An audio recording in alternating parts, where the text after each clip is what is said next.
It's the Tuskegee. The baseline data point research is for the cases. It comes from the Tuskegee University Archives. Institute, yeah. But here's the thing about some of the statistics, to a certain extent, Brad, is that in some aspects, some of the stuff is not reported or documented correctly, if at all. Like, I'm not just, so to say that we're just going to go by the data specifically only is a little bit, to a certain extent, challenging in this specific arena. So I'm going to say this: you can't cherry pick when you do and when you don't want to do. Wait, I let you finish, right? I didn't interrupt you. You can't cherry pick when you want to. Everybody on the stage agreed that it's quite possible that black people in a town, mostly populated by black people, or if not all black people that existed, or in a community, hung a guy because, you know what?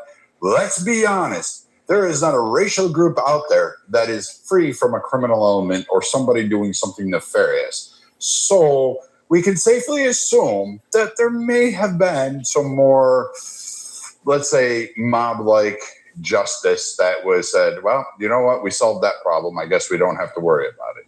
And I'm safe to say everybody would say, you know what? That probably makes sense.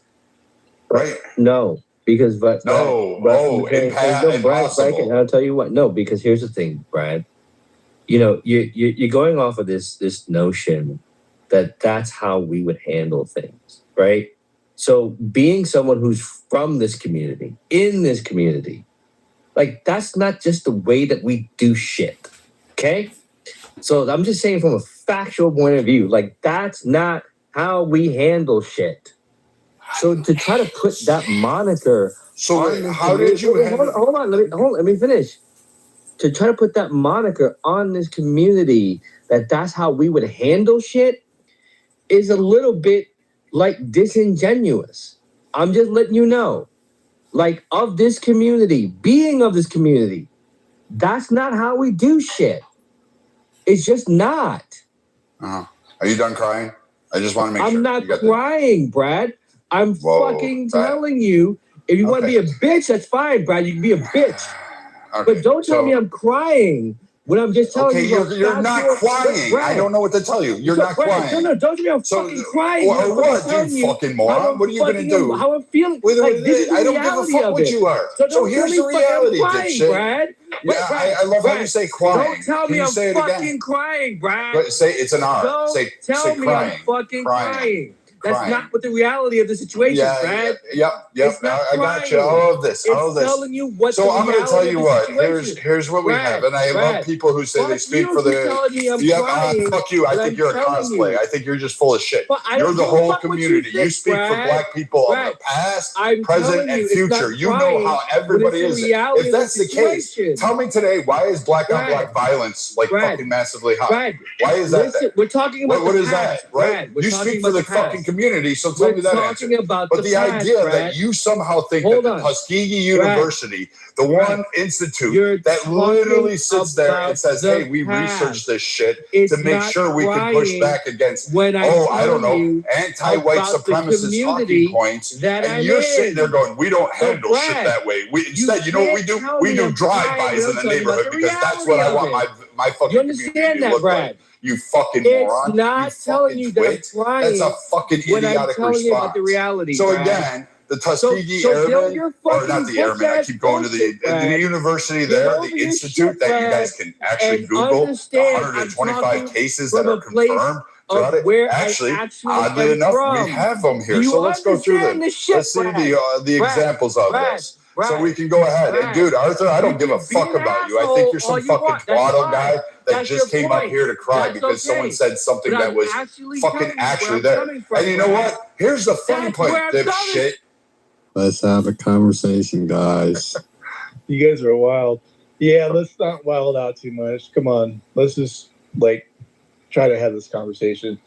Okay, but when we're talking about he keeps saying about the fucking reality, it's not reality that black people fucking hung at an all-time high. So what the fuck are you talking about? A motherfucker, you want to be direct, you're more likely to get shot in your fucking head by somebody black that looks like you and me than you to be hung by a fucking white person, Arthur. So like, let's have the conversation since I'm in the community too. Like what the fuck? Like, what are you talking about? Liddy, we were talking about people being hung. We weren't talking about hanging. How often are black people being hung today? Let me finish. Liddy. I just heard you go on a fucking tangent, bro. Can you just answer direct questions? No, because you want to go on a fucking rant, and I'm not about to do that. I asked you a very simple question. How often? Hold on, Brad, because this is a very simple question. We don't need to keep going. You give me a fucking diatribe. I asked you a question. How often today are black people being hung by white people? We were talking about the past. And that's the fucking point and the problem. Why are you talking about the past? We're in 2026, bro. We're not in the fucking age where Rosa Parks is sitting on the fucking bus. It's 2026. So let's speak about 2026. Today, how often is it that black people are being hung by white people in 2026 getting ready to be 2027 in 5 fucking months? Elijah, so I'm answering your question. Brad, hold on, Brad. Shut up. This is shit that we've already Arthur, I tell you what, I'm gonna fucking pack your fucking monkey ass up. I don't give a fuck, you bottom bitch, you fucking twat. You ain't got shit. You can't say shit, motherfucker. You are a fucking pussy ass fucking cum stain. You're a sit down fucking person. All you do is sit down and pee. You're talking about how you cry. You cry, motherfucker. Cry, motherfucker, cry. Because now I'm in your ass. Now I'm fucking you up your ass. And you know what? I'll tell you what. Just off of this bullshit, I'd fucking kind of hope you're the next fucking person hanging from a fucking tree. Because I don't give a flying fuck about you and your fucking bullshit. Because I know exactly where you are. You fucking piece of shit. Arthur, tell me how you crying. Tell me how you crying. Come on. Tell me how you crying, Arthur. Come on, Arthur. Tell me how you crying. I tell you what, crying. Come on, cry, little bitch. I want you to dance for me. Dance for me, motherfucker. I thought so, bitch boy. I thought so. I knew you were that bottom. I knew you were that one. I ain't gonna shut the fuck up. I ain't gonna do shit. I ain't gonna do shit except slot that fucking Walmart weave off your head with that fake candy corn roll thing you got going on. And I'm gonna knock your fucking buck teeth back into your fucking asshole so you can at least fucking eat and shit at the same fucking time. You ain't got fucking shit to say nothing. I ain't gonna do shit for you. I ain't gonna be civil to you. I'm gonna pack you up like your motherfucker tried to shove you back in that fucking hate crime of a vagina she's got after you were fucking creamed out. You know that shit? No, I don't give a fuck about your question, dude. I ain't giving shit. I don't give a fuck. I don't give a fuck, dude. Keep calling my name. No matter how many times you do it, I'm still gonna fucking pump and dump in your ass. I'm going to keep pumping and dumping on your ass. I'm gonna keep doing it, dude. And I'll tell you what, they'll move you down. They'll move me down. I don't give a flying fuck. I don't, because you just seem like a retarded idiot, dude. You, again, drunk fucking crack boy coming up here, trying to paint a fucking narrative that he doesn't have. I can't fucking do it any fucking time, dude. And keep acting the fool, because I got you to dance, monkey boy. You're my bitch. Yep, I know. That's my balls hitting the back of your throat, motherfucker. That's my balls on your fucking throat. So, like, are you going to answer the question real quick or what? Like, I think so. Liddy, I'm going to finish before this month. I'm not letting him go, dude. I'm not going to let him fucking say a single fucking word. It ain't going to fucking happen. It ain't going to fucking happen. I don't give a fuck, dude. Like, shut up, Arthur. You're wrong. You want me to go through this shit? I can do it. I can do this shit all day long. How about we talk about Mary Hollenbeck? You know, I know she was one of the first black women hung in America by the Black Mob, 1910. Laura Mitchell, another black woman. Guess what? She murdered her husband, but she was hung by the Black Mob that did it. That was confirmed 1910. Oh my God, African American community. Guess what? Let's see, 1886, Georgia. 3 incidences. Oh my God. Willie. Execution of Willie, 1890s. I mean, shit, this guy just seems to be full of shit that the community itself wouldn't hang a black man. Oh my God, we have evidence. We have records. We have Brad, you've already photographs. done this with him already. Can I get some real quick? No homo. Like, can I just real quick? You want to throw your dick down his throat? All right, your turn. No, that's like gay as fuck. But I'm just saying, guys. No, dude, I felt good, man. My balls are still vibrating off of it. You can pack them up later. You can pack them up in like 5 minutes, bro. I'm about to be done. Y'all can go back to your nonsense. I'm just trying to fucking ask this full of question. You put a link in the chat earlier about one fucking person being hung. Big fucking whoop. How many fucking black men were shot today? Liddy. Do you have any links about those? Hold on. You asked me, did it happen in 2026? So the link in the chat is me I showing. think it's kind of common knowledge that it happened. Liddy, can I fucking finish? Liddy, we can't. I'm fucking answering your question. I cannot so the believe question this shit, bro. you asked me if it happened in 2026. I am not saying. I told you to go to mouth to ass I didn't first. ask you if it happened in 2026. I told you should have went anal first. Dude, you go ask them out. That's what you're supposed to. Fuck up. You do it on these guys all the time. Get your mom. Dude, I got your mom right here. You want to hear it? You want to hear it again? I promise you. Right now, bro. Like, you're deviating. I'm just like, this is going longer than it fucking should right now. Right. So the okay, you said you put something in the chat right now. Cool. About one time happening in 2026. So you're gonna answer my question. So you want to know how often this happened in 2026? How often is enough for you? Is it 10? Is it 20? How does this guy talk with a one list? is not often enough for me. So I'm asking you a question. What is it? What's enough for you? Yeah, about like 50 to 100 is enough for me. Would be often enough for me. And that's not happening. Okay. I never said it was happening that often. Okay. Of course, absolutely. In comparison, hanging versus gun deaths in this day and age, gun deaths are going to be more prevalent. Right. Okay. So let's flip the conversation about what's more prevalent. How often is it for a white person to put a gun to your fucking head? Let's jump in your lane right now, right? How often do white people put guns to black people's heads and shoot them in their fucking heads today? Or how often are white people doing drive-bys on black people today? How often? I don't have that statistic in front of me.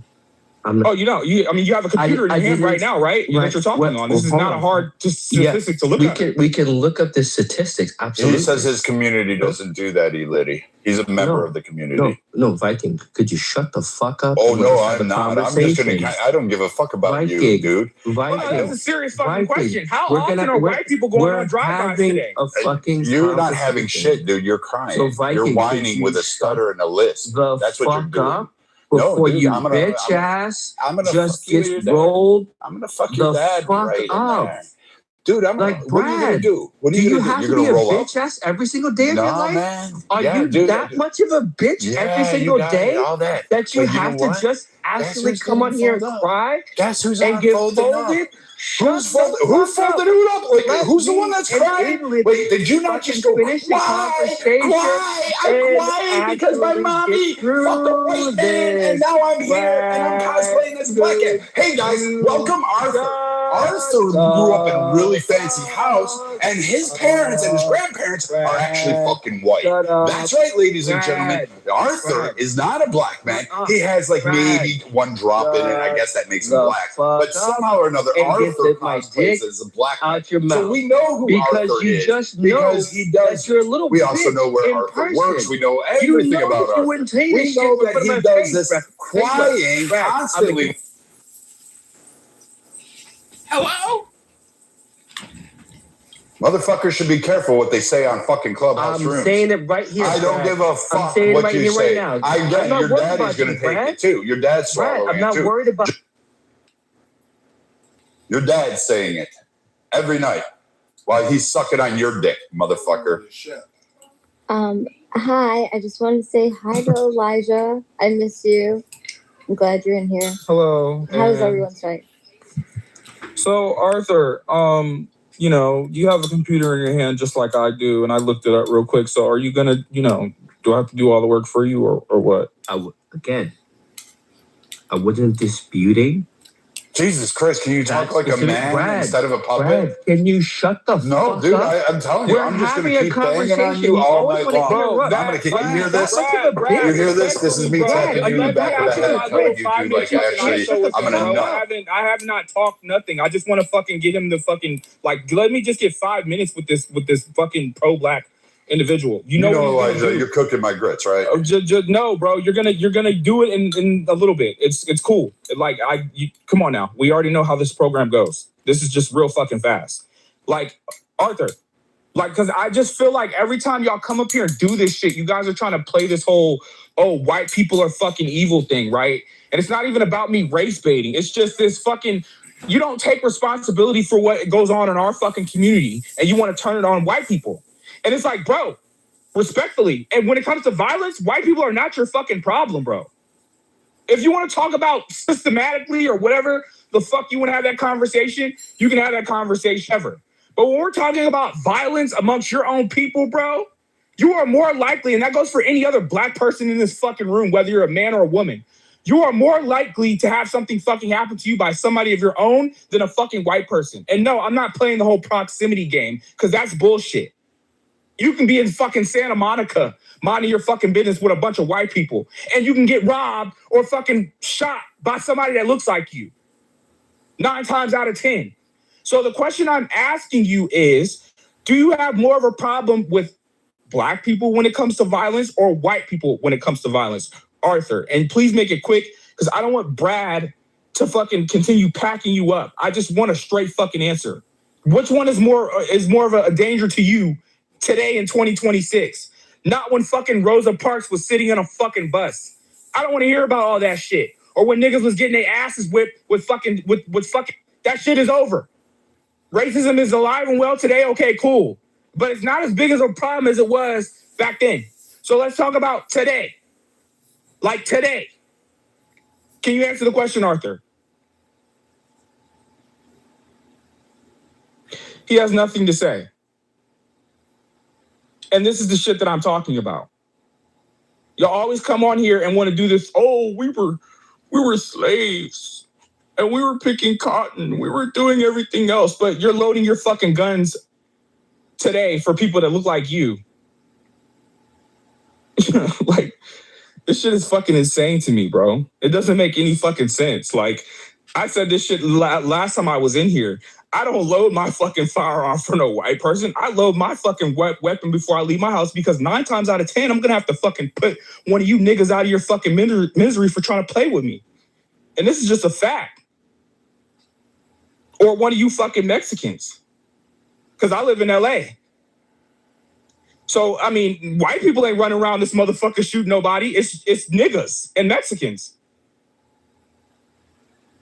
So I don't like, this shit is getting annoying, honestly, when y'all come on here and do this shit. But, I mean, whatever. Brad, you can go back to packing him up. No, I just... Like, this whole argument... It doesn't make any sense to me. This whole argument started because we went through some stats because people were comparing modern-day lynching. And I said, I gave everybody the one racist asshole. I said, all right, we'll give you that automatically off the top. And I said, fine, whatever it is. But it's not like black people haven't lynched people. I mean, there's a fucking huge study called Beyond the Rope that actually talks about the policies in there. Mainly because guess what? White sheriffs, white politicians kind of ignored black communities at large. And hey, guess what? One of the first recorded lynchings was a black woman. That's right. A black fucking woman. And 1800? That's right. And she was hung because she murdered her fucking husband. And guess what? The black community hung her ass. They hung another guy for fucking raping a kid. Guess what? They hung his ass. A whole mob did that. No police, no court, no judicial review, nothing. The mob went, made a noose, put it around a tree, and hung his fucking ass right from there. So to sit there and tell me that there is no history of it when we actually have 125 documented cases that literally have fucking evidence, including some having pictures, that you, Arthur, are going to tell me black people never did any of this shit in history is absurd. It's fucking absurd. Dumbass. People should read before they fucking argue. I don't talk out my ass for this shit. And secondly, to tell me that you represent the whole fucking community and the community at large, but yet somehow or another you're going to say we take care of our own and we're innocent, kind of bullshit when I can see crime statistics. And the most dangerous thing is you motherfuckers right there that ignore what he says, what Himothy and what other black men tell you to your face and saying, hey, dude, that shit ain't really all true.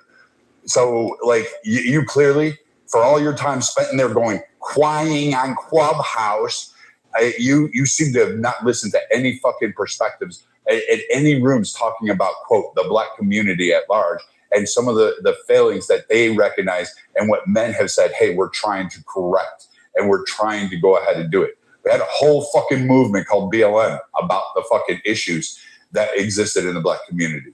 And some of them were fucking warranted. And I gave credence to that shit. And I didn't try to paint black people in a negative light.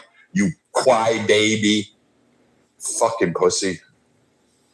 Like, I just feel like we need to start having uncomfortable conversations knowing that racism is real today, right? Cool. But it's like, bro, even when we talk about fucking slavery, y'all hate when we talk about this shit. It's like, nigga, before the white people decided to do what they fucking did, they were sold by black people. Like, I don't like, nigga, when the white people came to the fucking port while niggas was in chains, it was black people that had them enslaved like that. So they was already being fucked over before we came to this fucking country. So it's like, you know, nothing's going to get sold unless the one who's selling it actually fucking sells it, right? So, I mean, you literally sold your own people into fucking slavery, but I'm supposed to turn a blind eye to that and just pay attention to white people? Like, if you really take away the surface level pro-black shit, like, okay, cool, you should be pro-black, whatever. But it's like, bro, really have a real conversation. It was people that looked like us that literally sold us into the bullshit. And when we talk about reparations, right? Okay, whether we all believe about, I'm not even about to get into that conversation because that's been a fucking conversation forever. But it's like, bro, why the fuck don't we never ask the people who fucking sold us into that bullshit for reparations? Why y'all not asking them first? Why are we only focusing on trying to bankrupt the fucking America? Like, that shit, it don't make no fucking sense to me. But if I ask these questions, I'm a coon. I'm all these other questions. Yes, you are. Oh, the black people was just selling it. The black people was just enslaving people just to save their own. Like, y'all come up with these bullshit ass excuses instead of really taking accountability that, hey, maybe our own people fucked us over, bro, or had a hand in fucking us over. Maybe we should look at that while also acknowledging that the other side did too. You know, like, I don't, yo, this shit. And in 2026, we're still having these conversations, bro, about white people hanging people. Like, get the fuck out of here, nigga. There's nobody in this room that's gonna get hung by no white person, bro. I promise you. Like, this shit is crazy. It don't make no fucking sense. Excuse me. Don't make that promise you can't keep. Oh, I can. I can promise you, ma'am, that you're not gonna get hung by no white person. I promise you that. I can promise you that the next thing that's violent that happens to you, ma'am, is going to be somebody that looks like you. I can bet you my whole fucking salary on that. No. Guarantee it.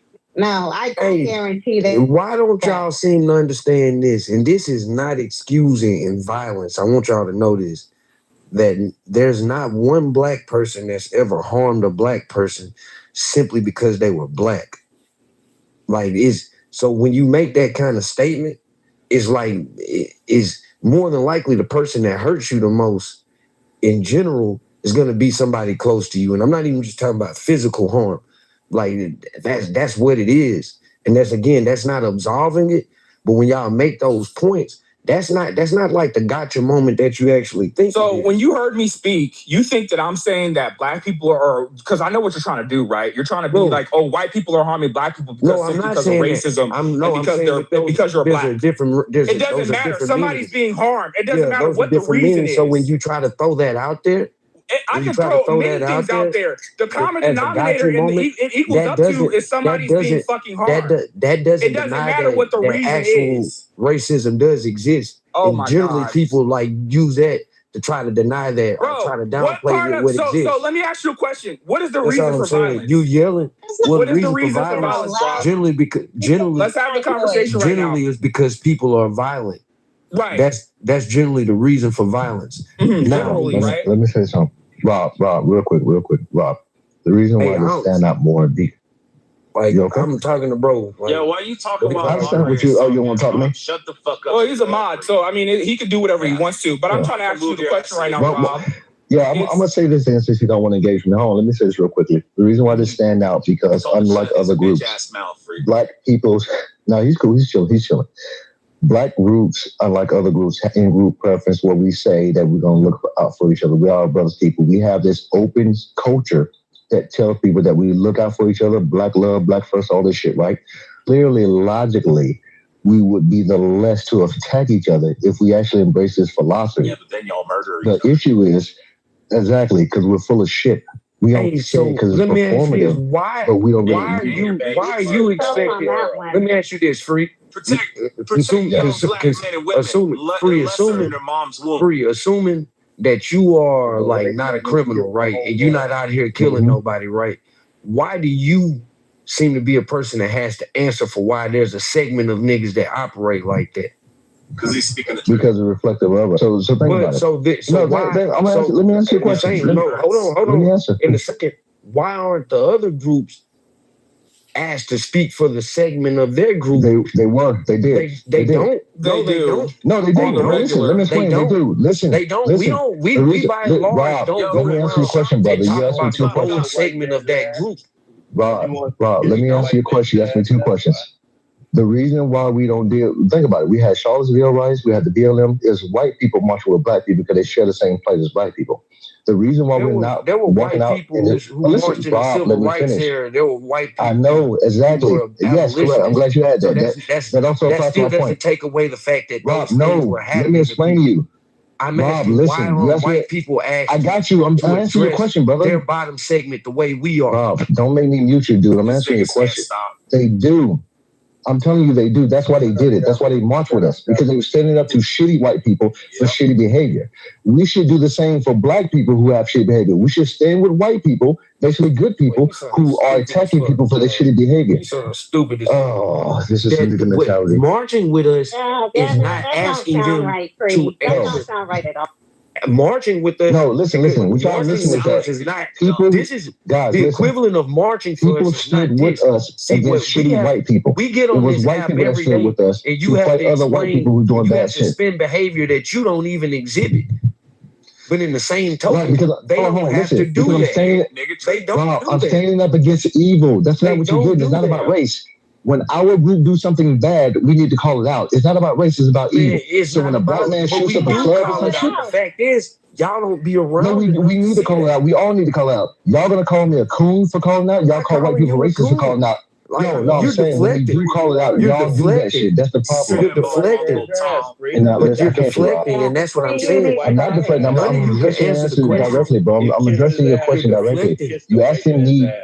You're asking me why we are speaking up against the bad element. Let me ask you this, Beaver, Joe. As white Americans, do you guys have to go around for the most part of y'all ask questions about the white mathematic issues? Are y'all having to like speak for the bottom of white folks? No, y'all don't. Stop that. Y'all don't go through that type of stuff. Joe, do we not speak for the poor white trash and talk about how they're shit?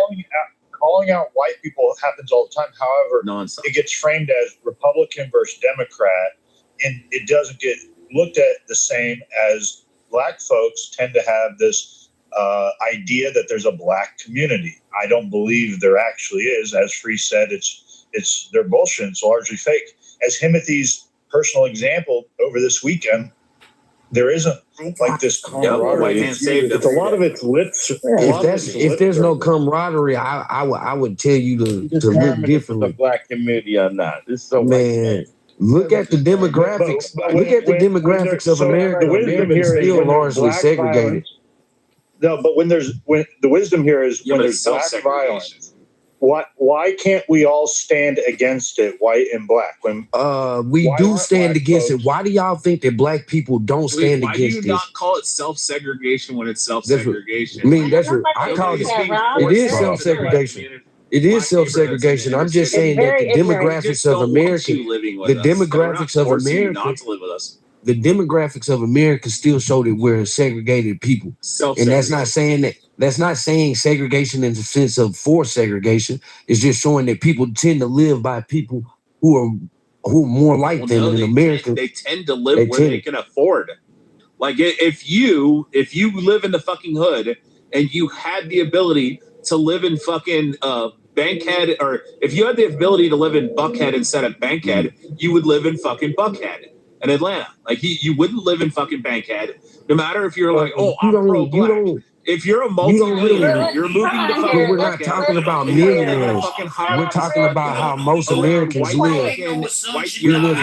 We're talking about how most Americans live. We're not millionaires. We're not millionaires. And I'm just saying in general, Americans tend to live by who they culturally identify. Can I speak? Thank you. Yeah, not you every say black Go ahead, black girl. Fuck you, Rich. Not every black person lives in a hood. We need to get that out of your mindset. Hey, No, not even most.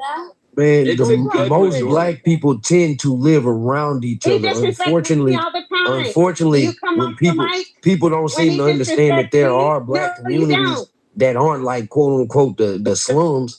You feel me? Hey, Rob, let Black get back in there. Let her finish, please. Black didn't finish. Let her finish. She did finish. Go ahead, Black. Yeah, I did finish. I just wanted to let people know that not all black people live in hoods. Okay? And then this notion that y'all think that black people are advocating for y'all ain't seen the pain that these y'all ain't seen the pain that people have experienced because of these deaths. Y'all ain't experiencing you all ain't experiencing the fucking pain and this type of stuff, and y'all think that niggas is actually saying that we advocate for that stuff. But we just advocate for that shit. In general. A lot too often we do, Rob, and the reason being. Free, hold on. Who's that, Elder? Hold on 1 second, Free. Come on, Free. We know what do you mean? I just started, but go ahead. Free. We know you. Don't do that, bro. I'm yielding so you can speak so I can respond to him. So don't do that. Don't do that, bro. Say your piece. Go ahead, Free. Okay. Thank you, Free. Thank you. Appreciate you. Hey, don't do that, nigga. See? This is stupid. Stupid. Free. Well, in general, listen. White people have to feel superior about themselves. Really? They have to feel like black people this and black people savages and we free the black people, just like the Native Americans. They did it. They have to have a reason to feel superior about themselves. But the fact is they don't look at themselves, right? History shows they have been the worst in the world as far as how many people have been murdered. How many people have been murdered under dictators like Joseph Stalin, Hitler? How many white people have been murdered by own white people? You never look at your own self. Never look at the history and what you have done in this world of killing people and murdering people. You look at it like you have conquered people. No, that's a lie. You have savagely murdered, raped, robbed your way to the top. And guess what? Really? Guess what? There's a judgment for that.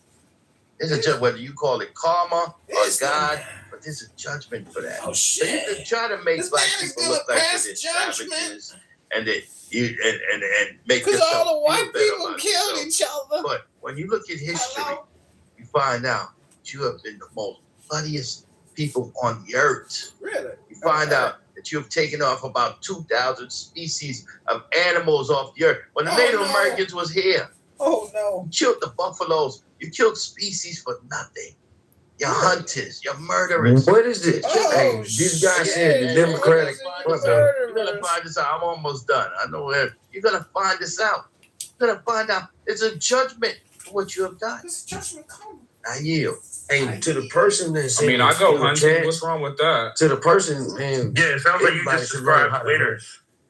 Everybody should learn how to do it. Outside of that, to the person that's in the chats, when y'all say stuff like the reason we're having issues is because of the Democratic Party, you know what I would say to that? I would say, why did the other party sit there and do nothing when they watched the other party let Americans destroy themselves. Like, come on, like this is just a point. Like, I get that people have what? Say that again. Wait, stop. I'm saying if the Democratic Party, if the Democratic Party is responsible for the quote unquote destruction or failure of black people, why did the other party just sit there and watch? Well, that's an easy answer. People chose it and they did because it's not true. Black people it's don't not want true. to allow Republicans, it's not they true. embrace the fact that they're destroying themselves, it's and they don't like true. to see it that way. And black people are not That's destroying ourselves. We need to stop speaking. They definitely are. No, we're not. Yes, we are. No, we're not. No, we're not. Abortion rates high as shit. No, we're not. Our death rates is high as fuck. We're second place. No, I'm telling you now. Joe, I'm not blaming the We're Republicans for educated. I'm We saying got a lot of problems that right the now. government itself 2026. is not a. It's a All kids cannot read. It's a bipartisan thing. If there's an y'all hear me? Hear what I'm saying? Y'all don't like talking about it. Free, you're gonna have to just mute them because they're not shutting up while you're talking. So you're just gonna have to. Yeah, I'm trying to be cordial. I hate using that button, but yeah. All right, they're shutting up now. So yeah. So the bottom line is, guys, listen. The most violent cities in America is predominantly black. Okay, our kids are not being able to read right now. We have a high death rate. We're second to Native Americans. I mean, it's a lot of fucking problems we have. STD rates on the 6th grade. Listen, no, Rob, you gotta let him finish, man. Stop. I'm not gonna let no nigga that just sit up and do that.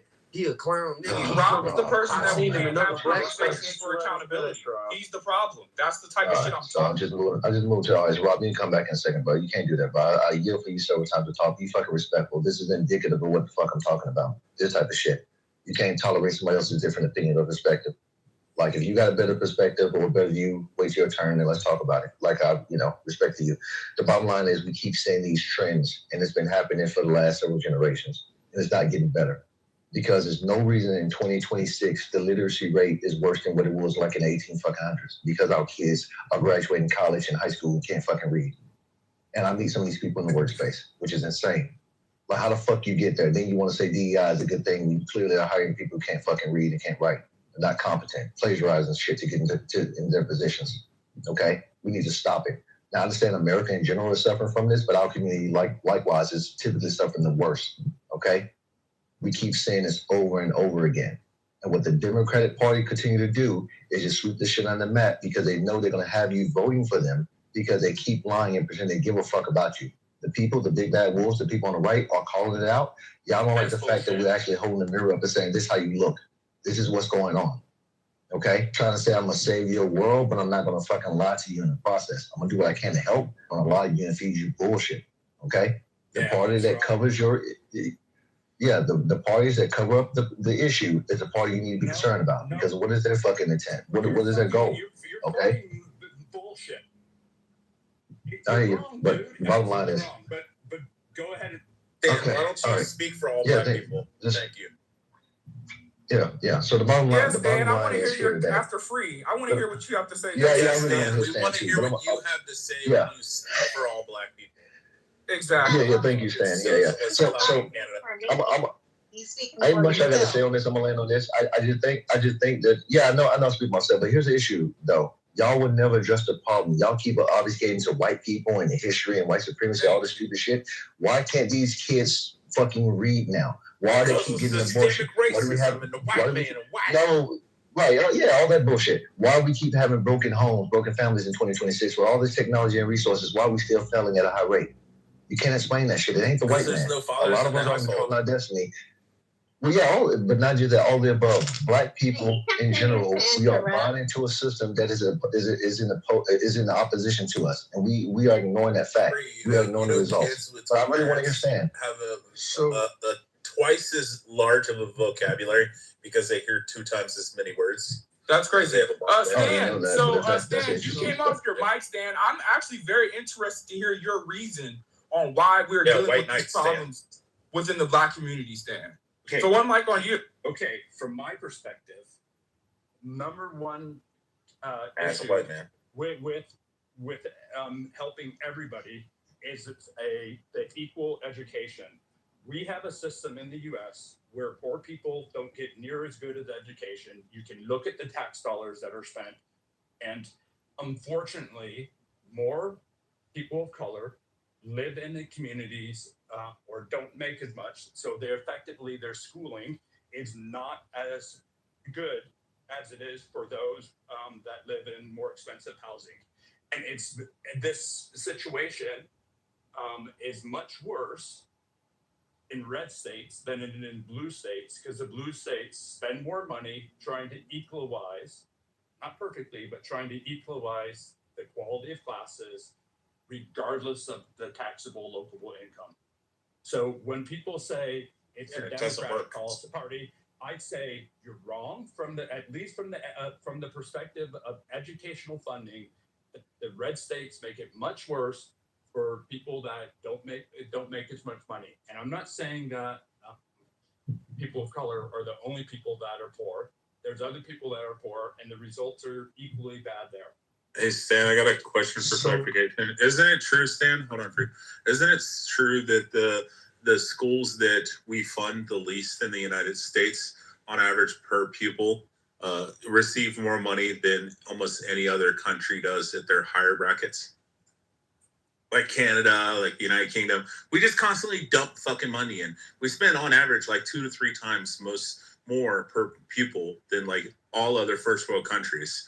So even our most impoverished fucking shitty schools in the south side of Chicago receive more money than like any fucking Ivy League fucking schools, public schools in Canada or the UK, which is crazy. It's almost like it's a cultural issue and not a fucking funding issue.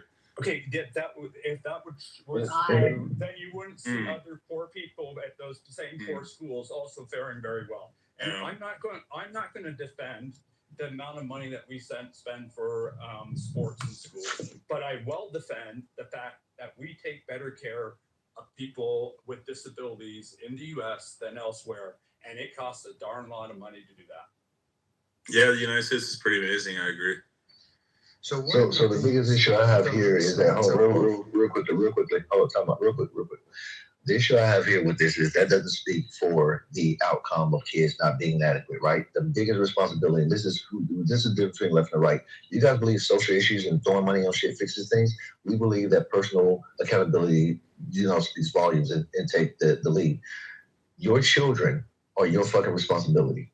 I was able to read before I even started school because it was in our culture, and I'm from the South. That was big for us. Like going to school, you know your fucking alphabets, you know your numbers, and you expect to read on a certain level when you first started, okay? To some extent. The bottom line is we're not talking about that anymore. What you're talking about is, again, pouring money on a fucking fire, okay? Which just creates more of the fire. We're not holding the people accountable. Like teachers, parents are not coming to these fucking teacher conferences. And teachers are not showing up either because everybody's on some bullshit. They don't want to teach, and the kids don't want to learn, and the parents don't want to be parents. And that's a problem. We never talk about that on the left. It's always, hey, it's system issues, create more social programs, all of that bullshit. When do you look at the people who's causing the problem and hold them accountable? That's the question I have to you, Stan. As I said, to me, the biggest factor in education is funding. It's not the only factor. I'm not going to dispute that if you have two parents that care a lot more about education, and they really encourage kids, they're going to do better. But kids don't get to select their parents. And it's not the kids' fault that their parents don't care, and you can't put the blame all on the parents. The kids are basically innocent when they're born, and they shouldn't get blamed because their parents are caring about their education as much. This is what I think. I think education should be viewed as a national security issue. If the concern is that people are growing up as degenerates, then we as a country should want to ensure that the next generation is being educated in a proper manner. Now, whereas me as a parent, I didn't believe that it's anybody's responsibility to teach my children to read, nor be able to learn when they get to school. I didn't think it was anybody else's responsibility. I do agree with you, Free. One of the major problems when it comes to education is the lack of parental involvement. Like, that's true. The flip side to that, what the title say? Man, fuck this room, man. Like, y'all some motherfucking clowns. I just looked at the title. Righty, I feel like we've been skipping over you. Do you got something to say? Like, that's it. Like, seriously. Rob, you the one that said it. What you mean? No, I didn't know. I asked a question because an idiot in the chat said that. All they did was put your question in the title. Did y'all not hear the question is being posed though? How you gonna ask the question but then get mad when we try to dissect the question? Because that's some clown shit to say, man. Y'all. But you asked the question, and all they did was put your question to somebody in the title. Literally, all we did was put his question in the title. And there ain't no black people destroyed. Black people are not destroyed. That's what I'm saying. Y'all speaking like that? Well, no, I think ain't nobody destroyed. Rob, What I asked him was very sarcastic. What I said was, assuming that the Democrats are the reason, why didn't the Republicans do anything to offset it? It's gonna be okay. It's not that. That's what I said. Literally, what you see in the title is literally what came out of your mouth. Bro sitting here acting like he don't know how Clubhouse works. This is fucking insane, Rob. Like, you've been on here long enough to know. I feel like we've been skipping over Righty a little too much. I'm not gonna lie, but like, Rob, like, you're being sensitive right now, bro. Like, you knew, like, no one has come to a consensus that that's the reason in the title. They just simply took what you said and said, that's a good fucking question to ask the room, and they put it in the title. It's a joke of a question. What, like, so if they would have asked. So if they would have put in the title, "Are Republicans racist?" Would that be a joke of a question? If they care about the black community, I'd ask them to go volunteer in some communities that y'all seem to care to discuss so much. I don't give a shit about that. These is things to bring people to the floor. But as I was saying, though, education do start at the home. This won't be disputed, but we also need to look at the realities of what happened in high-performing schools. Like, there's a certain attention to detail that in certain red states, there's a reason why the literacy rate has declined, because they don't put attention to phonics. They've stopped teaching people how to actually Mississippi read. climbed up amazingly. So no, Mississippi, but hey, and Brad, when we went down this rabbit hole with Mississippi, do you remember that? When we talked, again, they have the greatest improvement rates. Hold on. No, I agree with you, Brad. But okay. What did Mississippi do? Texas has the greatest improvement rates. Florida has like one of the top tier. What improvement rates? What are you talking about? Mississippi is a state. Mississippi's literacy rate has jumped up, and that's a state full of black people. I actually just read the other day how they passed California in fucking literacy rate. And if y'all heard what I said, and that their schooling system is how improving. you actually read. Okay, so let me ask you a question, Rob. Once we went away from that, Rob, because all you're doing is rambling. Let's ask the real questions. What has contributed to Mississippi's improvement in the last 5 years? An investment in education, and not just a financial investment. There's an emotional investment in seeing their people perform better, and they also put the resources behind it. They went and studied what was working and what didn't work. They went and focused on phonics and teaching people how to read on a basic level again. So that's what they did. It was an extreme focus on saying that, hey, we don't want these poor performance numbers anymore. What can we do as a system to offset the fact that there's going to be parents that are not going to be so it sounded like they took accountability and said, hey, what we're currently doing and following the models of other states and other policies aren't working. Let's try something and they focus on increasing their literacy rate, which is a great thing. But what's not happening across the board, that's not happening across the board, though, Brad. It's not.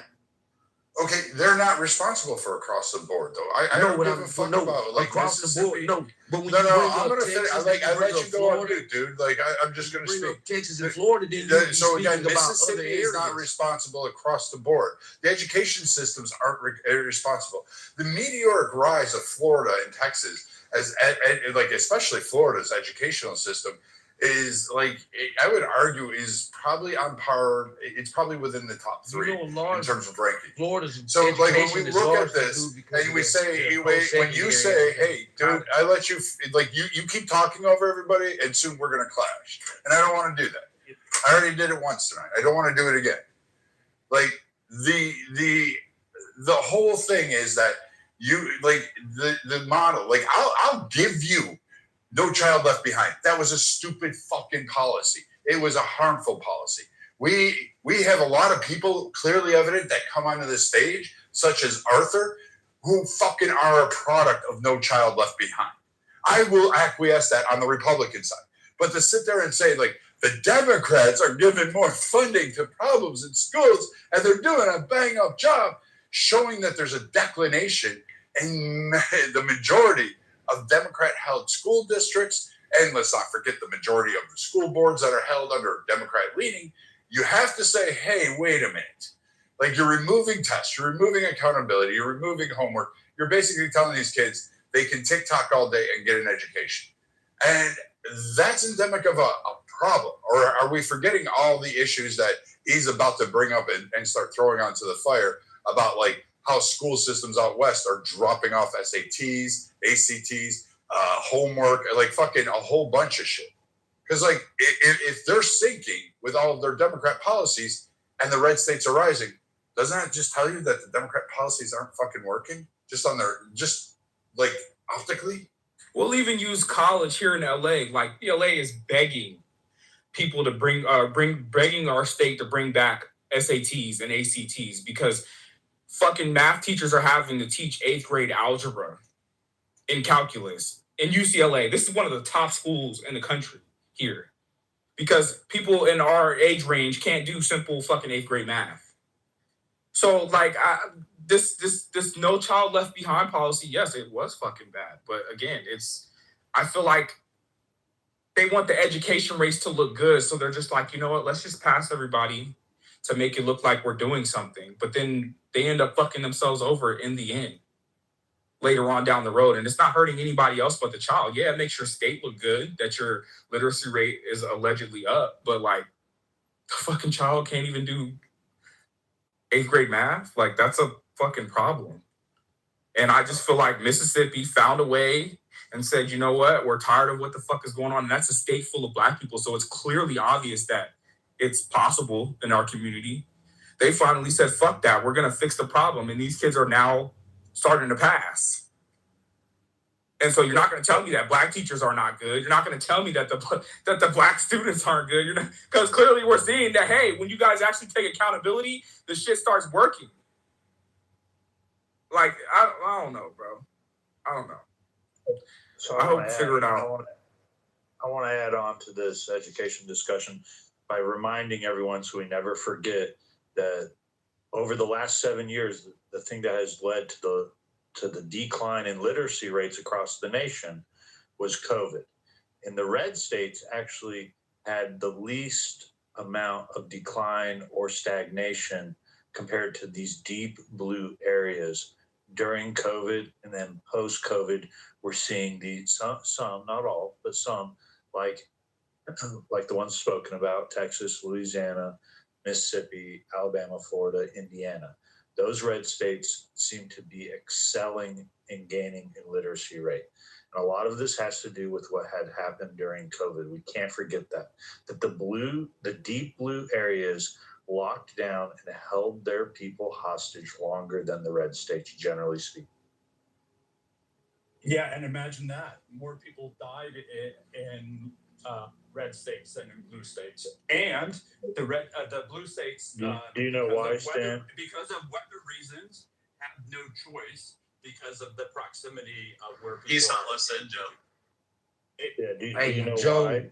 I would agree with you about Mississippi, but they started this process in like 2014, so this would supersede COVID.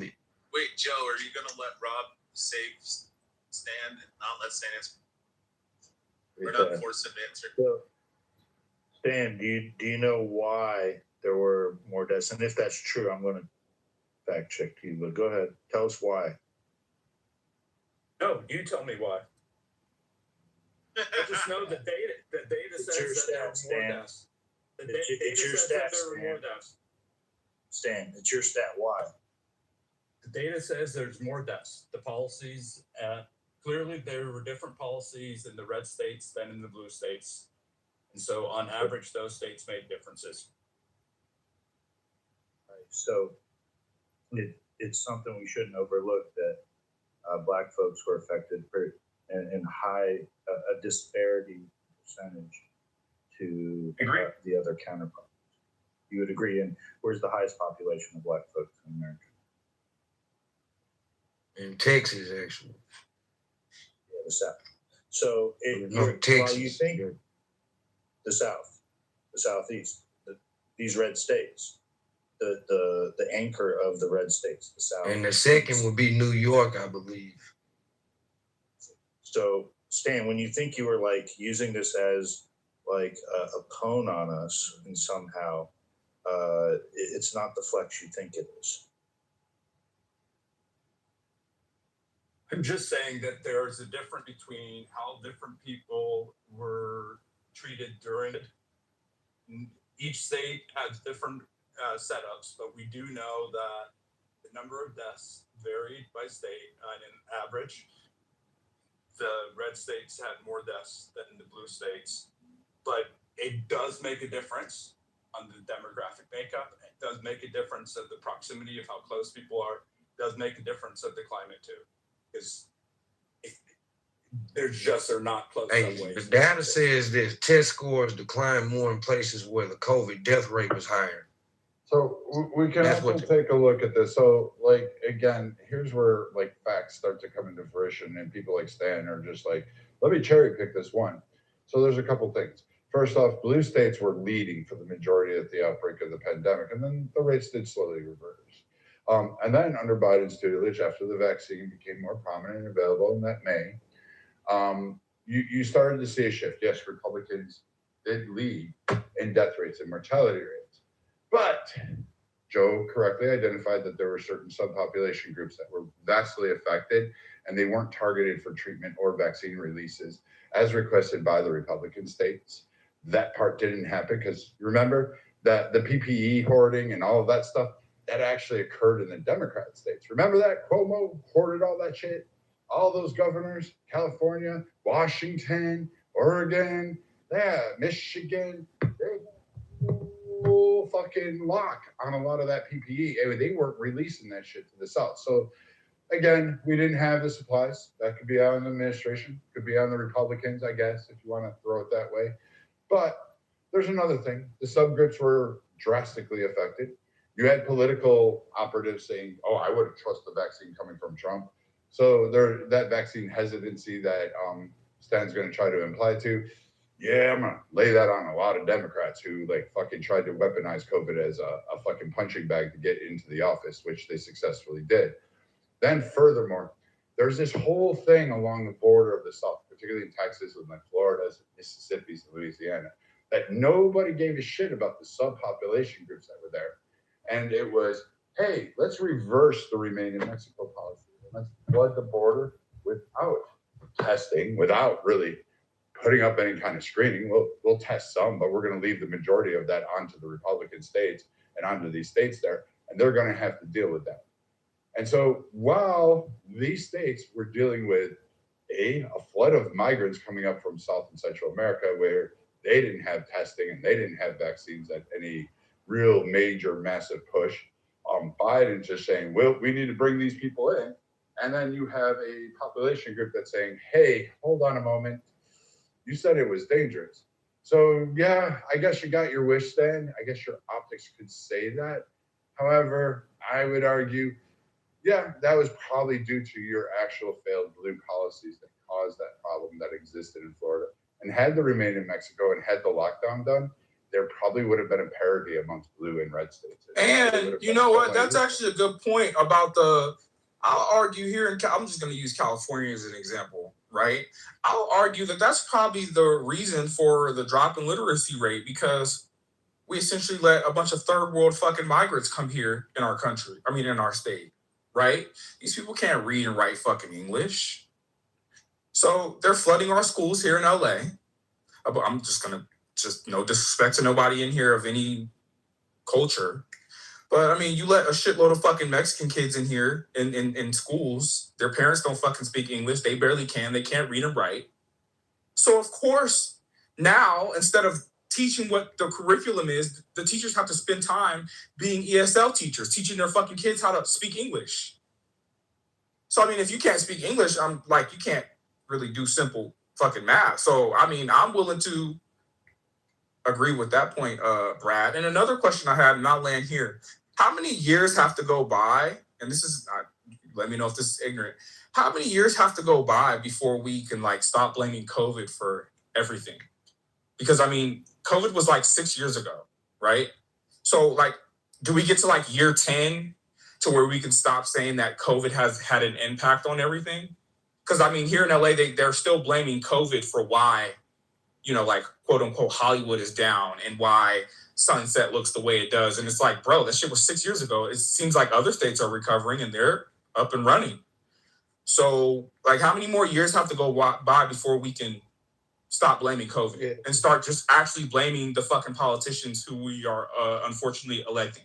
Has anybody ever looked up why the literacy rate has declined like it has and when it's been declining since steadily, which is around 92?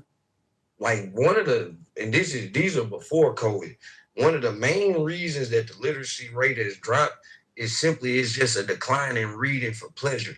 Another thing is a shift to screen-based media. So a lot of this stuff, although yes, we could throw healthy blame out on both parties, you feel me? A lot of this stuff is just a shift in how we looked at it, like learning in general. Like people aren't writing as much. Like learning how to important because, that's the basis of reading is writing, you know what I'm saying? So if you're not doing these two things a lot, like literally reading books, having to look at the words, having to learn how to enunciate words. When we was in school, we had to do like full bibliography, I can't say the word right now. Y'all know what I mean. You had to literally cite your sources on what you were learning and to prove that you actually were learning it. So it's a lot of, I think that in itself, and again, the literacy rate has declined for the last 30 years. One could conclude that technology has played a role in that and how we consuming our information. So it's a lot of things, but it ain't simply, and I'm saying this as somebody that's more than likely going to vote blue most of the time, it's not simply a Democratic issue or a Republican issue, even though we know who ushered in No Child Left Behind. Like the Democrats have failed on education too. I agree with that. I mean, trying to just put the blame on a party is reductive, right? I mean, if even the question here, are Democrats responsible for Black destruction? No, I mean that's such an oversimplification. Any individual, any family who depends on the generosity of the state, it's not going to work out too well for them as far as progress. But those individuals are across racial lines, across party lines. So yeah, you can't. The Democrats are going to do what they do, vote for me and I'll set you free. Republicans are going to do their party line, but it's up to the individual, to go as far as their own motivations take. And these blanket statements, no, it's not that simple. White powder, brothers. White powder. Dang. What was that? Hey, why has the white communities failed over the last 50 years? Because a lot of things have declined. Y'all abortion rate is pretty high. Y'all divorce rate is high. The literacy rate is declining too. So what's the reason that white Americans are falling off? I mean, I'll give you one reason. It's just complacency. Right. I mean, what people have to, instead of just understand that there's American complacency, there's complacency about being, having first world problems. You don't have the hunger of the immigrant. Right. And that's across the board. Now you can point to demographic and say, look at how bad it is here. But it's just not as bad in the majority population. But the majority population is falling behind the rest of the world too. We're not competing with a lot of these nations who are hungry for an opportunity, because we just don't have that hunger anymore. And I'll end with this. It's the same thing. You see the same thing.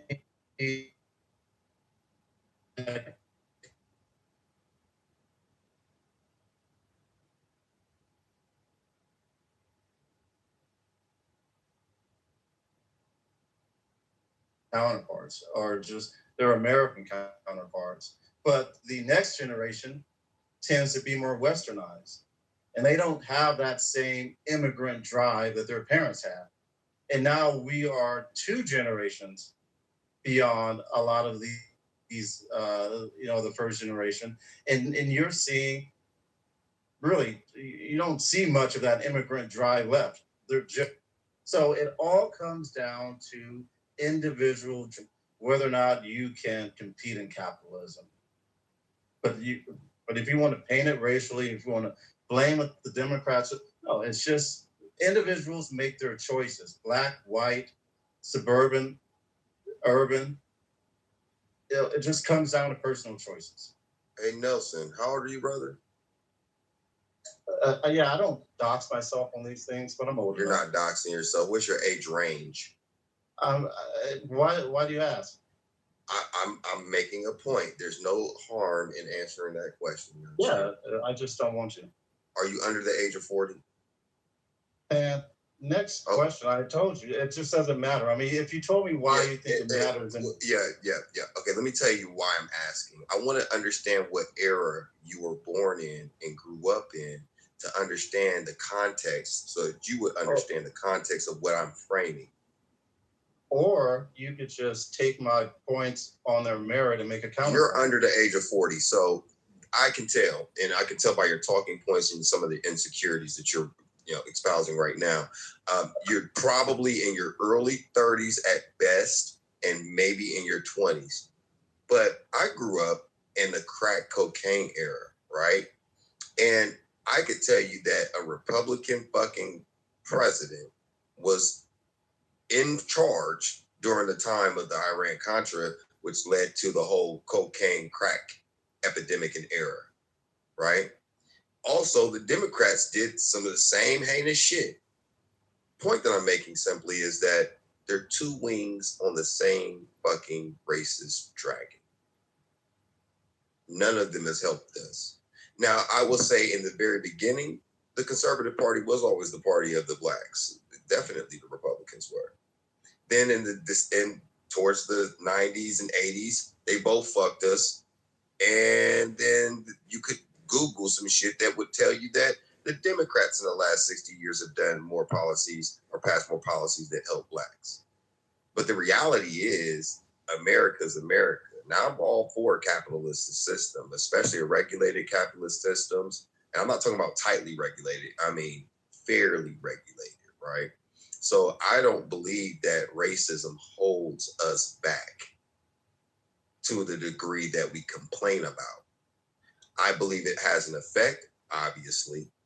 But if anything, our lack of cooperation with each other is the actual keys to us.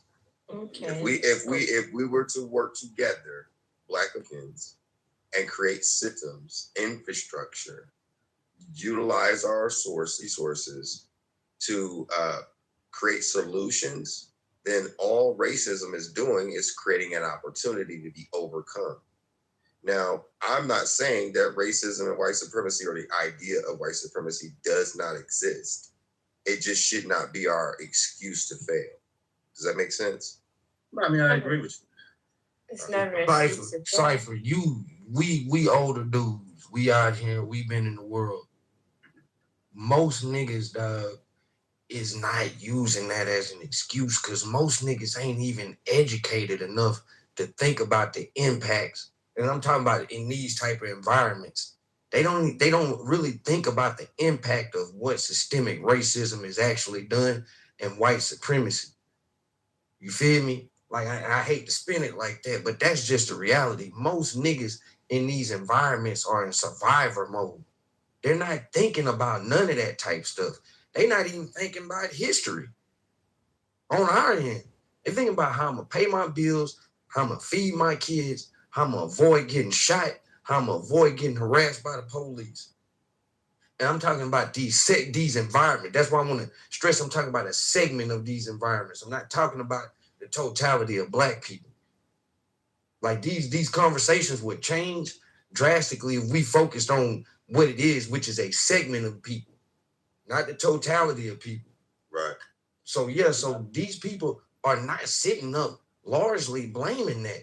Like that's why I'm like, man, we giving white folks far too much credit. right? System. We giving them far too much credit because they don't even largely benefit from the system like that. What they do have is a system that doesn't work against them strictly because they're white. But it don't work for them largely either. Exactly. Which is why some of my points. But it's not on equal level, Rob. No, I'm not saying that it's not. I'm not saying that it's equal. I'm simply saying that they go ahead. Let me It's not on equal levels. We cannot deny. Black people cannot deny that there is a racism. Now, can we just use it to say it's totally on us back? No. But there's a racism element in this society. That's why you got class action lawsuits where black people was constantly denied mortgages. Bank of America and these different areas just redlined in their area. So they couldn't even get loans to get the business. Well, while the Koreans will tell you that they can get the loans from the banks to open up business in black. They got their own banks, bro. But hold on. Wait, brother. But there's some that actually can get loans in America, and they tell you this. Some of them is admitting to the racism that's happening. They say they can get loans to open up business in black community, and they see why black people are upset. Because they can't even get them loans. Hey, do y'all really think niggas is getting loans to open up liquor stores? Hold on, let me finish. Hell no. Let me finish. No. So, you got to understand, these people have 275 years of free labor and money. They have 275 years where they accumulated so much wealth off of us. Right? And we've outpaced them multiple times, bro. Hold on, let me finish, brother. Then when we finally decided in 1929, or the late 20s, under the Black Wall Street and different black communities, when we started opening up our own business and having our own business, what did they do in Oklahoma? They dropped bombs on them. I get it. Then you have the 60s. You have the 60s when they brought the FBI under J. Edgar Hoover and started cut the COINTEL program to destroy all the black leaders, from Malcolm X, Fred Hampton. We're terrorists too. When we want to. Did I just hear Black Wall Street, man? What the fuck are we doing, man? I mean, they talk about the Zion, they talk about Holocaust. So I mean, he has a point. What's wrong with Black Wall Street? What was you saying about that? Can you bring that? It was a legit thing, but here's the thing though, Timothy. Not Timothy, but to Elder. But the guy that's what about right now? What are we doing right now? Matter of fact, Elder, do you have any money in the black bank? Elder, does anybody on this stage that's black have any money in a black bank now, today? No. People fail to understand is history. Not at the moment, no.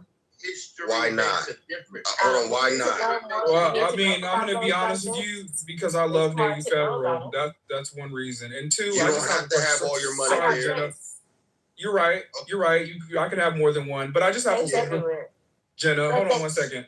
Why? So what's up with the people, with the black community in PG County and some of the black community that's in Atlanta and Houston and over here in Black Beverly Hills here in LA? Like, so what? Why are they seeming to figure it out, but the rest can't? Like, what? Like, because them niggas is getting to the money. They're educating themselves. They're not being victims. So, Elder. So exactly. Elder, so why are we talking about? Why are we talking about like the Black Wall Street and shit like that? Like, hold on. I like what you're saying. But I was asking Elder a question. Yeah, but Elder, do you have any money? Do you have any money? Do you have any money, Elder? Do you have any money in a black bank?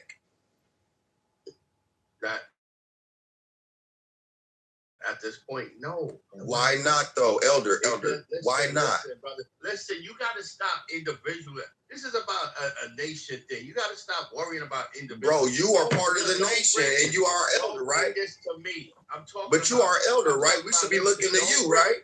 Don't bring it on an individual level. I'm talking. No, about it is. You are, hold on, Elder. You're the one that has the complaint, bro. You're talking about what happened 100 years ago, and you ain't that old. So I'm asking you, good brother, don't be defensive. I'm asking you a serious question. Well, okay, let's bring it down. All right, my bad, bro. If I'm being, if I'm being a little passionate, forgive my passion. Elder, could you help me to understand why you don't have money in the black bank right now? You have this passion. Hold on, you have this passion. You have this passion, and you're making some good points, Elder. No, I know it's not about you, Elder, but you're the one that's talking, and you have the points. So I'm asking you, why are you avoiding that question? It's not about me. No, but why are you avoiding that question? Why haven't you put money in you have the passion though, right? Listen, I've just told you it's not about me. But that's not answering the question. I'm asking you, why don't you have money there? Maybe he doesn't know any black banks. Can you give us 3 black banks? No, but you're talking for him. He's an elder. Can you give us 3 black banks, though? No, I don't want to. You have a thing called Google. I'm asking you, can you do it? Yeah, I can. I bank black. I work with them. Tell us. No. This is the thing. This is the problem right here, guys. Hold on, sis. What you just said is the problem. I'll look it up. You have a smartphone. You're on a smartphone. Why haven't you Googled black banks yet? Can you tell us the benefits? I'll do it, but I asked you to do it because you're the one that brought it. No. The fact that you're saying that out loud on a white stage is embarrassing. Don't ever say that aloud. Why do y'all say this is a white stage, though? I'm saying this is white wrong. You know, this motherfuckers, Donald Trump to them is a white stage. The stage is black. Nigga, you got pay. You got Harry Joe, but it's more blacks on this. But there's majority of us up here. But Timothy, you know what I'm saying, though, Timothy. For those that are new in this, I'm seeing a lot of new faces. They think that this is a white stage, bro. I just not nothing against you. I just get it gets real frustrating when people. And then actually, Nelson asked a really good question. Nelson asked a very good question. I'm wondering. Hold on. But Timothy, this is the part that we can't escape this. We can't escape this gravity, bro. I heard 3 of my own black folks make excuses as to they're asking me questions that they could Google right now in real time. I'm wondering. But Nelson asked you what's the benefit? Like, why can't we just ask you the question? I would do that. Hold on. I do this and then some all the time. I feel it. And Nelson, and listen, Nelson, there's no disrespect to you, bro. Your question, I hear you. And this is the first time me and you have ever had a conversation you asking me. But my frustration or my passion is that why are you even asking me something you can Google? No. Well, I mean, because I want and then think of the logic behind it. If you're putting money in black banks, that means they can provide more services, right? Okay. So I'll tell you why I asked the question, right? Since you think it's because I'm dumb. Right. I didn't call you dumb. Don't do that, bro. Don't do that. Don't do that, though. At least be accurate and honest. I take it back. No need to keep interrupting me. I take it back. All right. So the reason why I asked the question somewhat tongue in cheek is because I think, this is about when you took multiple choice tests in high school, you got to choose the best answer. You got to choose the best answer. So if the problem is black people are not able to get home loans or business loans, what is the best answer to why that is the case? I would say that one of the answers in the multiple choice could be there's not enough investing in black banks. Okay, but the best answer would probably just be they're not qualifying, right? Because right now I bank with Chase, and as long as my credit score is above a certain level, as long as my income. Look. I mean, I'm just trying to finish. I don't worry about, so my issue is just simply qualifying. My issue is not racism. But you're supporting racism by banking with them. No, I'm not. That's what. Yes, you are. No, listen, that's a matter of opinion, right? That's yours. Well, it's not even a matter of opinion. I can tell you what Chase Bank has actually done to black community. And your deposits are helping that. Oh, okay. So this is what I'll say again, right? So hold on. Sound like Brother Cypher. Hold on.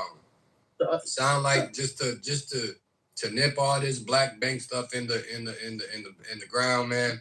Cypher, brother, I want you to go open a black bank and I'll invest my currency in that motherfucker. Hey, listen, I got one. It's not mine. Go to a Delphi bank right now, Delphi.com, and put some money there. Go to One United Bank, like I got in my PTR, and then put some money over there, right? Those are people I know and can speak for. In fact, a Delphi is in Columbus, Ohio. Jordan Miller's the motherfucking owner. That's the homie who used to be the head of Fifth Third Bank.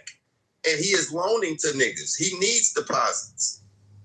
We got 3 banks. Kevin Cohey is the owner of One United. The top 3. Him and Jordan go golfing all the goddamn time together. So let me ask you, and they are lending to our people. Are In they fact, just if you open up an loaning account people? today and you give a reference code to somebody else, they'll give you $50. Are they There's just no loaning to excuse, is people what I'm with- saying. I'm are they taking away loaning- the excuses. Are What they- I'm doing is I'm annihilating the excuse for Okay, self-determination but I from gotta our ask you a people. real question here because we gotta be logical right now, right? Because it's the same thing like Nelson just said, right? With Navy Federal, if I keep my credit report the way it is and my credit score above a certain, level, I don't get. You can have a 680 Hold and on, get a hold score on, with hold them. on, hold on. I'm not worried about getting a loan. Like I'm not walking into a bank and saying, "Oh, these people are about to fucking deny me because I'm black." It would be simply, "Oh, I'm just not qualified the way I am," or "I haven't gotten an Amex card yet because I'm black." Like that's fucking ridiculous. So let me ask you a question.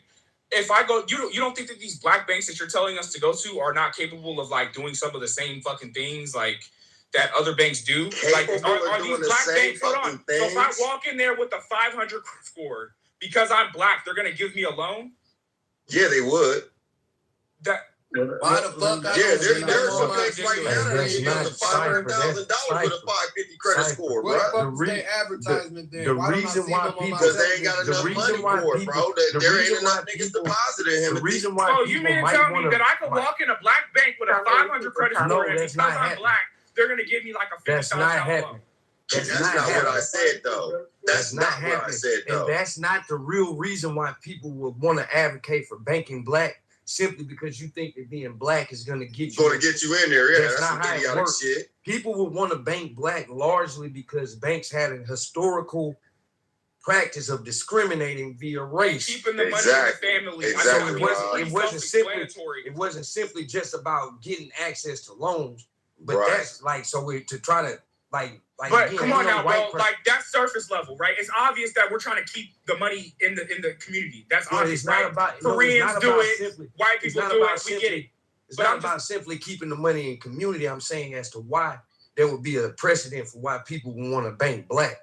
There's also this. I be forgetting the letters, but it's an act that Jimmy Carter instated, a banking act in like '77. Now people confuse this banking act for them saying that banks have to give you 5% of their revenue. No, they don't. They don't have to donate 5% of their money to the community. Right, but at the top What of the they- conversation, it was loans, right? Because they discriminate against black people who were trying to go in there for business loans. That was the topic of the conversation at first on why we even started talking about banking black, right? That if you go to a black bank, you're more than likely they're not going to show you discrimination. They're going to give you the loans that you're looking for. I obviously know other reasons on why people bank black, but I'm just trying to ask, like, I don't believe that these black banks, which I've actually heard some of the ones he said that are successful, that you can walk in there with a 500 credit score and they're just going to look at you because you're black and just give you loans. No, nobody even fucking said that. You don't I even don't believe fucking that listen. shit. I just Yeah, like you don't I'm have so to believe it because mad. nobody said that shit, though, my No, guy. I'm not mad at all. I'm just that was the point that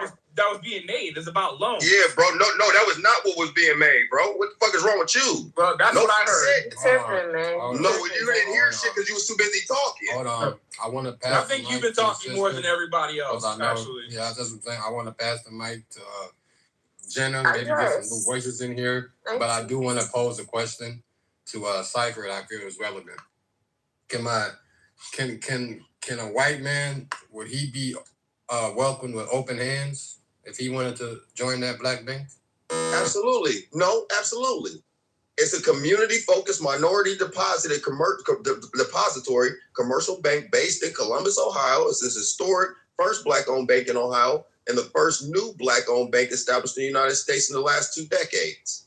I bet. And it's headquartered at 800 East Long Street, Lincoln, Brownsville. district neighborhood of Columbus, Ohio, and you got it online. It's been open since May 1st, as much of a white 2023. stage that you say this is, man, it's some white folks on this stage that want to open an account in that black bank, man. Please do. And that's something that they should do. Listen, I would say, white folks, if y'all support black folks for real, then put some of your money. And see, the thing is, I never said put all your money anywhere. See, smart people, they bifurcate the different pots. They could put $50 there too.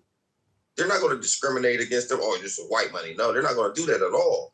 I'm saying, but it's incumbent upon black folks, since we got all these goddamn complaints, to start putting our money in-house. That's all that point I'm making up. Isn't $250K insured per bank? Oh, yeah. It's FDIC. Yeah, so you want to be in multiple banks anyway if you're trying to get Would that count for my reparations by any chance? No, not at all, sir. Not a smidge, Matt.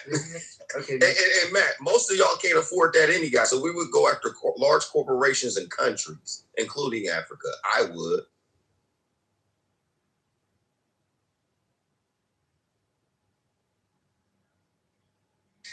Well, I tried. You and these black banks, Cypher. You will not let that shit go, man. I never let it go. I never let it go. I got to ask. So if the concept is to keep the money within the black community, how do they reinvest the money in the black community? Well, how would I go about doing it, or how does that bank go about doing it? The black banks, yeah. Okay, well, one of the things that they do is they can offer new more financial products, and they can also expand their reach into different areas, right? So it doesn't have to be like regional or anything else, right? So, for instance, I know that One United Bank, the BP, she does this little book report thing, for instance, every year for financial literacy. And she picks 10 of those book reports from the ages of 8 and 13 from March to July. And they pick 10 people, they give them $1,000 bank account. And it's a book report based on the book that she wrote based on financial literacy. There's other things that they do in terms of financial literacy that I work with a Delphi Bank with right now in Columbus, Ohio, about free financial literacy, where we're feeding the public and letting motherfuckers talk about financial literacy so that they know, hey man, you can put some of your resources here. This is how you fix your credit. If you're trying to open up a business, this is what they're looking for. These are grants, this, that, and the third. This is what options are and resources that are available, right? So in most white households, well, I ain't gonna say most.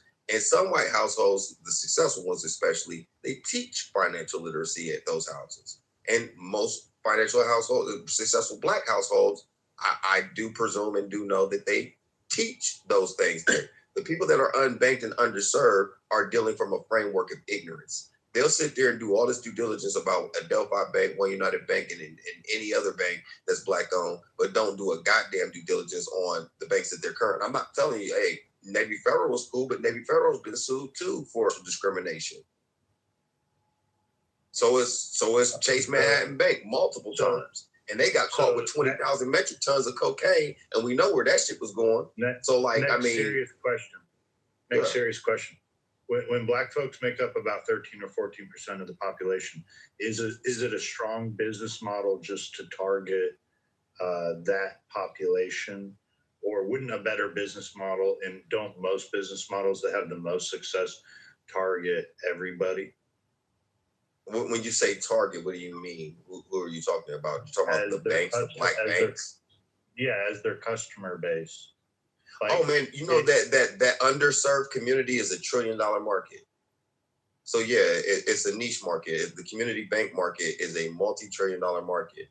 And it is a good market, but it doesn't have to be limited to it. I mean, they're not, just because their focus is the community doesn't mean that they're not going to take a large commercial bank or somebody that banks commercially with somebody else or a big retail branch and then take their money. We'll take everybody's goddamn money.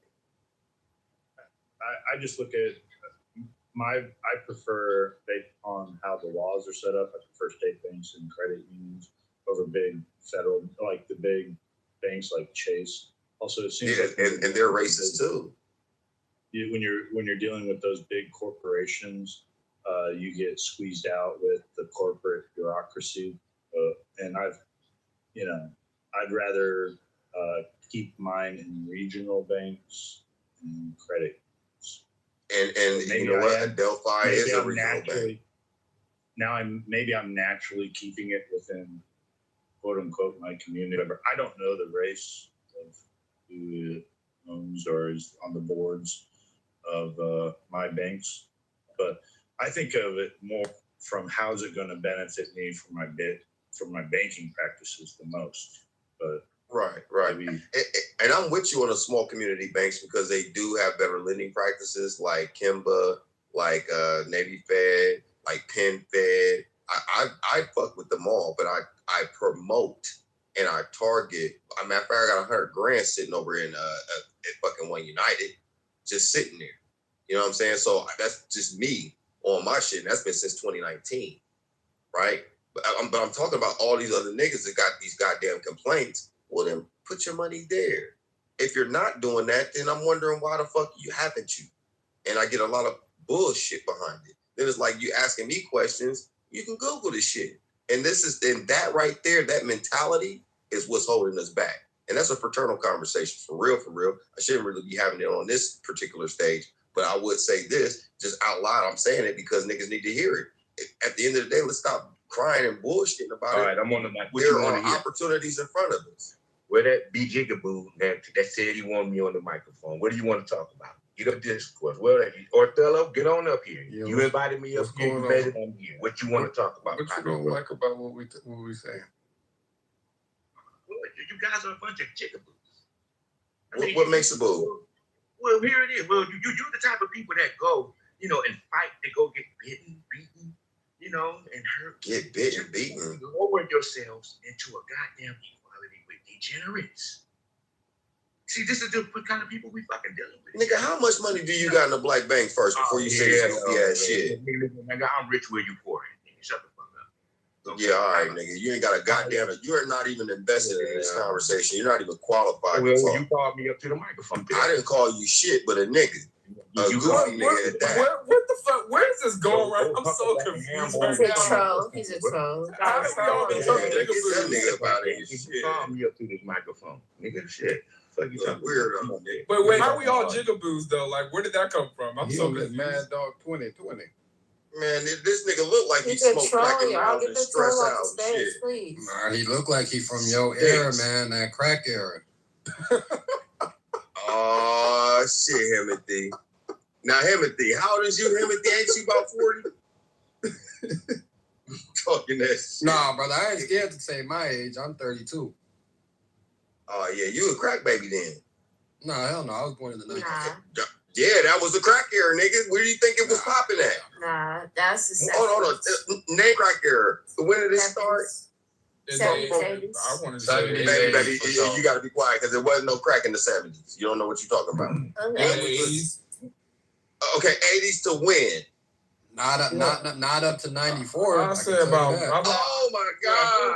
I ain't gonna lie, close to mid 90s. I ain't gonna lie, maybe close to mid 90s. Yeah, like the late 90s, nigga. I was selling crack, nigga, in 98. Yeah, y'all was selling it, but some of y'all's mamas was crapping. Yeah, but the 94, bro. Some of y'all's mamas and daddies was letting us rock around, nigga. We had the crack girls. We the social media era. We not no crack era gang. Nigga, that was a solid 15-year. Now I don't know who buying crack now, but I can tell you this: niggas was buying crack in the mid 2000s. Yeah, so Yeah, but these people was on Molly. Yeah, some of y'all some freaknik babies. Yeah, you were some of y'all was conceived during freaknik. Right. That's why but that nigga in the corner that called us whatever he called us, he's from them 80s, bro. Okay, but y'all said this. That nigga's from the 60s. Y'all said this is a white stage. Yeah. If this is a white stage, then why are y'all talking crazy like this right now? Because it's not a white stage. Money in the black bank account. It's not a white stage. So I told her with the black bank accounts. That's why I came on the stage. It's not a white stage, bro. We let everybody. I just said that shit. I'm gonna pass the brother to Matt, man. I see he's trying to speak, man. He'll explain it. But I've been trying to speak for a while. Yeah, I was actually. Go ahead, Queen. I'm trying to get Jenna in. She's been trying to talk. You guys are talking over. I'll listen. But by the way, no, you don't. You can talk. By the way, if a stage is full of black people, it's a white room. I'm confused. I don't understand how that works. But okay, go ahead, Jenna. It's about who run it. It's a white room. Right. The board of directors in this room is all white, except for Himothy. No, that's not true. Why we took over like that? We're taking over everywhere. But okay. Let's go. Yeah, Hey, Joe, no, I ain't lying. we taught y'all taught us the best teachers taught us how to do it. We taking over. It's okay. But yeah, so I did look up because it's after hours. White people are during the daytime. Oh, they're in the daytime, the white people? Okay. I did look it up. Dang, why it went away? I had the top 3 black banks. I said it was like one in Massachusetts, one in dang, why did it go away? I'm sorry, y'all. I gotta come back. Just Google Black Banks 2026. I did. I had it up. It just disappeared on my It's like 28 of them, 28 banks now. Well, I looked up the top 3. There's 28 though. So you gonna put some money? You gonna put at least $50 in one? Yeah, it's easy to just have another bank account for sure. Yeah, definitely. Absolutely. I got the Chase because Chase is everywhere. I travel a lot. Chase is everywhere, so I got Chase. But Chase is grimy as fuck too. But I mean, it never did me wrong. It never did me wrong. Man, they do. If somebody get me wrong, they give me my money back quick. So I like Chase. So a black bank, they probably not gonna give it back that easy, but. What do you mean? Why do you say that? Hold on, Paul. Why do you say a black bank they're not going to give it back that easy? Why do you I don't know. You've never been with a black bank. I haven't. So I don't know. Yeah. So why would you say that? That's why I just looked it up, and I was about to tell y'all the top 3. But why did you say that? Though? I'm trying to understand why did you say that? I just thought that Chase is such, so long. A little bit, Cypher, or no? I don't like Chase because you can't deposit cash. I don't like that. Oh shit! Is that true? Black? Yeah. California, you can't do actual cash. It is now. It's recent changes in the last about 5-10. I always do. Are they even FDA? What's that word called? FDA. No, you don't make any money though. If you put your money in there, you never make any interest off of it. So, and where? Where would you saying that? I'm talking about Chase. You can't get any, like if you have any type of money in there, you're never gonna get any interest accrued on it. Yeah, but Jenna, if you open a investment account there, right, buy a BIL, you'll get a money market rate. Yeah, it'll take one day to move money back and forth, but just open an investment account and buy BIL. Yeah, and if you get a certain amount of wealth, you could actually go to JP Morgan. It's the same thing. JP Morgan is one of the better. And wait, so Chase, you're not allowed to deposit cash with Chase, or is that every bank? Because I just did it with Navy the other day. I mean, Navy Federal is not Chase. No. I know that, but I'm saying, is it just Chase? In the last 10 months, he said in the last 10 months it's changed. Damn. So why did they change that? I don't think that it even matters when it comes to this conversation. So but I'm just interested. Like, did they change? Because I feel like, is it gonna go to other banks too? Like, why haven't you Googled it though? Bro, I don't need to Google everything if we're having a simple conversation. If we're all having a conversation, I'm not gonna Google. Obviously, I know I have a fucking computer in my fucking hand. Hey, this the shit that I'm talking about, bro. Obviously, I have a computer in my fucking hand. But if we're having a conversation and I say, hey, bro, do you know why they don't want to accept cash? And you might happen to know. Common sense would be like, yeah. Common sense says your ass would have Googled it, nigga. So when the lady asked you earlier, hey, what are some banks that I can have? You knew top of your head what fucking banks there were, but you wanted to be an ignorant, jigaboo ass nigga and not want to tell me. Now you step hey, love, these are the 3 banks that you could deposit your money in. But instead, you wanted to be no, Google pheromones from here. Anyways, but you're embarrassing. So nobody knows. Nobody knows. Nigga, you're embarrassing when I hear you talk. Keep investing your money in that punk ass, little ass bank that you're fucking investing your Yeah. You're not doing nothing. They're not. The bank is trash. Yeah. Do you have $100,000 anywhere? Do you have $100,000 any goddamn where? Doesn't matter. I bet you got more money. Right. Okay. All right.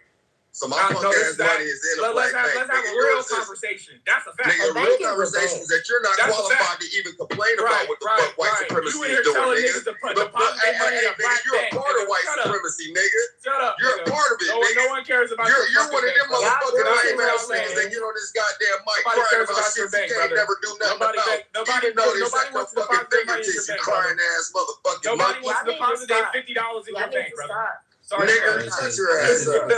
I'm sorry to tell you, brother. This is between Cypher and E. We're going to allow them to crash out for maybe 30 more seconds. Oh, it's not a crash out. I just, shut your nigga lips up, nigga. He's in here bragging about the fact that he's little $50 Especially in his black bank. Nah, fuck him. No. I reserve the right to be whatever I want to do because I'm invested in my people.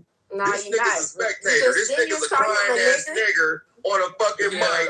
Like a white man every goddamn thing for him. And he's nothing but a fucking monkey. This nigga here trying to get referrals to his black bank. Nigga. White people love what you saying, huh? Exactly. I'm a shit on this nigga. He's a he's shit on Jenna. He's not one of us. He's not. This nigga's in here working for so I don't give a fuck. Listen, hey, Jenna, let me lay something down. We're just meeting each other, right? Let me just say something. Hey, Jenna. So I use this word for that's fine. You in here trying to get commission to your back thing, man. I want you to know this. I don't respect niggas that complain and do all that shit and perform on the mic and they don't do a goddamn thing in real life. I don't like uninvested niggas. I don't like dumb niggas. I don't like young bum ass niggas. Thank you. We appreciate it. The 30 seconds is up. Thank you. We are going to go back to the conversation at hand. I know Cypher kind of distracted us with the black bank. But the real question is the title, man. That's what we really want to get to the nitty and gritty. You know what I mean? I want to get there. One mic on Jenna. All right. So I did want to talk about that. All that nonsense. So much. But okay. Are the Democrats responsible for black destruction? I don't see black destruction. I see black empowerment happening. I live in Austin. And it's a lot of great things going on. I went to a HBCU, great things going on. And so I don't see it. And I see a lot of, I see us winning, actually. So I can't say, and I'm actually, I'm in AIP, the American Independent Party. I'm not Democrat or Republican. So I don't see black destruction. I see destruction everywhere, though. So I did see that, but that's my input. Thank you. We appreciate that submission. Did you vote for Trump? I'm in Texas, and Texas. I already knew he was gonna win. But no, I went for the Independent Party. I did not go for Trump. I did not go for Kamala. I don't feel like a woman can be a president of this country because a lot of other countries don't even speak to women. So they can't. You should have been in the room last night, man. We had this talk literally last. Yeah, I don't think they don't. A lot of countries don't even respect women, so we can't have a woman president. So I understand that. So, but did you partake in your local election? Yeah, I did do my Killeen. I'm in Killeen, Texas, Fort Hood. I'm here. I did that. It is very safe here. It's a lot of Black people in power in Killeen, Texas. It's very safe. A lot of Black people in police, all the politicians, all Black. It's a great city. Killeen, Texas. You said if you're in Killeen, have you heard of the Newton Isaac Collins School or some shit? No. Newton Isaac Collins. Are you from Texas? No, I just moved here. I've been here about 4 years now. I'm about to leave. From Cali. Matt, I see you've been what part of the country are you from? What say, Matt? I actually was born in Louisiana, went to HBCU, Grambling. I grew up in Indiana. Shout out to you. I did worked in Cali for about 8 years at a prison. And so pick it up, now I'm in Texas. Damn, well, that was good. I'm going back to Cali on Monday. I got a job. My job start in Cali, 7-month contract to make some good money out there working at a prison. But yeah, I'll talk shout out to the HBCUs. I went to the first private HBCU. Wilberforce. Shout out to the Woo, man. Oh man, shut the fuck up. You went to Wilberforce? I went to Wilberforce. Yes, sir. Nigga, listen, my sister and them came out of Wilberforce. I've been going to Wilberforce since '97. Yeah. You probably done ran across me there. My nephew go there now. Yeah. Hey, it's a shithole right now. It's a white room. Yeah, it's been a shithole low key. I thought this was the white room. We're talking about HBCUs. It's not a white room. No, I'm about to. Matt, I've been seeing him come off mic, so I want to let him say it. But you were speaking on HBCU, so I had to bring it up because I went to one as well. Yeah, shout out. Okay, nigga. There's no wonder why you know Ohio, nigga. Shout out. Man. You feel me? I don't really be disclosing too much, man. But you feel me? She brought it up, so I'm like, fuck. All right, yeah, Wilberforce. I got some alumni in my family. My main point was I don't see Black discretion. I see us winning. We're winning, and I see that. If people don't want to recognize it, that's cool. But I see us winning. I'm winning. My family winning, and I see friends winning. So I don't know what everybody else seeing, but I see a lot of winning going on. Hey, Jenna, keep on winning, baby girl. And when you get a chance, check out that Different World thing on Netflix. Some of my people behind that too. Support that Netflix film. You remember Different World, the old movie show? Yeah, I like it for you. You know, I got so Jenna, if Black people are winning, why is there so many Black folks that feel like we are suppressed? It's like I would say something with like a stereotype. It's a stereotype. I would say that. So you're saying they're delusional? The mass population of Black people that feel like we're not winning? Some people are losing, but there's losers everywhere. But yeah, there's a lot of Black losers. There's a lot of racism still. There's still I'll still deal with it, but you have to deal with it in the right way. You have to have that mentality to deal with this system. And so when you understand the system and you can deal with it, then you win every time. But you got to know how to deal with it. And so that is the key. And a lot of people don't have that key. And so I would say, a lot of people are losing. There are a lot of Blacks that got with this system because if they get angry, now you lost. But if you hold up the law, if you know what you're talking about, you stay professional, you stay calm, and you show that they're the crazy ones, which they have always been, then the others, then once you show that, then you're gonna keep winning. Just you have to play the part. You have to, what do you call it? Just you gotta Django their ass. I haven't watched that movie yet. So I would say, you have to you gotta do your part. You gotta just show that, hey, I'm the professional one here. You're the one tripping, because they always are the ones tripping. But you need to show that in a certain way, and it's hard to explain. So do you believe that there's still a system in place that what's the word I'm thinking of? System's in place. So you believe there's a system in place? It's been a system, but you have to, once you see it, you learn it, you go against it, you know, okay, you playing me this way and it's not gonna work. I'm gonna just tell you, hey, strike one, strike two, you and me. I'm not gonna cuss back at you. How you gonna say I'm the one wrong? You're the one causing a hostile environment at work. I'm gonna say that off top. As soon as you do anything negative towards me, say anything negative to me, I'm gonna write you up and say that you have caused a hostile environment. Instead of prisons.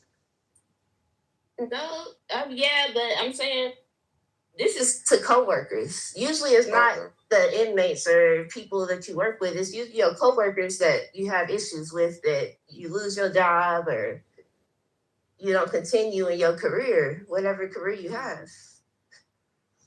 But if you have a career as a Black person, you're going to continue to win because you have that professionalism, that empathy, that you just have what you need to succeed. With these white people, when they come, they don't. They just don't know how to act. Honestly, sometimes you gotta whip them. Sometimes you gotta string them to a tree they and act whip crazy. They They say something crazy to you. They say something crazy to the people. I like the way you die, boy. Wow. They act crazy. Yeah.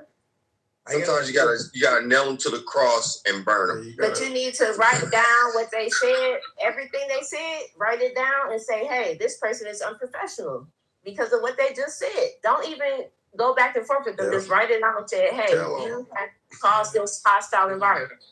Jenna, you're not afraid of white people, are you? Not at all. Okay. I got a scenario for you if you can entertain it, maybe, if you don't mind. Okay. You're alone in a forest. No, I wouldn't do that. That's what they usually say, right? So you're alone. I know, Black. You're alone in a forest. You are confronted with a bear or a white man. What do you do? Do you, in that situation, do you just go with the flow and like? You say, hi, bear. Bye, bear. So don't deal with the bear. You don't deal with the bear, right? Don't deal with the white man at all. Like just hi and bye. You can't get away from it. Like either one, you're probably not getting away from it. Like the bear, you're definitely not getting away from, right? You gotta shoot them both. Because he's there. You have no weapons. You gotta stab them both with a sharp harpoon. You gotta get a stick and you gotta beat the cave juice out of them. So wait, did you say you don't gotta kill him? You would go to the bear or the white man? Gotta kill him. The bear you can make a rug out of. The white man you just eliminated one race. I'll trust a bear more than a white man for sure. Oh shit! There we go. That's I would be mad. Yeah, I trust a bear more than a white man. Wow. You know you're gonna die, right? You know that, right? The bear gonna chill unless you mess with the bear's gonna. That white man he's gonna just figure something out. He gonna come at you acting crazy. No, the bear. The bear is not just gonna come at you acting crazy. Hey Jenna, stick around. Unless you mess with the cubs or something, right? Like so, no. Jenna, you good? I trust the bear more. How about a black man? If you were confronted by a black man or a black bear. Hey, I guess it might be men, but the black man, I'll trust the black man more than the white man and the bear. I would trust the black man more for sure. I definitely would trust the black man more than the white man and the bear. He's gonna respect me. So you're literally a racist. Your point of view. I'm racist. You have to be. You have to be racist in that argument. The only way you can make that make sense. It's a gotcha moment, Jim. It's a gotcha moment, Jenna. My apologies. He said I'm racist now. It's not racist because you guys have again, you've moved the goalpost for why they. This is reality, though. Why it was ever brought up? Why the whole would a woman rather be with a bear or a man question? It was never posed. It was never posed as a racial dynamic. The question is, it was when it first came on the internet. It was basically women saying that they don't feel safe around men. So unsafe that they would rather be around a grizzly bear. Now, what these people in this room have tried to do is add a racial component to it because they don't seem to be able to. I didn't do anything. I listened to the question and there's no racial. I trust a black man more than a black woman in a bear. You know there was a racial component to it by you saying, had you said man in general? No, but you called it a nigger. I just gave description. You said a white man and a bear. You said a black man and a bear, which it adds a racial component to what the initial And then he called me a racist after that. Yeah, and then that racist is a translation for nigger. That's what he said in his heart. I heard him whisper it to himself. It was just a scenario. I don't know where you got. No, I'm saying the scenario. The scenario as it's spilled, the scenario is literally women. Would you rather be alone with a bear or a man? No. Because that's what they do. I mean, you knew this was where it was gonna go. Oh, I know. I didn't know. So Not you, Rob. No, I'm saying like the race component part of it. All we did was take a song and we remixed that it. was a song. That's I didn't even all know we where this fucking came from. did. I didn't know. I don't think that was being That's all we But it did. actually takes away from the song. purpose of what they were saying, and if you wanted to make it as a gotcha moment. Hold on, Rob. Jacob, you know a white woman said the same thing? Yeah. The question. Did she trust a black man more than a white man? Yeah, a white woman I said bet. the same thing. It's And they not a- crucified A white woman will trust a black man before she trusts a white man. It's not even that deep, you guys. It's more just like a logical. And before they trust a It really was. I mean, Because you you're- just it's used a the lot of word wrong. Man, why did any of y'all answer with Matt, they're taking it deep because you're a white man that posed the question, man. Yeah. A black person posed the question. That's not why there at would be all. No, I'm saying that he used the wrong word and he used the word incorrectly. What he's trying to get at is the same thing that people were trying to get at when it was a general question about women, and it's just as far as women in general and men and bear. What he should have said was something about an irrational fear, right? But using the word racist, he just used the wrong word. No. And it's probably because he has an irrational bias and he just wanted to use that. No, it's not that deep. So there was it was a bad question, but it is that deep. Man, can you explain why the American white literacy rate has declined so much since 1992? Can I explain? Man, you just used the wrong word. Shut up. Why Let has him white explain. culture declined? Let him explain, man. Y'all not gonna disrespect my fucking moderator in this bitch. Why has white culture declined? Matt is trying to speak, man. Y'all not gonna disrespect this brother, man. He ain't disrespecting y'all. Let him answer the question. Is he the one that asked me the question? I was wondering, like, the answer that I gave, is it, like, how is that, like, interpreted now, though? Because y'all asked me this question and I answered honestly. So how is that interpreted? Because it seems like y'all going in different angles at this point. Well, Matt interpreted it wrong.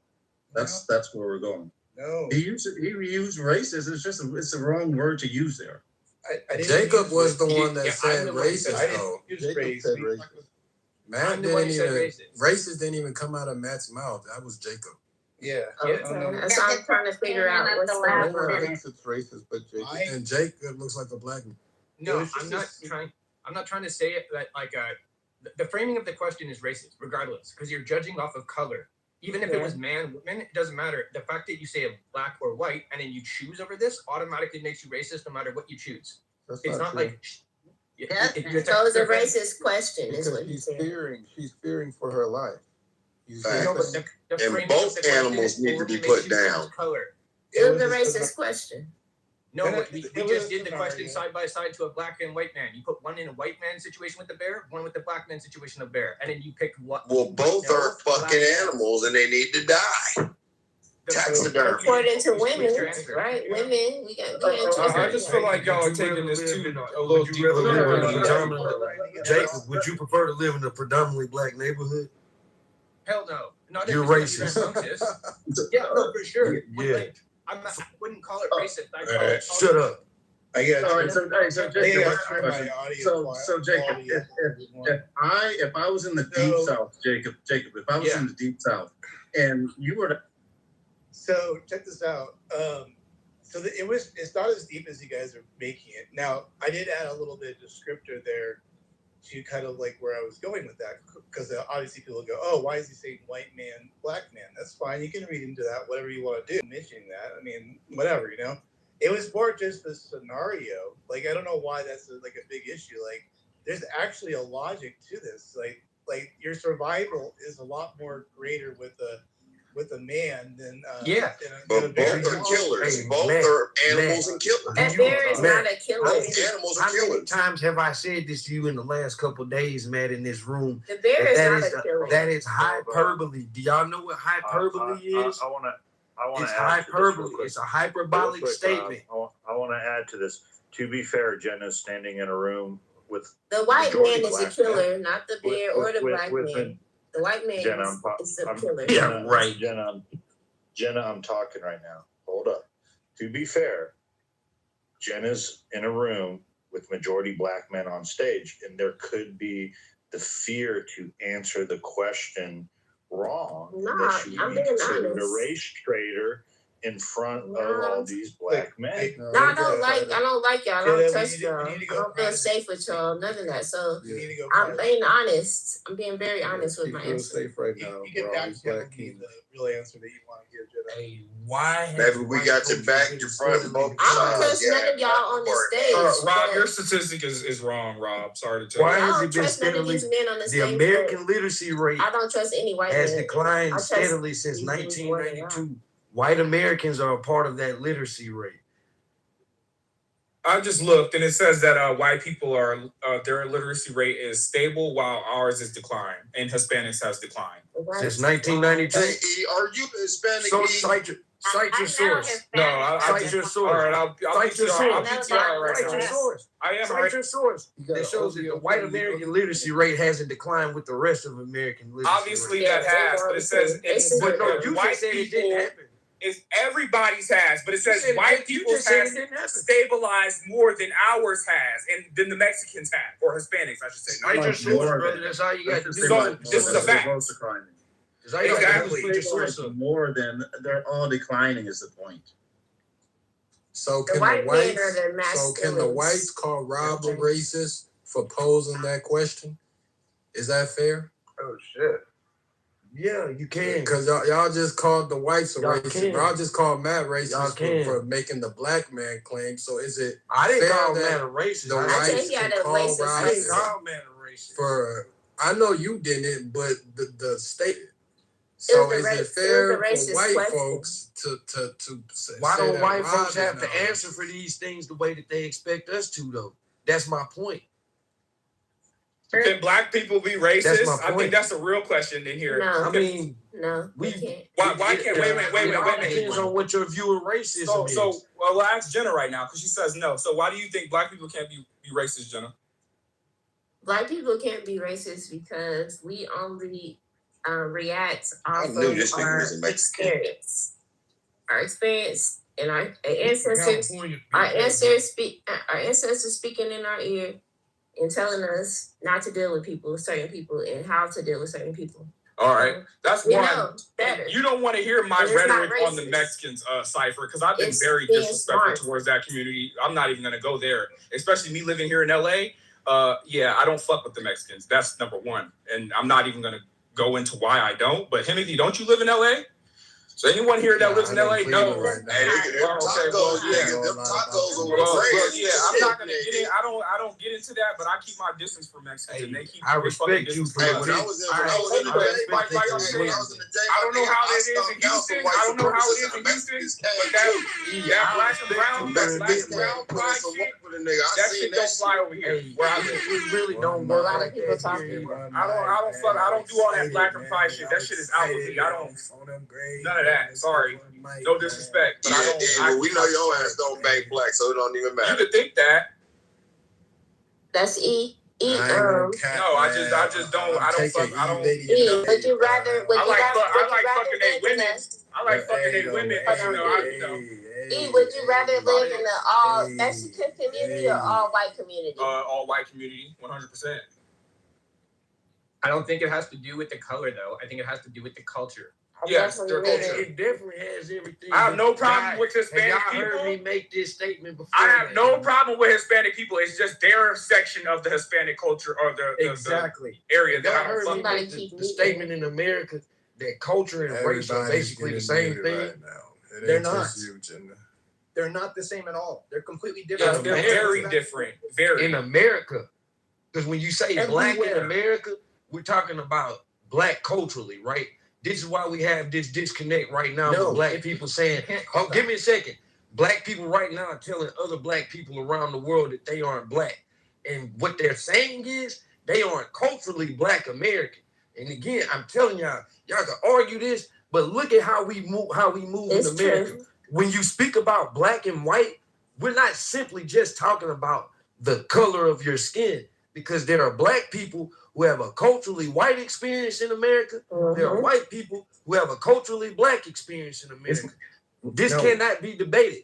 It's high culture and low culture, not white, black. No, it's not a high culture or low culture. Yes, it is. Because by you trying to say that would indicate that one of the cultures are better than the other. No, that's not it. They are. It's white supremacy. No, white supremacists. White culture isn't any better than black culture. Now, I could be biased and say that I think black culture, keyword, I think. I can be biased and say I think sorry, black culture. I personally believe that let's break down the pros and cons. The same way that y'all be up here talking about white people, that's how I feel about the Mexicans. But I feel the same way about Hispanics. I don't think believe the in Mexicans. I happen to coalition. think that Mexicans are a lot more racist than the white people that y'all claim on. I don't believe. Well, they're I'm not just gonna as say that, but I don't racist. believe in a black-brown coalition. Me either. I don't know how that works in Houston and all them other places. Well, again, like I told you, whatever they telling you about Houston, I was told that just it was because we it's get along y'all together. Just because we get along through music and shared culture, it's not one of them type things, brother. Oh, it's selling dope. They get along with us when that's what I'm saying. Dope. And this is why I say there's no coalition, because if the only thing that seems to be like binding us is the fact that we got some issues with the legal system and selling dope, we not now. So no, I don't subscribe to that black brown shit. When I speak for black folks, I speak for black folks. I can't. And I speak want to for make Hispanic clear, people. it's only the Mexicans that I have a problem with, not the the Puerto Ricans or the all them other ones. And why is Ecuadorians, I have no problem with them. It's just the Mexicans. Their culture to me, I don't have no problem with them either. What about Colombia? You ever been to Colombia? No, I haven't.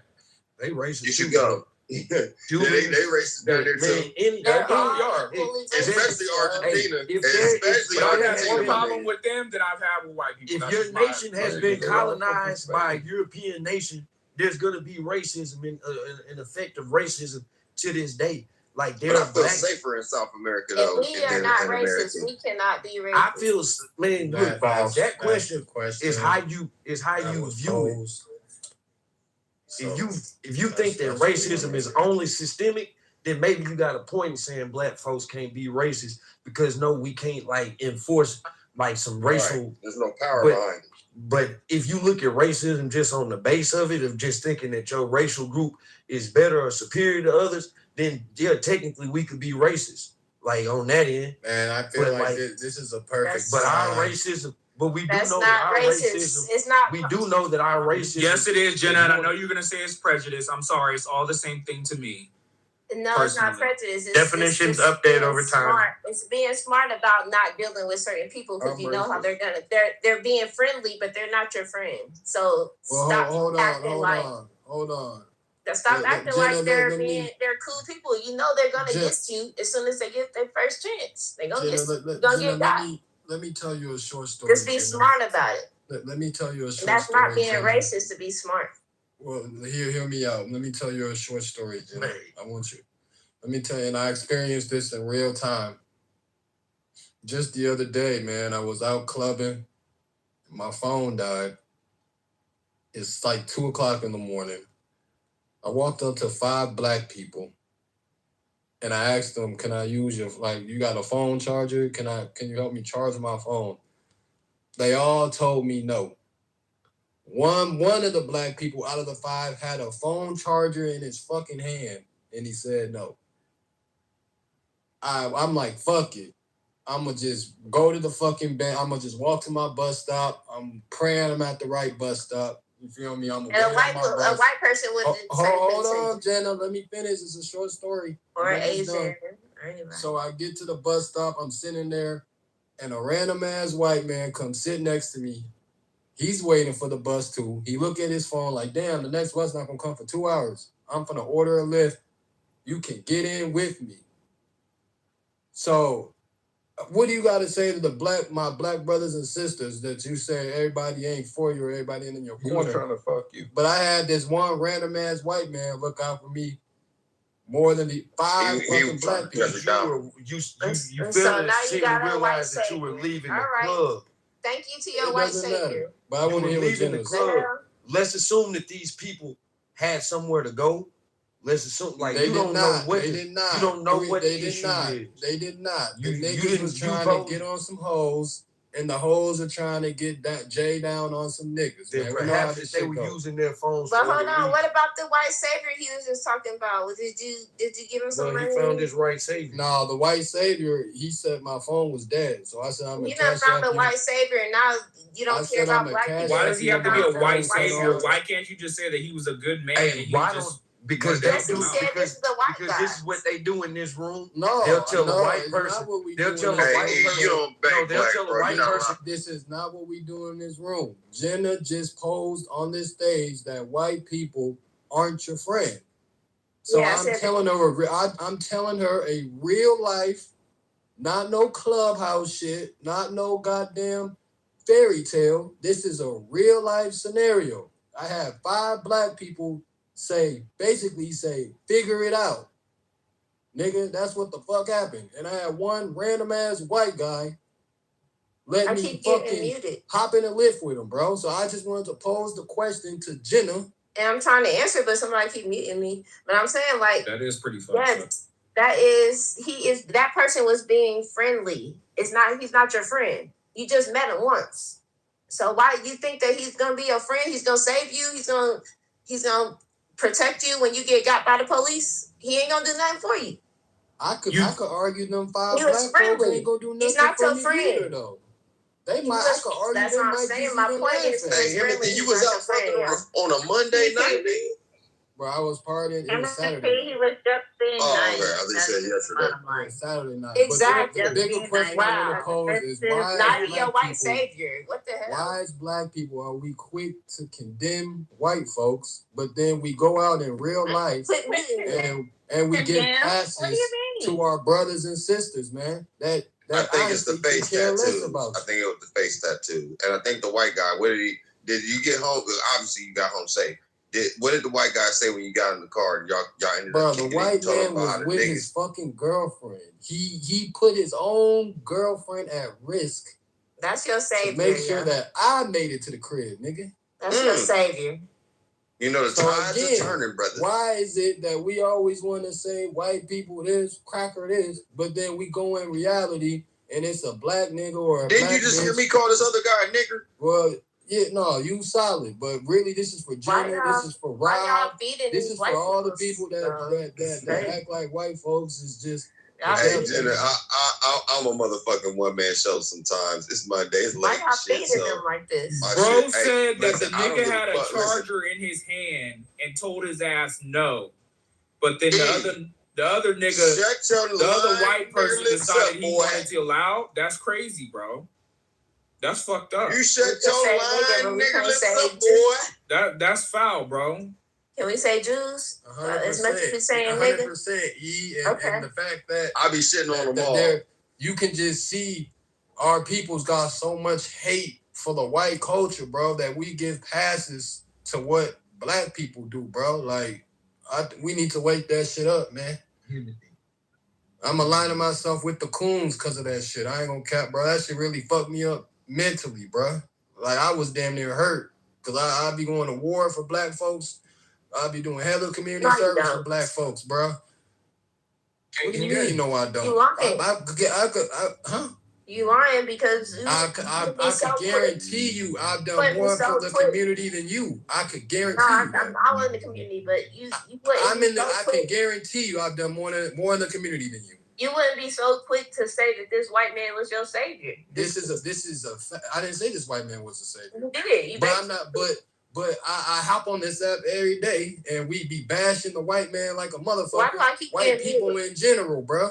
But we give a blind pass to like E. Liddy said, you more likely to get robbed by some black people. Somebody don't like my voice. Timothy, I was gonna ask you. I like Jenna though. Jenna the type of motherfucker that let you get by if you're in line and there's a white boy, she gonna put you in the front of the line. Shout out to Jenna though. Yeah, celebrate hate. And then I ain't even gonna say the person. I don't hate I ain't even gonna expose. I just know y'all. I don't hate y'all. I know y'all. I ain't even gonna expose. And I don't necessarily hate on the app that sent me bread because I said it was my birthday. All the niggas ain't do shit. So this is two scenarios. where the fucking white man showed me some fucking love and he ain't have to. And the motherfucking niggas and bitches ain't do shit. I ain't gonna lie, white people will support the fuck out of a nigga when it comes time. White people are what, angels and saviors, huh? They ain't saviors, but they'll definitely spend some money on a nigga. That's a fact. You new to the room, Jenna. I used to call these, and Matt would tell you, Beaver would tell you, I used to call them crackers every fucking day. They ain't nothing, man. I wouldn't trust them. They friendly, but they ain't your friend. Walk me through him. That's what Malcolm X said. The guy's mindset is. Who?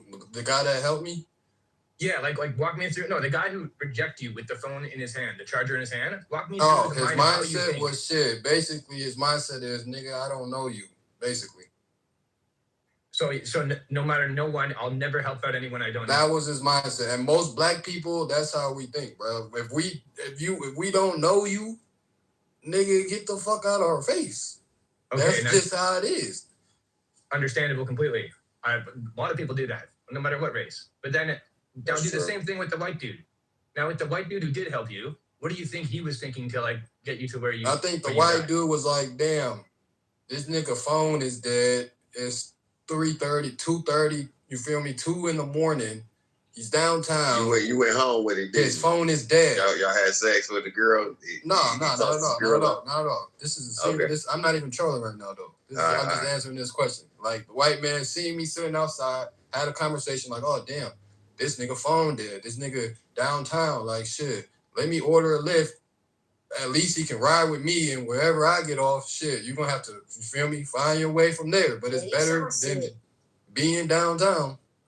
And Jenna, I ain't gonna lie, I would be careful with I'm not saying you shouldn't have the mindset that you have, but there are some black people that advantage of you because, they feel that you're more than likely to gravitate towards them just because they look like you. Either. It's people though, but so okay, well I think she's gonna gravitate me, so now I'm gonna manipulate the fuck out of her because of that reason.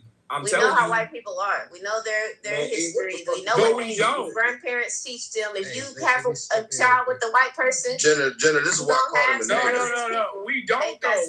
Listen. It's you. Listen, I just feel like that's a dangerous mindset to have, and it's kind of hypocritical. It's kind of hypocritical for me. It's kind of hypocritical for me because you know what? The same way you talk about the white people, I'm gonna admit it's hypocritical for me because that's how I feel about these fucking Mexicans. I feel everything that you're saying about white people. That's exactly how I feel about them. I feel like every day are just out to get me. I feel like they will do whatever they can do to possibly fucking destroy me. Do that in any way. But I just don't feel like it's like that with white people. I just don't. The Mexicans learned it from them. But I want y'all to really try. I want y'all to try this experiment, bro. Like, I want y'all tomorrow, whenever y'all start your day, even if you don't need it, walk up to 5 black people and ask, hey, do you got this? Or can you help me with this? And see what they say. And then do the same thing for white folks. I've seen the opposite though. I've seen the opposite though, Timothy. If I can, real quick, let me get in there. Timothy, I've seen the opposite, bro. I also know that there's a such thing as sundown towns. And I don't see sundown towns in black people. For a sundown town ain't no difference from the hood, though. A sundown town ain't no different from the hood. Hear me out, Timothy. You went to a historically black college for how many years? 6. Okay, boom. In 6 years, you stayed going back to that place because you obviously felt comfortable around your people, didn't you? No. They were good people. They were great people at HBCUs. You know that. Boom. Now, here's the thing. At some of these white colleges where black folks go to, haven't some of those kids been raped? Bro, take your ass over here as a black man here, right? Actually, around this time right now. Hey, nigga, when I talk to you, boy, then you can talk. Now, fuck him. He's not black. He's a white nigger. So, here's the thing. What? White nigger? To Timothy. Here's the thing, bro. I'm saying, I get what you're saying. Good and bad exist everywhere. But as a black man in America, especially, bro, I get the sentiment. I understand that these things do happen. There's some good people that look out. I've had some white folks look out for me where black folks didn't. But overall, bro, I've always felt safe around my people, bro. I've always felt a kinship there. You know what I'm saying? But also, I do know that there's some degenerate motherfuckers amongst them, right? So it's about situational awareness. I'm glad that you got home safe. I'm glad that you got home safe first. Stop using but the same thing, bro. As an excuse, but there are multiples. There's not excuses. These are facts. But there are sundown towns. That is no different from me going to a hood at 2:30 in the morning, a hood that I'm not from, bro. There's no difference, bro. No, it is. That's a fact. You're gonna it is because no, it is a difference. It's a big fucking difference. No. It's a big fucking difference. Your chance of survival in either one of those is way different. Absolutely not. Cypher, you take your ass to Whittier right now around this time as a white black nigga man. boy. And they gonna hang your motherfucking ass. Filthy monkey nigger. That's what they gonna do. They gonna put you in that trunk and ship you right over there to Mexico. That's where you going. You go over there right now. Conversation, man. If I take my ass to a hood I'm not from at 2 in the fucking morning and I'm just walking the street, if somebody finna look at me like this nigga is not from here, I'm a lick. There's no difference from me 100%. Going to a sundown town and them looking at me and being like, he's not from here, and bro. you get hung. Has that ever happened? Listen, I've been in a lot of places, bro, and I'm not gonna say that don't happen, bro. Between do I want to get hung or do I want to get robbed and shot? Yo, Himothy. Listen, hold on, Himothy. What you're saying is a stereotype, right? What I'm saying is an actual recorded fact. That's not a stereotype. Right? That ain't no stereotype. That's a fact. Hold on. Let me tell you the reality of the shit, because I'm one of them niggas. Okay, I come from that shit. In fact, my generation created some of those environments. Unfortunately, I'll tell you this: most niggas ain't just pulling up to niggas. Most niggas, and I can speak on this. Most niggas, if you wander around 5 o'clock in the morning, unless you going up to niggas asking them dumb, weird shit, you zoned out your mind, dropping shit, some fuck shit, looking like a target. Yes, that can happen. You're increasing the chance of danger when you do that. If you're minding your own business and walking down the block at 2, 3, 4, 5, 6 in the morning, it could be a gang of niggas on one corner. As long as you're not making any eye contact, like you threatening these niggas, you just minding your own business, 9 times out of 10, you're good. Yes, that's the truth. Not here in LA. Now, hold on. The other side though is no. Hold on. Shut up, nigga. So the other side though is where you from, and that's gonna be that. If you're in a sundown town, it doesn't mind if you're minding your business. Doesn't mind what color. It doesn't matter what color you got on. It doesn't matter if any of that shit. You're going to die, and that is a recorded fact. Like you said, that's a fact. Like I don't know what the fuck. What are we talking about? They're gonna torture you and hang you. They'll do a lot worse to you in the Yeah, you'll be barbecue nigger strips. And then they say you killed yourself. Then they say you killed yourself, and they did it, and everybody agree. It's crazy. And your body hanging from a tree. That's a lot worse. What's the difference between being shot in the head and fucking being hung from a tree? What's your die slower? You gonna die? Or you're die quicker? So, like, what are we talking about? Huge difference. Oh my God, bro! So losing your life, you're gonna lose your life regardless. So there's a difference. You're gonna be dead. It's a difference. Do you want to go feet first in a wood chipper, or do you want to just die in a gas chamber? I don't want to die at all. That's the point. All right, then, nigga, you gonna die? You gonna die, bitch? So motherfucking white nigga, bro.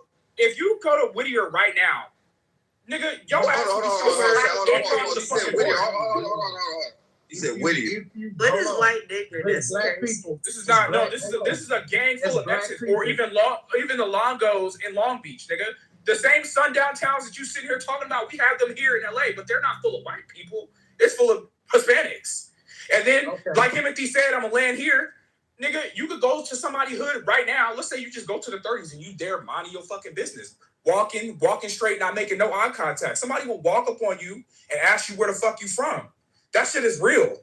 And you're in a bro, that's not predominantly real black. at all, bro. Because I've been on 50 Nights and Flossing, What nigga. the fuck? I've been in the So wait a minute. Whoa. I've been in So all you're saying, this shit. I've been in the Valley Day. I've been in all through the motherfucking hoods. Nigga, I don't have no problems like that, bro. all trolling aside, bro, that's been crazy, looking like bro. a bum then. That's crazy, No, bro. not at all. Not at all. I got pictures of me. That's Hold on. crazy, I got bro. pictures.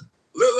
In real life, bro, I don't dress bummy or none of that shit, but I was driving solo dolo in a 2022 motherfucking Camaro convertible. Drop top, nigga, solo, nigga. Bro, And I'm from Ohio, all trolling bro. aside, bro. All trolling aside. I don't have no motherfucking problems out there in Cali, cuz. You're gonna sit here and tell me in LA. Anywhere I go, you trolling, bro. LA, That's crazy, Chicago, all that shit. I don't have no problems, bro. Trolling, bro. You see, this is what I be saying. Ain't no trolling, though, bro. I got receipts and my shit. I got to show you video footage of me sliding through the hood. Anybody that lives here in LA knows that you could be in any fucking nigga, hood I and used to somebody's live in gonna LA, ask nigga. you What up the and ask fuck? where My you from. office is in Inglewood, That's crazy, nigga. bro. I don't That's believe Main you, bro. Street, nigga. This just proves my point. I fuck with Cypher, man. I fuck with him, but this just further proves my point that as black people, we be so delusional. We're willing to defend just dumb shit, bro. Like, everybody knows if you go to the fucking hood at a certain fucking time and you're not from there, it's raps, bro. You barbecue chicken, bro. I'm safe. That ain't true, bro. Literally, my shit is on Manchester and Main Street, bro. I've been safe the whole time, every time.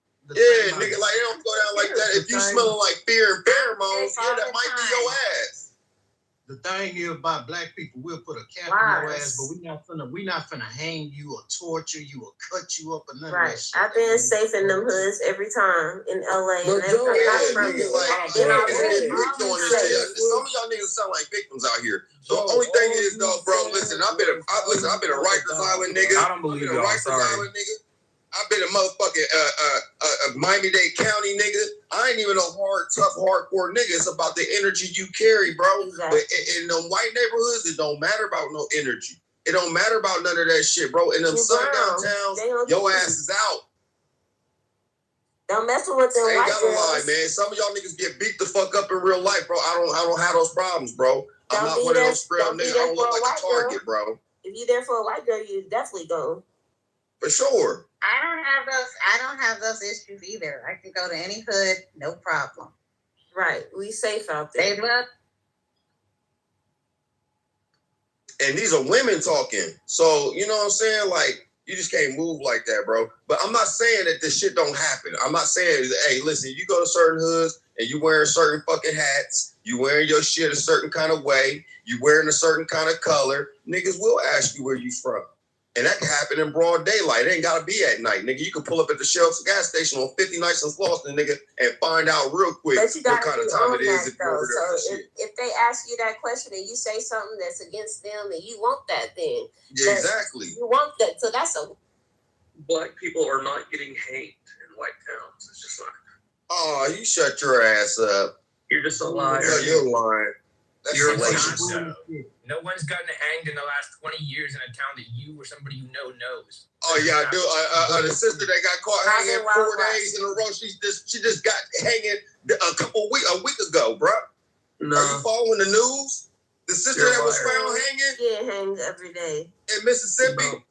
Oh yeah, that's true. I heard about that shit. Fuck is you talking about, bro? That's literally a week ago. Yeah. No. We got, hey, look, there's been 74 hangings. There's been 74 hangings in less than 10 years, bro. What do you mean? You savages are murderers. You savages are some of the most murderous motherfuckers that God ever. I'm gonna take my ass to a sun up to sundown town and see how long I last. They're not even counting them all because they lied and said that they suicides. Of course they're suicides, or they're to cover up a murder. They're not. Lynching. Oh, it's Beaver. Yeah. Leave it to be. They're not suicides. They were hangings. He's the one. And those aren't counted. We just stir up Beaver's inner racism. We're gonna get a whole bunch of mute from the stage. Liar. Those weren't even counted. For a fact, Beaver. Liar, pants on fire. Hey, you know what though? You know what, Beaver? I'm gonna tell you a story. I'm walking down in Poblado in Medellin, right? Because I stay in Poblado, and I'm coming back from Provenza, and I don't have no problems. But I see this guy dressed up like the goddamn Joker. He's out scaring people, rolling out with a big ass toy gun, scaring motherfuckers, scaring them and shit. I see him like 3-4 blocks away. But I keep my little doohickey with me, right? My little stick, my poke, you know what I'm saying? My Pokemon. So I'm walking up on him. I just pull it out. I'm looking. I don't even break no contact with him. I don't break no eye contact with him. I'm looking at him and I pull out my shit. I got it cuffed, ready to go. And he seen me. The only thing he said, "You're a bad man." Whatever I gave him the energy, like, bro, you can play with me if you want, nigga. Tell me something. Toy gun or not, I'm sticking your motherfucking ass. I'm not even playing like that. Great because job. of where I'm from. Where I'm from and how I carry myself. And look, and I be in the motherfucking clubhouses with motherfucking real motherfucking millionaires too, and I can get along with them as well. It's about your energy. But sometimes, sir, sometimes, Beaver, and a lot of times, and especially in them sundown towns and in y'all's little cliques and shit, y'all like to play and shit. Y'all like to fuck with niggas and stuff. And that is a known fucking fact. So it's not no excuses. Like, certain shit do happen because you can put yourself in any situation. But in y'all's little world, y'all like to do some old diabolical shit, man. Matter of fact, think about it. All the motherfucking horror movies, where do they take place at? In the suburbs. I ain't never seen Freddy come to the goddamn hood. I ain't never seen Creepers in the hood. The white people, right? It's people. It's always been that way. They eat each other and there's shit. no question to that. Over the hood, man. Hey, anybody Google how many sundown towns still exist in 2026? Still plenty. Come on now. Hey, Cypher, did you say you was in Provenza right now? No, I live in Poblado, down the street in Pobreza in the Estradas. Oh, okay. I'm on my way to Bogota and Medellin next week. Oh, that's what's up. That's what's up. I stay in Cartagena and Medellin. I'm going to Cartagena too, so let's hook up. Yeah, what area are you staying in? Because I stay in Boca Grande. I got to check with my assistant. She booked all my shit, so I haven't even had time because I got a gig tomorrow, but I'll know Wednesday. Yeah, Madison, you're supposed to hit me up, man. Let me know if you know what you need, because I got my people down there, though, too. They take good care of you, too. Police and everything. Madison, welcome to the stage. I'm curious on your thoughts upon the title. Do you feel safer in a sundown town or a hood? Oh, in the hood all day. I'm from Detroit. I don't have those kind of issues. You walk around like a mark, you're going to get treated like one no matter where you are. Straight business. You be looking for issues. If you get issues in the hood, you looking for it. If you just there chilling, walking around, it could be 3 a.m., whatever time, whatever color you wearing, they ain't messing with you unless you messing with them. Yep, I feel safe in the hood too. I've been in the hood many times. I ain't get fucked with. Can't go swimming with white folks. Never. Man, you know what? Don't send your kids out there with them. I swear to y'all, somebody was doing a moonlight hike last week, as a matter of fact. Where I live, we got a bunch of trailheads, and I swear I was gonna go because I'm into shit like that. I love Don't do it. I love stargazing, and I looked and I thought about Northern Wells. It's so sad. We can't even have fun no more. Like, I was like, I am not going because I'm gonna be the only motherfucker that look like me. Ain't nobody pushing. It's so scary. That's crazy. It's real now, though. Then this is the warnings. We getting a lot of warnings. So it's no reason why y'all should be going with people or sending your children with them. Y'all know now. Like, it's so many warnings. If it happens, it's your fault at this point. Jenna, I don't mean for you to dox yourself. What area do you live in? You don't have to tell me the area, but what state do you live in? I'm in Texas. I'm in Austin. Oh my God. Austin. It's very diverse here. Yeah, so I don't know.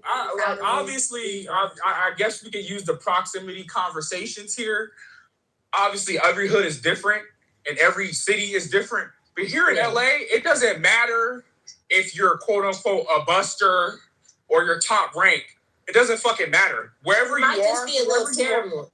Well, yeah, first of all, people don't even go by. This is how I know some of you niggas don't even know what the fuck you're talking about. Like, the whole color shit, it's not the 90s. Just because you've been here doesn't mean anything. Plenty of times. that whole 90s shit where motherfuckers is worrying about red and blue, like that He shit is didn't not hear even shit I said. a thing like He that didn't no hear more. shit I said. Cypher, Nigga, I'm you not can wear talking to the you right wrong now. hat, I'm gonna get on you in a minute because I know you yeah, was you in it can't because get you on used to me, sell fuck, drugs. nigga. You're a bottom. So, I don't anyways, just fuck with like people I'm like saying, that. So, you could be right, anywhere. You could be anywhere and anywhere, and somebody could yeah, walk your up ass would get beat the fuck up and hit anywhere. you You up. could be in a pig And pen and hit they you beat up. your ass. He So done I did don't. something to somebody. I don't. Let E-Lady Somebody finish. after you. You scared? Let E-Lady No, it's finish. not about somebody being after me. So You I don't know. scared, Like bro. this how I know. Like you live in fucking bumfuck Texas. I'm not like, this is the thing scared. right now. You Nowhere. live in Texas. Like there's not shit going on. Like in Texas. nobody I'm is sorry. after me. Somebody's What after you me. mean Nobody in has to bumfuck be after Texas, you. nigga? You a mark. No, That's nobody why has to be after you. So, anyways, like I'm saying, you could be wearing a simple hat because here we got Like logos, big the bullshit. that, They've depreciated And hats, you right? ain't So I no could be, 5'9" I could brim, be going, nigga. I You're could be going scared, to the bro. Hoovers. Oh my Let God. E-Lady It's a thing called being finish. scared and aware, dumbass. Look So I can take. look how you act. Jenna, will you stop interrupting people, please? Thank you. It's a thing called being scared and aware. Like this is how I know motherfuckers don't live out here. Like, Hey, this nigga or that you live in the middle, or that you live in the middle of bumfuck nowhere. I could be literally in the fucking You're talking to me though. in the J's right now, right, with a Yankee hat on, just minding my fucking business. I don't. You look like the type of nigga that get punched on and won't hit back. And a nigga would hit me up and ask me where you from simply because I'm wearing a Yankee hat on. I have a Yankee hat on. I'm not interrupting if he's talking to me. It doesn't matter if you're scared or not. Motherfuckers don't think about that. Finish, Jenna. We ain't say you can't respond. What you got? Thank you. Motherfuckers is not saying. It took him 5 minutes to say this. You don't have to be. It's a thing called being aware and like aware of your fucking surroundings, right? Just because I'm aware, like, hey, bro. This is the third time you said that. Can you say something Shut else? up, nigga, because you keep interrupting me. Sorry for you interrupting him too, man. All right, man. Thank you. Wow, you feel me? We fuck with you, so you got a little bit longer leash, man. But y'all gotta let him land, man. So, anyways, like I hate when motherfuckers do that, and it's like, bro, you just because a niggas being aware of their surroundings does not mean they fucking scared, bro. It's just like you can get hit up. You can get hit up anywhere, Jenna. And you said you've been here plenty of times. I don't. For some reason, I don't believe you. That's the mindset that you have.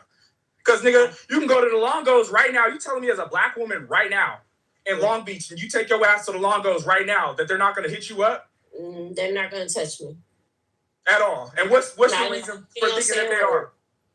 They ain't so a black woman that just got killed a couple weeks ago because she was in the Longos, minding her fucking business. She's not no buster. And she got her fucking head blown off because one of the Mexicans knocked her fucking head off. So you think that you just top rank that nobody's gonna bother you? Nobody's gonna touch me. Nobody ever has. And I've been there plenty of times. I'm everywhere. Where have you been here? I've been all through LA, all through those. Like what parts of LA have you been when you came here? What do you call those areas? All the areas. Compton or you can't even name them. So, anyways, I don't know. You know, Cypher. Now, I believe Cypher a little bit that he's been around here. Okay, but this is why I know he's just being fucking disingenuous and he just has to be fucking trolling right now. That he's telling me that he's so top ranked that he can roll through a block with his top down and niggas is not gonna ask where he's from. That doesn't mean that they're pressing you like trying to mark you out. No, they're just trying to figure out where the fuck you probably did something to somebody and you're scared, bro. Hold on, let me say I some just don't real think shit. you actually know how it works out here. Let me tell you this real shit though. Check this out. You don't even know where you've been out here. Sorry. Hey, literally, I got video footage, my nigga. Mm-hmm. Like, fuck what you talking about. I got video footage I can send to you right now on Telegram of me flying, just driving through that bitch. Especially right when Nip died, we was out there. My niggas is in the 60s.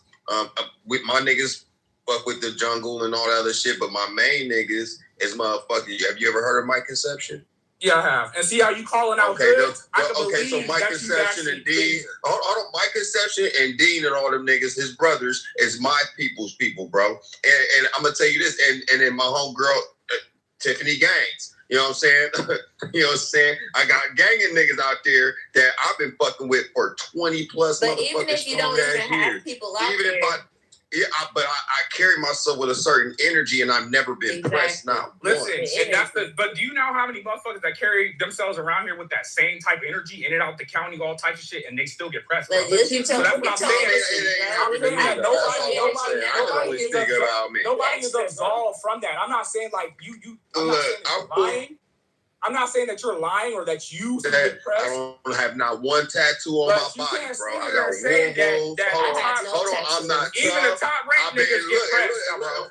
Here go another thing, E. I've been everywhere from San Diego to motherfucking Oakland, San Francisco to West. I've been That's cool. And I'm not, hey, bro. I just don't carry that with me, bro.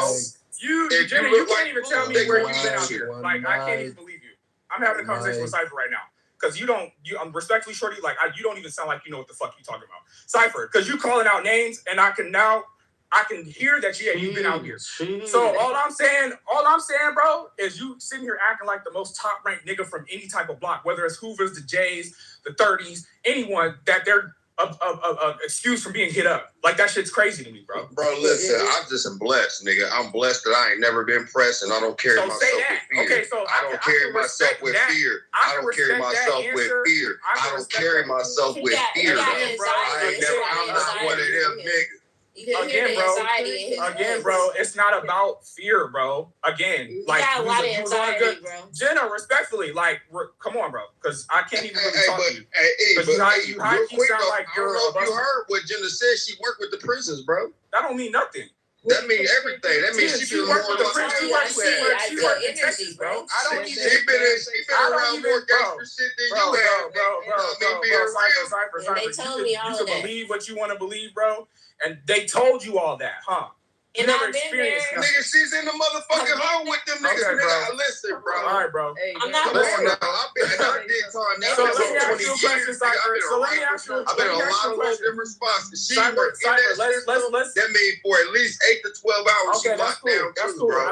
Again, I'm not saying I don't believe you, but let me ask you a real question, right? Before you do that, She's in a prison as a guard. Are they more than likely? Y'all have been going for a minute. I wasn't a guard. Y'all have been going for a minute, man. We gonna let Madison go in. Yeah, I just wanted to say real quick, I'm in Southern California my damn self. So, before I can go to Watts, I can go to Compton, I can go to Slauson, I can go anywhere I want to go, no problem, Crenshaw, but I'm not fucking going hiking in Topanga, and I live right next to Topanga Canyon. And so I hear a little nervousness in your voice. Respectfully, ma'am, you sound a little older, so I don't think you have to worry about that. Anxiety. You can call it anxiety. No idea who I am. You know who Big U is, nigga? Yeah, I know exactly who Big U is. The snitch that's in jail right now. Period. Yeah, I know exactly who that is. That's one of my partners. So the snitch that's in jail right now, I wouldn't claim that. I wasn't a guard. I wouldn't claim. You sound nervous as hell. I claim anxiety. I don't think you should claim that. I stand on mine. He's a buster. No problem with it. And you can see it documented. That's my executive producer. We got projects. Yeah, homie, you would never say that to the homie though, for real. On my dead brother's grave, I would. That nervousness. Dead homie. I swear to God, I guess I That's would. probably why he's scared, bro. It's okay, bro. Like, he got a reason why he's scared, though. Like, this is between E. Liddy and Madison. Maybe. Yeah, I wasn't even addressing him. He started addressing me, but that nervousness in your voice, that's gonna get you got for real. So as long as you don't open your mouth, you might be cool. No, but he said it's because his brother died. Of my surroundings. Right? Look, I can't have a conversation with somebody in Texas, respectfully. So I'll have a conversation with Madison. So you being I guess you could say a reputable out here because you calling out Big U, which in my opinion is not a flex. So you should know that people out here are just out of normality of their surroundings and just doesn't act certain ways in certain areas, correct? Because you out here in LA. So you should know that the way I move and the way I maneuver out here is for a reason. That's how everybody. That's how. And so for you to be on this app playing like niggas is like everybody out here just doesn't know where they're surrounded. It's crazy. Where they call you where you from, his bro? brother got killed there. I don't gangbang, brother, but that does not mean that I'm where they call you where you from? Everybody got a nickname in my area. It doesn't matter. It doesn't matter. It doesn't matter. All I know is that his brother got killed there, so that's why he feels this way. I think because his brother got killed. Bro, you can be. It doesn't matter if you lose anybody out here. You're aware like that. Just normal. No, you sound so hype right now. You could be, bro. We're having a conversation, and I'm outside. You've been tossed up before, brother. Cypher, you know what you sound like? Cypher, you know what you sound like? A real You sound ass like nigga. you sound like you would be somebody's put on, bro. Man, That's his what you brother sound. got killed there, y'all. You sound like a nigga that would be riding around, and to get they put on, you be the first nigga that they would take out, bro. Is that true? That what happened? That's what you sound like. Coming I from think you. we need to be sorry for him. Because I know during 100 days, 100 nights, there were a lot of innocent people who were just minding their motherfucking business, getting themselves taken out. Don't you know that? I mean, that happened. Yeah, that happened. But you wasn't one of them niggas. Your ass was on the porch. You was at grandma's house in the house, nigga. Hold on. But I thought you just sat here and said that doesn't happen. But you know about I never said that. Nights. I never said that happens to you. You sound like a victim. Hold up, brother. No, because you're not going to you was on the porch, so bro. You ain't never really been outside. You ain't never put in no work. That never happens. But when I call out 100 days, 100 nights, nigga. all of a sudden now you want to backtrack because you know what I'm saying is No. I know 100 nights, nigga. I know what happens, nigga. Yo, I'm just saying you are a victim, bro. Like I can hear it. Literally, the ladies. It was crazy is the ladies is even picking it up. The women are even able to pick that up, if bro. you can pick something up over the phone, you're ridiculous, brother. Nigga, how ridiculous is your ass? We're sound having like a conversation. It just doesn't. I can't have really a conversation with somebody that lives in fucking Texas, bro. Like, there's really no action going on over there. You ever been to Texas, nigga? Yes, plenty of times. And I promise you, I feel more safer in Texas than I do really where I'm at, to be honest. Because they know you. They know you a mark. No. Well, they would feel that way in fucking... Yeah, they done flipped your ass. You done flipped before. Right. Jojo, what do you got to say, man? I see you triggering your mic. No, I was laughing at what Cypher said. Can you answer the title for me? Yes. Do you feel safe in sundown towns? Hell no. A safer there or brother, you didn't read the title correctly. Are you safer in a sundown town or hood? Oh yeah. You still haven't read the title correctly, brother. Damn, there goes the literacy rate. I said, are you safer in a sundown town or a hood? I said I feel safer in a hood than a sunup town. I wouldn't dare take my ass smart to guy town to be hanging from a fucking tree. Fuck that. Smart guy. Y'all sound ridiculous. My nigga Joe, what up? To read it correctly? Cyber. What up, baby? AME, I received your message in the corner. Go ahead, man. One mic on you. Okay, you can hear me. Good evening, everyone. How's everyone? You can hear me? Yeah, we hear you. Yeah, you're good. Okay. Good morning, I should say. This is my first time here. Great conversation. The individual that did say that there's other faces. I'm going to say other faces. Don't feel a way about Black folks. Stay alert. Situational awareness, melanated folks. You feel endangered under any circumstances, buck back, period. Because the marching, the talking, of course, we all need prayer. But at the end of the day, you have to feel safe, period. Don't trust the other faces under any circumstances. Protect yourself. Stay up at all times. Stay blessed. But you didn't answer the question for the... Oh, I did. Yes, No, I didn't. You're right. Please. So you're absolutely right. But I like that. I'm from the hood. And no matter what hood I go to, I'm from New York. I feel safe. There you go, smart woman. Okay. She answered the first time. Y'all didn't hear that in what she said. Yeah, but she had to say it. I said a whole lot, but you said she wasn't scared, nigga. I want to hear no but great topic. But stay safe, buck back, period. All right. Thank you. And be safer over here. Safer over Follow the crib. You know what I mean? We be having some spicy shit going on in here. We love to hear from you. All right. Thank you. Is that hoe ass nigga content? Are you there, hoe ass nigga? You sucking dick now? Nah, I'm just you want to speak Why the to the fuck you title, calling me a hoe ass nigga? Oh shit, I haven't heard content Why in the a fuck you minute. calling me a hoe? Hey, yeah, he is. Because I look in the comments and you said these minds are some bust nigga. So since we some bust, you a hoe ass nigga. But I'ma still let your hoe I'm ass here to talk, talk nigga. on the topic, man. Yes, talk Get on the this please. Hey, bitch ass nigga, you supposed to be coming to the city, ain't you? Hold on, Cypher. I want this whole ass nigga. Man, to put a whip on this nigga. Let me step on him. I gave him the address. He never showed up, and he tried to dox him, nigga. He's Keep a on the bitch. title, content, yo, and the whole ass nigga. Go ahead. Yeah, you a bitch, nigga. Check your back channel, hoe ass nigga. I ain't never doxed nobody. Spit my nut out, faggot.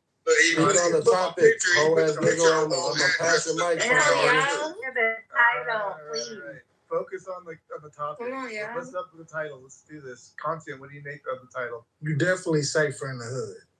Oh shit. Of course you safer in the fucking hood. At least if something happened in the hood, you know you gonna know who fucking did it. So if my cousin or my brother get killed in the hood, I know who did it. But if a fucking cop hang one of us, it's gonna be a fucking suicide.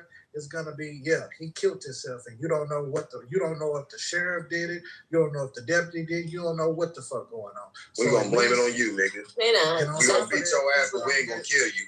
They done took his whole throat and can't see his throat no more. Oh, this a no, troll, nigga. No, they just don't got self-control. Let him talk. Let him finish, brother. I honestly don't even know who this dude is. It's just a fan. Bro, you can finish, man. Finish, man. Finish. Oh ass nigga. Oh, okay, bitch. All right, so you definitely gonna be safer in the hood. The property value gonna be trash, but you're gonna be safer there.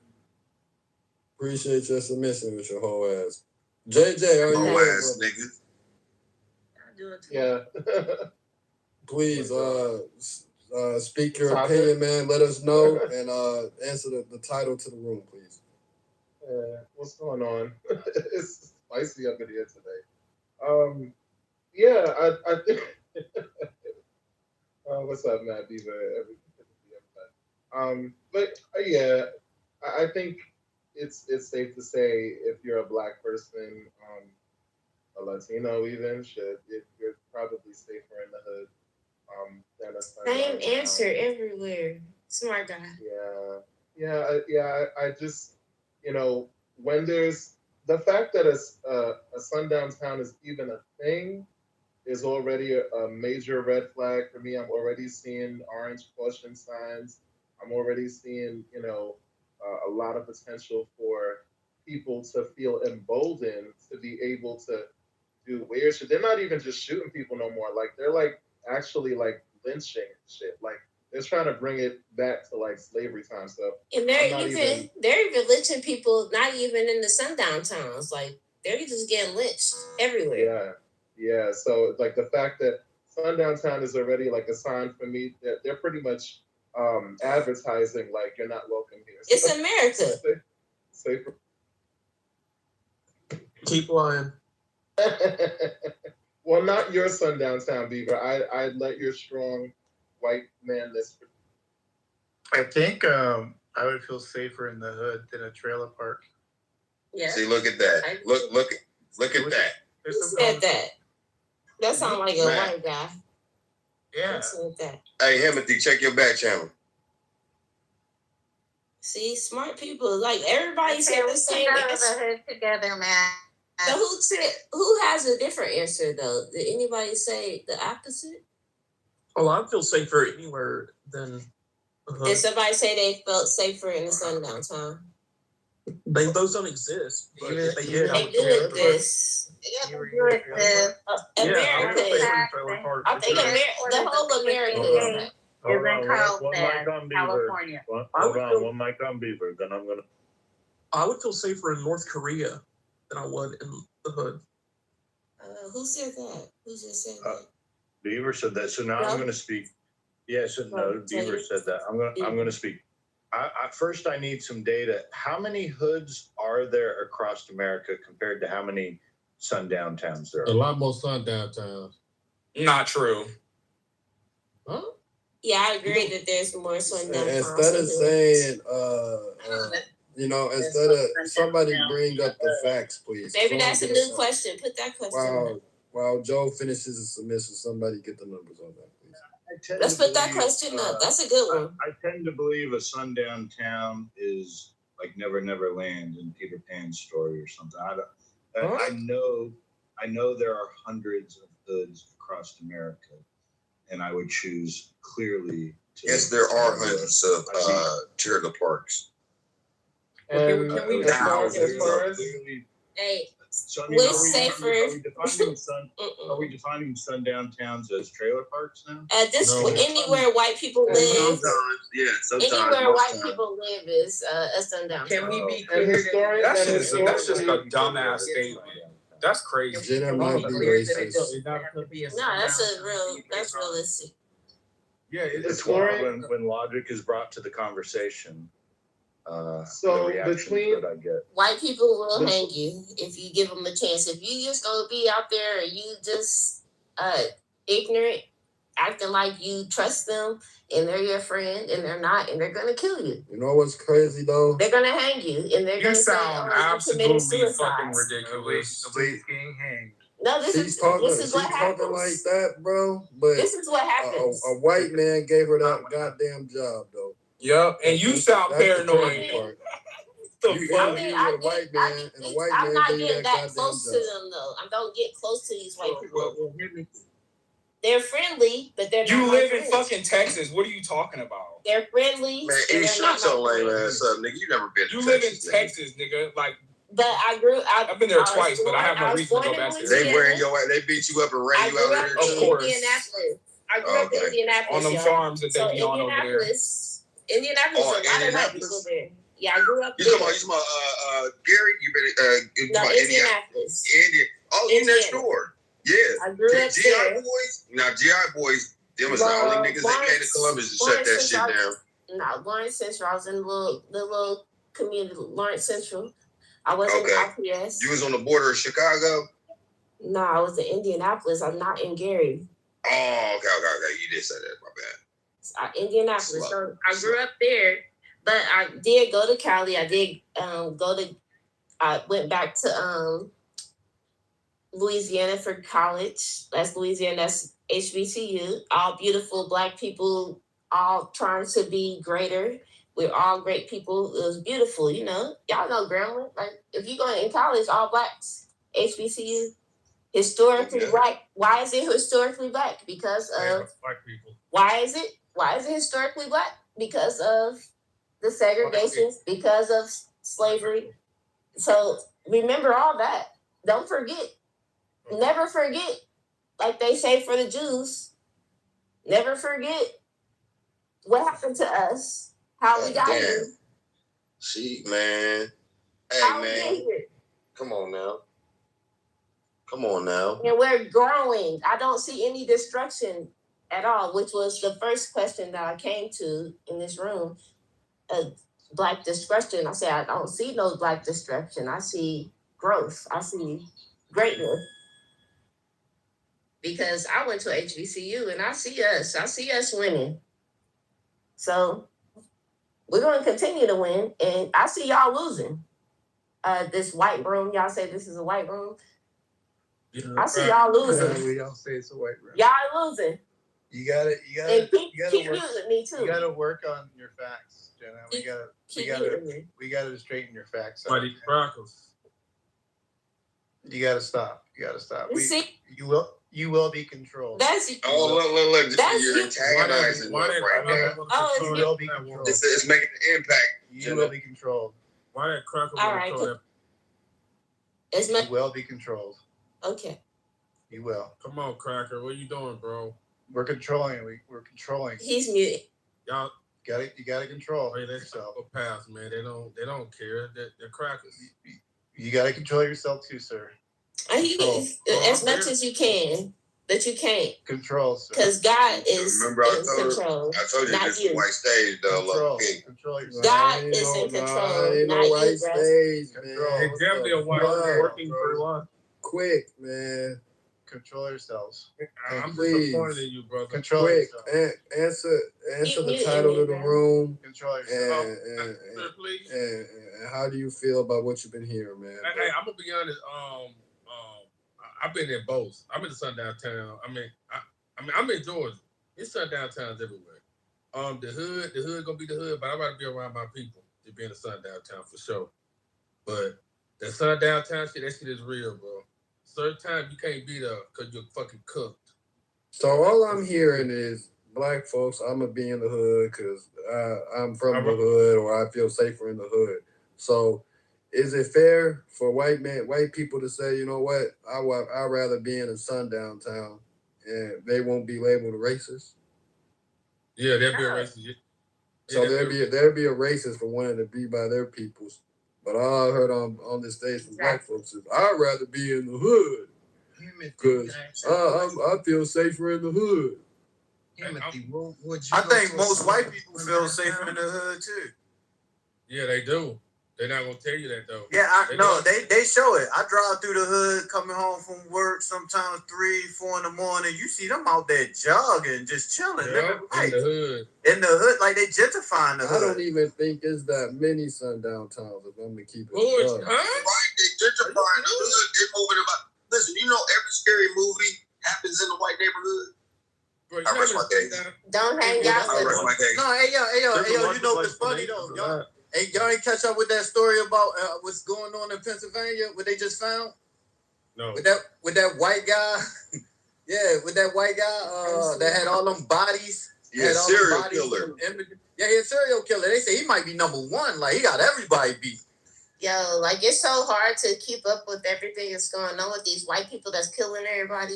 It's so hard to keep up with it. But like you guys got to, Hey, quick! You got Georgia Tech, the Spurs, and Kansas City. Who's Wait, is that a fourth logo? I can't. You keep muting people. I know y'all cracking like muting people. So what you say, bro? You got Kansas City, the Spurs, and Georgia Tech. What's that fourth red blob thing? What is that? I don't know. That was some bullshit AI shit. They just put it in there. I Oh, don't know what the fuck that is, yo. I don't know what. But all bullshit aside, though, no troll shit. It's definitely something in sundown town. I don't know y'all been in one before, but you just feel that fucked up energy, bro. Everybody knows was born in one. Weaver was come from a sundown town. His parents used to hang niggas. Can you define a sundown town? Like, what does that mean? The neighborhood you grew up in. Wait, hold on. Can I explain? That's what it means. Hold on. Sometimes I gotta educate people. That's the hood as well, though. No, the white it's a majority white neighborhood. He knows what it means. It's a majority white town that black people can't get involved. I mean, that black people can't go to because shit happened to them. And at a certain time of the night, day, no niggas can't get in there.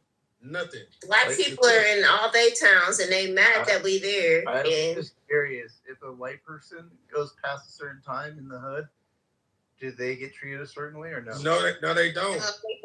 No. Yes. Yeah, they do. Yeah, they do. Right, man. By the police, by the white police, they do get treated a certain way. No, they don't. In the hood, shit, they gonna ask you what you doing out here this late. Get your ass in the house when you go to jail. The hood is like, it's starting to sound like the hood is one of the same as a sundown town. What's going on here? Nah. I guess wherever white people go at is like that. Then they willing to shoot us, kill us, hang us. No. Like if we go we know the facts. If a white guy goes to your neighborhood, it's past 10 o'clock. You're definitely doing something. No, that's cat. They're looking for drugs. No, the only thing that's going to happen to the white man at that next later hour is he's going to get a prostitute and some drugs. And I've never heard of a white man hanging in their goddamn sundown town. Niggas running up to him trying to see how much money he's trying to spend. A white man coming in the hood. Listen to these niggas. And the white man don't like being in the hood. So when he coming by his drugs, he coming to spend a lot of money. I'm not leaving the clothes on my back if I do that. Like Matt, do not listen to these people on this stage. If you go to any hood don't listen at to 2, 3 in the never see morning, a white man hung in a They come to the hood. They're either sex trafficking or buying slaves and drugs. do not listen to any of these people on this stage. I fucked with you. I haven't met you yet, but I would hate to see you stripped, robbed, just because of your skin color, man. But they will definitely get on. Never get hung in the hood. Hey, Matt. Even though he's talking all this crazy stuff, he still won't get hung. walking in the hood. This racist white dude will still not get hung in the hood because if anything, no. If anything, man, niggas will run away from you because they probably think you the police. If anything, that's a lie. They gonna try to do something to you. That's a lie. Ain't nobody gonna mess with you, bro. Like if you come through the hood, you can walk through the hood, through the darkest block, and you gonna come on the other side. Walk through a whole bunch of dudes, and I bet them dudes gonna look at you probably, man, he probably the police. Yeah. Fuck you looking for? And they gonna keep it moving. They fuck around, leave. So that's a lie. Like, you gonna walk through the hood and they gonna bully you. First thing come through out here is police. But he might come through with the AK or something. Then it's another issue. But them white dudes do be coming through with the AK and with a black mask. You know the mask that they act like they black, like with the hands and the face, act like they black. Them white dudes be doing that. Yeah, they do. They did in Chicago. And so that's the only way you gonna get got. But if you just yourself in the hood, you can get through. You ain't gonna. Nobody can mess with you. Basically, what she's saying, black people are too forgiving, man. That's the issue. We accept crackers, but crackers don't accept them. We ain't forgiving them. They just this just tells me that some of y'all hoods is just soft. Y'all call it hood.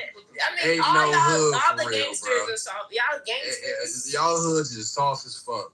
All the gangsters are soft because what do y'all doing? Like, y'all see these cops that's killing people? I'm from fucking Chicago, but he can't come to fucking Chicago and walk the streets and don't think he's not gonna get tapped, bro. That's slow. If you did something to one of us, you're gonna get got. That's the only way you're gonna get got. If you did something to somebody. I'm involved in Timothy's hood, man. There's no way I'm surviving.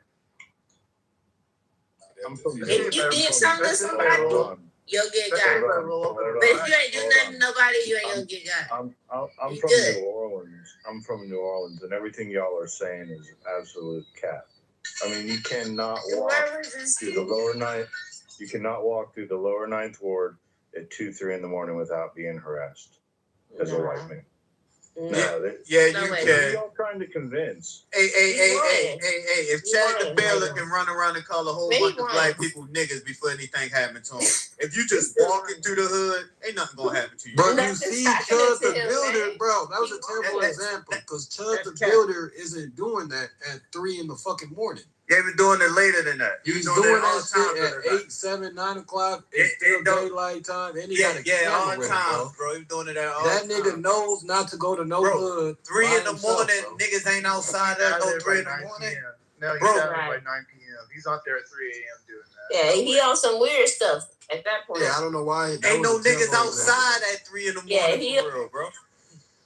Wait, there's no. There's none outside at 3 in the morning. Tell me why you. No, man, niggas in the house playing the game, getting drunk on Clubhouse, man. You meet most niggas on Clubhouse.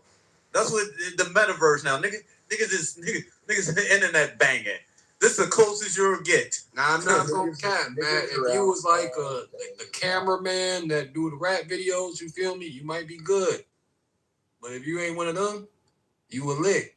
Oh no, if you're a cameraman, you don't be good. Fuck is you talking about? The way that you around in the hood with them hungry ass niggas that ain't even come up yet, they ain't got no money. They gonna probably try to rob you and take your equipment. Now that's stupid. That's cap. Everybody know that the motherfucking cameraman that's stupid, doing man. all the fucking videos. Hey, bro, you know what's funny, right? I live in Baltimore City, right? In every hood, you can go 2 or 3 blocks away and turn a corner is a white neighborhood right there in the middle of the hood. Streets all clean. That's how you know you're in a different like my voice. Streets clean. You see different cars. You're like, bro. Yeah, I know. You're right. It's a third world city, but it's a hood, nigga. But Baltimore's unlike anything else. Yeah, but it's a hood. I just want to know why they keep needing me. Yeah, but Baltimore is one of those few Northeast cities you speaking in where they say don't cross that street. Because that's how Who's doing it? You say Baltimore one of them what? Free up north state. One of the few north cities like that. Yo, we not in the north, bro. Baltimore is in Maryland is in the south. It's under the base. I know they say that. No, that's what it is. That ain't what they say. That's a fact. It's south of the Mason-Dixon. Yeah, so that's the south. Well, then I don't know what to say. But no, hey, bro, Baltimore, bro. Hey, bro, you know who the hottest rapper right now is? That everybody, you look on his page, he's a white guy. Anglo-Saxon. He's a white guy. He might not be Anglo-Saxon. Hey, is JJ there? JJ there? No, he Anglo, bro. Yeah, what's up? JJ, am I get? Oh, sorry, Joe. Did you want to go, Joe? I was going to introduce this topic related to this.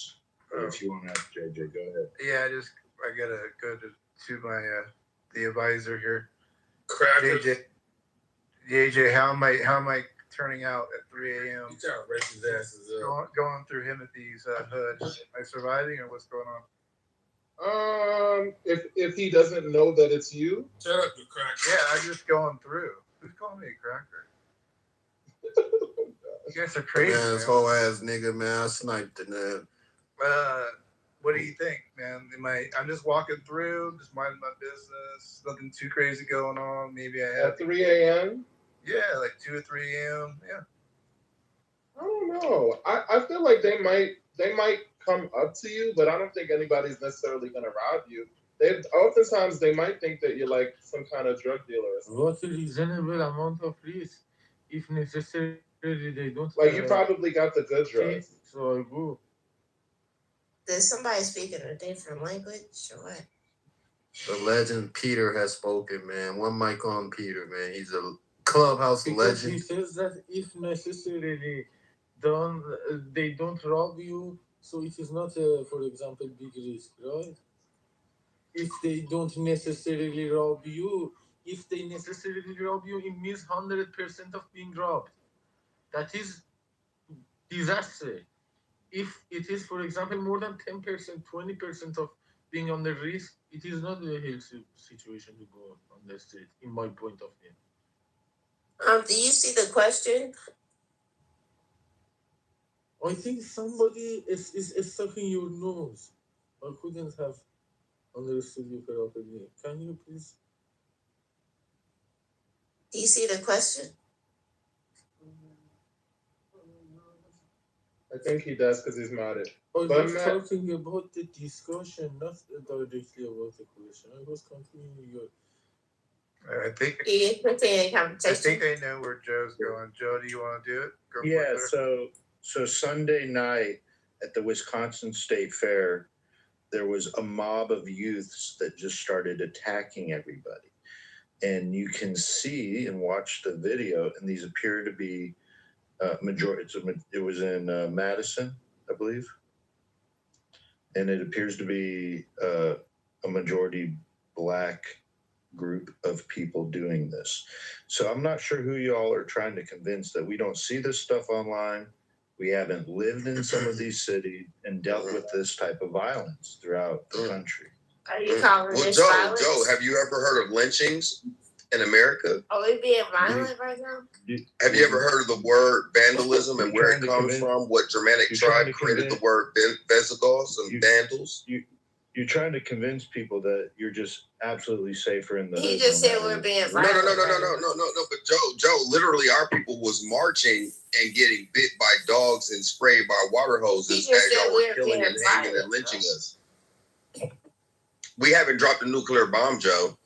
The cipher, brother. That was 50. But where the violence was. That was how long ago, man? But where the violence Hold on.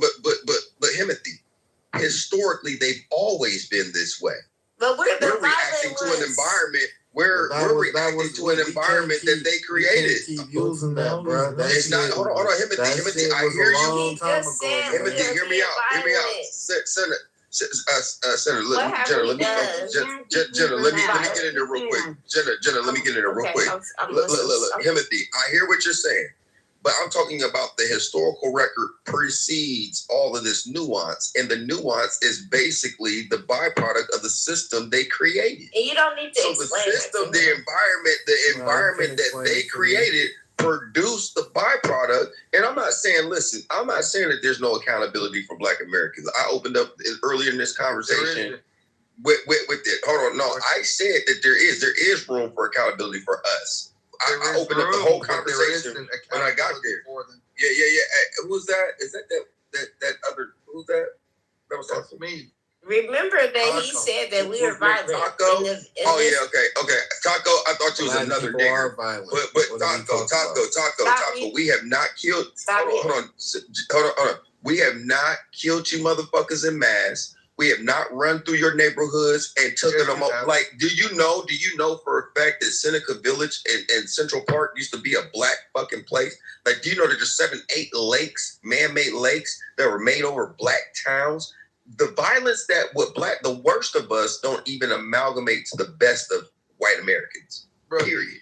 Y'all the most. No. You're talking about the most evil, vile group of people that ever existed in antiquity, and I question the humanity. Right for the average crime rate of Black Americans over time. Shut up, Taco. Shut up. Shut up for a second. So everything that's been done to you in the past is as a product of everything that happened in Wisconsin. That's your premise? That we have a buster? No. I'm not saying that because some of this is degeneracy. However, because every culture has it. I mean, have you seen your guys' kids at football campus games when they lose?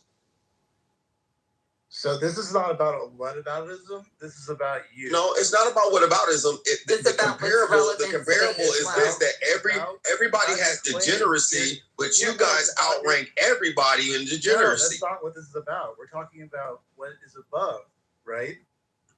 No, Matt. Here's the thing: you can't be the most degenerate people on the planet and then say that another person has 10% more, not more, but less degeneracy than you, and then say that, look at those people, they're violent. No, you can't point a finger at us without acknowledging that there's 3 pointing back at you. I'm saying there is degeneracy in the black neighborhood, but let's bifurcate this. Naturally, human has error. Naturally, evil has no address. But what you're looking at is synthesized based off of the conditions that you created. Right. That's what you started. When you say evil has no address. That's why I was wondering why did you start out that way? Why didn't you just go to, you whites are degenerates, so that's why we're degenerates. You know what I mean? Why bring up all the other stuff? Oh, no. See, here's the thing. Y'all don't like the mirror effect. Y'all don't like the mirror effect. And I understand it, but it's not about what you like, it's about what's true. And I mean, I do have my own way of expressing myself. I'm allowed to do that. That's what being a sovereign human being is allowed to do. But the thing is that I think that you're more triggered by what I'm saying than, I mean, I'm not saying anything wrong. No, I'm not saying you're saying anything wrong. What is true is that you are degenerate, right? And we are degenerates. No, he never said No, y'all we're not. Y'all take it to another level. This isn't in question. You already said that. Black people are degenerate. Was just that. So I don't know. No. Hold on. Let's look at this from a holistic approach, right? We can go from the beginning of time up until now. Y'all outpace the world in degeneracy and evil. Nobody has done more shit to the planet than white people. The whites might have did it more. That don't mean that blacks aren't though. His grandparents, did some evil. Who knows that? His daddy did. His dad, his grandparents, his great grandparents, they all was all bad. But he wasn't gonna admit that. He doesn't even want to admit it. He said they might. No, you guys are. Y'all are. He said that. Cypher, you the most degenerate nigga in here. You said you sold crack in the 90s, nigga. Ain't nobody in here selling drugs. Yeah, I motherfucking did. So and your mom let me use your car. The reason why you was late to school sometimes. The reason why you late to school sometimes because your mom left the car with me, bro. Trying to tell us what degeneracy is. You literally are a part of destroying the black community. What are we talking about? Yeah, I was. So, yes, you're right. Let me ask you the question. Did the white man influence you to sell them rocks to your people? That's why I bank black and you don't. But I don't sell drugs though. I don't sell crack in my own community. No, but let me apologize. So let me ask you a question. Did the white man make you sell them rocks to your community? Let me apologize. No apologies. No, let me. You literally sold drugs to your own community. You stand on what the fuck you said. No, I'm standing on it. No, I want for somebody to address the video that Joe has posted at the top of the fucking page. Ain't nobody looking at that. But real quick though, This nigga was in here bragging about selling drugs let me in his have my own moment community, real quick. which contributed to the fucking degenerate behavior that we're dealing with today. But this nigga's in here trying to tell us what the fuck is going on. Real quick, give me 30 seconds. Let me get 30 seconds in. Absolutely, Cypher. Give them 30 seconds.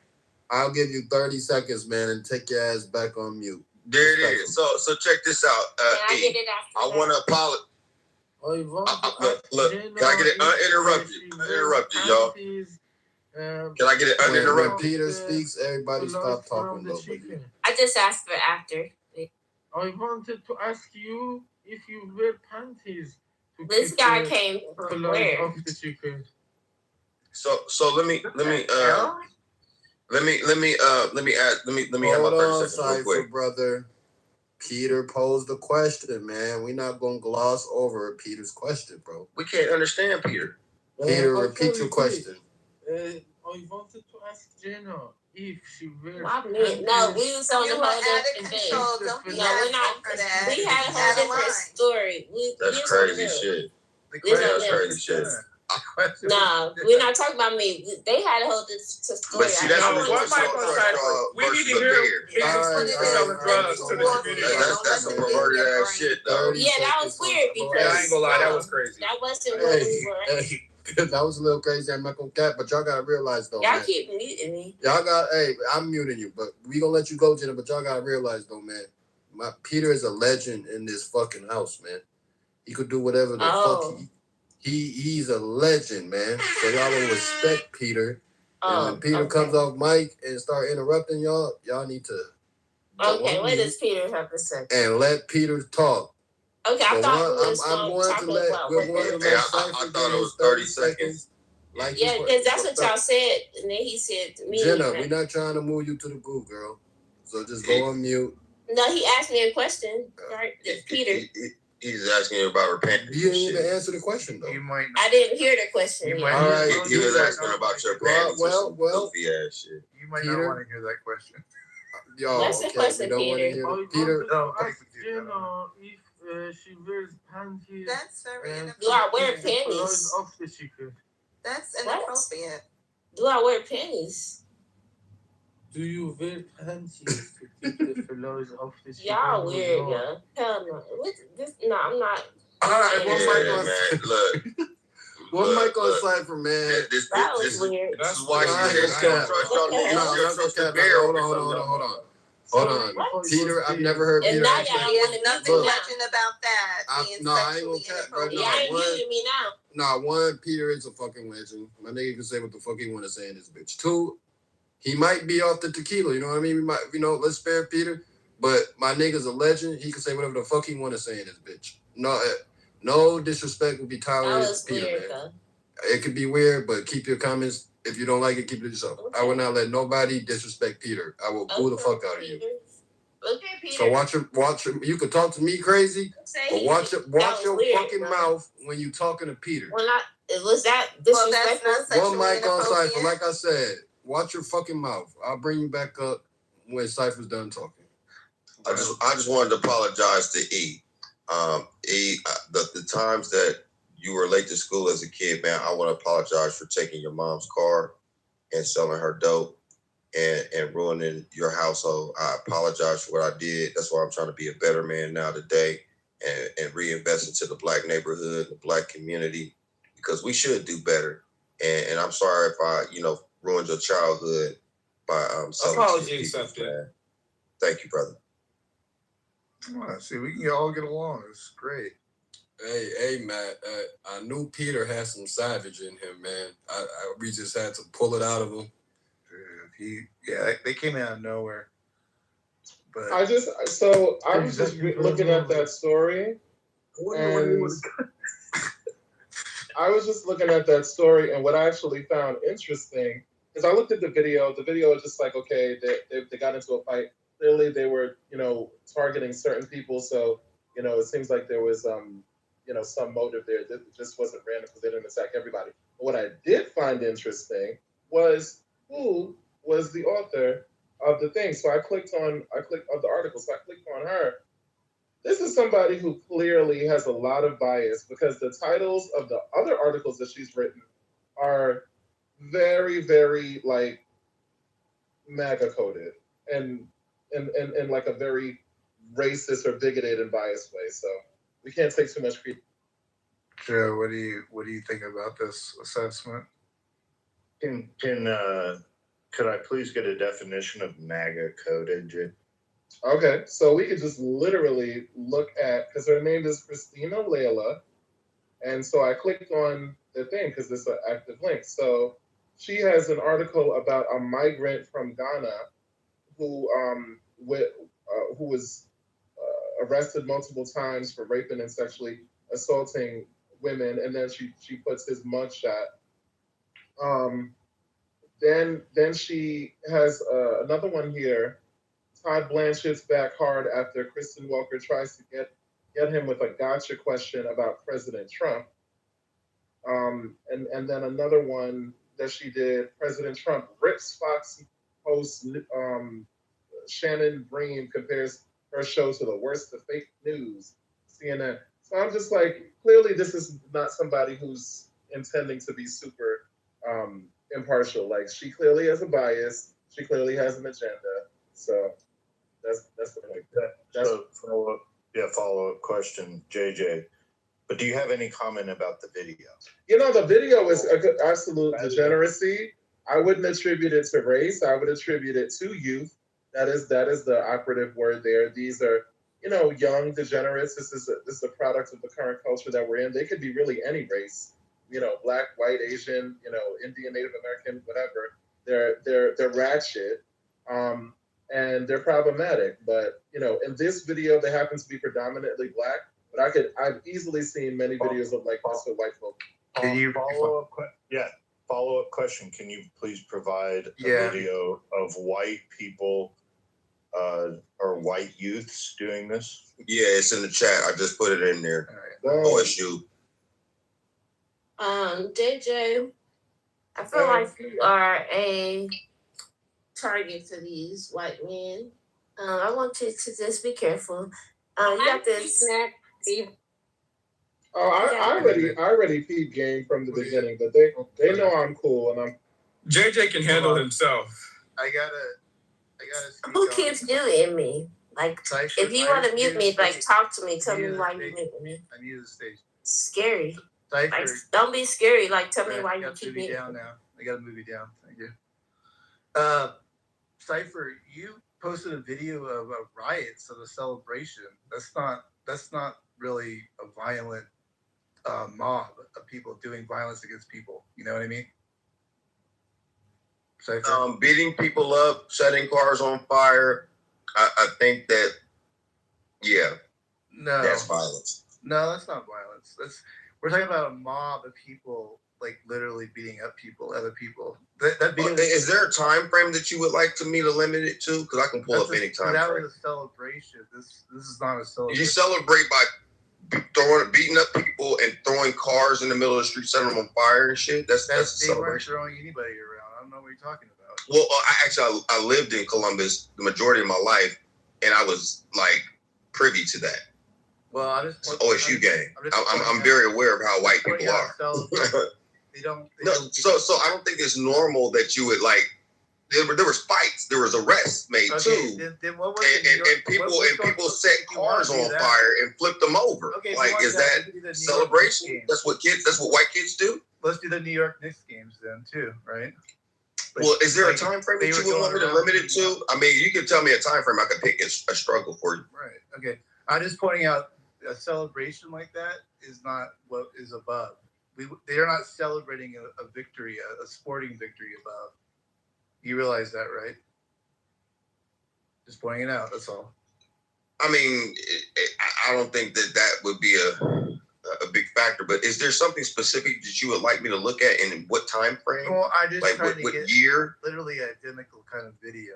That's all I'm doing. Oh, white kids fighting in the street? There's so many of them. Like a mob of white mobs. What year would you like me to reference? Is there a year? Any year. It doesn't really matter. Yeah. Any year? Yep. Any year. Capital A-N-Y. any year, any month, any day, any time. Go for it. I can go. I mean, shit. We can start with. We can go to motherfucking goddamn London and shit. We can go anywhere and see this shit. Why are you going to London? I mean, I'm talking about we can go back to your origin stories and see that. That's not my origin story. London's not my origin story. Oh, my bad. Caucasus Mountains. Well, there's mob violence in the Caucasus Mountains. Yeah, they were throwing rocks at each other. It's called rock and roll. But here's the thing. So, is there you're bifurcating between a celebration, right? You don't want me to pull up celebrations of you now after celebrations. You want to see violence, mob violence of white kids each other. Well, I guess in this case, Joe, I didn't click on the video up top, but because it's black on black violence in that video, right? I had seen it 2 weeks ago or a week ago, whatever the day was. Mm-hmm. And it's these guys are just going through, just beating up people randomly, right? Yeah. So this happened Sunday at the Wisconsin State Fair, and it was just a mob of youths that started attacking people. I guess maybe there was a motive. And you're saying this is limited to only black people? Cypher, can I finish talking? Yes, he is. Can I finish talking? Go ahead. So look, I mean, the context of why this video was posted is we had people on stage wanting to convince people that it was perfectly safe. You would not have any issues just walking through the hood. Here I'm posting a video of not even the hood and saying, hey, there does appear to be strong group violence that occurs. I mean, my lived experience of hoods across America and in the areas that I've lived also has this issue. So that's how we got there. Okay. I was here. I heard how we got there, but I was wanting to make sure for clarification purposes. The reason why you were posting this is to demonstrate that. Hold on. I asked JJ. The back and forth I was having when I asked that question was directed at JJ. Now JJ's posted a video of January 6th. Oh no, JJ. I mean, is that not accurate? Hello. Why people want to be black? So JJ, you're better than this. Why y'all want to be black? I'll help you guys. Can I get the question out? Because I want clarification. All right. We're not saying there isn't that white people aren't violent or anything. We're not saying that. I'm not. Yeah, I mean, that position. Are you saying that? Are you guys more violent than black people? Hold on, Cypher. No. Right away. They are. Right away when I posted this, you got very defensive, as if somehow it was an indictment of you, or it was me trying to prop up that white people don't have a history of violence. You went right to the defense of it, saying, "Well, what about all the violence that has occurred? Look, who was it that dropped the nuclear bomb? It was white people that dropped the. I mean, that's how hyperbolic you got with it." And it's like, look, man, I'm just trying to say, y'all can't really convince all of us here that the hood is like y'all can just walk through the hood late at night. White folks can walk through the hood late at night. That's not even a hood.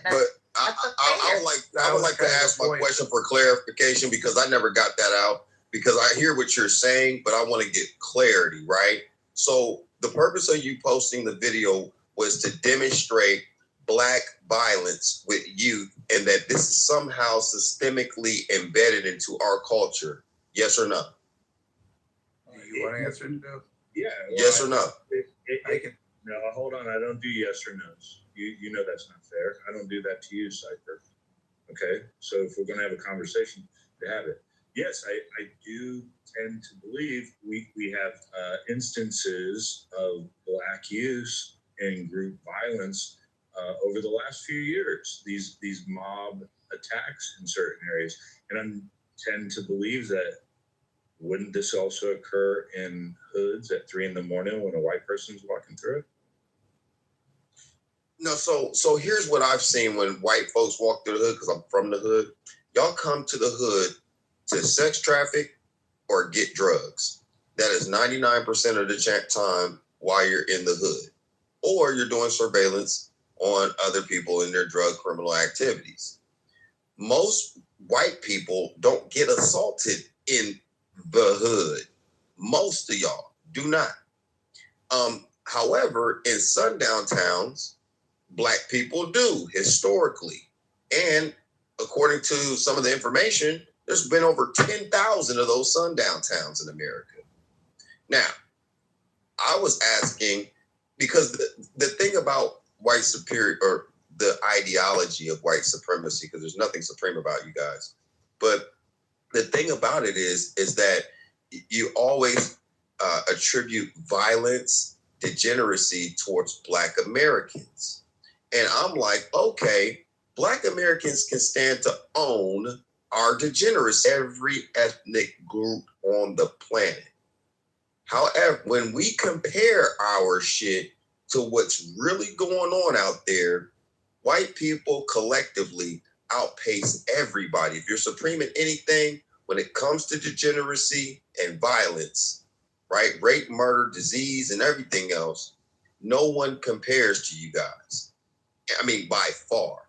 So if we're going to have a basic conversation about what's written into your culture, background, history, maybe even DNA, there's literally words like terror, horror, especially vandalism, comes from actual tribes of Europeans, which means that that's what they were known for, including the word berserker, right? So up until today's time, we could look at the information in front of us, how you act after not video games, but after football games and sports games. Well, couldn't use that because Matt said, hey, they were just celebrating. Okay, that's how you celebrate? Fine, cool. All right. So if we're talking about just violence in general, well, there have been more mob attacks with white people, white on white mob attacks from the mafia, right? To riots after those. It's school shootings, mass shootings, domestic terrorists are mostly overwhelmingly white, especially white on white violence. Okay. So, I mean, I'm just wanting to understand the parameters. So when I drop these jewels on y'all, it's within a certain scope. Can you post one article about something happening to a Black person in a sundown town? Come on, man. Well, hold on. Right now, a week ago, a Black woman was found hanging for 4 days.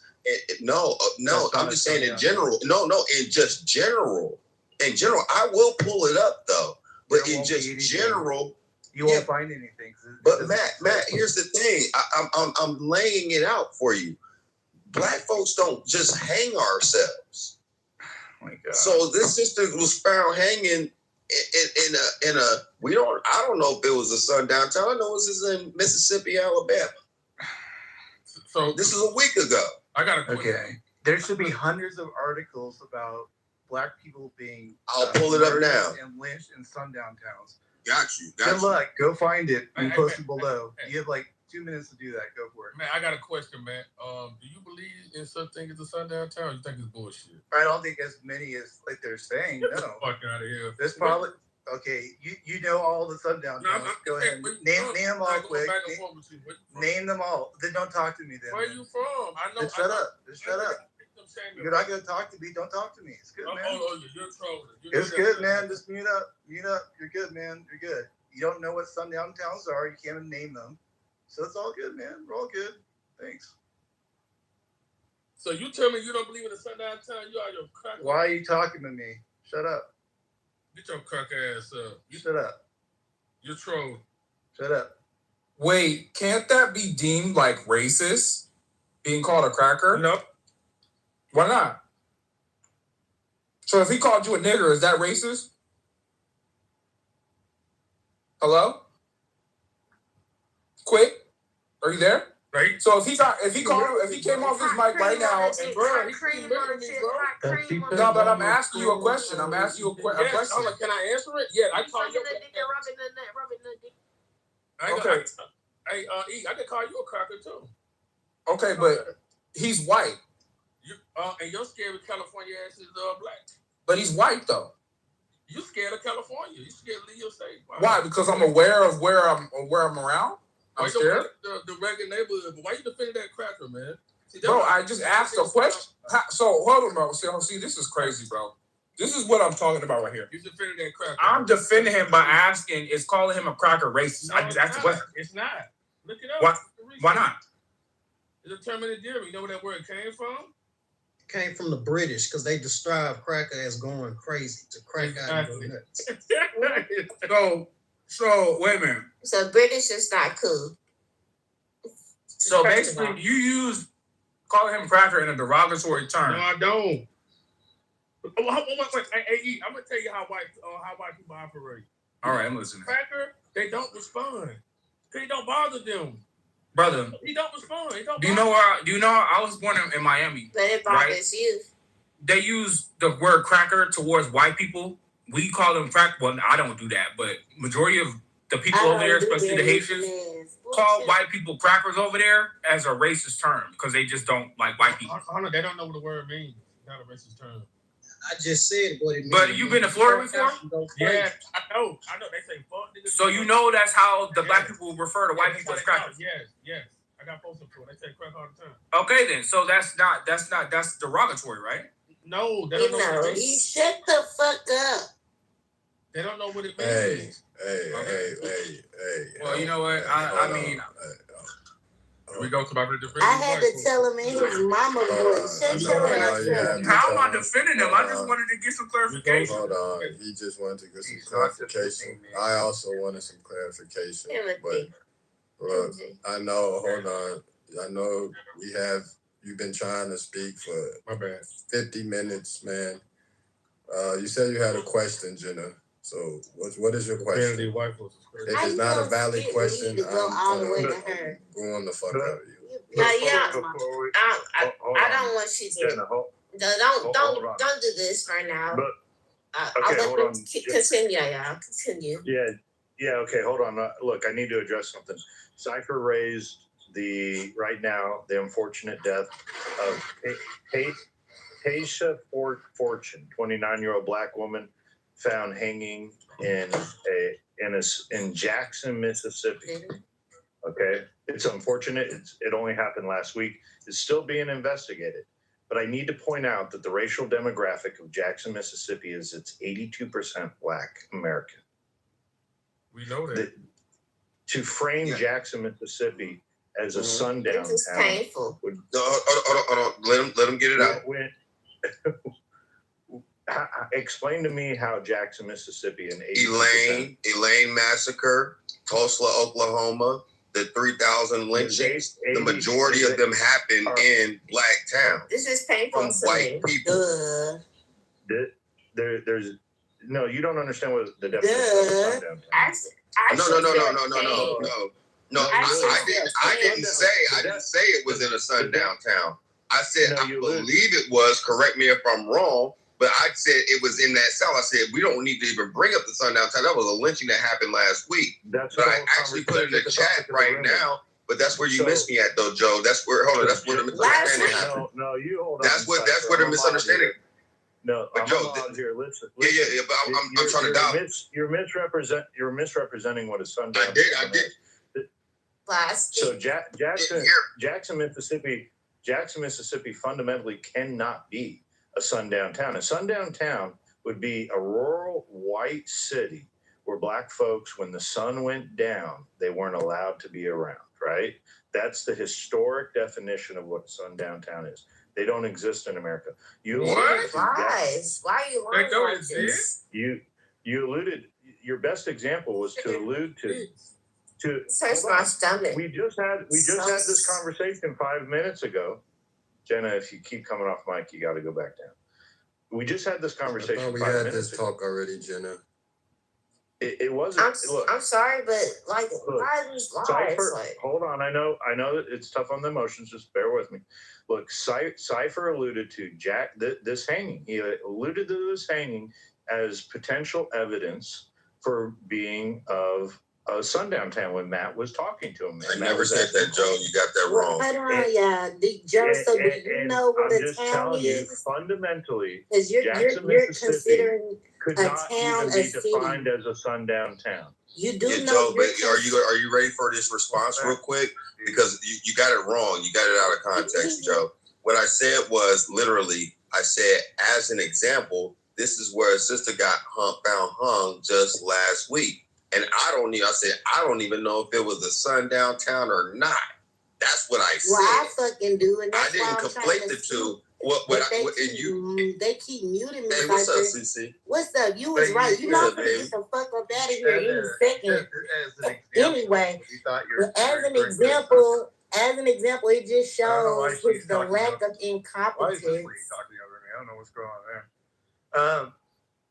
You just mentioned that it was an example cipher, so we assume that you were referring to a sundown town. Now you did. No, I said it clearly though. I said I'm not even sure if it was a sundown town. No, I know I you said those words. But you just say, for example, right? So we thought maybe you were going to refer to a sundown town, obviously, as an example. You know what I mean? It wasn't me because No.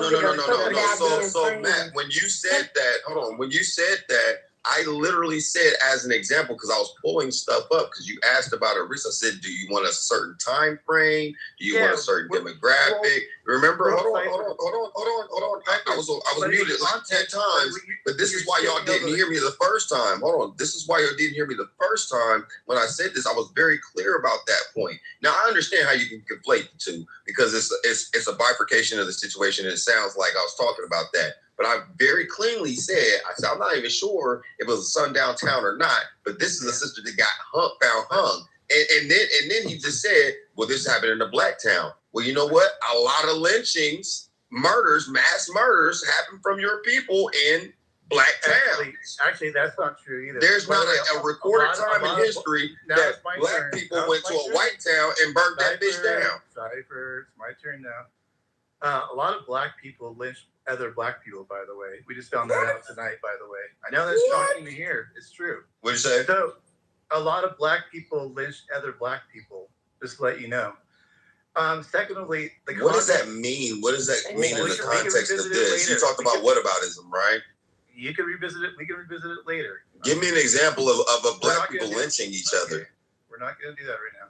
You can't prove it. Right. Then don't make salacious statements, though, bro. No, it's provable. Like we already went through. What's provable is that you guys are the most evil creatures that ever drew blood from the earth. That's the truth. The second part is in context that everything we talked about was all regarding the sundown town. So you can't get out of this at all. And so this whole idea, well, I wasn't referring to. Yeah, I want to answer the question to the room. Literally, that was the conversation. So I don't even know, man. You can do whatever you want with that, but enjoy it, I guess. I don't know. Can I speak now? Can I speak now? Hold on. I sat here for like 2 to 3, like 2 hours listening all night long. This is why I said this is the white stage. We can have some moment to respond. Okay, it's not like we haven't given Cypher all the room he wanted to speak. Not at all. Y'all kept on muting and cutting over talking. Wouldn't this unfortunate hanging of Tasha Fortune be indicative of the potential violence that occurs in hoods? Not at all. I would tend to think that Jackson, Mississippi has hoods, and she's found hanging in it was one of you white creatures that did that to us, like y'all normally. How do you know that? So you know something that the Jackson PD doesn't know? Hey, nigger, hey, that nigger monkey in the background. Calm down, El Chapo. Relax. So do you know something that the Jackson PD doesn't know? question to the room or not? Bro, if I can we are going to get a new point. We are going to Cypher is y'all spokesman, right? Yeah, just hold on. I'm going to mute up the whole stage. I can't hear everybody. Yeah, they keep on muting me and cutting me off. All right, Cypher. Cypher, come on now. Let's not do this. Okay, so CC. Where's CC? Go ahead. CC, okay, so I only want to hear CC's voice. What up, CC? How you doing? Peace. I don't want to say what's up, but first of all, I think it was very disingenuous of him to say, and Cypher, you didn't have to backtrack on your statement. A town and a city are two different things. There are multiple sundown towns in and around Jackson, Mississippi. Mize, Mississippi is one. It's located on the southeast of Jackson. You got the fucking Jackson suburbs. And you also have, like I say, it's just multiple. It's written just because you could equate a town and their how many black people. Clearly it wasn't that dangerous because some kind of way white people got in and hung the shit out of that girl. Ain't no niggas ever hanging niggas off the trees in the hood. I don't give a fuck what y'all talking about. Okay? So I thought that was very disingenuous to try to throw out the whole idea of a sundown town using a fucking city. A town is a town, a city is a city, and a state is a state. So hopefully we got that understood. Look up those little small places in and around Mississippi, and you'll be able to see how a lot of this bullshit happens there, because certainly they're not gonna hang a motherfucker where they shit. You're not gonna shit where you eat. Like, be for real. Y'all make it seem like motherfuckers is gonna hang you and right outside on a auntie tree or some shit. Are we serious? So that's all I had to say. Correct yourself on town and city, okay? And understand that there are multiple little towns motherfuckers don't want to get caught at. But, these days, I guess some of them would. It's just unfortunate that they go after the weakest of the bunch. But, that's neither here nor there. So y'all are just a bunch of private investigators now, huh? Y'all just... I understand what you're saying, CT. I do. So y'all just know for a fact that this lady was hung by some white people. Wow, he's defending the white people is crazy. Quick, shut up, bro. I'm just trying. I'm high key trolling right now, but yeah, I'm serious in a way. So do y'all have some news that Jackson PD doesn't have? Like, what's going on here? How about historical context? So historic documented examples. That doesn't work in a court of law, JJ. You're acting like this shit. No, you're acting like this shit is so unfathomable that this shit could have happened when we literally have hundreds of years of examples of fucking slavery, lynching, skinnings, murders, like torture, castrations, all types of shit that white people did in America. Hold on, JJ. Hold on. I just need to let Jenna know, man. I promise you, this is your last time coming on this fucking stage. If you don't have no mic control, you're not coming. I'm moving you down. Me personally, you will not be allowed up, bro. Yeah, I'm gonna let her speak in a second. You can get it all out, Jenna. Just real quick. So there's been this claim that the above video is in a better situation because it's not in the hood.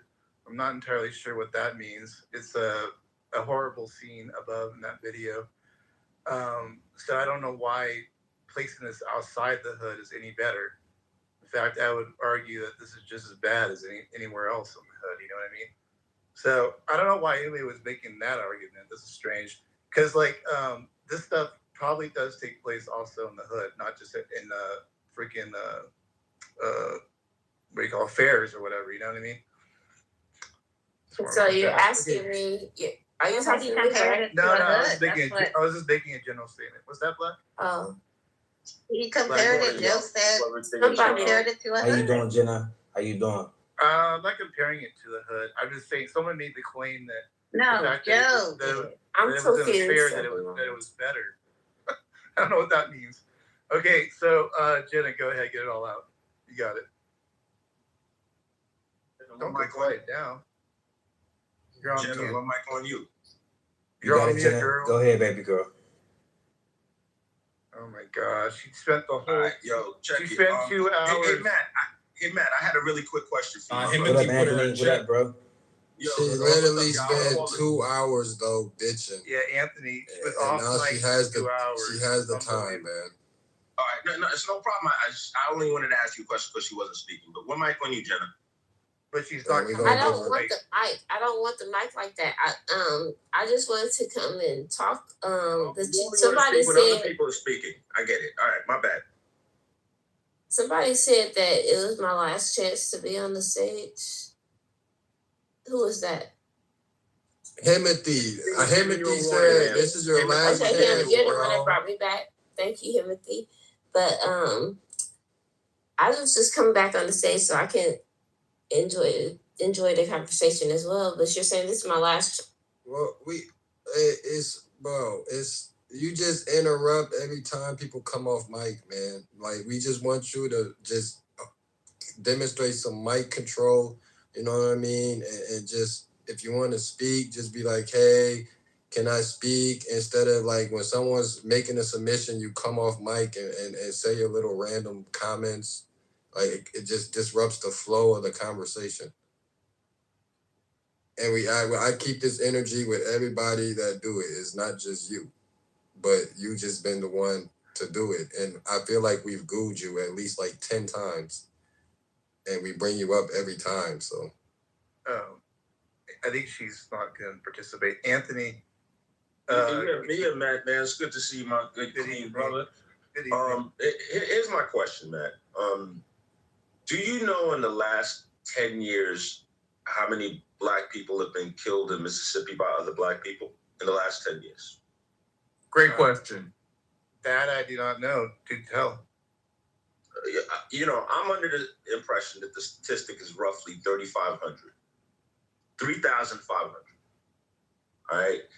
And, you know, as that relates to the title of the book, all right, as it relates to, you know, sundown towns, sundown cities, you know, like, where you safer, you know, and like these conversations be so disingenuous.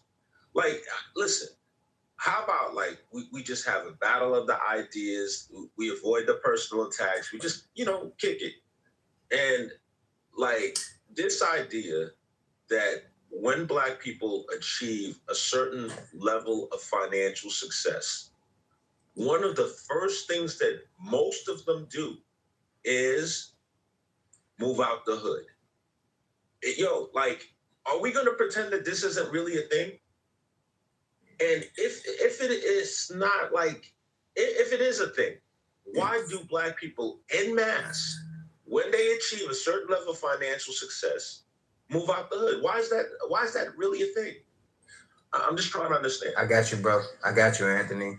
So They'd rather go where resources is instead of putting resources where they are.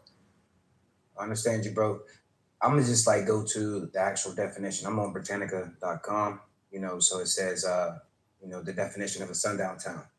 All right, it says a sundown town in U.S. history is a locale that intentionally excluded non-white people, especially African Americans, after sunset. These towns aimed to maintain an overwhelmingly white population through deliberate actions. And here's the last paragraph. Enforcement methods ranged from violence, such as lynching, discrimination, like exclusionary covenants, preventing Black people from owning property, aka HOAs.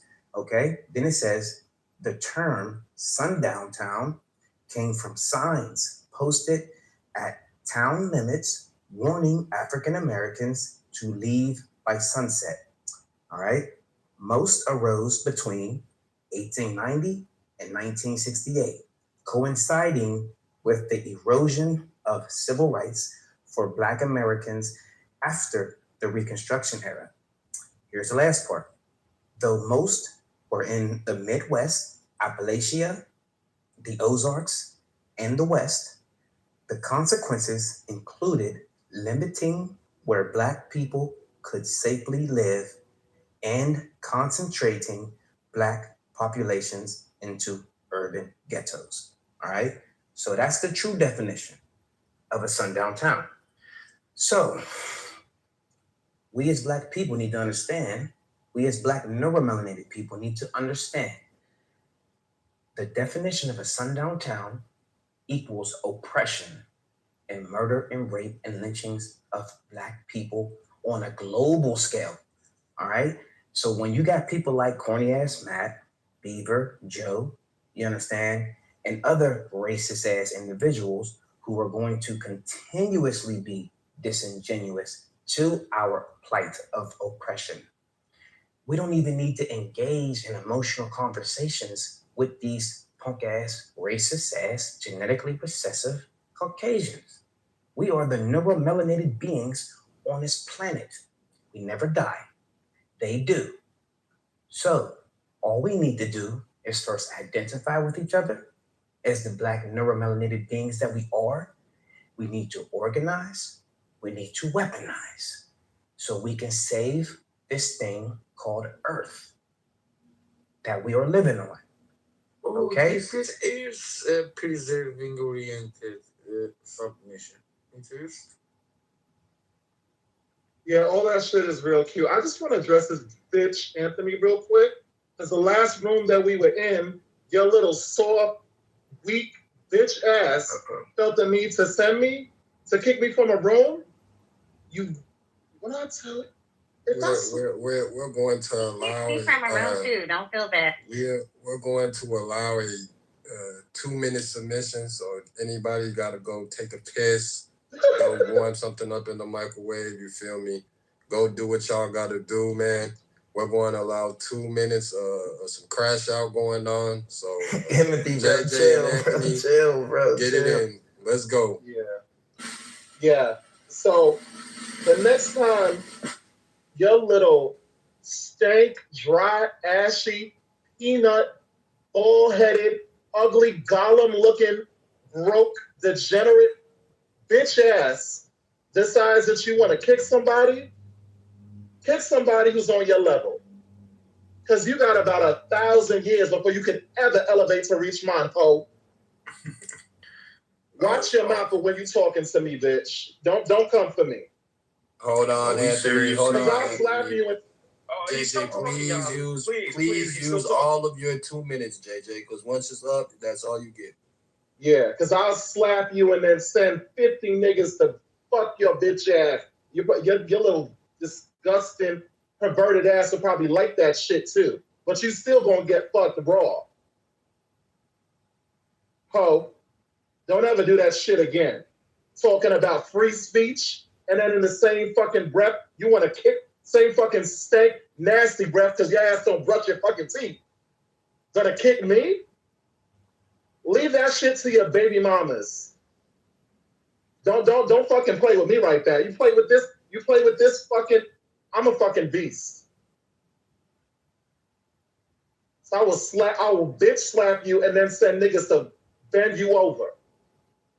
Fuck out of here with your little soft ass. Kicking me from we talking about free speech. That's literally what the topic of the room was. And you want to kick me. Degenerate ass nigga. Fuck you. I got. Thank you for that submission, JJ. He got his Anthony, off, man. He got his 2 off, minutes. man. You have 2 minutes, bro. Go ahead. All right, so here's what's up, y'all. All right, dude was being mad disruptive as I was speaking, and he really didn't give a fuck. As y'all know, I will bang with the best of them. You guys, everybody has seen it. All right, I'm not the dude that abuses a green bean. Dude was being mad disruptive. Now, I'm gonna be honest with y'all. All right, the most dangerous person in America today is a gay black man. So you guys have to be very careful with these dudes. And you have to take their threats seriously.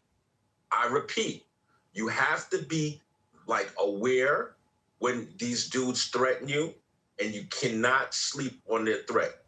There's a bunch of Andrew Cunanan ass niggas running around out here. Now niggas is talking about sending niggas to rape somebody, and then they call them perverted at the same damn time. All right? I can't front. This dude takes dick up his ass. How can I possibly be stronger than him? How can I possibly be stronger than him? I am in fear of my life right now, you guys. All right? This dude sucks penis. He sucks penis. What can I do against somebody that willingly does shit like this? You understand the shit that this guy does was medieval forms of torture, and he does it willingly, happily. He runs towards this shit. He runs towards medieval forms of torture. And I'm supposed to not be in fear of my life from this guy threatening me? Listen, y'all, Clubhouse just ain't worth it. It really, really ain't worth it. And, out of everything that he said to me, the thing that really hurt my feelings the most is he called me broke, y'all. This motherfucker called me broke. This motherfucker. Well, you look broke. like, I want y'all to fully grasp what I'm saying here, y'all. This motherfucking homeless, dick-taking, dumb, broke, dusty ass motherfucker, like, doesn't he have like gay privilege or something? Like, shouldn't like gay guys at least like have style and be funny? Like, what is like, he takes dick up the ass and he's got no benefits? How? Can we move on? I need somebody to really understand, explain this to me. But I like how you think you know shit. Hold on. JJ got his two. Anthony, you're down there on the corner of your two, man. Finish it up, please. I'm done, man. It's all good, champ. Can I say something real quick? Hold on. Matt, Joe, Beaver, are y'all ready to move on? Yeah, I think we're stuffing this one out. So you guys got your shit out. Let's keep the conversation flowing. Come on. And I meant what I said, though. I got you. So you would actually send niggas to fuck him in his ass? That's a threat. Absolutely. Yes, it is. It is. Clip that shit. Can I say something, man? Because I don't want to keep talking about no fucking in the ass. 13 a.m., man. How you feel about the title, man? Speak on the title and everything you've heard outside of the last 4 minutes. Right. So my question is, are we seriously comparing like the hood to a sundown town?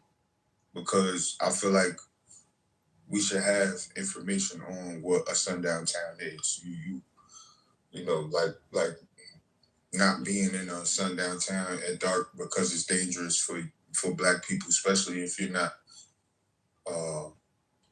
quote unquote military minded. You know, quote unquote a stronger masculine man who's willing to defend himself. Period. Because the world is definitely dangerous. The hood is definitely dangerous as well. But there's a lot of love in the hood, and you can see it. You know, you see it in videos all the time. You know, Black people are very loving towards people in general. White people, Black people. Most Black people in the hood are very welcoming to all kind of people. There's a small percentage of people in the hood who get broadcasted and made to believe that people are made to believe that is the large portion of the hood when it's not. You know, most people are just in a lower set of circumstances in their life, and that's why they live in the hood. And most people would move out of the hood when they get a little bit of money because they need resources. You know, people move out of the hood for resources. Not necessarily because they don't want to be around Black people in the hood, or they don't want to be in the hood because it's dangerous. They just want their kids to grow up with a better school system and more opportunities, because, you know, there's kids who get opportunities because they went to certain schools. That's not the case in most hoods. You get what I'm saying? That's actually not the case in most sundown towns. But the danger is completely different. The danger is targeted. When you in the hood, most people know when they live in the hood, you're completely safe if you stay out the way. Facts. Yeah, so we had a poet from Memphis, Tennessee. He was a very inspirational young man. He had a way with words, and he talked about the hood incessantly in his songs. His name was Young Dolph, and Young Dolph, you know, decided to move because you know, he wanted to get out the hood. It had jack shit to do with resources. It had to do with the quality of people that he was interacting with. But unfortunately for Young Dolph, you know, he enjoyed certain creature comforts of the hood, and he would go back on a semi-regular basis. And of course, on one of those visits to the hood, he was slain by two young Black men that looked just like him. that sometimes actually hung out with him. This is a recurrent theme in the so-called hood. You know, I hear people talk about the government bringing drugs into the country and, you know, like going into the hood. But you know what? I have never seen a white dude on the corner hustling, pumping. Never seen that shit. Because let's attack your point first. Okay, my brother, like literally, I didn't say one word while you were off when you were speaking. You right. I'll mute up. You right. Go ahead. Not one word. Keep your point. I'll mute up. Doesn't feel good. Doesn't feel good, huh? Doesn't feel good, right? So, yeah. So, listen, man. Again, the hood is where you're gonna have these Andrew Cunanan ass niggas that's gonna talk about, you know, who they gonna send to do what, like, really and truthfully. You still scared? Let's move on, huh? I'm terrified. Good. You should be. Because I meant what the fuck I said. Can you let him talk? I want y'all to understand something. Let him talk. Let him talk. Anthony, don't keep I going want y'all back to and really forth. understand something, y'all. Don't keep going back and forth. Nobody care about that shit. Just keep saying what you're saying. Yeah. So, like, we're being disingenuous and dishonest when we talk about, like, the lack of resources being the reason. Like, this is the shit that kills me, right? You got these neighborhoods. There's this thing, it's called gentrification. Y'all might have heard this word before. I'm not too bright, so, you know, I got to look this shit up. But there's this shit called gentrification. And somehow, some way, you get these people that move into these neighborhoods and they start going to school board meetings. What the fuck? What a novel idea. They go to school board meetings. Huh? And then when they go to the school board meetings and they start holding principals accountable and teachers accountable, all of a sudden these test scores start going up. What the fuck? How does this shit happen? I just don't understand. But again, people are victims. Life just happens to them. They don't make decisions and choices or nothing like that. All right? What makes something the hood? What makes something the hood? Not every black neighborhood is the hood. It's the people that live in that motherfucker. And people need to start being honest with themselves. Thank you for listening. Okay, so to combat what you're saying, and I agree with a lot of what you're saying. It is the people in the hood that make the hood. I can agree with that. When you live in the hood, yes, there is a great number of young black, mostly black or minority, melanated people who are into some, street shit, whatever you want to call it. I grew up in a lot of it. You know what I'm saying? People are very lightly educated at a young age, and they grow up to be whoever they are. So we'll take that out of it. You know, there's killers, there's bad people, there's all kind of people everywhere you go. Outside of the hood, in the suburbs, everywhere you go, there's bad people. So let's kill that noise. When you talk about Young Dolph made music antagonizing other street artists, other street people. You get what I'm saying? So when you revisit the street and you're still a part of the street, there's street shit that happens to street people.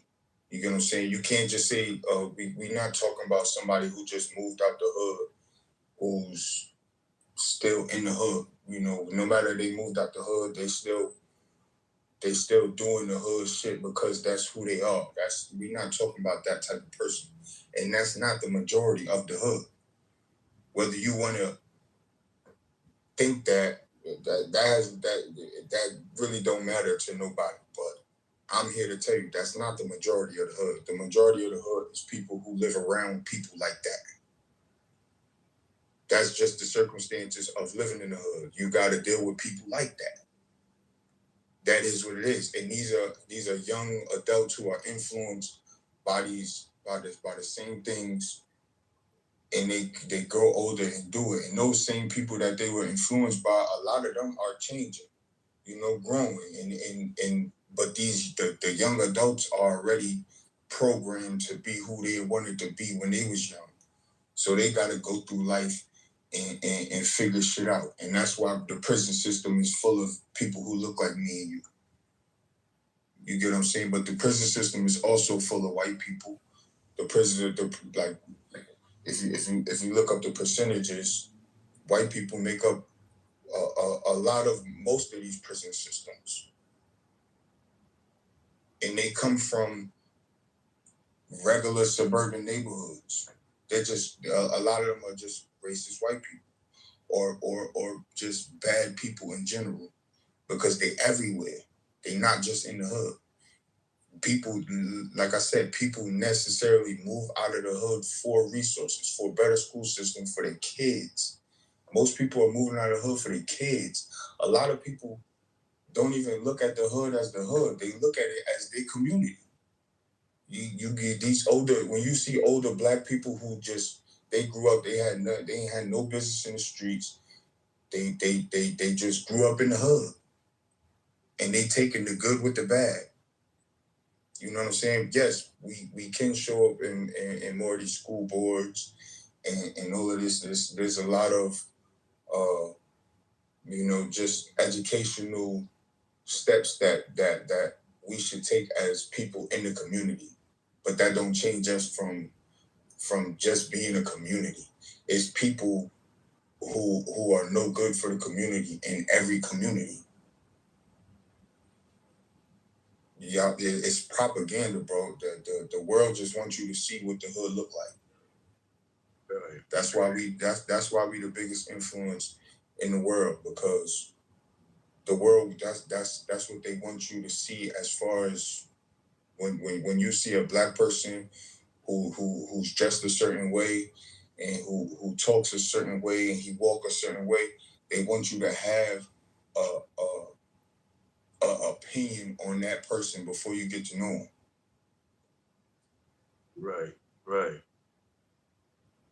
What do you think about that, Elder? What do you think about that?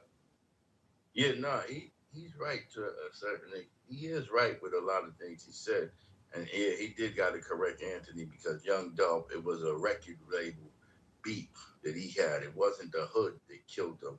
It was record label, and like he said, street stuff.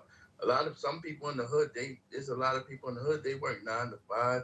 They got federal jobs. They work for the post office. They work for different jobs, and they just in that neighborhood trying to survive. It's not everybody in there killing and shooting each other. Now you got a certain perspective, like he's talking about, which is street stuff, right? So that happens. Just like, with white kids, should we not send our kids to school with white children, because they've been shooting up the school a lot too? A large percentage of white kids have been shooting up their own school. So do we just say, nah, I'm not going to send them over there? There's violence everywhere. America is a violent place. So, of course, in the hood, you're going to have a lot of stressful people, a lot of people that don't have money, a lot of people that's just trying to make it, a lot of people that take the street life to make money.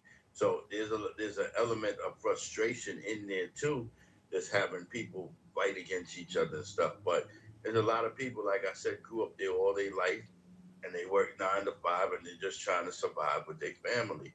So, we got to understand that perspective. And every community has an element of violent people.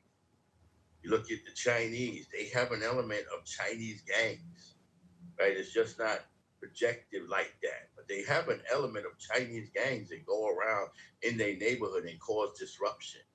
You look at the Italians, they have an element, as we all know, of the mafia. But it's called organized crime. Instead of gang crime, it's called organized crime. But there's an element in there that's of crime. So you got the Russians, the Russian neighborhood. There's an element of what they call organized crime in their area too. But of course, black people is focused more the propaganda on black people, because they want to show a perspective that we're all killing each other. Right, So Elder. I'm gonna address 13 and Elder in one fell swoop. We got, I'll start with the last thing first, since it's most fresh in the mind. Here's the difference among so-called black people. Black people celebrate the thugs, the hood motherfuckers, the Pookies, the Ray Rays. They are celebrated. Yo, black kid graduate from college. That's cool. Black dude come home from jail. Yo, it's a party. We got a party, yo. Ray Ray's home. Like, this shit, the degeneracy in the so-called community is celebrated. It's not called the fuck out.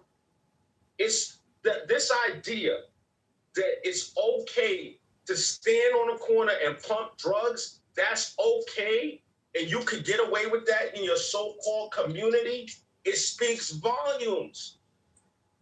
I don't blame water for being wet.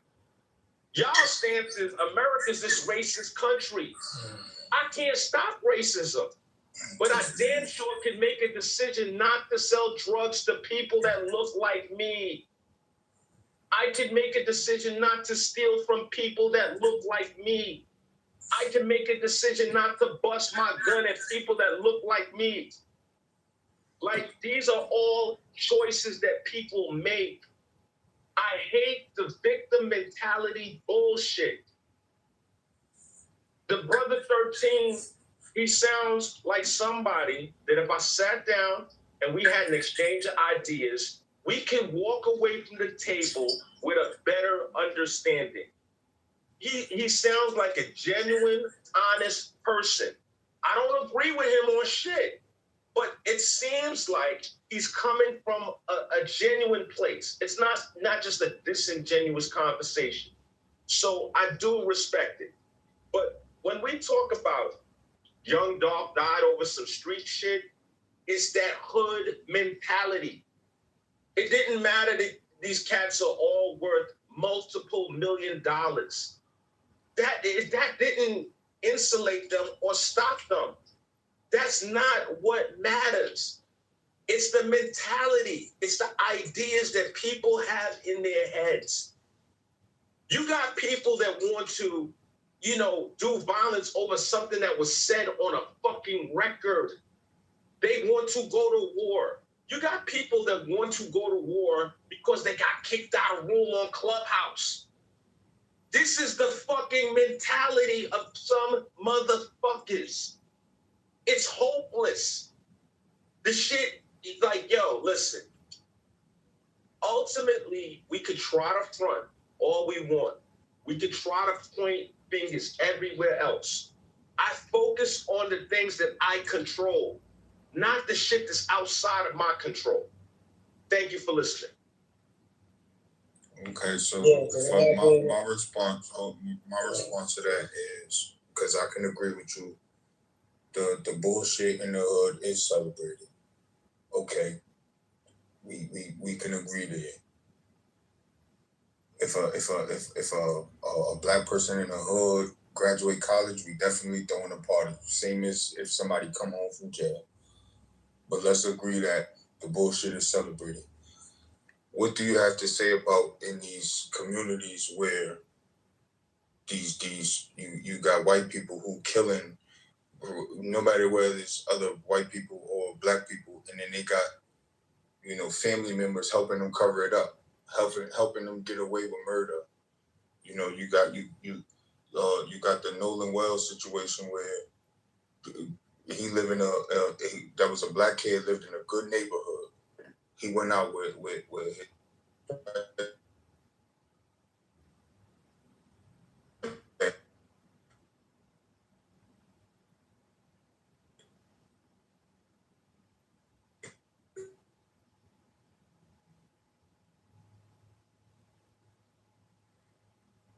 no one had nothing to do with solving like what happened to him.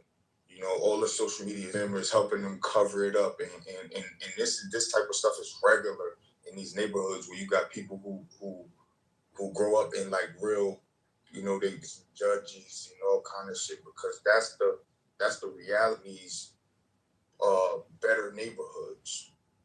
These so-called quote unquote suburban neighborhoods. You know, these kids growing up it's different problems. Cause I don't even want to make it a black and white thing. It's different problems. When you live in a suburban neighborhood, it's not like the world is sweet. You get what I'm saying? When you live in the hood, yeah, it's fucked up. You got people in the hood that's fucked up. Their mind is fucked up. Cool, we could agree there. In the celebration of it, it's fucked up. We can agree, but it's fucked up in most of these, bro. The world is fucked up.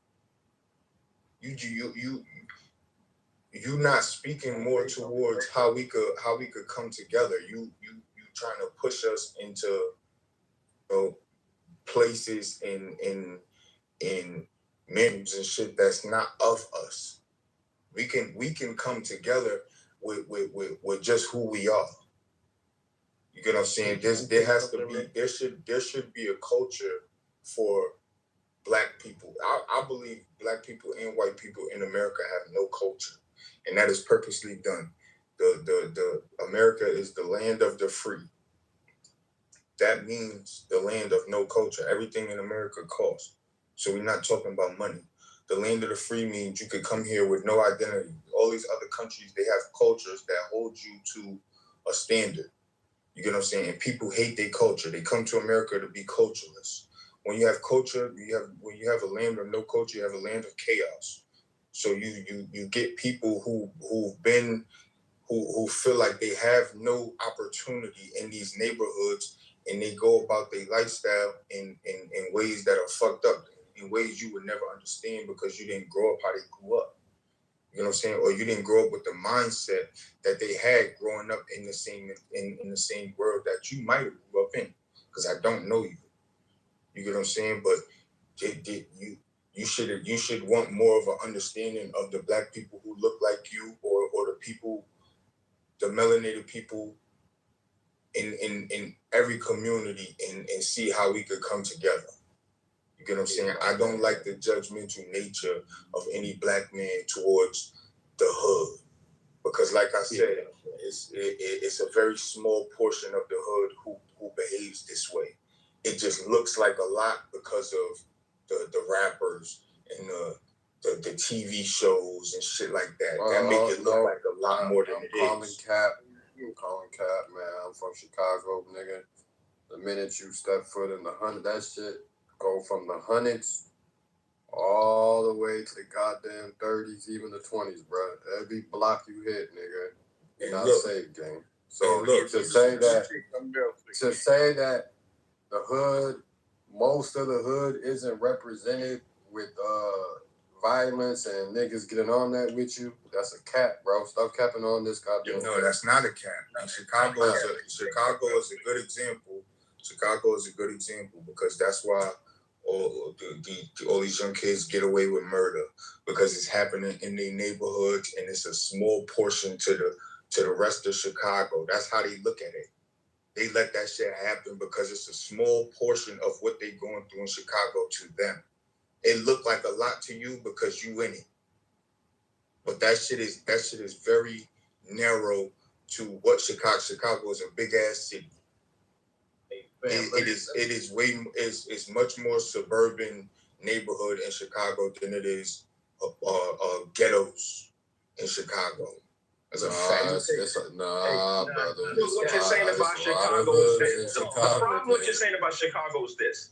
Every major office of consequence is held by a black person in Chicago. So complaining about the government not doing enough for the citizens of Chicago, we're talking about black people. We're talking about black mayor, black police commissioner. We're talking about black school superintendent. This dog won't hunt. This dog won't hunt. Oh, this is, it's set up like that. And no, we're talking about black people. Go ahead, bro. This nigga just said most of Chicago is safe, bro. No, I didn't say safe. I said most of Chicago is suburban neighborhoods. That's cap, bro. That's absolute cap, gang. You not safe in the city, gang. Okay, let me say something real quick on Chicago. Like, you got to know the history of Chicago, bro. Chicago has always been a violent city, man. Like, you go way back in the 20s and you look at Al Capone and these gangsters murdered thousands of bodies dropped in Chicago. It has always been a violent gang-related city, man. But they don't call it gang. It wasn't black-on-black crime. It was gang-related crime when Al Capone and these guys was doing it.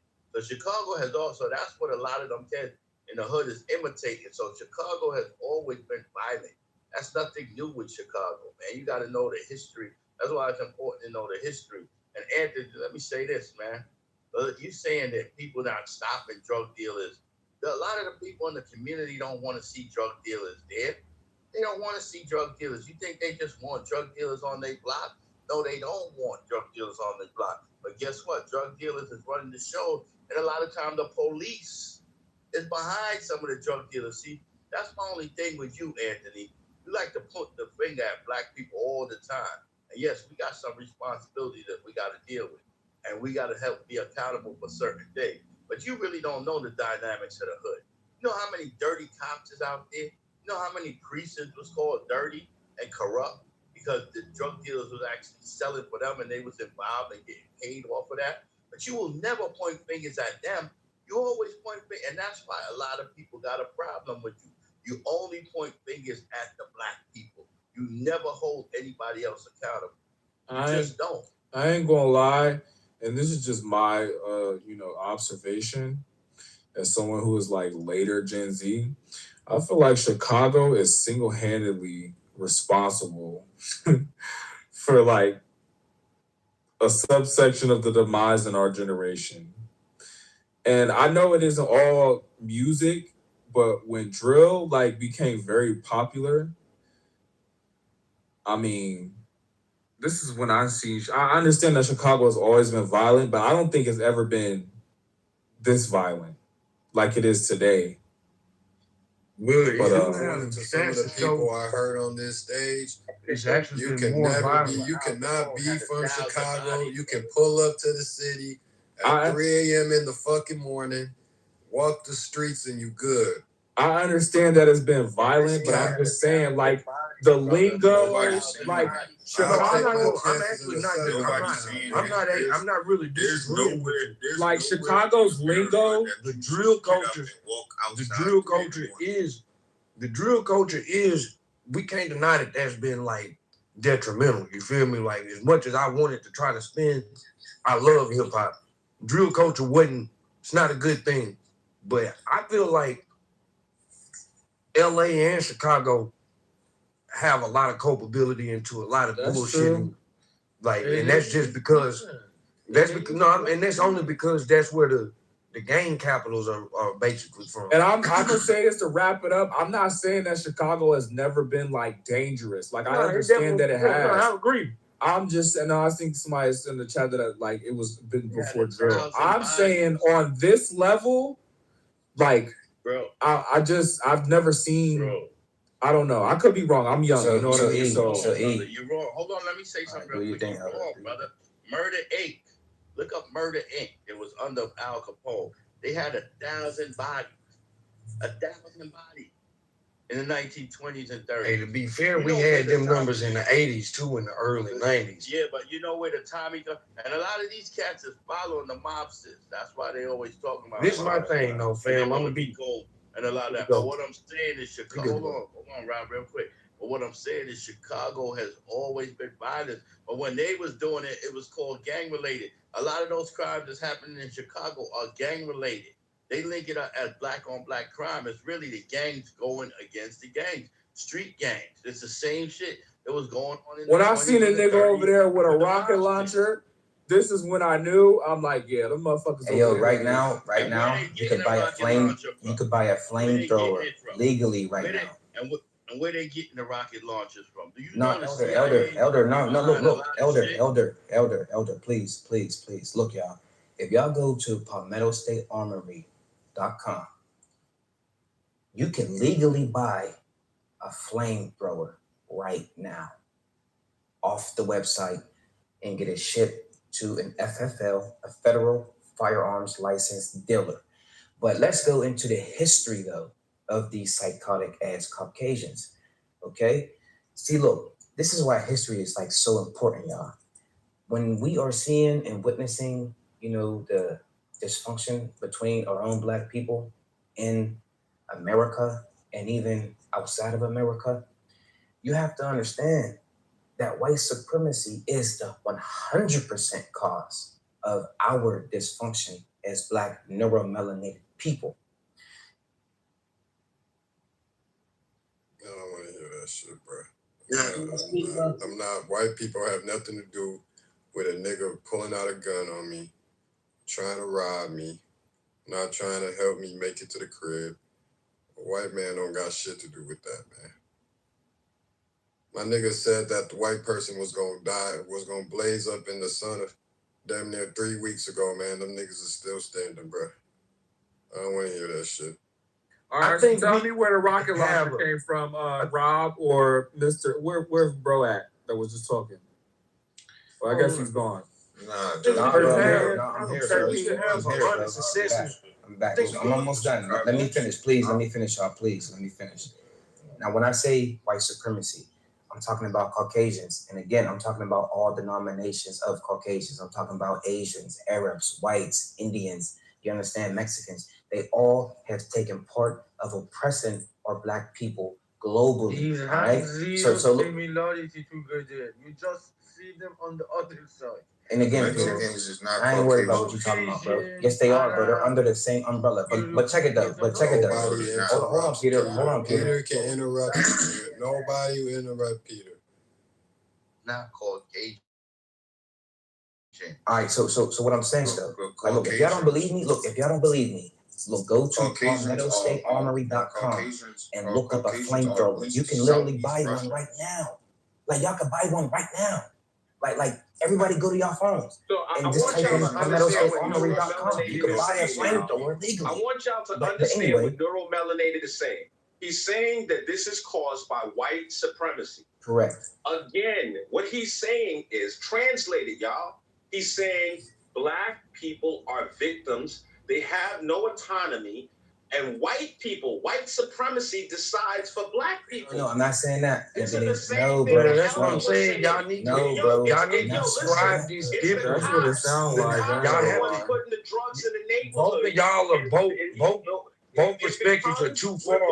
Bro, can I finish my point though, Anthony, for a second, bro? For our plight. Anthony, can I just finish my point for a second, bro? I'm gonna be like 20 seconds. Perspectives are too far to the right or the left. Like it's Rob, okay, bro, can I just finish, bro? 20 seconds, bro. Probably not go even. ahead, man, because it's always this same talking. Peter, are you there, Peter? I appreciate it. Yes, I'm here. Please check the chat, brother. Go all right, ahead, so finish all right, my last 20 seconds. All right, my man, I appreciate it. So now, y'all, even though we in this dysfunction, it is our responsibility as Black and neuromelanated beings to fix this shit. Period. It's us to fix it because we come from a culture of cultivation, culture, life, love, intelligence, knowledge. These Caucasians come from a culture of rape, brute force, stupid shit, disease. You feel me? So let's not be brainwashed by these motherfuckers because we are the neuromelanated beings of this planet and we ain't going nowhere. And yes, Timothy, the sun is burning these fucking racist ass Caucasians out of existence. It's just not at the pace that we want, but it is happening, bro. I got that. This is is inevitable. This, man, y'all know I'm probably one of the more pro-Black niggas on this application, bro, but I don't get caught up in all that kind of rhetoric. This is the reality. White supremacy has definitely played a role in creating the conditions that certain segments of people live in. Hold on. Just listen what I'm saying. I didn't disagree with you what you were saying, to be honest with you. My man. That does not deny that certain shit that be happening is out of line. Like, I don't, and this is the problem I be having with these conversations. Y'all would paint this like Black people by and large are accepting of this. Do y'all know how many Black people actually call the police on people? Like a lot. There's a reason why the police are always in our community, because people are calling them. You feel me? People don't want to live in these dangerous conditions, but when you factor in poverty and lack of economic opportunity, some people feel, now you might not believe that they are stuck, but some people feel that they are stuck in these conditions, making it a lot more difficult to get up out of these conditions. But man, yes, it's two things can be right. White supremacy could have, and it did play a role in certain conditions in America. This is like anybody trying to deny that isn't like, they just not honest about the history of our country. But anybody trying to deny that, it's still your responsibility. Like, yeah, nigga, ain't nobody forcing you per se to go up and rob and steal and shit. But I'm gonna tell you this, and I'll land on this. Poverty in America is almost criminalized sometimes. You feel me? So you damned if you do, damned if you don't. And I know for a lot of y'all that's been raised in non-impoverished conditions, it's hard for y'all to understand that. But when a motherfucker hungry and you ain't got no money, hey man, you gonna eat. Whether that means you're stealing, taking from somebody, or worse, you're gonna eat. And I would hope that none of y'all ever get into a poverty situation where it's like, man, I got to worry about my freedom or how I'm gonna eat. That's not a good place to be, and that's where enough Americans are. And that's why you'll continue to see the same issues, because these are the decisions they gotta make: be hungry or not have a record. Y'all, I just want to say this. The ethos, the idea in the hood is that it's not a good thing to call the police. The ethos of the hood is that you're a snitch if you call the police. The second thing I want to say is we can't run around with signs, t-shirts, websites, bumper stickers talking about Black Lives Matter. This is what we want the message to be. And at the same time, indiscriminately kill Black people. We can't have a huge problem with the word nigga, nigger, whatever variation of the N-word you want to use. We can't say, gatekeeping a fucking word and use it indiscriminately. Yo, dog, let me ask you this real quick, because I'm about to go back into work. I swear, I just want to ask you one question, because I'm about to go back into work. Do you have a family nickname? Of course I do. All right, and just equate it to this. Do you like your family nickname? Because I don't like my family nickname personally. I got no problem with my family nickname. Well, I personally don't like by it. But if I don't know you, Anthony, I can't call you by your family nickname, because I'm not a part of your family. You don't know that. Equate that to that word. And that's all I'm saying. Why, if you know, I'm just saying, I get how certain Black people feel, and I respect any Black person that doesn't use that word. But to try to say, well, if we say it, they can say it. Just look at why they want to say it. You saying my other.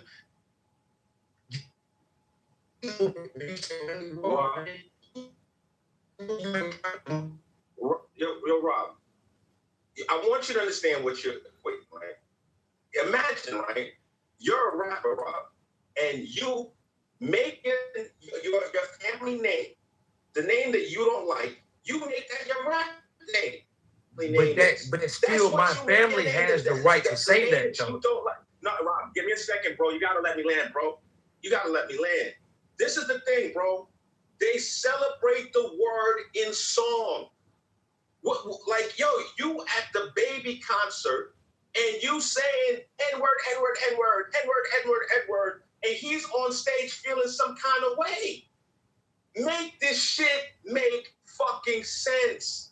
Your fans are repeating the shit you celebrate in song, and you're mad at them. There's enough fans that listen to all kind of rap and choose not to say that word. So I'm just saying that. Yo, Rob, here's what's up.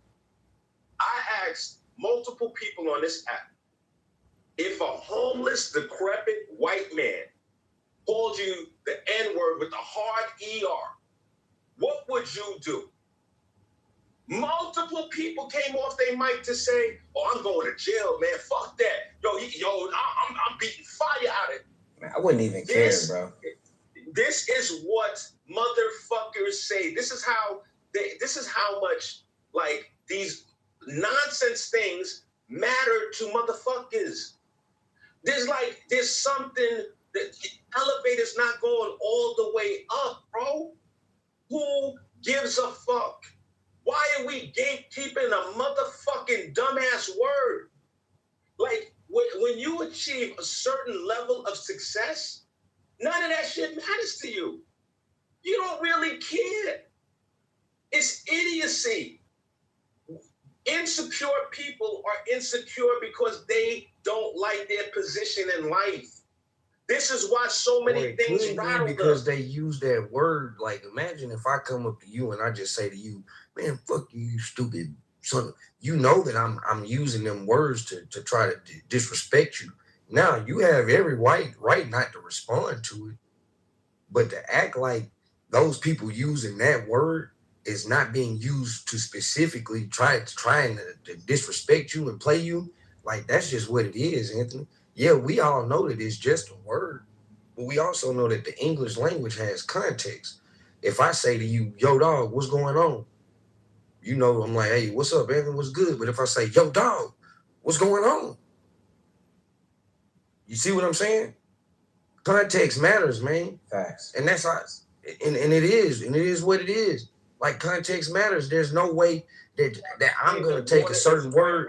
You're saying I feel like he understands. But we can't get emotional. We about know. these. No, I'm not These- saying that you shouldn't. I'm not saying that how you respond is a different conversation. But to play like these people using that word ain't them trying to insinuate. How are you going to react to words being used? Same way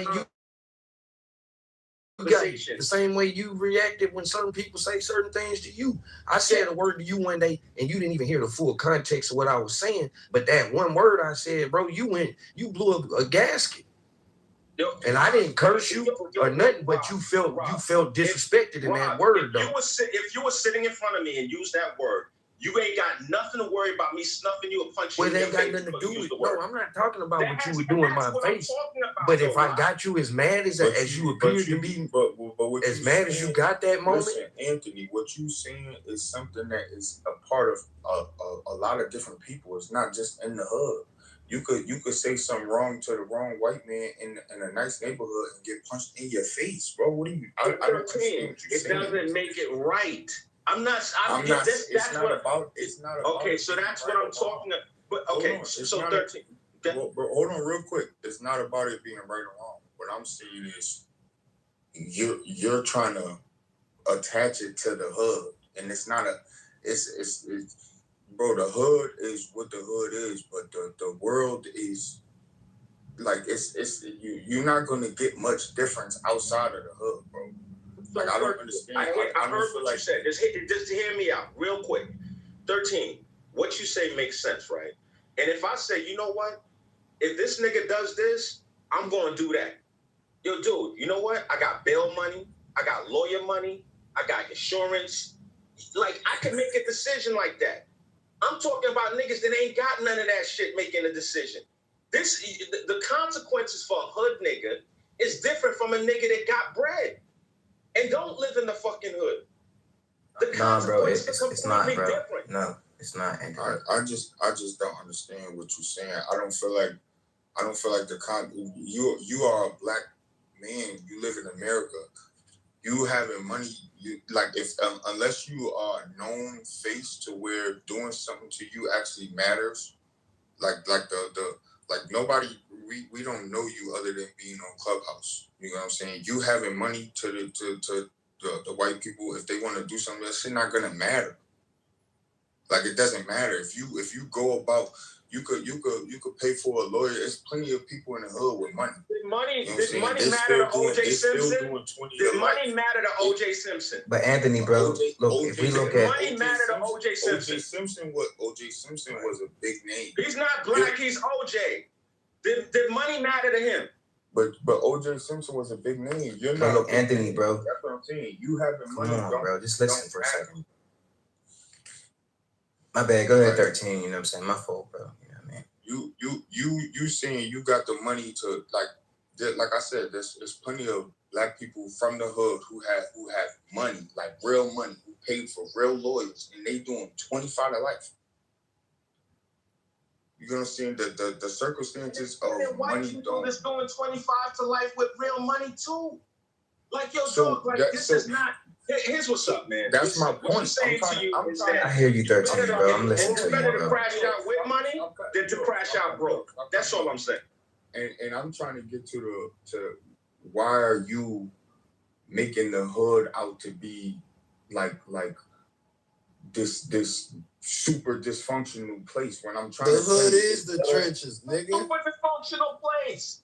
The hood is the trenches, man. Stop capping, nigga. Bro, I'm telling you, most of the hood are people who are just living. Bro, your hood just might be soft as fuck, then, gang. Where you from? Bro, I'm from. Nah, we ain't gonna do that, man. But again, I these mean, Caucasians caused off of this shit, yo. The hoods that I'm accustomed to, bro, is like that, bro. What he describing is a suburb or a wannabe hood, bro. Man, I love my black people all across the globe. I don't give a fuck if you're in the hood or the suburbs, as long as you identify consciously as loving yourself and loving other people. And all across the world. I need to speak on. I need to speak on the title, all across the world. I love human beings. I'm talking about my black people. Hold on, bro. I went to college in fucking Ohio, bro. I just Googled the shit, man. I lived in Fairborn, Ohio for 5 years, man. You Google it right now. It says it's a sundown, bro. I knew nothing about the shit until today.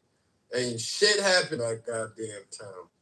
I go back to the city, Chicago, nigga. I look over my shoulder every fucking day, nigga. I got robbed a few times out there in Chicago, bro. So I'm taking my chances in a sundown town. I'm taking my chances with my beautiful black people. Hood. Period. Globally. Because I love us in real life, not just on app. I love my beautiful black people. I've just never heard so many black people hop on this app and defend the hood. If you think saying that it's fucking safe, bro. Y'all sound ridiculous as fuck. Like dead ass. This shit is honestly nasty. Like I feel like most of y'all never really lived in the hood. You know what I'm saying? Like I said before, the hood show more love than most places. Facts. Y'all bullshit. I want to pull up to your hood personally. I'll pull up. I think your hood is sweet, bro. You make your hood sound like it's sweet as fuck, nigga. I'll pull up to your hood and show you the love in your hood. Cause I know it's there. Like I said, y'all on y'all bullshit, and it is what it is, man. Bro, ain't no bullshit, bro. It's a real discussion. Nah, it's not real because y'all. It's like you got people, you got black people that's from the hood, you got black people that's not from the hood, having a conversation about let's talk about what's good about the hood. You know what I'm saying? Let's talk about how we can bring the people in the hood and actually make some changes and take what's good about it and grow on it so we could defeat what's bad about it. Y'all not trying to have a conversation like that. It's more about how we could attack the hood and move the people. Like from what y'all saying, y'all gonna move the bad with the good. You know what I'm saying? Y'all wanna just destroy the whole shit and just have people all in these neighborhoods. They know nothing about these communities. They know nothing about what these cultures that they know nothing about. Can I ask you a question, bro? Like that shit is bull. Y'all crazy as fuck. I'm gonna ask you a question, bro. Like my mom was born in Brooklyn, right? I'm not saying all of Brooklyn is the fucking hood, but if you gave somebody a chance to leave the hood, would you agree that 9 times out of 10 they're gonna want to leave and go somewhere else? Like they're not gonna willingly stay there if they had a chance to get out? Oh, absolutely, and I believe that they should. I'm not saying the hood is somewhere you should live if you don't want to live there. But I'm not saying the hood I'm saying this is good and bad wherever you live. You know what I'm saying? These suburban kids is a high percentage of the suburban kids will be high on cocaine.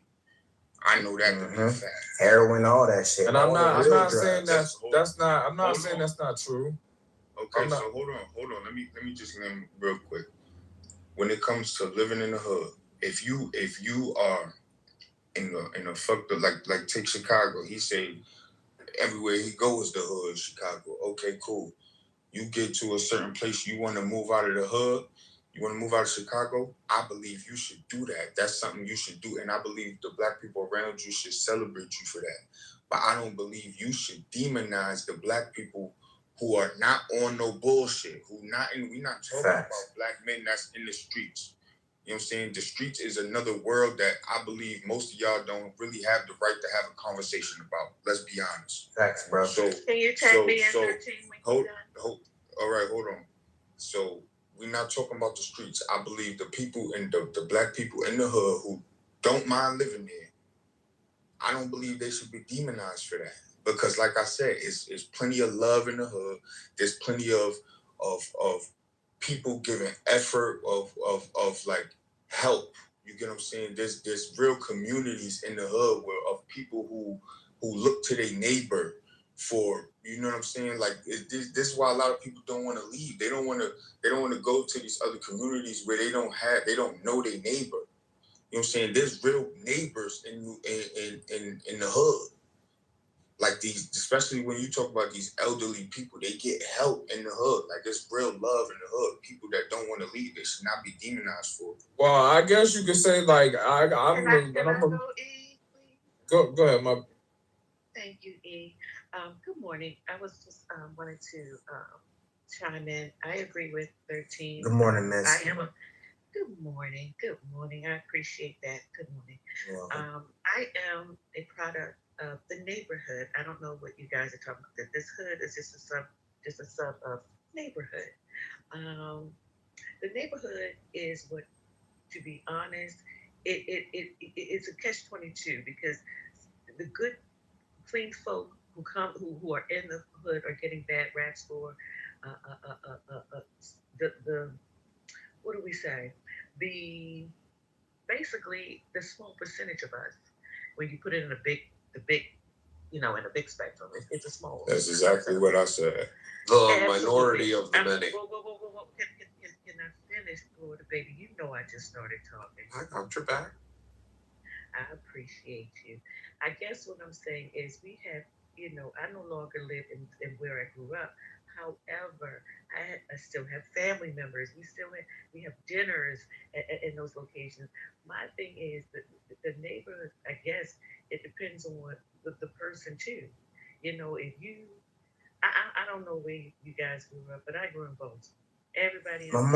My mom's from Maryland, but she's from Hagerstown. It's a small town. Yeah, I know Hagerstown. Okay, yes, ma'am. Yes, sir. Yes, sir. I do. There were opportunities. Like 13 say, there are opportunities out there, but you have to be a go-getter.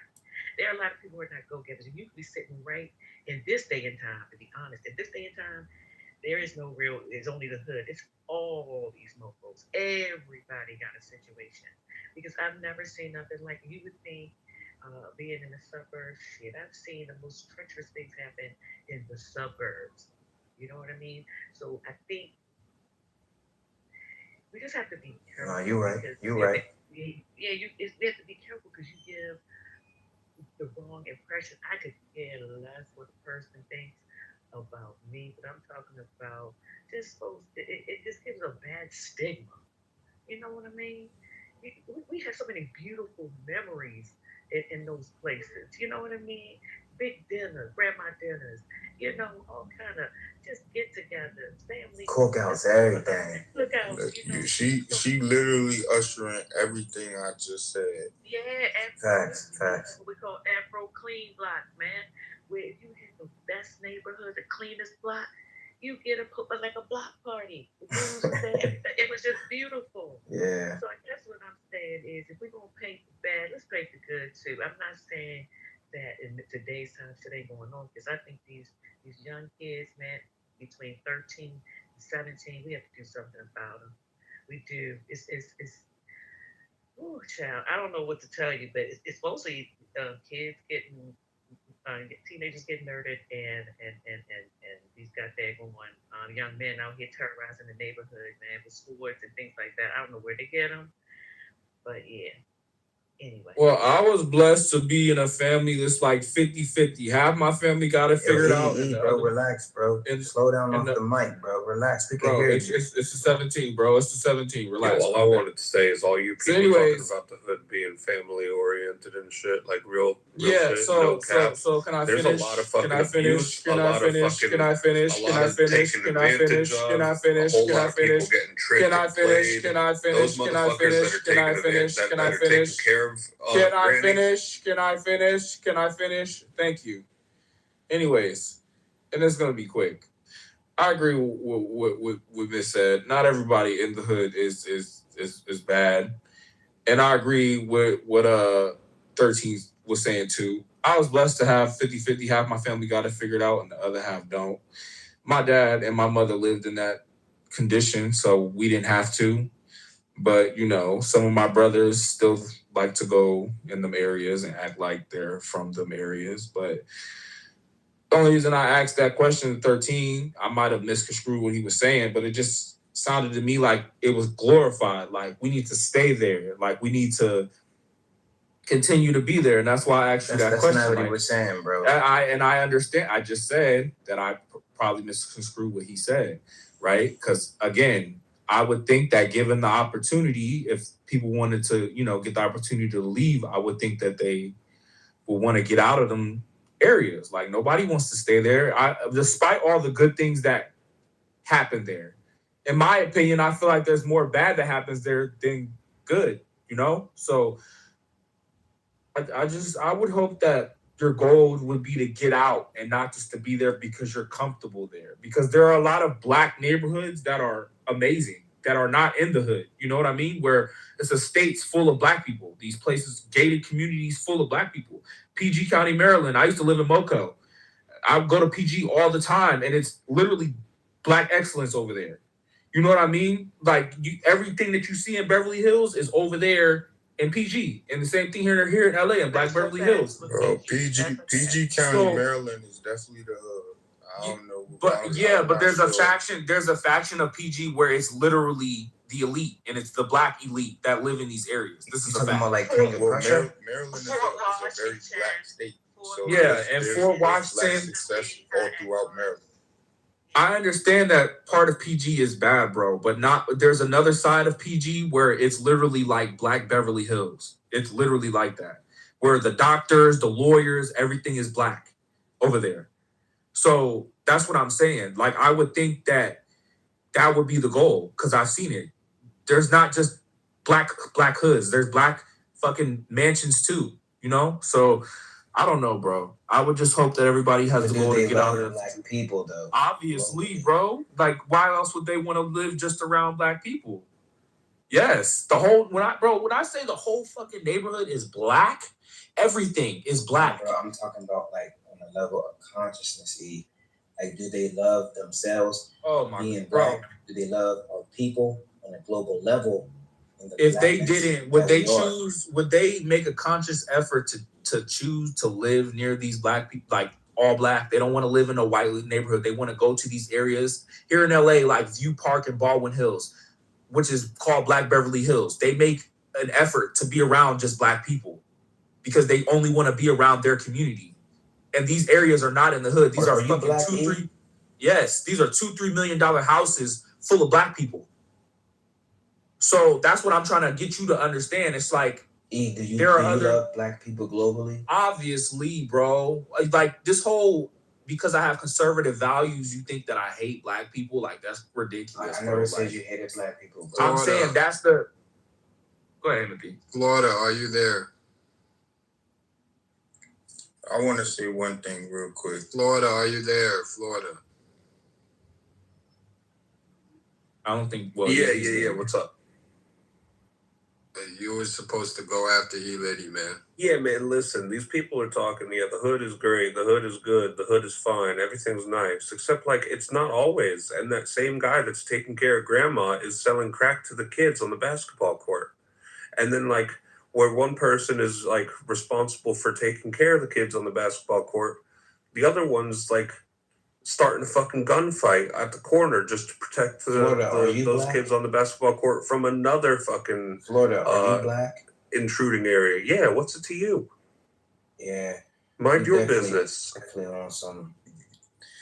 I just want to say one thing. You're not gonna manipulate. I don't believe Florida was finished, man. He was just interrupted by a neuromelanated brother, man. Thank you. And just because I'm light skinned doesn't mean I'm not black. Go we ahead, can have that man. conversation too. He was interrupted. You probably shouldn't have told him that. A neuromelanated brother. Anyways, there's nothing wrong with where you're from. There's nothing wrong with being proud of where you're from. There's nothing wrong with taking pride in where you're from. But to some people, taking pride in where they're from, it just looks different than when other people do. Okay, so he muted up. I'm gonna say something as far as the streets, because as everybody keep referring to the bad part of the hood as the streets. So let's address the streets. In the beginning, a lot of the people in the streets was looking for a way out, as far as like the brother said earlier, being hungry, being trying to do something about going without. In today's world, the streets is filled with people who are just badly influenced. So it's not even really about making money and trying to get out of the neighborhood anymore. A lot of these kids just have bad influence, and they just doing something that they think is cool, and it really is detrimental to our community as Black people, whether you live in the hood or not, because we are losing Black people. I feel like when we have these type of conversations, like I said earlier, we shouldn't really dive into that world that much, because most people don't live in that world when we talking in these rooms.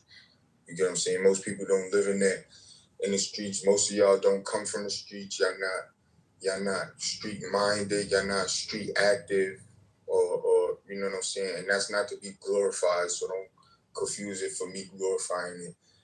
It's just a world of and a mentality that people go through that just something y'all just would never understand. And honestly, it's not understandable.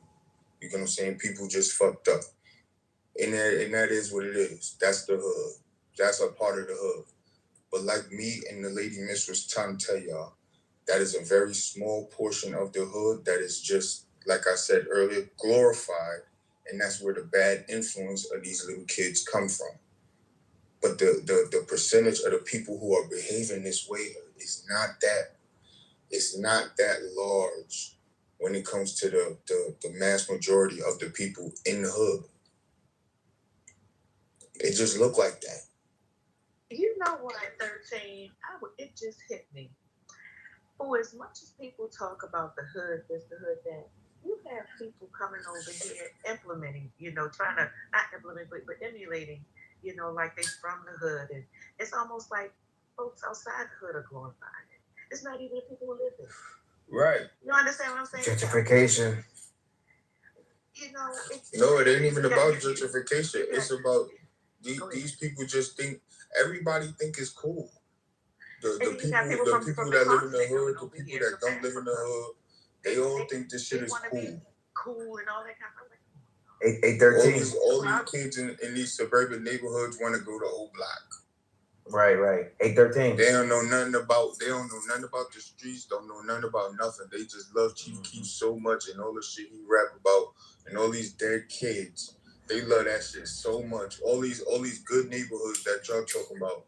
These kids, they filled with kids that love the rappers so much that they want to go to Old Block. They love this shit just as much as the kids, these kids in the hood that's influenced by it, that's actually going out there and risking their lives doing this dumb shit. Yeah, 813, bro. It's Jelani, bro. It's neuromelanated, bro. Like, according to everything that you were saying, bro, I feel like, no, I don't feel like this. I know.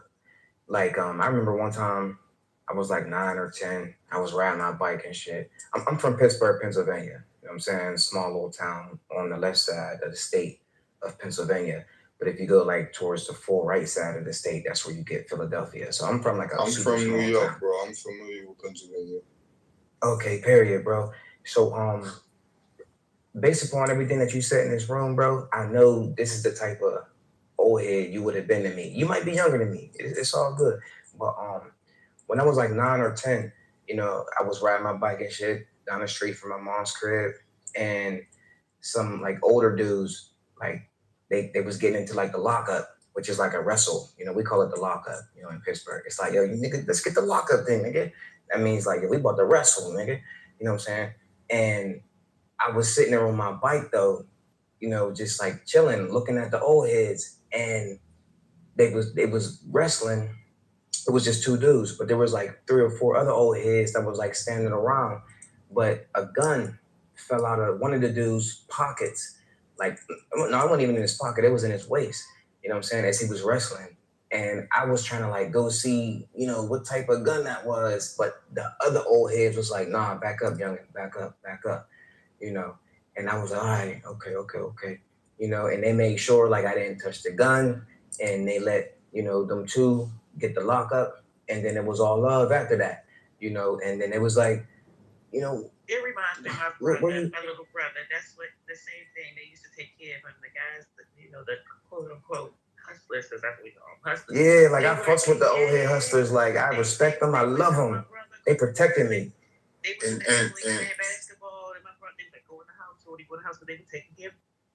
Yeah. And there's a hold on, because there's a lot of people that will look down on that entire situation because there was older people around that let you be around that situation in general.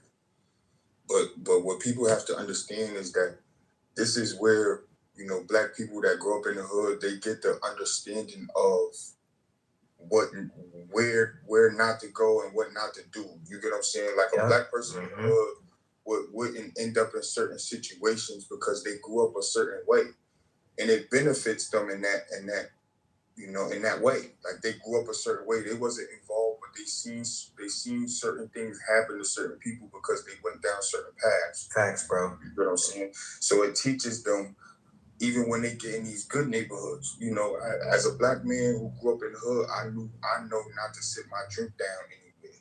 You get what I'm saying? I know not to drink out of, you know, I'm not about to drink a cup anybody give me, like, yo, sip this. Like, nah, we're not doing that. You know what I'm saying? I don't like that. You know, it's certain shit you learn when you grow up in the hood that a lot of these people necessarily don't know, and they end up in fucked up situations, especially in these suburban neighborhoods, because they grow up so one track minded. You know what I'm saying? When you grow up in the hood, you get to, your mind learn to multitask, and you learn to have eyes in the back of your head in certain situations. You know what I'm saying? That's why I was telling him, that's what happens when you go to Chicago. You naturally, you're gonna look behind you and shit like that because where you from, and you know how it go there. You get what I'm saying? And it don't matter where you at. You're gonna have those instincts because you from a place that taught you that. Facts, bro. That's why I fuck with you, 13. Period. You know what I'm saying? That's the only reason why I was saying what I was saying, bro. You know what I mean? And they protected me. They showed me, look, you know, sometimes you gotta fight, you know, and it was like, look, like, and then after they got done wrestling and shit, you know what I'm saying? Like, they made up, everything was cool. And then they showed me the gun, showed me how it worked. You know, they was like, look, youngin', this is how it worked, you know, but protect yourself, all right? But don't be doing what we doing right now, but protect yourself and understand the difference, Jelani. And I was like, all right, okay, all right. You know what I mean? I was like 9 or 10, you know, and then it was like, don't your ass got to get back home? I'm like, oh, all right, got it.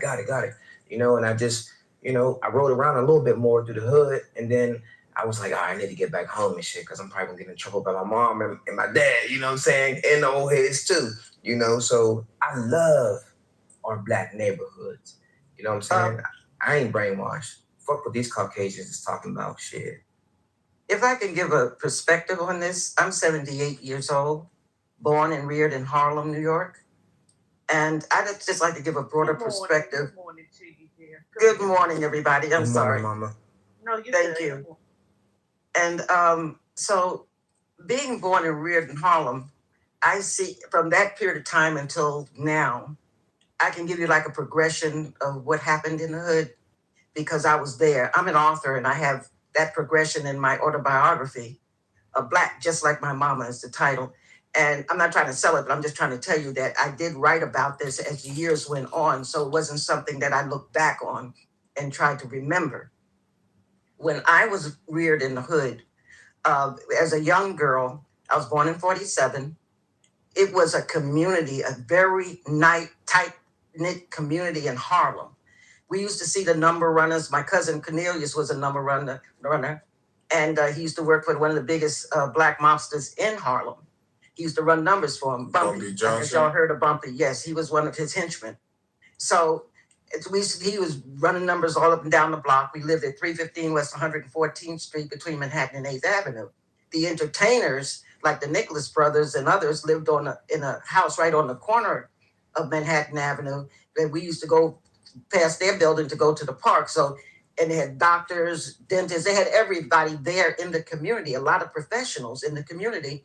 And when people couldn't afford anything, they would go to the doctor or whatever professional they need to go to, a black one, and they would give them services gratis if they knew that they were in dire circumstances. So we all worked together and we all had, like Miss said, we had block parties. Everybody was tied up together. They had drunks every once in a while running up and down the street, arguing and fussing with the old ladies or whatever, and the number runners. And every once in a while you hear a fight going on. There was no guns. There were knives, of course, and you hear people getting knifed or cut up or whatever or killed. But it was a rarity. That was in the 50s. And came the 60s, about 63, 64. But we had moved to Staten Island because my mother got very sick. So we moved to Staten Island. She opened up a business on Staten Island, a beauty salon. Excuse me. And I used to go back and forth to Harlem all the time because we had 5 people living in that tenement, 5 of my mother's sisters and brothers living in that same tenement. So it was 5 families in one building. So we used to go back and forth visiting, and we used to go and hang with some of our old friends in the hood, so to speak, because we moved to Staten Island. That was a little bit more, it was just a step above the hood, I would say. So we go visit, and some of my old friends in the 60s, when I went over there, Pinky was one of them. He used to sing with one of the popular groups at that time. He was on drugs. When the 60s started flooding the drugs into the community, everything changed. Everything changed. You couldn't walk down the street without seeing somebody bending over, leaning near the ground because of the drugs. So the drugs filtered in, and then the community became broken at that point. The men were rushed out of the homes because if the guy was on drugs or if he didn't have a job, and jobs were scarce, if he didn't have a job, then the lady would go on welfare with her children. And when she did, the welfare people would come and knock on the door at all times of day and night to make sure the man wasn't there. So that was the breaking up of the family structure, So when I used to go back and forth and see that, I said, wow, Harlem has changed, And then when I went back to Harlem about 5 years ago, whites are there. I went past my building, my old building, and it's all white now. Now they turn it into condominiums. And now they got Starbucks where there used to be Back's Bar on the corner. Now there's Starbucks there, you see. So the whole community is regentrified now. So now that I see, the blacks when the drugs came in, the black left because it was affecting people. People were getting killed, they were getting robbed, and all kind of manner of evil was taking place. So the professionals left, and when the professionals left, that left the community at risk. What happened was there was a progression of the evil, the progression of the drugs and the children being left home and the parents being out on drugs or working or whatever they were doing, but the kids were left in the street and they were reared by the streets. And that tend to happen throughout the years where they had the streets raising their kids, and whatever was in the streets was the biggest influence upon the kids. Whereas when we were growing up, our biggest influence was the family and the community. If someone saw you doing something, they looking out the window, fourth, fifth floor, I'll never forget Miss Alice. She used to look down and say, "Y'all better stop that. You kids stop that nonsense." So they the whole community looked out for us. And we had West Indians, we had Asian Indians. Leela, she lived on the third floor underneath us. And so we had Indians, we had mulattoes, we had everybody in that community. We didn't have any Africans at that time, but anyway, we had a mixed community, and the whites lived. If you go past the park and go up the steps, that was the white community up there at the top of the steps. And my brother and I used to go up there, and we used to look down on the park, and the white people used to walk right by, and we used to make them speak to us. They act like we weren't there. So we got an introduction to white supremacy at that time, but we didn't know what it was. But then my mother found that I was getting railroaded in the school system. So she wanted to pull me out of the school system because they wanted to skip me to the 7th grade to the 6th grade when I was in the 5th grade, because they said I was advanced. She said, no, she is not emotionally ready to deal with those older kids. So they're going to move me from the 5th grade to the 6th grade. So she took me out of the New York school system. She had to go to the Board of Education in New York because they denied her taking me out. So she had to go over there, and she said, I have another school I want to send her to. So she sent me to a boarding school, and I went to an all-Black boarding school. And she sent me from Harlem to Mississippi to the Church of God in Christ schools, Saints Junior College. So I went to school there for 5 years, and I was flooded with Black history and flooded with our people from everywhere. Some were from Africa, some they were from all over the United States. So, and then I got a chance when I would go home during the summer, I would go we'd take the train, my brother and I, he went also. We go to different stops around the country and visit different hoods because they were from the hood, the people who came to the school. Hold up, before you finish, what year was that she sent you to Mississippi? That was in 1958. 1958. I was in the 5th grade. She sent me in 1958, and that was culture shock for me, because I had never been exposed to racism. In fact, on the bus going down, I was exposed to it.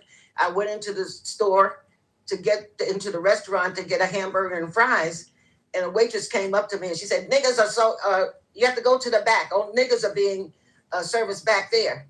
And I looked behind me. I never heard nobody ever called me a nigga before. So I looked behind me, and here I was how old was I? I was 8. I was 8 years old, and I looked. And I said, wait a minute. And one white lady, old white lady, she came up to me and she escorted me back to the back.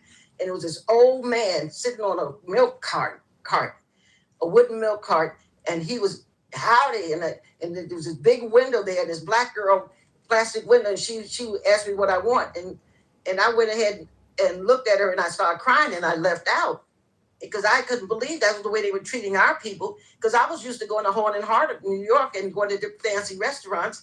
And then, because my father was a merchant seaman, so he used to take us around to, expose us to different different types of restaurants and whatnot. So I got back on the bus crying. So I was crying on the bus. So the bus driver came back and asked me what was wrong. And I was crying in between sobs. I told him what was happening, what had happened. And so he went back in there, bought me some burger and fries, came out and gave them to me. And this old white lady, I'll never forget, she came up and cuddled me in her arms, and I fell asleep crying in her arms. And that showed me the difference between what I was exposed to and other type of people that white people were. Okay, so, but anyway, I became an author. And the reason I became an author and wanted to write was because I wanted to write about us as Black people and all of the different things I was exposed to. I've traveled all over the world since then, and I've got all different types of perspectives of who we are. But my main objective was to show who we are prior to slavery, to build my people's egos up and to build their self-esteem up, to know that they are great within themselves, And that once they understand who they really are, that they can change their circumstances. But if they believe what other people tell them, and the reason I got off of that train was because I never believed that people who could treat us so terribly were Christian. So I wanted to get to find out who God was. So that was my initial search. And when I was searching for God, I ran into all this history and Egypt and all of our inventions and all the things that we have done in the world. So that's why I wrote about it. And I wrote 3 books about it. So the thing about the hood now is that because of the desertion of the professionals, the hood has really gone downhill. And a lot of people are escaping any way that they can. And I always say to people, they say, well, what do you think about our people? I said, I love my people. I don't care what condition they're in. I don't care where they're from. I said, I've seen them from the bottom to the top. And I said, I don't care what condition they're in. Everybody's trying to survive the best way they can. And I can't blame them for what choices they make. But I just pray that they will find within themselves to do the right thing as they go through life so that they won't end up in a bad situation. And I do them now. I have lived in all types of communities. I just sold my house in a 50-50 demographic of minority and whites. And I said, no, I need to sell this. I had 3 homes. And I said, I'm going to sell this one. And I'm going to move back to the Black community. So now I'm in the Black community. And I love it. I love it. I love it because I feel more secure. I feel safer than I did in that 50-50 community where people were all over the place. I said, because these white folks go crazy, I'm going to have a problem. Even though I was armed, I was in the military for 6 years, so I was armed and I had my protection, but that was besides the point. The point was I feel safer around my people. And wherever I've gone in the world, I felt safer. Whenever I had any work done in any of my homes, I chose my people to do it, to build up Black wealth. So we have to get on code to do these types of things, to build up our people. And we find the young people going errant, we need to help them in some form or fashion. We need to be there. If it's just to give them, just to mentor them and let them know that there are other things that they can do to improve their lives. And so once in a while, it might have to mean taking a few pennies out of your pocket to help them. Well, what's wrong with that? Let's do that. Do anything we can do to save our youth is what we need to do, and some of our adults, because they grew up in the same circumstances and they don't know how to improve themselves. So I land my plane on that.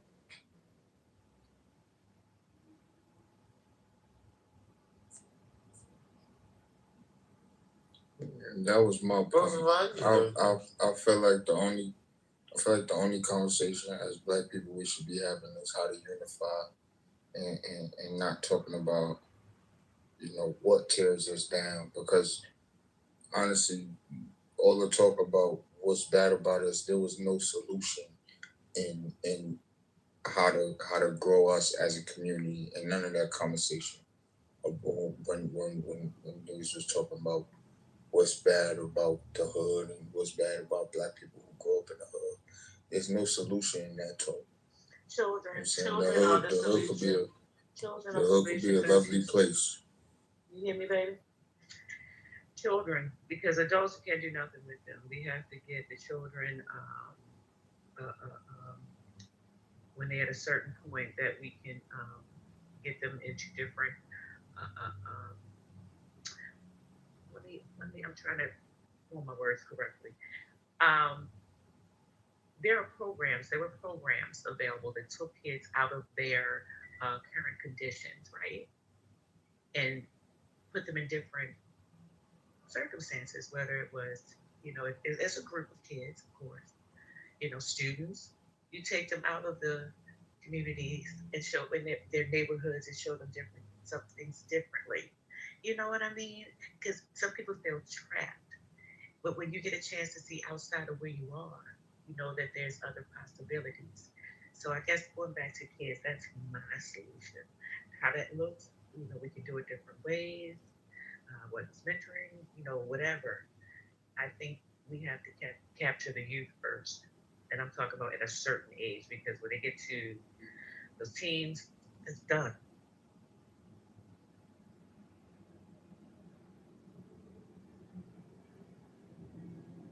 I agree with that.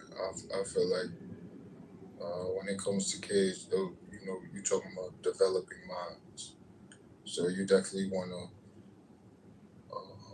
get to a mind that's still developing and try to install as much as good quality as you can in that human being.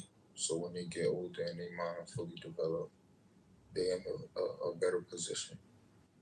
You know what I'm saying? And that would be my problem with the influence in the world in general, because it's not just the street culture, the gang culture. It's a lot of this, you know, like just like this homosexuality in this world, and the racism. It's different problems everywhere you go. You know what I'm saying? And it's big influences, and I feel like it's a real good agenda that works. You know what I'm saying? And it works because people are not strong-minded. You know what I'm saying? People are really like just available for just mental invasion.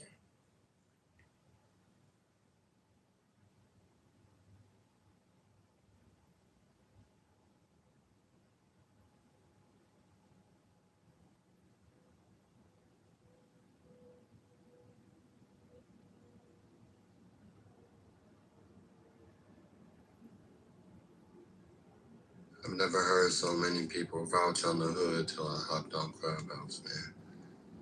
I ain't gonna cap.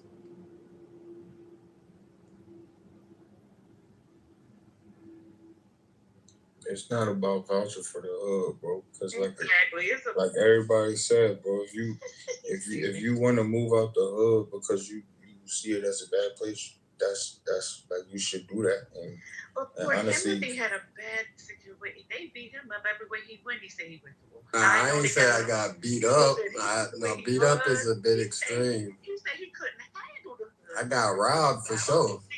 I definitely got robbed before. I'll say that. But beat up is extreme though. where was you at when you got robbed? What happened when you got robbed? Shit, I was on the west side, bro. West side Chicago, bro. Somewhere I've never been at, man. What was happening? Like, what was happening? You was at a party or like what happened? No, I was trying to buy some weed, shit, and the nigga goddamn took me up on some weed, the weed man. So did you grow up in the hood? I grew up on the south side. But yes, sir. Did you grow up in the hood? Like I said, it's suburban neighborhoods on the south side. 55th and Horn, my nigga. You could look it up. I'm not trying to look it up. I'll take your word. You say you grew up in the hood, right? Yes, sir. Okay, so do you feel like you grew up with like certain intangibles or certain like hell yeah. Okay, but to my defense though, did you feel hold on, I'm getting somewhere. So when this situation was happening, did you feel like any red flags before you actually got robbed? No, not at all. Like, this is my homie's nigga, bro. So I really blame my homie for putting me in that situation. Cause I don't even go. I don't even. Something told me to not even go out west for real. Cause I don't even be out that way. But I was on the train, and my homie was like, I got a homie. I was looking for some weed, and he said, bro, I got a homie that can get you right, XYZ. So I really just took my homie word, and the nigga got over. So shit, on my mama. That's exactly how it happened. But that happens every day in the hood, bro. Like, so I mean, I'm not saying you were buying weed though. Come on. Stop that. Yeah, I was buying weed. But it doesn't.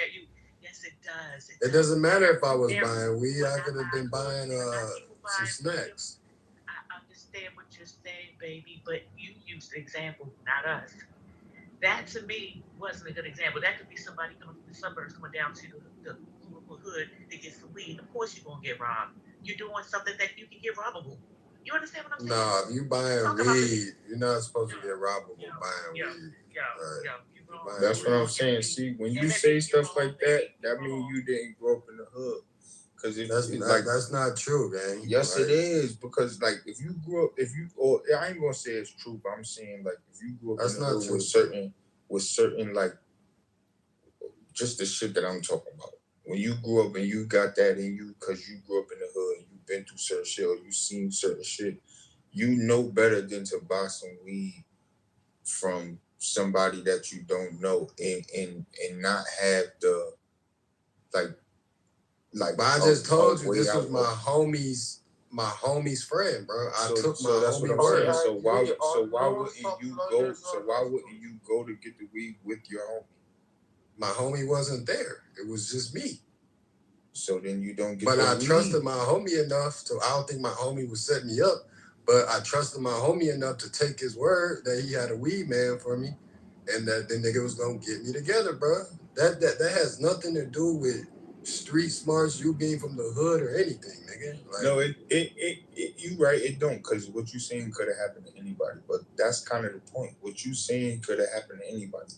You know what I'm saying? And if you and my point is, you know, it's certain things you just don't do. When you grow up in a like my hood might not be my hood might not be like your hood, you know what I'm saying? Or where I'm from might not be like where you from. So it might be certain shit I could do where I'm from that you just shouldn't do where you from.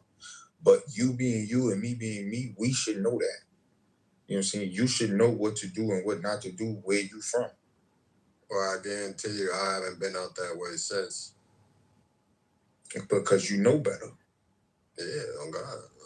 I knew better from the jump. But let me say this, yo, y'all motherfuckers be making it seem like a nigga can't buy a bag of weed or he gonna get booked. Like that shit is like wherever you niggas is from talking like that, I don't think it's really like that, yo. Yeah, like, no, it's not like that. Hold on. So the nigga coming through buying a bag of weed should be able to buy a bag of weed.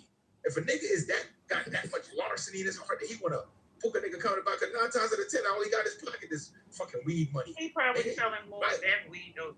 So hold on. We're not talking about what else they sell. We're talking about weed. No, right? he's also Don't try to stretch it too. Excuse me. I waited my turn. Let him land. I waited my turn. Stop trying to cover up the shit. Right? Just let me finish. So I'm just saying, like, and I'm from the hood. Right? I'm 4-time felon, 3 state, 1 fed. I've been all up in these motherfuckers for mad years, right?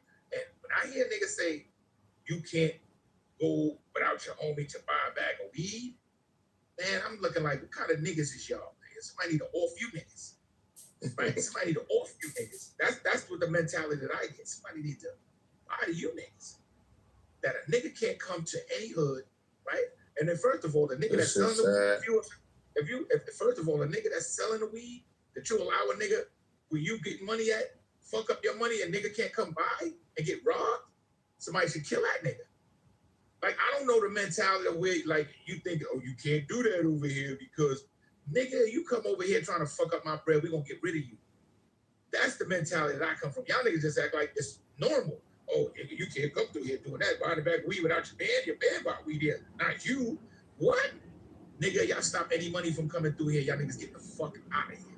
That's how that shit really go. I don't know what you new niggas got with this mentality of, oh, you can't come buy no weed over here because your man ain't over here. Yo, him and D, buy your weed, homie. Fuck them niggas, yo. I'm done speaking. Anyway, this is what we're talking about. This is why the hood has bad rent. This is exactly what we're talking about. I understand what y'all saying. I'm an OG too. Come on, thug. This is a whole different day and time, baby. These people are different. And Timothy, you know better. Well, 13 basically just tried to question my hood validity because I went and brought some weed without my homie. It's not about that. What I'm saying is where you're from, you learn what to do and what not to do. And like you said, you don't go over there no more because you know better. You not the type of dude, obviously, to get busy behind getting robbed. You know what I'm saying? You got robbed. You exactly. Took a L. Stay where you okay, are. so cool. You got robbed. You took a L. That's your L. Now you know better. You don't go over there to get no weed, or you might not go over there in general. But if your man's, it don't even have to be the same man's. If your man, some other man's tell you, he got somebody that you could get some weed from, you gonna be skeptical now. It don't even gotta be the same nigga because you didn't expect that from the last nigga. So, and you not the type, like I say, you not the type of nigga to get busy behind no shit like that. So now you skeptical about getting weed from any of these niggas, other niggas. Unless they going to with you to get the weed, you shouldn't be going to get the weed from none of these niggas. I definitely would get on that with you. I was just lacking at the moment. I was lacking. Well, I ain't trying to hear that shit. I was lacking, bro. I didn't have nothing on me, bro. I was lacking. It's called lacking game. Nah, that don't even matter. I was lacking, nigga. I was on a whole side of town that I'm not from. I don't have shit on me. You should have really had it with you. See, that's what I'm talking about. Let me stop. Let me leave you alone. I'm sorry. I'm leaving. But this is crazy. Y'all talking about a nigga got to have it on him to go buy a bag of weed? He should know better when he was we get it. Okay, wait. We okay. He got booked. Okay, right? Nigga caught him. You know what I'm saying? Right. They caught him right. He had nothing on him. He went to just cop a bag of weed and go back to wherever he wanted to enjoy that. Y'all making this shit seem like niggas can't be out like living like, yo, you gotta be, yo, I don't know. Hold on. Oh, now I'm not talking about all that other shit y'all talk. I'm not, so what? I wasn't here. I'm talking about what I'm here now. I don't give a fuck about what y'all was talking about before I got here. Why you so aggressive, bro? Oh, because I'm from Brooklyn and I'm about that life. Okay, you gotta land your plane. You don't have to be aggressive. Niggas is on Clubhouse. Niggas is on Clubhouse. You the tone police? You on Clubhouse, bro. It's no. You the tone police, though. You got an argumentative tone. You the tone police. You the tone police. You the tone police. No, it's unnecessary. Talk, bro. You could talk. Man, you're playing. You ain't got to. Necessary. You don't have to like my tone. You don't have to like my tone, and you ain't gonna police me. Let me get my shit out. And you can rebuttal. You can disagree. You have the right to do whatever you want to do with your mic. This is what I'm doing with my mic. My fault. My son was DMX shit. Nah, ain't no DMX, nigga. It's just me, Doug Bully. See what I'm saying? Y'all niggas, look, Ronald McDonald retired. Y'all niggas trying to take his job now. Nah, I fuck with it. God, my fault, ain't playing. I said, you know what I'm saying? So what? I said, this is me, nigga. I ain't y'all niggas. That's me. But anyway, y'all need to be acting like somebody can't go about their life and live it, buy their weed, and, oh, don't do this, or you gonna get booked for buying a bag of weed. A bag of weed. This is what y'all talking about. A nigga, you're gonna die. Your life is over. You can buy a bag of weed nowhere. Come on, man. This shit is madness, man. Y'all niggas are harnessing the next generation's downfall by thinking like that. Your thoughts carry to reality. And that thought that you got right there that a nigga can't go buy a bag of weed, you harnessing that shit. You are harnessing that shit, nigga. I don't harness no shit. Like, nigga, go buy that shit, nigga. Fuck you niggas out here. Where the niggas at that I'm buying from? Yo, y'all gonna let these niggas do this to me, yo, and I can't come cop? I can't give y'all my money? That's what the fuck y'all saying. I can't give a nigga my money. Man, we get rid of that nigga right there. Get rid of that nigga. Bury that nigga because he fucking up the bread. How we supposed to live if a nigga can't come cop? And y'all niggas gonna fuck that up. You crazy? We gonna get rid of you, nigga. We gonna tie you up and tell your mom that we did it to you, nigga. Man, these niggas, they acting like they ain't never been touched, bro. That's the funny part, bro. I know some of these niggas, some of them been tried. Y'all acting like y'all have never been tried before. That's the funny part. You talking to different people, bro. You talking to different people. People not even react. Like you said, you say you got robbed. You took an L. Yeah, I got robbed. I took an L. My mama. Yeah. Okay, yeah. So you I talking? know to plenty. people, I know bro. a bunch of street niggas that done took L's, nigga. No, I got stabbed when I was 16, but I got busy. You talking to different people. You talking to like the different minded people. You know what I'm saying? I'm speaking to you as a conversation as a educated black man. You know what I'm saying? I've been through shit that you might not have been through, shit that niggas probably been through way more than I've been through. But I understand that. I understand my wisdom and I use it in my everyday life. I use my wisdom too, bro. I took an L, and I'm not saying I decided in that time, do I want to get up with the nigga I'm lacking and damn near risk my life, or do I just take the L on this fucking weed and go about my fucking business, nigga? guess what I did? You know what? Take the L. I took the L, and I got the fuck on. You went to live another day. Sure. You know what? I was just telling my homeboy about that because I guess there is a level of respect, right? They say it ain't about whatever the product is, it's about the respect, right? So I get that and I understand that. And if you don't have that in certain outdoor businesses, then your business could potentially be compromised. But like you said, when I'm at a place or at a crossroads where I'm having to think about potentially, doing this dude, and sometimes where that can go, right? Over whatever dollar amount it was, right? Sometimes you have to weigh it. And you say, if you were to get in a situation where, obviously you got caught, looking at, the fucking consequence behind that shit. I've sat in that jail cell several times, and I'm like, well, I should have did it another way, right? And this is a lot of times the aftermath, and with people that actually go through that, you have to hold yourself accountable and say, well, hey, if I had the opportunity to do it a different way, I definitely would, because doing it this way, it may cost you more. I don't cap, bro. I was pissed. Like, I was upset, nigga, that I took, I was trying to get like maybe $100 worth of weed. You know what I mean? So it was a good little $100. They got you. You feel me? Up the pole on me. You know what I mean? I didn't have shit. So at that time, nigga, it was like, shit, nigga, you got it, bro. Now the nigga 13 a.m., if it was 13 a.m., the way he talking, a nigga could up a pole on that nigga, and he said he's finna duke it out with nigga. No pole, no nothing, nigga. You wouldn't be on this. I wouldn't even be talking to you on this app right now. Nah, I'm not gonna lie, bro. I wouldn't be talking to you on this app, and I wouldn't be no type of nigga that's gonna duke it out. I ain't that type of nigga. I ain't gonna lie, but I'm gonna tell that nigga he gonna have to shoot me because I ain't going. Yeah, that's the type of nigga I am. Hey, that's my Do you know anything about sand towns? Have you ever been caught in a sand town? Because I know you're a little older. Did you ever get caught in a sand town? A sand town? Yeah, let's switch it over to that because we don't beat the hood like a sand town.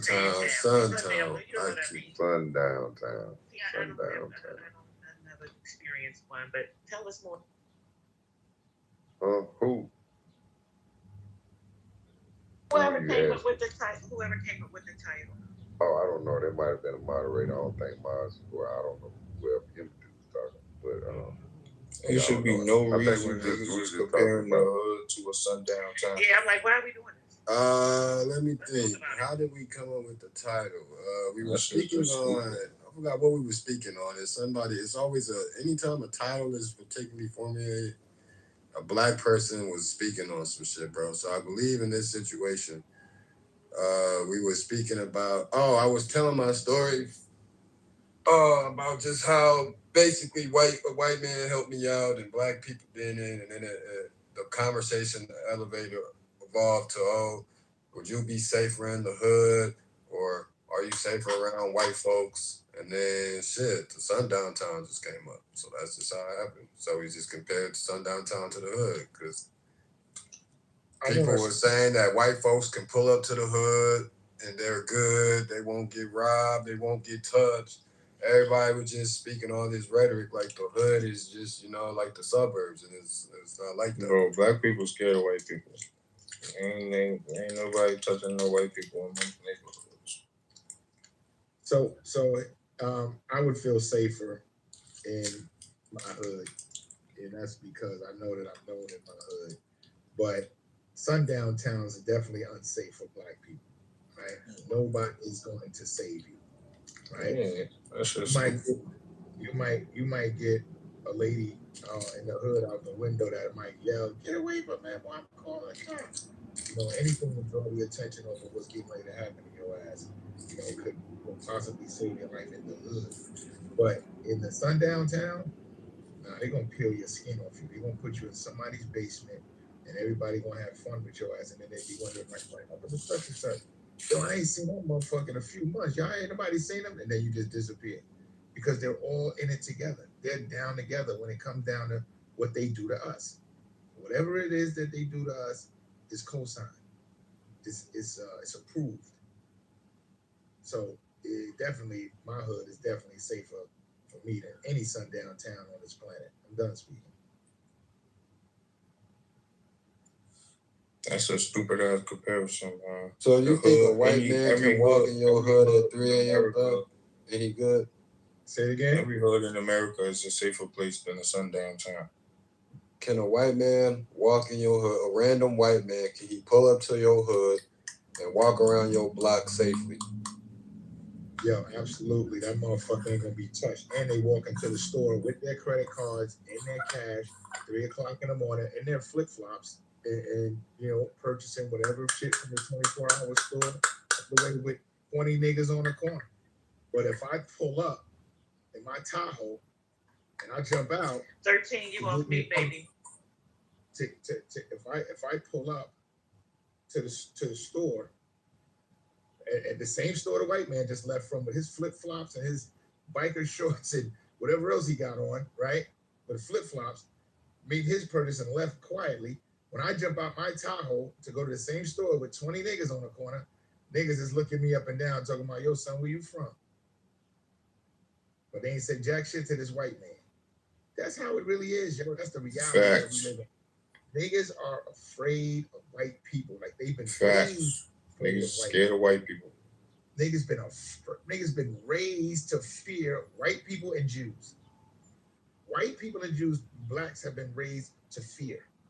Raised to fear these motherfuckers, because when you see a nigga jump anywhere in America, I could jump out in the hood, niggas gonna be looking at me crazy. But let the white man jump out and like, get out his way, hold the door for him. Yo, what's up, man? What's going on? How are you today? So I think it's you, baby. Your presence is so big. They probably like, who the hell is he? That's what's going on. It's you. Nah. We can tell how you are. You got a bold personality. When I see black people, where I'm from, when I see black people that I know is not from where I'm from, and I get that a lot here in New York City, you know, I ask them, are they all right? Yeah, what's up, bro? You all right? Where you from, man? Oh, word? All right, cool, man. Enjoy New York, man. Make sure you go to such and such and get something to eat, man. That's what I do. I make black people feel comfortable when they see me. I make them feel comfortable when they see me. I want them to know, listen, I'm on your side, bro. I want you to be on my side. I don't want opposition with black, and I'm a terrorist out here in New York. My name is known out here in Brooklyn. I don't do people like that. I want to be a terrorist to white people. I want to be a terrorist to Jews. These are the motherfuckers that are fucking trying to hold me back. Trying to, but they're not trying to. I don't think most black people think like you, though, thug. They don't. Most of them have a selfish mentality. You know, I don't know you, so I'm not fucking with you. I'm not gonna help you. I might just even rob you. Yeah, I agree. Definitely, our mentality has definitely. But that's most black people and white people in them. That's America. That's not. No, I don't think that's white America, people think bro. like that, bro. White people do not. Black people don't stick together. White people do not stick together, bro. White people only stick together when it comes to black people, and black people only stick together when it comes to white people. Then we stick together. Then that's the time when we need to stick together. But that's not sticking together. No, that is. Like I said, white people only stick together when it comes to black people. Black people only stick together when it comes to What do you mean by stick together? Let's start there, 13. I mean, come together for a purpose as a community. Like what? Like for example, when a black person get killed by the police. Can we use another example besides the obvious? Let's look at how we stick together and stick together. But those be like the only examples in America. Like when that's the only time we come. That's the only time as a black community you see black people from every state in America come together on one accord. You know what I'm saying? When somebody get killed by the police or when something else tragic happen. And then you get white people who when I say they stick together when it comes to black people, that shit is a lot more simpler. They just might not want a black person in a seat that they feel like he might be deserving of, but he's just black. So they person. But they don't stick together in their communities like these white people. They call the cops on white neighbors, black neighbors. They don't give a fuck about they don't. It's the natural way in America is to be individualistic. You said a lot, 13. You said a lot, but it's kind of like. I'm sorry, Doug. I'm throwing it to you because I know you asked the question. Go ahead. What you mean is late? No. I think you said a lot. You said a lot. It was, you said they don't stick together. Then they stick together when the police shoot the black man and the white people they don't stick together. I was just asking you, what do you think it should look like with sticking together? What does that look like? I think sticking together looks like us actually coming together to build a culture, to build a. We have a culture. Give me another. What you mean? I don't believe we have a real culture. I believe the culture that we have, because we don't have nothing that holds it together. That's why and you gotta let me land. The culture that we have will always change because we are quote unquote oppressed people. You get what I'm saying? The black people. Not oppressed, baby. Okay, but what I'm saying, being black is not necessarily looked at like America doesn't see us in the light as other Americans, other white Americans. We're not white Americans. I may have to give you some books in the back channel because what I'm feeling here is a lack of pride, dignity. See, we come from a pride and dignity. What I'm listen. You gotta stop cutting me off and just listen to what I'm saying. You got quiet. I'm sorry. Okay, so cool. So what holds culture together is like dress codes, languages, and like just like cultural beliefs. Like, you know what I'm saying? It don't necessarily have to be a religion, but a cultural belief. You know what I'm saying? Those are those are like the three top things that will hold the culture together. We don't have that. So the culture that we have will always change. You get what I'm saying? And that's why it's not necessarily considered real culture to people who have culture. That's why these people from these different countries come here and they treat us like that because they don't see us as having real culture. Oh, sir, that's not why they treat us like that. Because, man. That's not true, bro. That's not why they treat us. They treat us like that because of the images and the negative images that they've been fed about us. That's why they treat us. I said that as well, but that's a part of the culture we don't have. Those images are fed. Like for example, I said in the hood, it's a small portion of the people in the hood who behave a certain way that they make seem like is a bigger portion with these influences that they push in the world so they could look at us a certain way. You get what I'm saying? Just the same as they push an image about white people that says they have money. You get what I'm saying? All white people don't have money. Okay, but that's not. Now let me help you expand your understanding a little bit, right? Our culture, our HBCUs, that's another part of our culture. HBCUs, right? We created those, right? But they're not getting those. We did not create those. Correct yourself. Yes, we did. No, we did not. Most HBCUs was created by white people. No, they weren't. They were created by us. They were financed by white people. They were created by us. Why you look it up, bro? Hold on. You look it up. Because that's why they're called historical black colleges, not historical white colleges created by black. That's not what it's called. It's HBCU for a reason. They were financed by white people. A lot of Jews had their hands in funding HBCUs. Yeah, definitely that. But created, those are our universities, bro. We created those. Fuck are you talking about?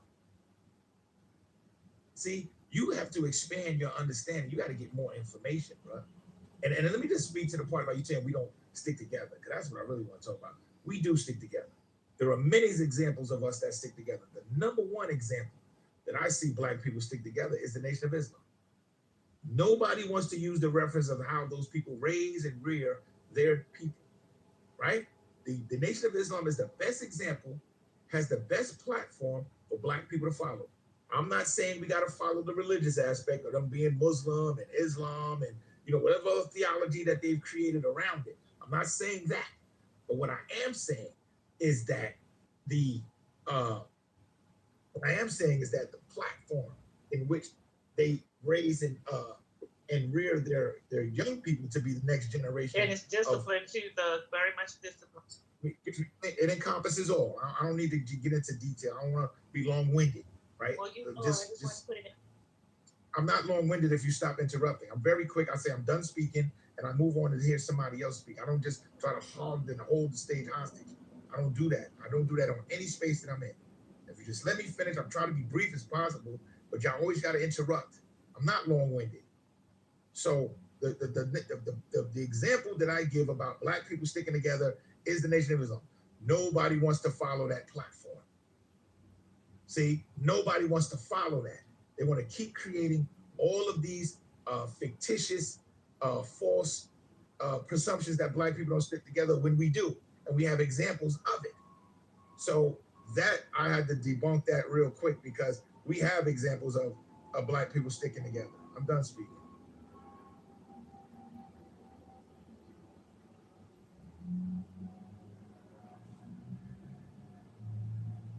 Okay, so I'll look it up one by one. The first HBCU ever created was created by a white man named Richard Humphreys. Now let's go to the second one. What was the name of that HBCU?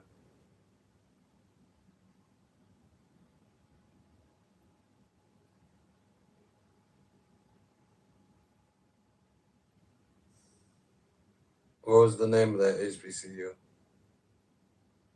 My fault. I was looking up something else. I'm about to go back to it right now for you. Give me a second.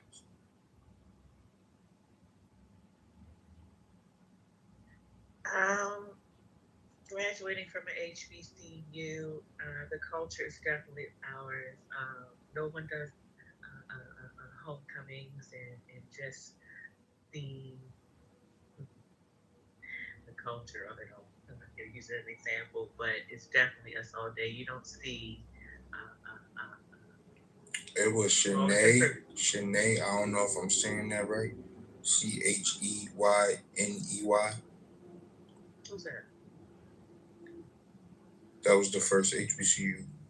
I'm gonna go to the second. What's it called? I've never heard of that HBCU. I've never heard of that either. Well, it's if you look it up.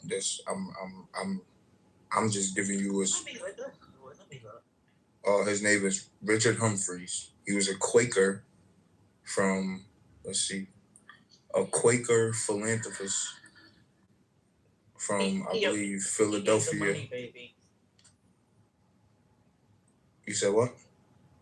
I said he funded it. The first historically Black college and university is Cheyney, baby, in Pennsylvania in 1837.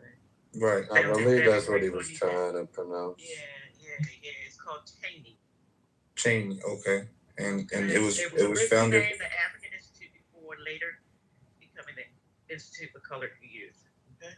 Right. That college was founded by a white man named Richard Humphreys. Founded, but yet it's still. Okay. Now, like I said, I'm gonna go to the second one for you.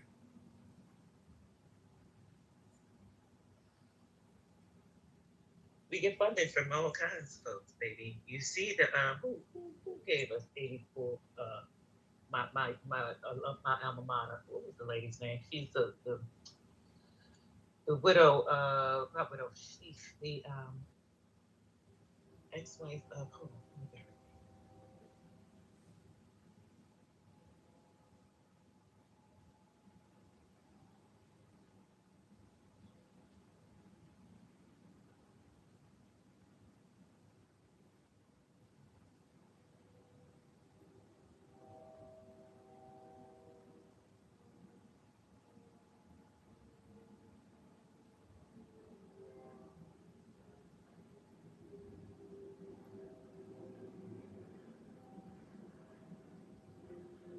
Mackenzie Scott. That's who I was thinking of. She, basically, she's a billionaire philanthropist, widely known for making historic donations to HBCUs in the HBCUs. So basically, what I'm saying is, of course, we have sponsors. We need to keep our culture alive. You know what I'm saying? But Okay, so donations and the second HBCU was founded by a white man named Henry Martin Tupper. It was Shaw University. I'm familiar with Shaw. I know Shaw. I guess okay. What are you trying to say? Because we used to have what you call the United Negro College Fund. I still think it's today, but I don't know if you guys remember. Well, you guys are probably too young, but there was an artist by the name of Lou Rawls. He used to have a telethon, and it was the United Negro College Fund telethon, and they would raise money for our black colleges and universities. They call them HBCUs now, but people have always been giving and donating to us, so I don't understand what you're talking about.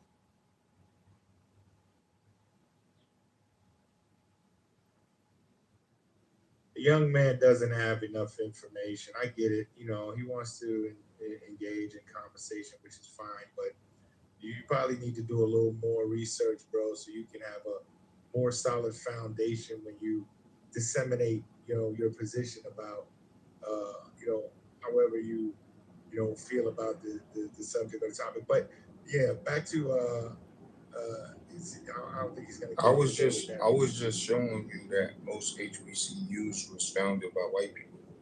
You said they was created by black people. They were founded and created is two different things. No, it's not. No, it's not. Okay, let's look up the definition.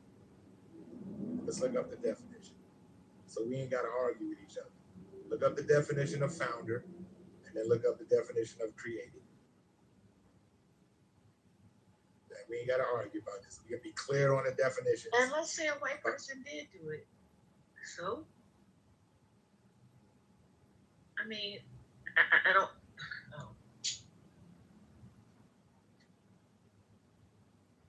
Founded means established or originated. Okay, established or originated. Okay. What's created?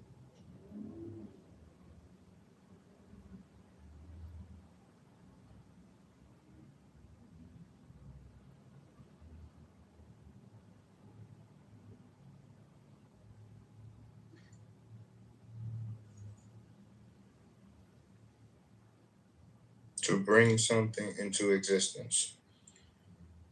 Okay, so black people created HBCUs. The white man was a founder. He was one that helped establish it. That's for sure. That's the exact definition. That's what it is. Okay, so the point that I was making before we got to this point was, how can that be our culture if it was founded by a white man? That's where I'm saying we lack a structure in our culture that holds us together. That's why our culture changes, and there will be multiple people in our culture that will disagree with you of saying HBCUs are black culture when they were founded. Most of them were founded by white men, and all of this disagreements wouldn't be of a culture. It would be of a freedom of a lack of culture.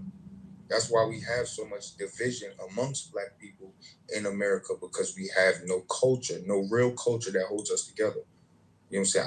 I do have to say, stop saying we have no culture, because we do have culture, but our culture will always change because it's no structure that holds us together.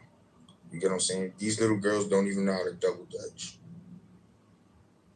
Let's be real. There's no culture that like I said, if there was a dress, a teaching, a language, we would be able to move forward and hold our culture together, hold the things that make us great together.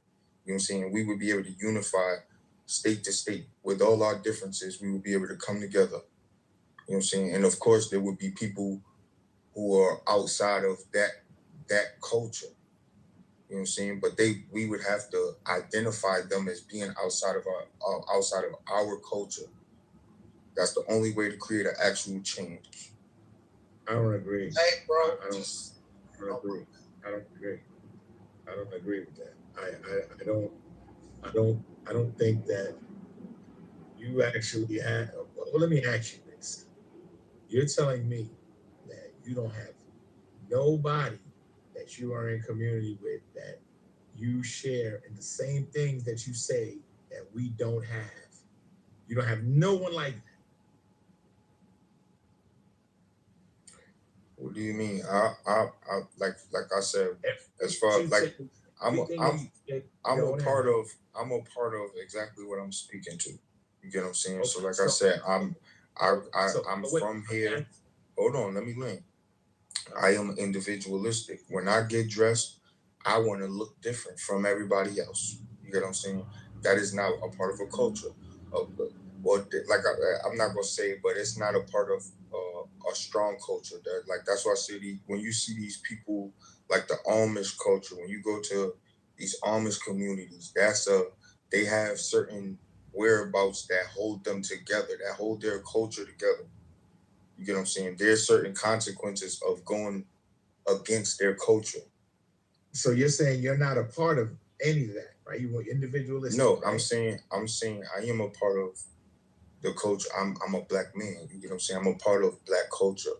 But what I understand about black culture is that we will always have change in our culture because we don't have structure in America. It's not even about structure in black communities. It's about structure in America. There's no real structure. The only structure in America that's placed in America is the school system.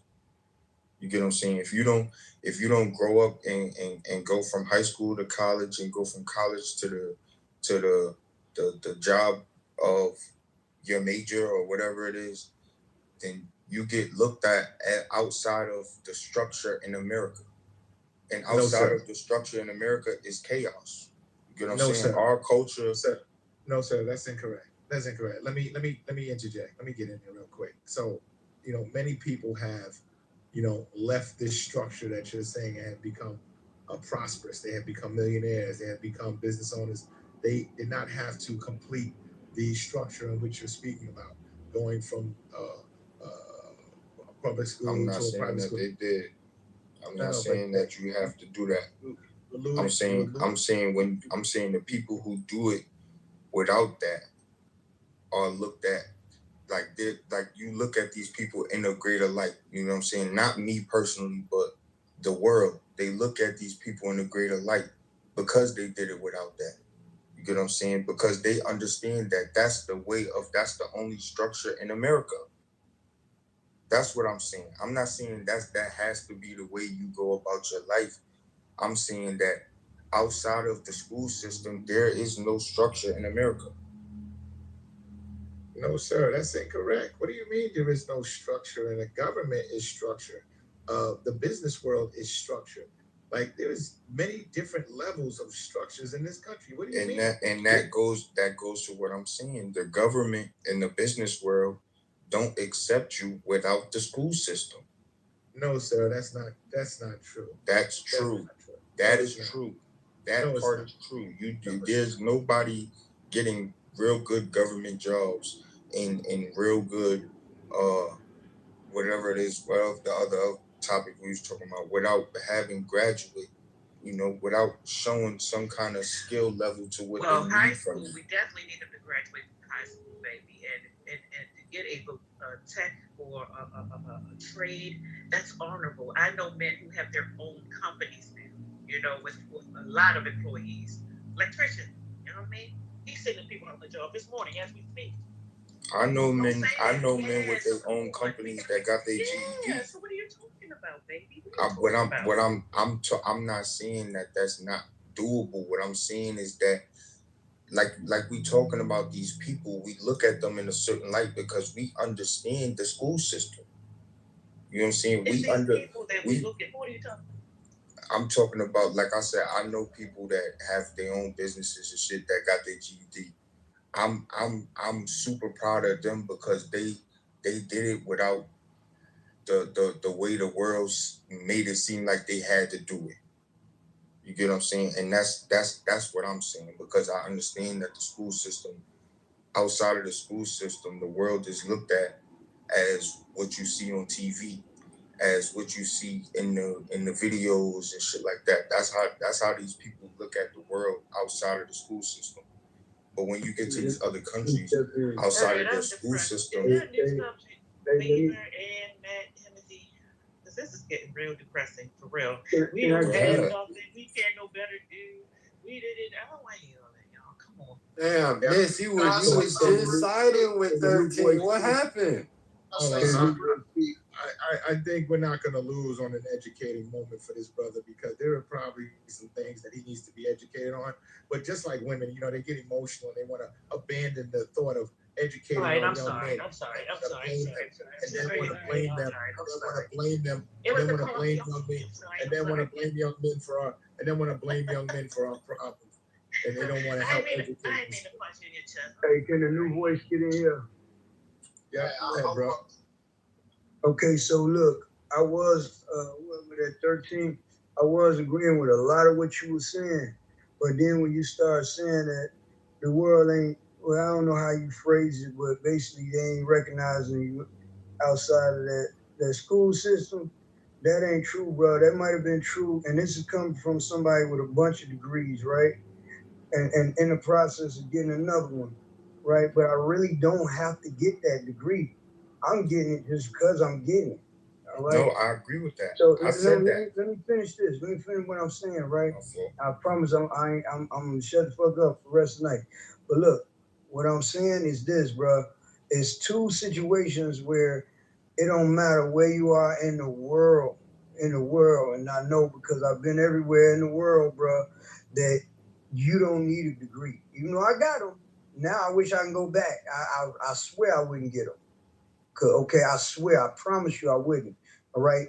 Because now it ain't like 10, 20 years ago where what you were saying probably would have been true in some aspect. Now, all the gloves are off, bro. Technology is somewhere else right now. And all the gloves are off. Now, how it is, if you really know your shit, bro, and I mean really know in a lot of areas, especially when you're talking about tech, motherfuckers I don't give a fuck if it's NASA, bro. Maybe they'll have on the internet, it'll say must have PhD, must have this, must have that. But I guarantee you go there and you know your shit, they're gonna probably know that you know your shit because they've been watching your ass, and they're gonna snatch your ass right up like, yeah, hey, come on in here. They'll put a fucking PhD. They'll put an honorary PhD on your ass if they feel like it. So that's one area, and business. That's the other area. If you start your own, guess what? You hiring motherfuckers who got them degrees. So you ain't gotta have a degree, bro. I just wanted to say that, and I'm gonna shut the fuck up. Okay, so I just want to respond by saying I never said you have to have a degree. That's not what I meant by saying that the school system is the only structure. Most places in America, you don't have to have a degree. You could be successful without a degree. You get what I'm saying? The point is, when you are successful without a degree, there's a light that goes with that, because the people in America, whether you want to admit it or not, you understand that the school system is the only structure in America. When you get a degree, the people are happy for you because the world opens up for you. You get what I'm saying? You don't need a degree to be successful, but with degrees or with a degree, you can be successful in more ways that you couldn't have been without the degree. That's just a fact.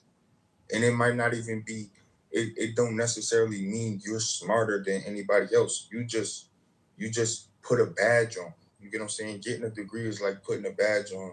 And now, people see you in this certain light in America. You get what I'm saying? Not everywhere in the world, but there's certain places that you will go that having a degree matters more than anything else. And that's the point that I'm making. That's the real structure in America. The school system. That's it. Outside of that, there's nothing. Now, when you, like I was saying, when you go to these other countries, outside of the school system, there's actual cultures. There's dress codes and languages and consequences of going against culture that hold them together to where the people who are outside of their culture, they get, you know, in certain culture that will banish you. You know, outside, you gotta live outside of the community. I've been listening to you for a while, bro. I was just quiet. I was cool for a while. What you gotta understand about black people, look at Africa and look at America. You go into Africa, yes, we're just gonna generalize. Everybody black. But then after you get past everybody's black, everybody is in their own tribe that kind of has their own culture. You can go from country to country, and you might find similarities in some, and then you'll find some where it's like night and day, based off of just certain practices and beliefs that they had. So then you look at America, let's just generalize. You got the north, the south, the east, and the west. I'm from the north, quote unquote, Midwest, right? You sound like you from the East Coast. You be from somewhere else, but I'm just going by off how you sound. Culturally, if you come out here to Detroit, that shit gonna be way different culturally than New York. But me and you both black. So you can't look at black culture as it's a monolith, as it's going to be one thing, because it's not. We're not the Danish. We're not Germans. We're not the Vikings. We ain't the white people where you can look at them and say, oh, that group of people over there, they just did that one thing. You can't look at us as that. So our culture is very rich and very diverse. We're gonna all, as black people, like think about it. I don't care if you go to north, south, east, or west. Thanksgiving, you're gonna see some greens. You know what I'm saying? But how we talk, right? The slang. You could come to Michigan, right? I'm from Pontiac. I'm dead smack in the middle of Detroit and Flint. You go to any one of them three cities, and you're gonna see everybody with some buff on, right? But then when you get to talking to people, it'll be very easy to be like, oh, that's a Pontiac nigga, that's a Flint nigga, that's a Detroit nigga. Even though it's all quote unquote Michigan one culture, once you get in, we're separated by our tribes, bro. Just like it is now in Africa and a lot of religious books. So it's not for us, specifically us. It's not just gonna be some, oh, you're black, so it's this. It's never gonna be like that. It never has and it never will, bro. Okay, so I agree with most of what you were saying, but I feel like if we speak into a change, you know what I'm saying, if the conversation is about a change in the black community, then what you're saying has to change. And what I'm saying needs to be implemented. We should have a way of unifying us all, everybody, because this is one country. Like when you speak about these other places, those are different countries. You know what I'm saying? They're not states. Like going from fucking and there's racism in Africa. But when you go from Nigeria to wherever, Kenya, whatever, these are countries that in America, we going from state to state, we live in one country. We can unify. You know what I'm saying? We are state, if we, let's just say hypothetically, every single state in America was a country, it's the same as Africa. Either way it go, we all black. But even though it's all on the same continent and all these different countries, it's still a bunch of black people with different cultures, different dialects. It's never, wherever you go and it's black folk, right? And it's a big space. It's not about to be one uniform thing. Look at the Native Americans on this continent we're on right now. They wasn't all on the same page. They was all the same color verbatim. But guess what? When you go to each different tribe, everything was. And yeah, they had their little problems and they skirmishes amongst each other the same way we.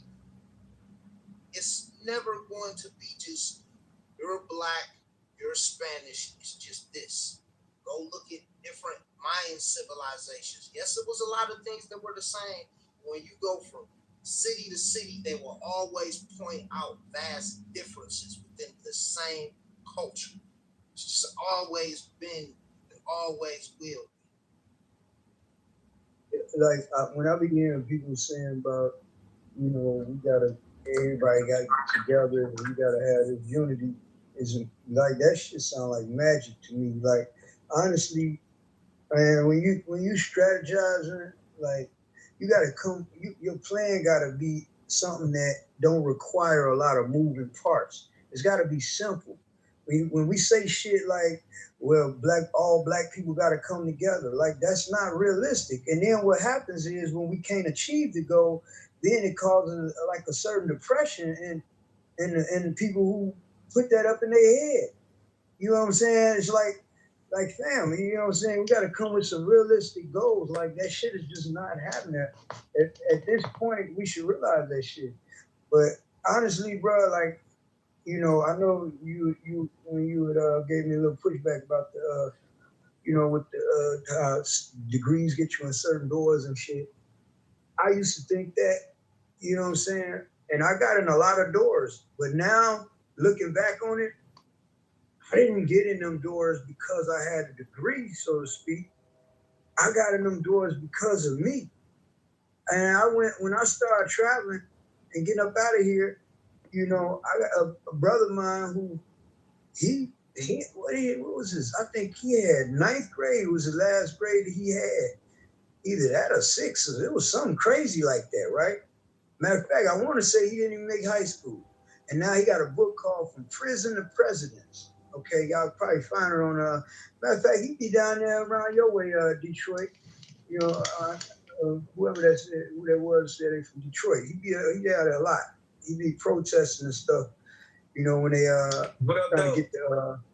trying to get them empty apartments, the empty buildings and stuff for the people. You know what I'm saying? Instead of them just going to waste, right? But anyway, he be all over the world and met every president down there, you know what I'm saying? And man, got land all over the world, mining contracts all over the world. This motherfucker ain't no celebrity, he ain't no millionaire, none of that shit. Well, he is now because he's worth millions, you know what I'm saying? He got all the different land and all that shit. But the point I'm making is that this motherfucker, man, he on some whole other shit, and he ain't have to have no degrees to do it. And he got more connections than I do. And I got all the degrees, and I be having him introduce me to this person, introduce me to that person, introduce me to that. You get what I'm saying? So it ain't that, man. Like, you determine, and trust me, I get not being individualistic, but you gotta have some drive. You can try to, help your brother and sister by trying to show them that drive and articulate that drive to them and show them, hey, look, this is how you could do it too. After that, it's only so much you could do, fam. You know what I'm saying? I learned that the hard way. It almost took my life. But, man, I dug. But I agree with that.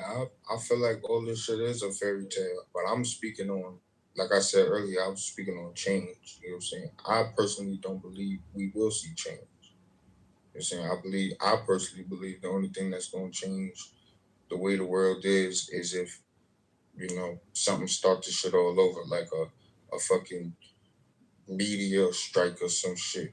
You know what I'm saying? We got to start a whole new civilization all over. That's the only way we going to see some actual change. We live in a business. America is a business. Racism is a part of business. Poverty is a part of business. The poor people are meant to stay poor and rich people are meant to stay rich. You know what I'm saying?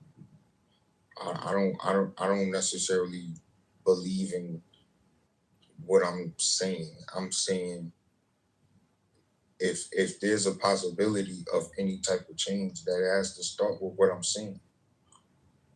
That's all. I feel like y'all niggas talk too much, man. Y'all niggas need to go out and do something, man. Y'all be sounding defeated as hell. Y'all be sounding like, you gotta go teach your people this. Man, I ain't gonna lie to you. If black people want to change, start practicing capitalism. Niggas is too nice. Start practicing capitalism. And maybe black people will get somewhere. But y'all niggas too nice. to be capitalists. And I feel like the first people y'all should practice capitalism on is your own dumb ass people. These niggas be out here doing dumb ass shit, capitalize on their ass, man. There's too many dumb ass people to not be making money off of them out here. And I ain't even just talking about just black people, black, white, Puerto Rican, all of these people, bro. I ain't gonna lie to you, bro. I really be looking at humanity and be like, wow, I didn't know it was this many dumbass people in the world, and they don't give a fuck to be no smarter than they are. Bro, we can sit here and talk to these people till we fucking blue in the face and we die and come back 100 times. They not gonna hear that shit. So capitalize off of them. How you feel like people should go about that? You don't know what capitalism is? I know what I'm saying how you feel like people should go about capitalizing. Three, I think you should know this now as a person that's been able to earn your own money for enough time. Most people aren't able to do that. You feel me? Most people are. Why not? It's not necessarily a bad thing. Right, why not? Let me say this. Because as long as we have people like you, is he in the Matrix or am I in the Matrix? People who can work. He in the Matrix. Rob, you going in and out, bro. Hold on. That's me. Get that Wi-Fi right. Yes, sir. But no, I may say the things that I say harshly, and people may take offense sometimes. But real shit, bro. I'm dead ass. I'm dead ass serious. And Beaver, you need to do a room on that Lindsay Clancy bitch, please, so I can talk about it. I want to say something. Like, what the brother 13 said was profound, though. He said something to the effect of people don't really. We have a more chance of unifying. Black people have a more chance. More of us can unify in the Americas. More black people in America have a higher possibility of a higher amount of people. Black people can unify here in America than black people in the continent of Africa, because they're divided up on so many different levels. Now, when it comes to America, not everybody's going to be unified. That goes without saying. Harriet Tubman even told her. She said, yo, I freed 1 million slaves. I could have freed a million more, only if they knew they were slaves. Then Marcus Garvey, he unified the most black people ever in history. But he even said, yo, where we're going is going to be progress, but there's a lot of nut-ass niggas over here in the States, and we can't take them with us because there's going to be nut-ass niggas over there. So the same thing applies to this day. Not everybody's going to be unified and stick on code and be uniform. But we have a higher possibility of uniting in the States, black people in the States, than anywhere in the world, because we've seen it time and time again.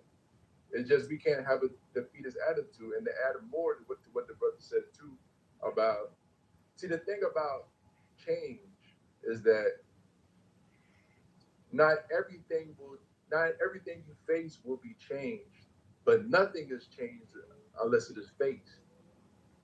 So we got to drag our balls and just do the work. Hey, if you feel it's for you. I think Beaver makes these titles to laugh at you niggas. Oh, nah. Hey, let me tell you something, 3. This is exactly what they be doing. But I'm going to come, like, that's exactly what it is. But, like, and what I was saying to you earlier. And that's nothing against Beaver. He capitalizing off of y'all. Man, literally. I mean, they laughing because they ain't got nothing else to do. Like, they not capitalizing off anything. But outside of that, I do believe that they be laughing at a lot of these talking points. But my point to what I was saying to you was that, hey, the way capitalism works, man, you need consumers. You feel me? You need workers. So it's like, yeah, I wish that everybody had the capitalist mindset, but then this experiment wouldn't work. You feel me? So as long as we got brothers like you, myself, I even put Edward in there. Edward, is you still in here? Edward, yeah, you'd be surprised. I'm about to give you some props. As long as you got people who are willing to create opportunity, as long as that opportunity gets big enough to where it can afford to hire other people, hey, it'll be okay. You feel me? Because everybody's not meant to be a business owner. Everybody's not meant to be an entrepreneur. But you need a good supervisor on your team. As in the trucking industry, when you really branch and decide you're gonna need some new drivers, you're gonna need somebody for dispatch. You get what I'm saying? So it's like we need good skilled workers, and it's something to be said. It's a way that you could grow wealth as a worker. Mr. Gang. I was just in a room with you the other day, and your title was "Why Are Black Women the Least Desirable?" What are you talking about, brother? I didn't make that title, and I wasn't in my room. You was a moderator of that room, though. I just walked in that room and they made me a mod. What now? You want me to change the title? You had the choice. You want me to change the title? To demod yourself, or you could have changed the title. And you know what's crazy? I was in there speaking against the title though. So now what?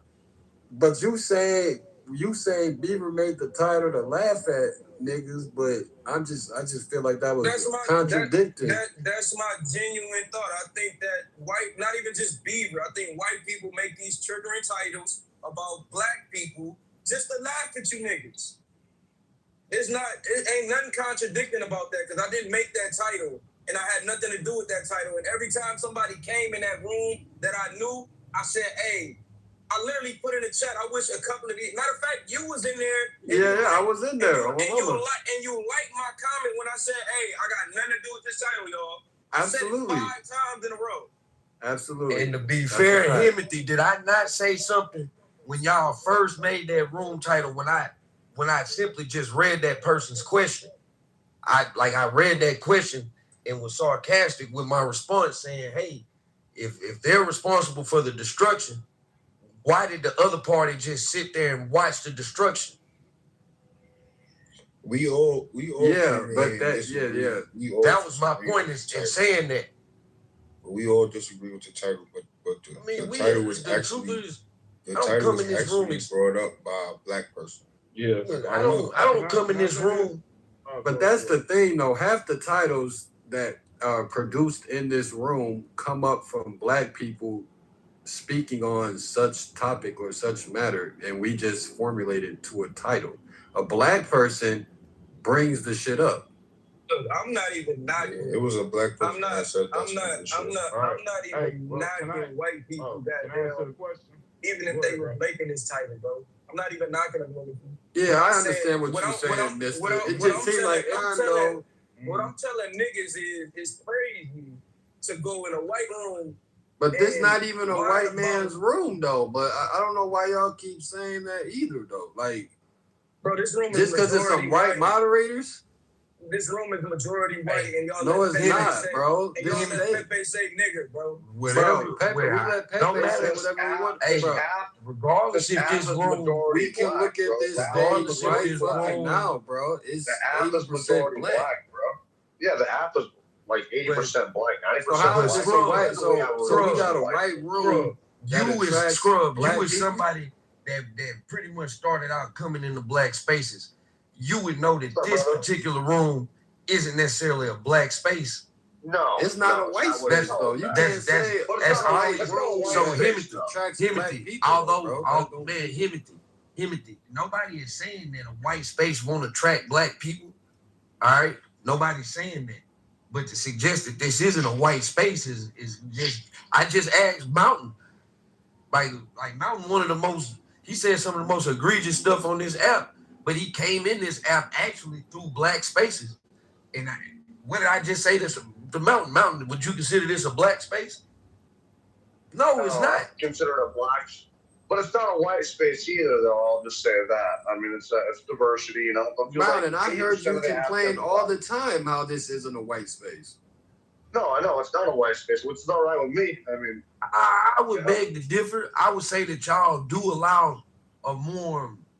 Like y'all, the conversation, I'll give y'all this credit. Y'all very rarely like muting people and kicking people like some of the other white spaces. So I give y'all that.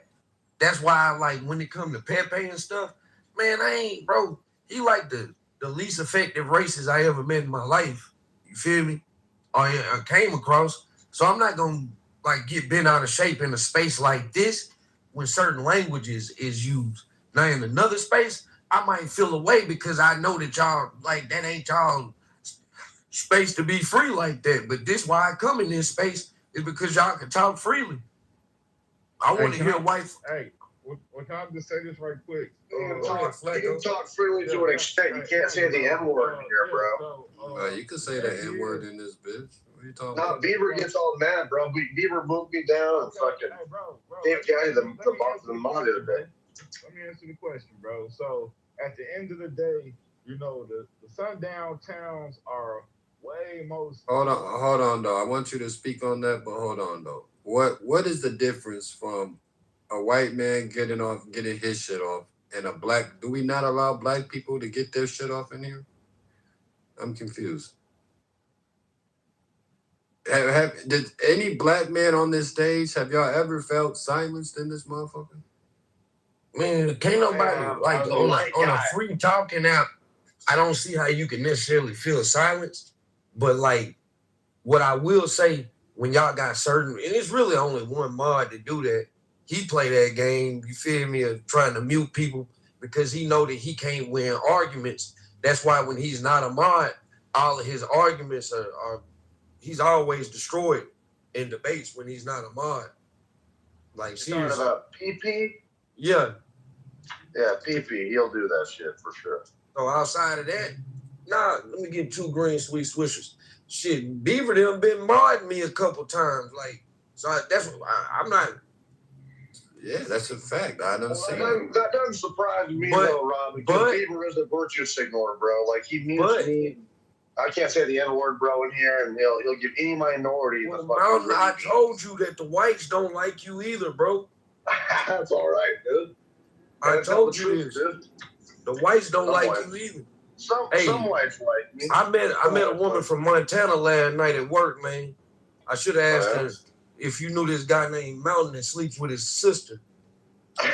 Rob, you sleep with your mama, bro. You live with your mama, bro. So knock it off. Hey, I wish I knew where my mama lived at, man. I sure go live there. That's what I'm saying. You don't even know who your mama is, bro. It'd be a narrative sometimes, like we just let white people come in here and kind of beat up on black people, say whatever they want to say about black people, and then we don't let the black people.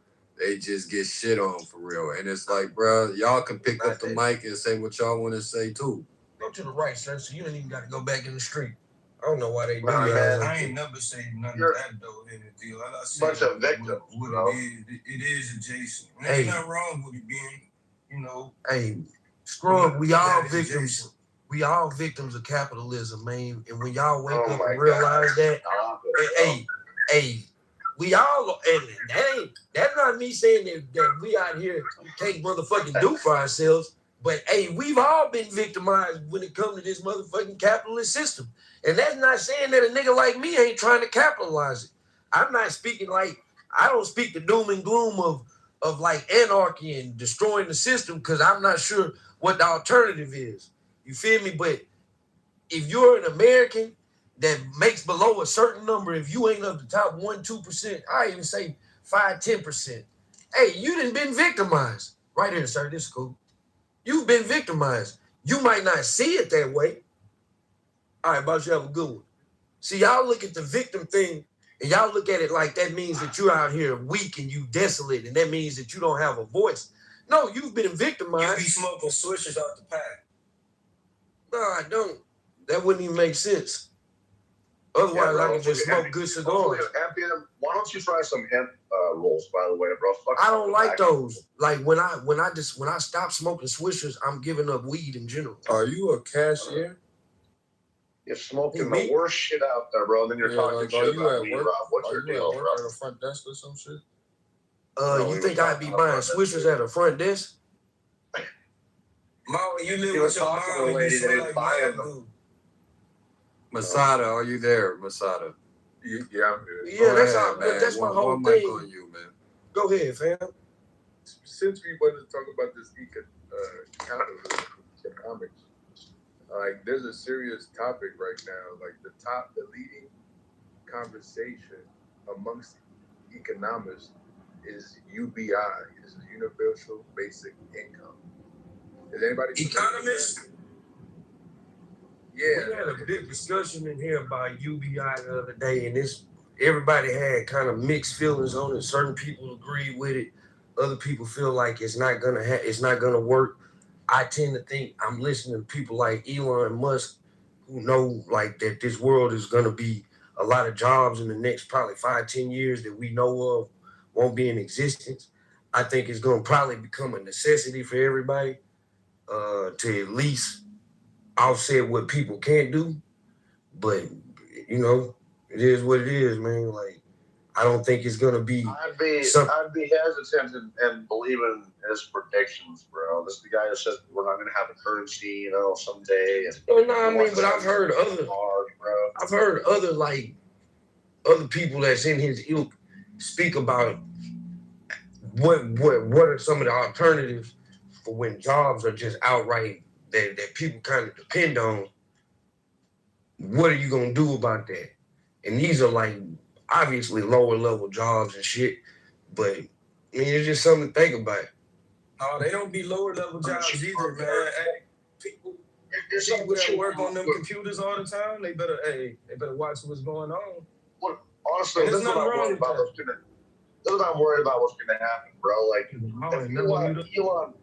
if we let Elon Musk, bro, take fucking over, and he says that he wants to make everything for us. Basically, he'll pay for the universal basic income. He'll pay the extraordinary taxes required to support universal basic income. Because if we don't have taxpayers supporting UBI, it's going to have to be corporations, right, paying the tax burdens to support it. So then we're going to have like a digital communism or a corporate communism where we have a few companies like Elon Musk company and a couple of other billionaires making everything for us. And it's not going to be everything. It's going to be a few limited items that are supported by the government and that corporation. We're going to get crumbs, Yeah, we'll live for free. Yeah, we'll have a free fucking, dwelling. But that's what I'm worried about, bro. If JD Vance wins the presidency, you can almost guarantee you that it's going to be what they call it, a technocracy. I mean, like, look at the people who funding JD Vance. A techno what? I can't say the word. It's like a democracy, but a techocracy. I couldn't. Technocrat. Yeah, I couldn't say the term. But yeah, you're definitely right, though. Yeah, that's the conversation right now, that America is leading to a technocracy, meaning the people who have the know-how in technology and how to use it for their own benefit, like capitalism. These are going to be the ones on the face of the forefront in politics that lead the country in the direction where it needs to go, because everything's going to be technology based in the next couple years, maybe the next 5 years, 30. Because look at AI. Like right now, nobody's really learning and using AI right now. You're going to be left in the dust because all the jobs are going to be eaten up. And that's the reason why this conversation about UBI is on the table every day, talked about. It's a massive, billionaires all talking about it.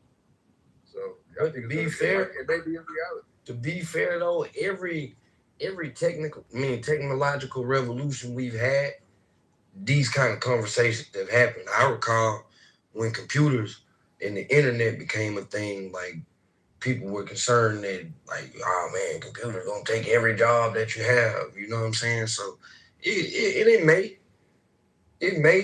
not. It may take longer than we expect. You know what I'm saying? There might be some pushback from citizens saying, hey, we want to check our water supply, even though if you've been using the internet for the past 30 years, they've been using our water supply to run this shit. So people acting like that's like a new occurrence with AI. It's not. But this is where we at in the world, man. Until then, you better stack you some money, figure out how to get some assets. If you ain't got none of them, you better stack you some money. Hold on, Rob. Ann. Are you there, Ann? Yeah, I'm here. I'm just waking up. Did you accidentally remove me? Was that on accident? Huh? Did you accidentally remove me from the stage? Oh, I'm so sorry, Dad. Yeah, no, I didn't mean to. I'm sorry. See, that's what happens. Timothy, get her back. No, I'm really sorry. Get your get back, Timothy. I'm not.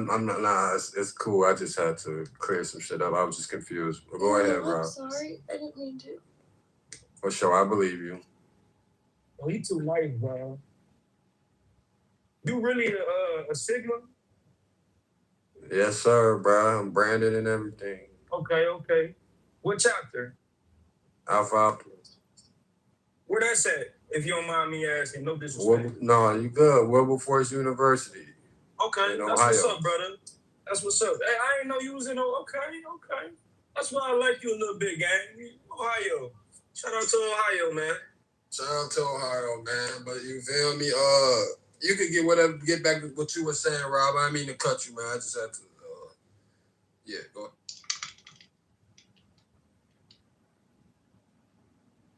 I think you left. Man, Rob is gone, man. He went to go smoke that Swisher.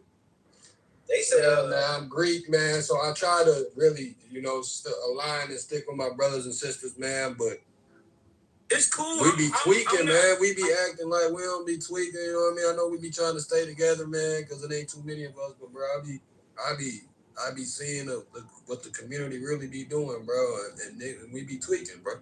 It's cool. I'm not Greek, but I'm Greek adjacent, if that makes sense.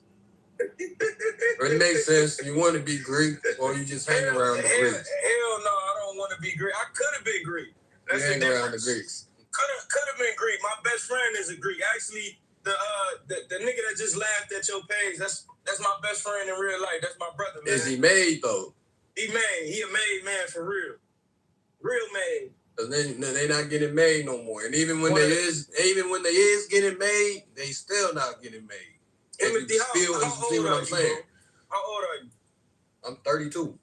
Oh yeah, you around our age, man. He made as fuck, for sure. We don't even play that around.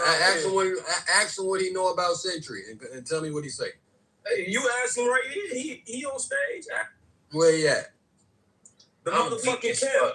I'm weak as fuck, nigga. What you know about Century, nigga? All I'm gonna say is Alpha Fraternity Incorporated is a non-hazing organization. That's all. Nah, we haze the fuck over here, bro. But answer my question though. What do you know about Century, nigga? Why would I sit back and engage in a conversation like that on this type of platform? Because your mans was just vouching on you 5 seconds ago. I ain't saying nothing too crazy, bro. I'm asking a simple question, bro. What do you know about Century? Fall 15. That's all you getting out of it. All right, bro. Your man's is sus, man. Nah, that nigga valid. That nigga sus, bro. He can't even answer a simple. He can't even answer a simple question, gang. It's a time and place for everything. It's a time. You're right. I'm not asking you nothing too crazy, nigga. I said what you know about Century, nigga. No, that's giving the niggas too much. You turned 32 this year. That's giving the Yes, niggas sir. too much. All right, bro. Hey, mister, bro, this is not a good look for you, brother. I ain't gonna cap, man. Hey, I'm my own man, but that's my man's though, for sure. I ain't gonna lie to you though. He ain't. That's why I said niggas could be made. Hey, you can't do that to my man's though, man. Hey, I said it. I don't know no campus where a Sigma got more motherfucking rank than an Alpha, my nigga. You sound crazy as hell, nigga. I don't know none. I know a bunch of Sigmas, nigga. Hey, them the first niggas, and I'm Q adjacent though. But They could be the first. They could be the first. But that's why I said you got niggas that's made, and even if you made, you still not made, nigga. Why would a made nigga be on Clubhouse talking about any type of process? That makes no sense. Because the process don't exist no more, nigga. So I could talk about it all I want to, nigga, because they not doing it no more, nigga. That's crazy. That's crazy. They not doing it no more, bro. So I don't mind sharing my experiences, nigga, because I went through that heat, nigga. I went through that fire, nigga. I asked you a simple question, bro. They don't even know what Century is in this motherfucker, though. But you act like you don't know either, gang. I'm speaking in code right now. I'm speaking in code, bro. If you was made, you was speaking code too, nigga. Right, because you're not made, bro. Stop capping to your homie. First of all, nigga, I probably might have ran around you if you're really the same age and we all from Ohio. It's just crazy how on this app, there's just certain conversations that just don't need to be had, bro. Out of respect for the shit. Man, people know what's up, bro. They really don't. Ain't no more They really don't. But when niggas start talking like that, then they think they not even doing this shit no more, bro. They're not doing that shit no more. And I understand what you're saying, but that's why I'm speaking in code, bro. Because if I really just wanted to come out and say what I really wanted to say, then I'll be maybe exposing too much info. But I'm speaking in code, bro. If you was made, you would know exactly what I'm saying, bro. So do I just gotta keep it 100 then? Do I gotta really say what, you feel me? Do I gotta take the code out and say what I really want to say? The sad part is you over here telling your people shit. That's the sad part. I ain't told no secrets, nigga. Don't nobody know shit about my fraternity, nigga. I just asked you a simple question. What do you know about Century, nigga?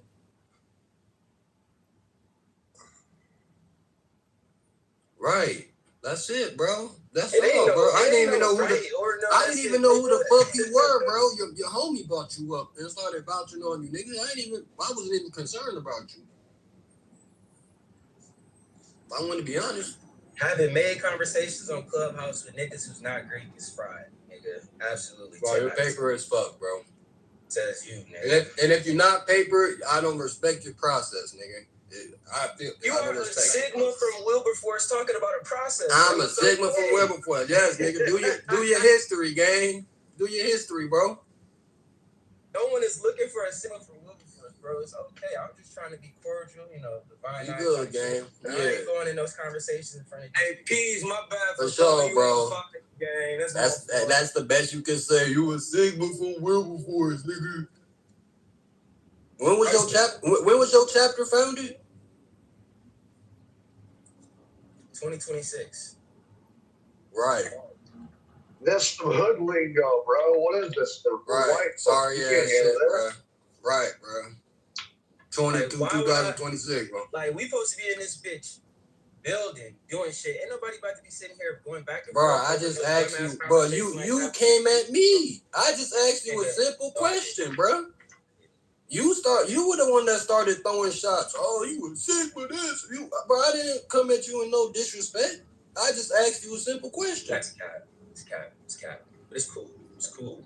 All love. You can't even tell me when your chapter was founded, nigga. Nigga, I don't have to prove nothing to you. So you sitting up, any nigga that sits back to a conversation and start talking about made shit in front of people that's not made. Bro, I asked you a simple question, bro. And I want everybody to see this. If you see somebody who's saying that you're not made, bro. You're not made, bro. You're not made. If you is made, your process is trash, bro. I'm a white guy from Montana. I don't understand none of this shit, bro. And that's the problem. Yeah, I mean, because I'm speaking in, because Mountain, I'm speaking in code right now, bro. I'm not even speaking, like you said, you don't even know what the fuck I'm saying right now. Well, I mean, I assume you're talking about your gang you're clicked up with and all your shit. I mean, I'm stupid. to speak on what I was talking about earlier. That's I'm just saying, Mountain, don't bring up a better representative next time, gang. Your homie right there. Leave that nigga, he not made, bro. Hey, can't remember when that fucking Sigma nigga got robbed for his Tesla and the Tesla recorded it all? That shit was funny, dog. That shit was funny as fuck, dog. Oh, no, man, but it's cool. Go ahead, 13. You got it, bro. I'm down with that nigga, bro. Respect. I was talking about like college fraternities and shit. That's like a real culture. You know what I'm saying? The college fraternities, like y'all speaking on languages that y'all have amongst each other. Yeah, there's a dress, there's a structure, there's a, you know what I'm saying, there's a way of pulling people up and trying to get your kids to come above the same culture that you grew up in throughout your college experiences and shit like that. You know what I'm saying? Those are real cultures. Like if something like that was to be able to spread throughout the community of Black America, you would see some actual structure in our culture. And I believe that that's possible. I mean, I'm not going to cap 13 now. I mean, they really trying to get rid of that shit as a whole, bro. Not fraternities, but just the whole quote-unquote made little process they got going on, man. They really trying to get rid of that shit, bro, because people now just going overboard with it, dying, getting it. Like, literally somebody at my school, Wilberforce University, you can look it up.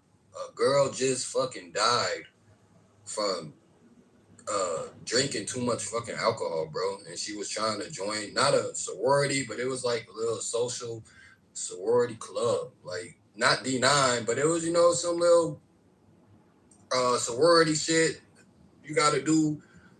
Basically, they try, you know, replicate some Greek shit, but it's not Greek shit. And they made her drink a whole bunch of alcohol, bro.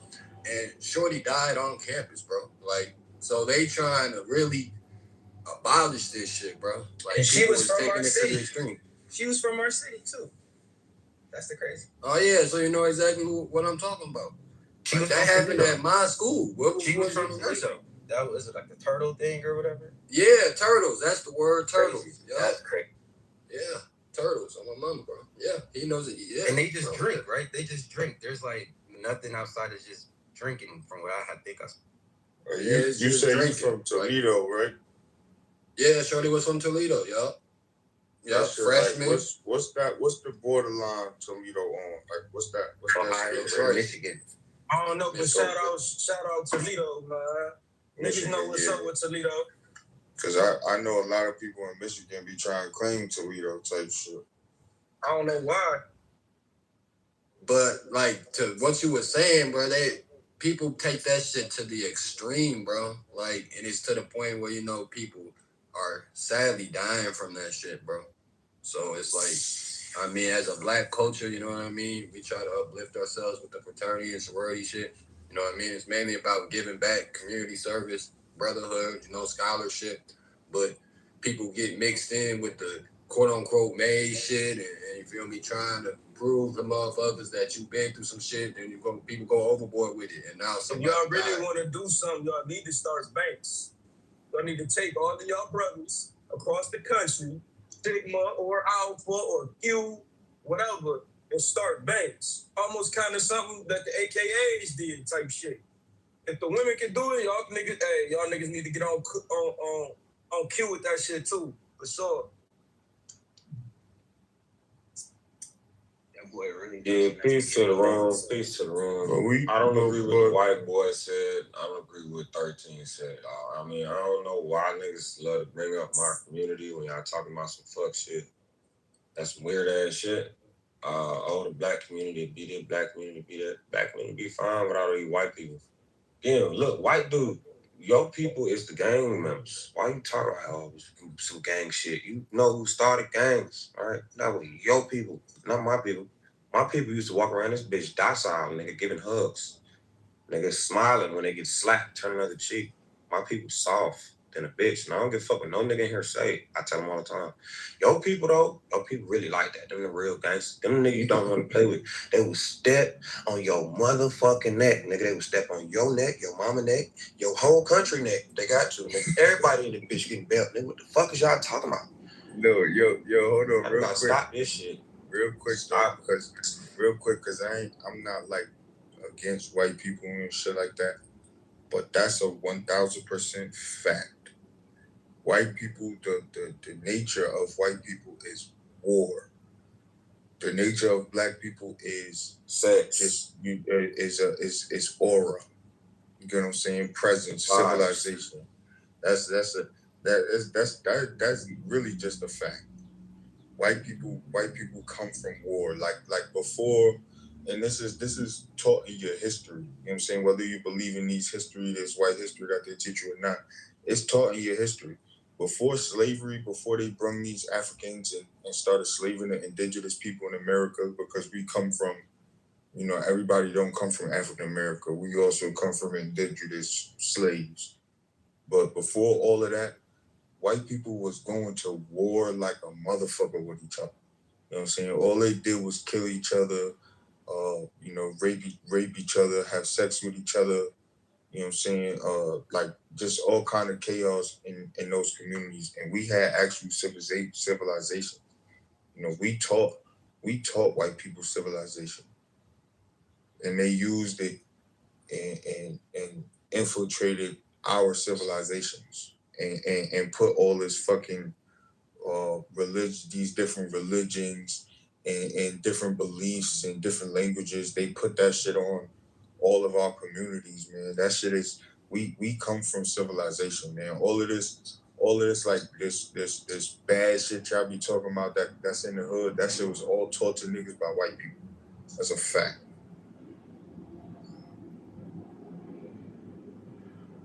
Niggas can't negate that. White people used to wear clothes for like a week straight, then wash their own ass. They just thought that was right. We done taught you niggas how to wash y'all stinking ass. Y'all niggas did not used to change your clothes, nigga. I think that's I think that's still a problem. Approach in some ways. Y'all niggas still some funky motherfuckers. Yeah, unfortunately. But we do gotta slow down sometimes because there's a lot of good white people, you know what I'm saying? And there's a lot of good people in general. So I don't wanna like demonize white people as a whole. But yeah, that's a good thing because I mean, like nature, I wash, yeah. The nature of black and white people has to matter. You know what I'm saying? And our nature is civilization. The white man's nature is war. You know what I'm saying? It has to matter. You have to. You know, I want to talk to you about that. You have to. Don't you think that's like human nature, bro? That's human nature. According to the Bible, a third person in the world killed the fourth person. The lady had a question, y'all. What the fuck? Thank you, Coach. I appreciate it. I just want the room. I want everybody to say goodbye, Mountain. See you later. Everybody say that. Goodbye, Mountain. It's okay, Bima. I'm sorry you don't value us enough to want to stay. Well, I definitely don't value you. So. Well, I understand that, and that's why you're clubhouse homeless. See you later, Mountain. Catch you out on the streets. There's other rooms to go to. Sorry. Okay, he's booted. Okay, continue. I low-key didn't want him booted. Bring that white boy back. You gotta keep people like that. You gotta keep the ops. 13. I got this. You gotta keep the ops. Look, let me say something too, right? Cause I don't want it to seem like one of these people, white people, the boogeyman, no shit. Niggas, no, I take a white person over a lot of other motherfuckers. And why the fuck we act like it's just white people and black people? Nigga, I'm taking a white person respectfully over a lot of you niggas. Over an Indian, Chinese, half the fucking Mexicans. Like, what the fuck is we talking about? Because white people, y'all some savage, y'all some nasty ass motherfuckers, y'all not the only ones. These niggas overseas be on the same shit. They be eating each other and doing all type of weird shit, nasty shit, not seeing you motherfuckers. Like, so we gotta stop putting the blame like, just like white people, just the demon of the earth. All these people doing some fuck shit. All right? So that's just my plan now. I'm gonna land with that. Bravo, Coach. Bravo, Coach. You figured out that most people are fucked up. Except black people. Black America, my bad. Nah, black people fucked up, man. We listen. When it comes to black people, the influence in Black America is fucked up. You know what I'm saying? And I'm a part of it. I could tell you front hand. You know, I grew up in an environment that shapes me to be who I am today. You know what I'm saying? And there's a lot of shit about me that, whether I know it's fucked up or not, I'm not just because changing that would change too much of me. But I'm not with my son, certain aspects of who, you know what I'm saying? There's certain things about me that I know I'm going to be able to make my son a better person. Because of what I've been through, because of who I am. You know what I'm saying? So it's like, it don't matter where you go, man, you're gonna deal with bad people. It ain't really about being black or white, but black people are fucked up. White people, like I said, America, the way of America is to be individualistic. When you are individual, that is your best chance of success in America. You know what I'm saying? Yeah, let's talk about the difference though, 13. Wait. Hold on, it's a big ass difference, Coach, right? Coach, hold on. Who the fuck told you that, bro? No, I'm telling you. Like literally, like do you not when you say things, man, you gotta look things up and have statistics that back that, bro. Poverty is literally linked to being by yourself, singular. Which is why I be telling black people, y'all don't really be knowing how this fucking country works, bro. Being together is the best thing that you could be in this country, bro. You save more money, and I'm saying. I'm gonna let you finish. You never said being alone. You said being individualistic. Being your own person. Both saying the same thing. Because all the one guy's saying is that you should have your own way of thinking. You should be a free thinker. You should be open to change. You should be open to learning. You shouldn't follow the pack. Right. Individualistic. That's what I mean by individualistic. But all of y'all are individualistic and still follow the pack. We're all individualistic unless we're just like lemming followers. That's what he's trying to get. But that's an American way. There's a lot of people from other countries who don't have the freedom to be individualistic. Like we talk this individualism, and all of y'all like stop it, bro. Most of y'all are consumers, bro. Most of y'all don't practice capitalism. Everybody's a consumer. Most of y'all stop it. Even if you're capitalistic, you're a consumer, unless you want to die. All right, everybody's a consumer. Even if you make your own stuff, you consume your own things. It's a balance. Yeah, but mister, even if you live on your own homestead, even if you live on your own homestead and have your own cows and your own pigs and your own chickens and all that kind of shit, and you farm raise everything yourself, you're still a consumer because you're consuming things. It's just your own shit. But that's not what I'm saying, white boy. What I'm saying is that it should be a balance. It's a balance. And a lot of y'all are imbalanced. Y'all spend more than y'all have fucking mindset. That's true. That wasn't his point, though. Exactly. Why are you strawman and attacking his point? You know what I mean when I say that. Can we get back to the white people versus the black people and who more destructive? That's what I was trying to get to. Anyway, the race war. Look, I want to say this, right? It's all right. I'm here. We can have all you white people. When it comes to a Negro, is that a hold on? I just want to say this again. When these topics are discussed, man, people come and say, well, white man bring up these topics and they just want to affect y'all.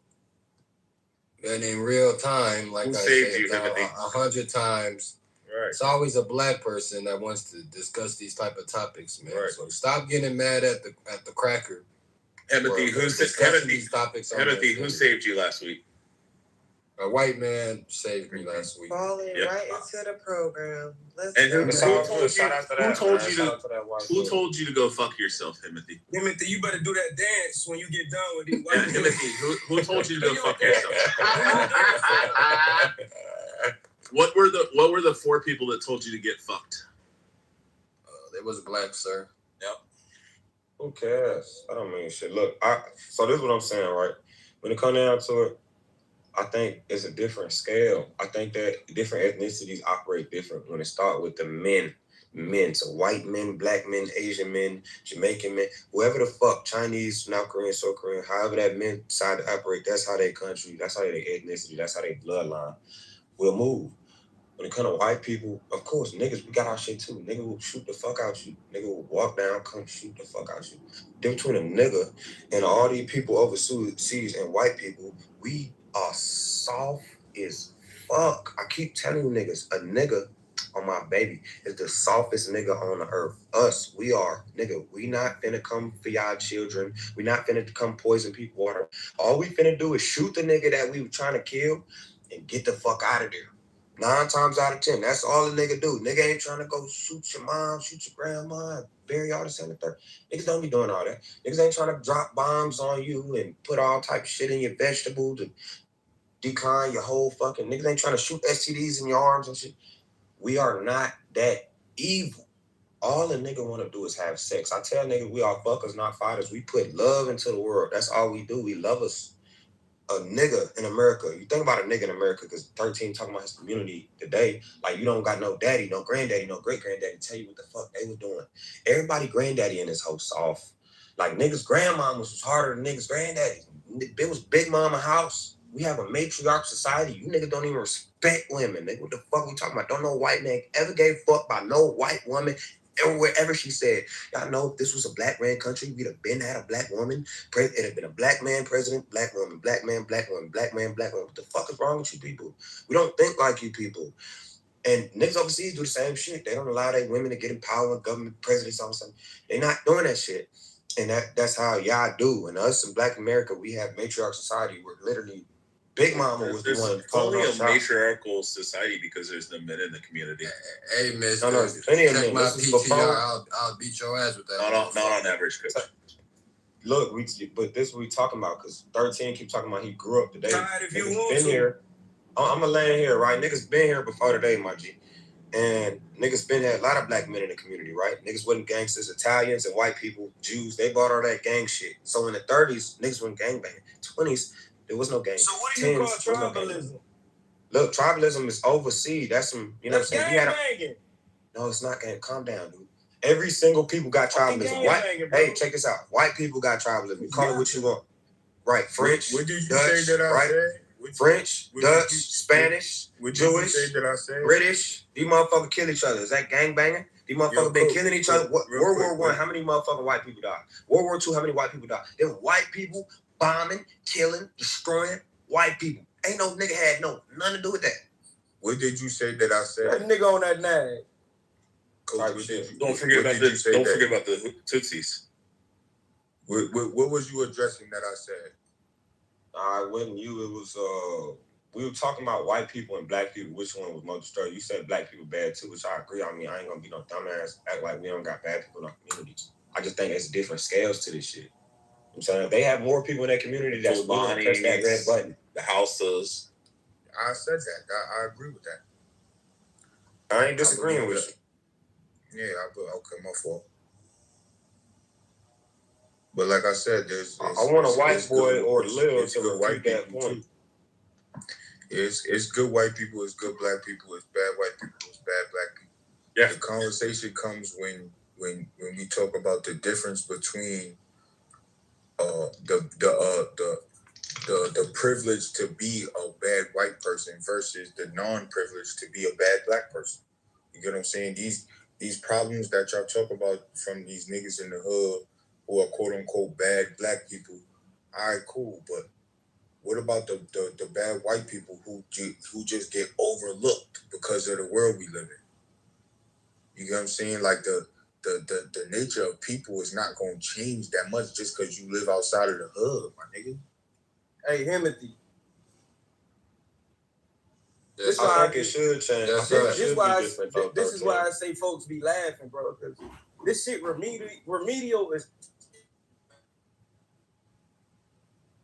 Oh, the Holy Spirit. Let's have a conversation, though. What the fuck? 13. I think you in the Matrix, gang. That's some shit that people probably gonna give me pushback for, but I think every man should have their own jurisdiction to see how they want to operate. So put it like the Chinese people were in China. There's no people telling Chinese people stop being racist, stop doing this, stop doing that. No Korean gonna never go there and tell them people that. I think the fact that white people and black people, two different cultures, and now we got 15 different cultures under one banner, you always gonna have friction. There's always gonna be an upper class and high class. There's always gonna be a people that's doing better than other people. White people, we're never gonna be just equal on the playing field. So I think that white people should have their jurisdiction to where they can have, they say so on how they move.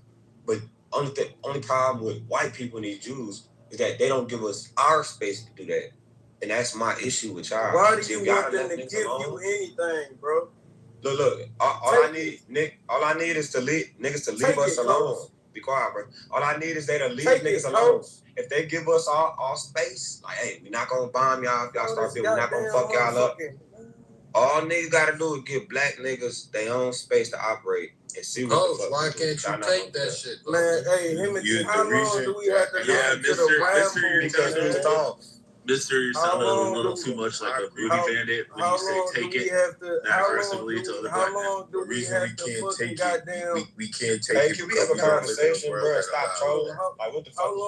How long do we have to motherfucking listen to niggas ramble about somebody giving? You ain't gotta listen to shit. You can click that little leave button, bro. No, you can shut the fuck up and let other people talk, bitch ass nigga. Cause I take shit, man. Type shit. So this is what we talk. So what the fuck are you take it though, Coach? Listen, this is interesting.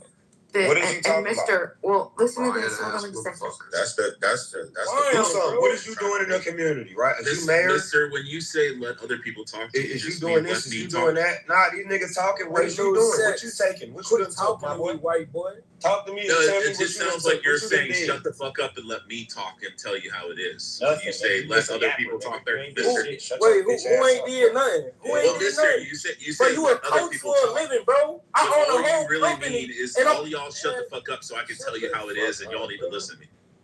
Yeah, you a broke white boy too. That's why you crazy to this shit, bro. Be quiet. No, I'm tired of hearing y'all niggas bitch about shit. Yeah, but I'm culturally rich. What the fuck I was raised with my mother and father. It can be solved. Hey, you ain't doing nothing for no children, man. No black children at all. Shut the fuck up. Who ain't doing nothing for no black children? Who ain't doing nothing for no black children though? I'm about to have a backpack giveaway in 2-3 weeks. He's not doing anything. So do something about it, bitch. Well, he's not doing anything for the kids that he sired. Soft ass nigga. Yo, can you change the title? I could be So bitch ass up. You ain't doing shit, nigga.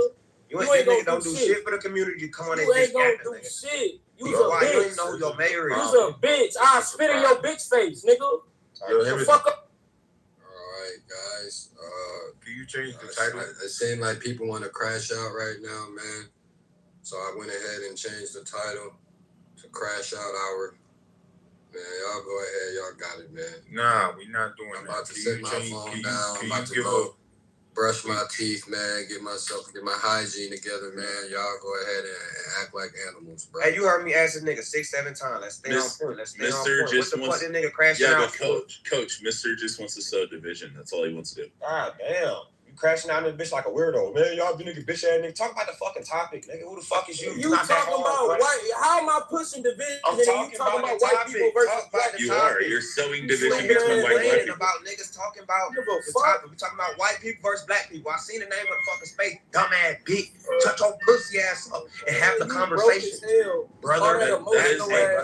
That is brother. Have the conversation, brother. How about that? Let's have the conversation. Hey, can I offer something? I got 2% battery, and then I gotta go because I got stuff. Grab your bitch ass. This is for Coach. There's this very interesting, I guess study you could maybe research. I don't know, but it's called Curious Joel. Curious Joel. It's now known as the town of Palm Tree. Basically, it was a group of just a handful of Hasidic Jews, and they took this blueprint called "How to Make an American Shtetl." Because I didn't want to say Jews, but there's no other way around it. Shtetl just means listen. Don't a shtetl. Don't interrupt me. I got 2%. Okay? Yeah, it means ghetto. So anyway, if you I hate being interrupted. So there is a blueprint that this guy wrote on how to find a location to build these, because it's specific. It needs to be right outside of a city. There's all these things, because basically what they do is they leech off of the surrounding community and get them to pay everything while building their community inside of themselves. And I mean, like, this is like a case study. It's fascinating. Basically, you just need to get enough people, and you just keep buying up private property, and then you start being able to own the movement. They literally just recently turned this couple hundred starting area of people coming together buying private property, to a full town. They literally had to rename it because now they have their entire infrastructure. They have their own government. They'll have their supervisor, their board. You have the village mayor. You have the whole shit. They have their own school district. They have their own transportation. They have their own what else? They have their own. It's like a police, like their own sort of, but it's not that you wouldn't call it a police. Like something security, similar to that. Yeah. They have their own, like a daycare program. They have Talking about that one in New Jersey, No, this is New York. New York City. They have their own hospitals, their own medical, their own everything, all their own security. They're completely and it's only Hasidic Jews in this area. Okay. And I just think that it's a fascinating, excellent thing. Like, if you wanted to do it, we could do it. And that's what I've been trying to tell these niggas. For years on this. Bima wants to build but they don't want to. They don't want to do that shit. Listen, instead of they don't want to own nothing. I'm gonna let them respond, but I'm gonna talk to you after that because I'm gonna have a real conversation. This pussy ass boy over here just want to troll. In Florida, that's my bad, brother. I ain't mean to cut you. Man, shut your bitch ass up, man. Like, literally, bro, I've been telling niggas this shit, and all y'all niggas want to talk about is sex in every other room. That's what you be talking about in every other room. What are we talking about, married, bro? bro. I tell black people all the time, we need to start our own hospitals. All I talk about is Jews and building generational wealth. Literally do the same thing. Hey, check it out, brother. You don't have no IUL insurance policy, brother. You ain't got no IUL insurance policy either. Because you can't afford it, nigga. How much money do you put in your IUL? That's how I know you ain't got no IUL, because it ain't no $100 a month. You stupid, man. See, this would be low-level immigrants. Man, who else know about an IUL? This nigga African, he Nigerian. I'm not no fucking African, talking bro. a bunch of shit like I'm a black nigga. Americans want to hear this shit. We don't want to hear this shit. I'm a fucking nigga from Toledo, Ohio. Nigga talking about some where you at, bitch ass nigga, you poor nigga. Yeah. What the fuck you talking Because about? I pull up on you. I got money, nigga. I pull up and slap the fuck out you and fuck your bitch. You know what I'll do to you? Man, you ain't gonna do shit, your dumb nigga. ass up. I'll beat you up and I'll put a bullet between your eyes. You not gonna do shit. You a bitch. Nigga, I'm in Texas. Nigga, Austin, Texas. Nigga, know where the fuck I'm at. I'm not hiding from shit. I'm not hiding. I'm not running from shit. Say less. Fuck all of that talking. You see this shit talking right here. So this is he proving not the black community. Yo, bitch what look the fuck good, niggas nigga. go through. So you prove it right now. You ain't for no black community to it. You prove it right now. You don't do shit, boy. Austin, Texas, nigga. The fuck is wrong with you? I'll rub your bitch pussy, my nigga. My bitch look like nigga. I'll fuck my bitch and your bitch. I will stick a thumb Watch your fucking mouth talking asses. to me, nigga. Dick them bitches the fuck down. Who the fuck you think you playing with? I'll send my bitch to go get your bitch. Watch your fucking mouth talk to me. You little ass boy. Watch your fucking mouth talk to me. Let's get back to the conversation. Let's get back to the conversation. This African trying to derail. Nobody know African, nigga. You was a fucking African. I'm my baby, you African. I just want fucking Nigerian. Nigga, I can tell by the way you act. Nigga. I just want to highlight. Now niggas blowing up their dumb ass babies. Niggas don't move like that. I just want to highlight that both of y'all have been in the room for less than an hour. Can we had a conversation? And y'all came and crashed out in the President Trump room. I just want y'all to acknowledge that. And look, white people gonna crash out. Black people Heavenly, this is a Mexican man put your head on the stick. A Mexican man put your head on the stick. I haven't heard not one white person crash out. It's all good. That's this room. It's all good. It's just this room. You guys. Hey, Timothy, can you be a mod? Because I asked this motherfucker to leave me alone 16 times, bro. Bitch, you start talking when I was talking. To leave me the fuck alone, Timothy, 16 times. How many fucking times I said leave me the fuck alone? I'm trying to have a bitch, you start talking when I was talking. No, the fuck talking. I didn't, nigga. Bitch, you start talking to me. The fuck is you talking about? I say leave me alone. I'm trying to have a fuck conversation. Weird ass. Leave me alone. Shut the fuck up talking to me, little boy. Just lose it. What the fuck is wrong with you? Get back to the crybaby ass nigga, man. You ignorant than a bitch. You not smart, you not educated. You ain't go to no military. Shut your crybaby ass up. You ain't go to college either. All you did was scam. The fuck? All you did was scam. Nobody can fuck with Nigerian scammers. That's all you do. Who the fuck is... All right. You can't make this shit Let's move forward. I just want to repeat. Let's move forward, man. None of y'all have been in this room for at least not even 30 minutes, man. And y'all came and crashed out in this bitch. I changed the whole title just for y'all. So, you know what? Y'all got it, bro. Crash out in this bitch, man. I'm opening up the stage. You don't hear a nigga trying to have a conversation. Y'all don't want to have no conversation, man. You don't hear me trying to have a conversation with Miss D. Y'all two damn near. Bring Miss D. Tilt my room, man. Bro, how you admire you to let that nigga do that, bro? That's sick. That's why? Sick. Because one, it's 9 in the morning, man. I told that nigga leave me the fuck alone, bro. So you know what, bro? It's a free stage, man. Y'all come up here, man. Say what the fuck y'all want to say, man.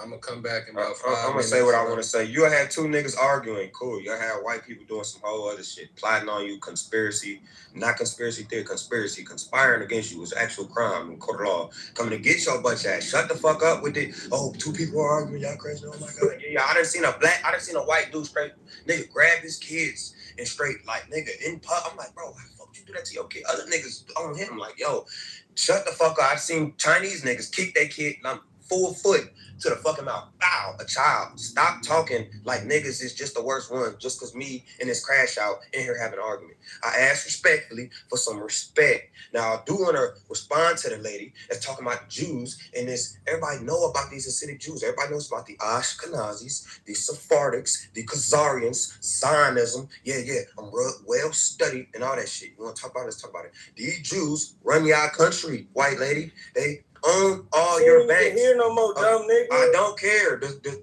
See, you just want to argue. You hear this shit again, Timothy. What the fuck is wrong with this? You did coach in his defense. What is wrong with it, man? I just want to talk to the point. I just want to have a conversation. Weird ass nigga talking. I do not know this nigga. Stop fucking talking to me. Coach, are you aware that Khazarians are not actually a sect of Judaism or group? In America? What are we talking about? I mean, you'll have. I'm not just talking Khazarians, brother. You have Ashkenazi, you have Sephardic, you have Mizrahi. Really, it's just Zionists, brother. There can be some good Sephardics. There can be Israel. You have Kaifang Jews. None of that matters, brother. None of that matters. All that matters is Zionism. That's why I said Zionists at the end. You have Khazarian Jews who are good. You have Khazarian Jews who are Zionists. The Zionists are a problem. Right? Sephardic Jews. Coach, I have a question. What does Zionism mean? See, you're not finna try to throw 1,000 questions on me. I'll tell you every single thing one by one. Let me finish. I've been trying to make a statement and you cut me off, bro. And I asked, you made a point that was mute to my point. Zionism, it means the right of the people to exist in their indigenous homeland. This is just some bullshit that they told you. Yeah, we know it's Zionist. Yeah, the person who coined the phrase says the right of the people. I don't care who coined the phrase. They coined a lot of shit. They'll put a lot of shit on it. You don't care who the person who actually coined it says. I'll let you finish. I'm going to get some control back in this room, man. Y'all got me fucked up. Finally. Let him fucking finish, and someone else can go, man. If y'all interrupt that nigga, I'm smoking you, nigga.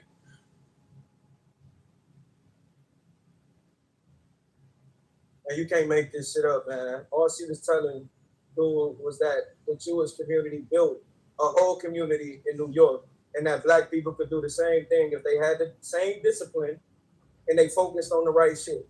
And that's most of the time all the shit that I be saying. The only reason why me and Timothy got whatever is because of the fraternity shit. And we was both even trolling each other. This nigga come in here, bro, with all this country bunking ass dumb shit. And I just don't be understanding niggas like that, bro. You talking about niggas don't do nothing for the community, bro, but I own a whole company. I literally hire black people. Like, the fuck is we talking about, bro? About to have a book bag drive for these kids. Fuck is you doing? Coaching them? You coaching a whole bunch of motherfuckers to not make it to the NBA because it's only going to be a certain amount of niggas. Control the stage, but you still got them boys speaking on that. Nah, he said, well, let me, hold on, Lester. Stop fucking talking on me. You've been talking on me since you got in this. Let me explain something to you. Save me, Timothy. Save me, Timothy. He's talking to me. What the fuck is wrong with you? Timothy don't want crashing out of his name, but he brought. Let me explain to you, Coach. I'm gonna give you some grace. You know what I mean? You got a pink ticket. You know what I mean? So it looked like you probably new to the room, bro. This is an unfiltered conversation, brother. Either people gonna speak to the point. And then if you say some bullshit, they're going to say some bullshit about you. What you do, you stay off your mic And wait till he finish. And if you want to attack him as well as the point, it's free game, bro. Don't say niggas crashing out if that's the case. You allowing niggas to crash out. No, but he made a point. He spoke on a topic. He's not speaking on point, speaking on me. And then he brought up speaking on me. He can speak on a point without speaking on me. Speak on you, okay, bro. so if he does, then you gonna have to crash out in your room. If it's too much for you, don't bro, be weird with don't. If the crash out is too much. Just like you told him. If the crash out is too much for you, hit the leave button, bro. If the crash out is too much for you, hit the remove button. You be crying to your girl like this, gang. What you talking about? Do you be crying like this? He got a pink ticket, bro. So I'm gonna give him grace because it's probably his first time in the room. He don't know nigga how know me. I don't give a fuck about none of this. I leave the room and never leave then, nigga. We don't need you then, nigga. I came for a conversation. Have a conversation. Get out your feelings then, nigga. Nigga, I'm trying to have a conversation without being disrespectful. How about that, bro? This is a disrespectful room, nigga. If you can't take it, then leave. So if it's a disrespectful room, I'm cool with that. But then don't be mad when niggas crashing out. I'm not mad when you can say whatever the fuck you say. Y'all derailed my room. Say your topic. Which one is it? Do you want speak to the topic? Do you want respect in this hole, or do you want no respect in this hole? Figure it the fuck out, nigga. The fuck, nigga, you confusing as hell. You know what? I got I got what the fuck you want. Fuck, nigga. Man, get whatever the fuck you want from me, nigga. I don't give a fuck. I don't die. Got me fucked up. I'm a real intellectual nigga. I'm a married man, nigga. I do shit in my community. Y'all got me fucked up. I know my mayor. I know my school boards. Know what the fuck going on. Y'all niggas what you do in your community, coach? Yeah, I do way more than book back drops, nigga. We giving away fucking turkeys for Thanksgiving. Shut your bitch ass up. You giving the turkeys to people that ain't got no style. Bitch ass up. Giving turkeys to niggas that ain't got no soul. Shut your bitch ass up, bro. So dumb ass up. Sit your ass in the clue then, bro. Why y'all keep? Now you want to raise your hand to come back up? Man, hold on, what's going on? One mic on coach. You want to disrespect, right? Again, speak to the topic, bro. You want to disrespect, right? Speak to the topic, nigga. You can disrespect now, bro. Hold on. I thought I could be disrespectful now. I thought I could be disrespectful now. 13. Right? You want disrespect, right? That's what nigga said. Whatever the fuck, nigga. Yo, bro, y'all. The nigga know me as a respectful nigga in these rooms, nigga. Gonna turn me the fuck up, nigga. The fuck y'all talking about? So this what y'all want? But crash out, argue that shit. I've been trying to have a conversation the whole time. Bruh said he don't give a fuck. That what the host said. You know what? Sometimes you gotta walk away. Man, he's not saying shit, bro. Somebody that want to say something. I don't understand why. I don't understand. Correlate what I was saying, bro. I don't understand crybaby ass niggas. B-Ma was definitely telling this dude about a Jewish community that did things that black people. Niggas acting like hoes. And you another dumb nigga too, man. You another dumb nigga too, man. Fuck. Y'all niggas on some hoe shit right now. That's cool. But yeah, man. I'm not even talking about you. I'm just saying, bro. For you to agree with that dumb ass shit, your intellect too, nigga. I didn't agree with this nigga did nothing but crying, talking about he about to give turkeys back to people that don't even got a fucking stove. Fuck is we talking about? I didn't agree with nothing. What I was trying to do was, get niggas to stop acting like they not on Clubhouse, bro. Y'all niggas is talking like y'all about to meet up and go fight. Niggas is on Clubhouse. My millions of miles away. Y'all niggas is on an app, bro. Y'all niggas act like y'all can't bro, find shit no like kind that of happens all day. He not here no more, bro. Stop crying about it. Niggas argue every fucking day. I don't give a fuck about it. Niggas, white people argue every fucking day. They be in this room arguing too. I don't argue. I'm saying this nigga. But this you nigga can't Brad, control what somebody say on the app, bro. If it's too much for you, you just leave, bro. All right, this nigga Brad argues with everybody. You been here for a second. You feel me? You done heard all types of shit, gang. Listen, this room was a good conversational spot. You know what I'm saying? Niggas was having good conversations. I lost the conversation, so I don't even know what niggas was talking about. But what I'm seeing is all of the extra back and forth is crazy. Niggas is doing Clubhouse. Somebody can mute up and let somebody else just talk to themselves. You know what I'm saying? Niggas is grown ass men. Y'all know y'all not about to get it on behind no Clubhouse shit. Yo, you repeating yourself at this point, brother. The nigga I'm is not gone. talking to you, bro. I'm saying the nigga is gone, bro. Who is you talking to? So we could. I was talking to Timothy just now, but we could talk about something else. Yeah, I was talking and I got interrupted by Mr. Coach, the crybaby ass nigga. So what I'm saying is that all of this crying and whining about the boogie white man is tiring, bro. And white people tired of that shit too. Is there racism? Hell yeah. Do I let that shit affect me and the moves that I make in America? No. At the end of the day, I'm an American. It's sorry to break it to you niggas. I don't know where that nigga got that I'm a fucking nice shit. I nobody trying to hear all of that shit. All I'm telling niggas is that you can do the same thing that these white people do. It's called capitalism. That's why I came in here and the first thing I said when I came in the room is if you niggas want to solve y'all problems in your community, practice capitalism. That's literally the system that we're under. Niggas want to do all of this kumbaya shit. Like, y'all listen to a nigga. Like, I really was listening to that brother, which is why I said what he was saying was so remedial. He talking about a matriarchy in a black community and all of this shit. Well, that's why the matriarchal system doesn't work under a patriarchy. It will never work. But y'all niggas want to keep on following your women and not leading your women. And that's what the fuck this shit, that's how you get this shit. Big Mama fucking up your whole fucking lineage. And I love Big Mama. But come on, bro. Like, what the fuck is niggas talking about? That's why I had to shut that shit down. Because nobody want to hear about Big Mama and how she kept the house going. Yes, Big Mama kept the house stabilized and going. But did she grow the house? Are we economically better as a community? No. We've been at a standstill for 60, 70 years because y'all want to see. Yeah, we've been at a standstill for 60, 70 years. Yeah. We've been at a tells you that the big bad boogeyman white cop is gonna kill you. We've been at a standstill. We've been at a standstill as a community for 60, 70 years because niggas want to follow interrupting him, bro. What the fuck? I'm finna move y'all down, man.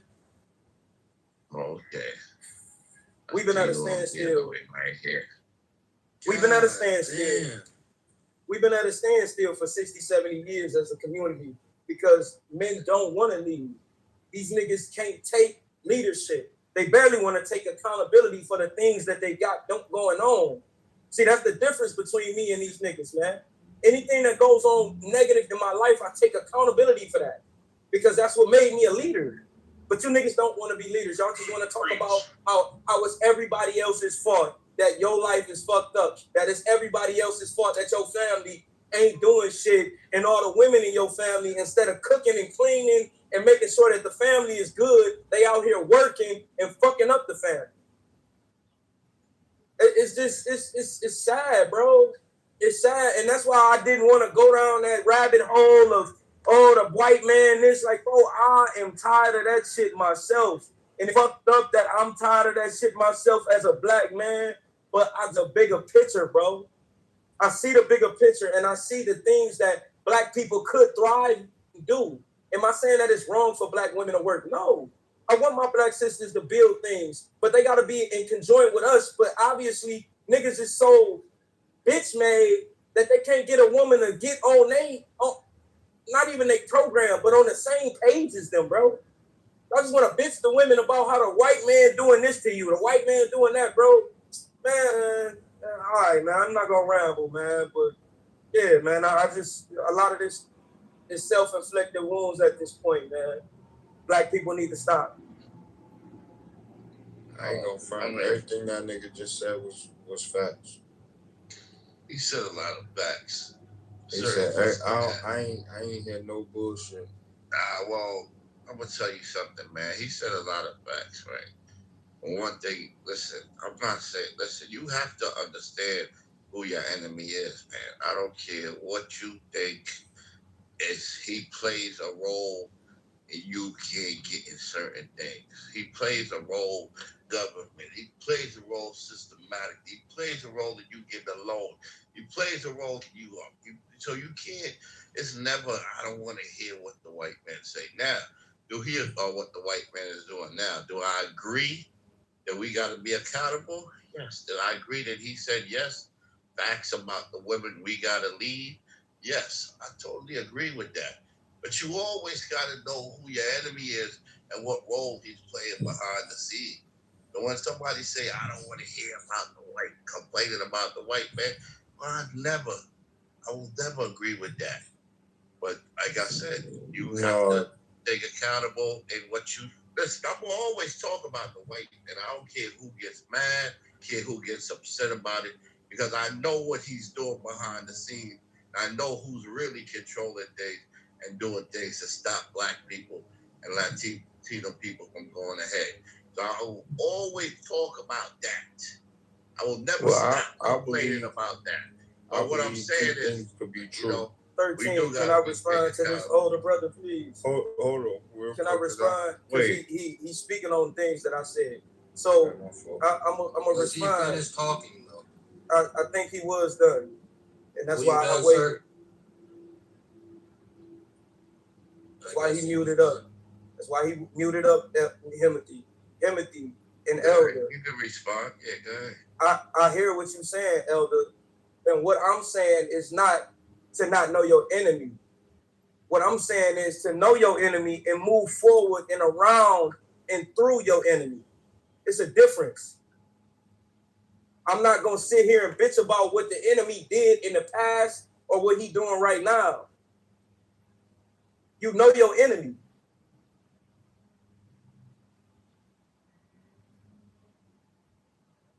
Yeah, but your enemy is still doing a lot of things to stop you, brother.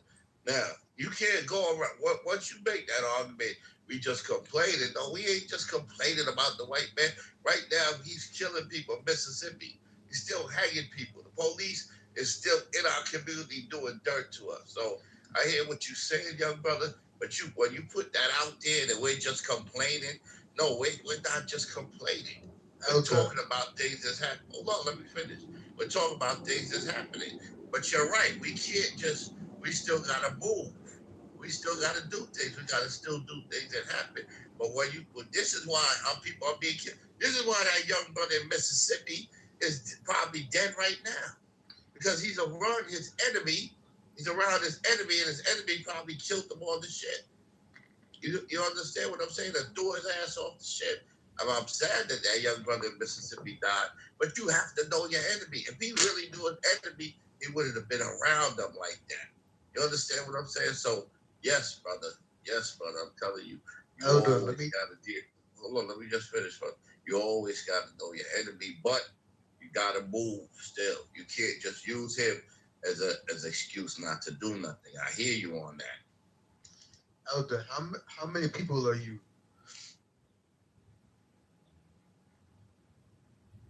Elder, I'm trying to challenge your thought process. I want to see, I have an idea where you're coming from, but how many people are you? Wow, what you mean? I don't understand what you're saying. You're one person, correct? You're one person. Right, absolutely.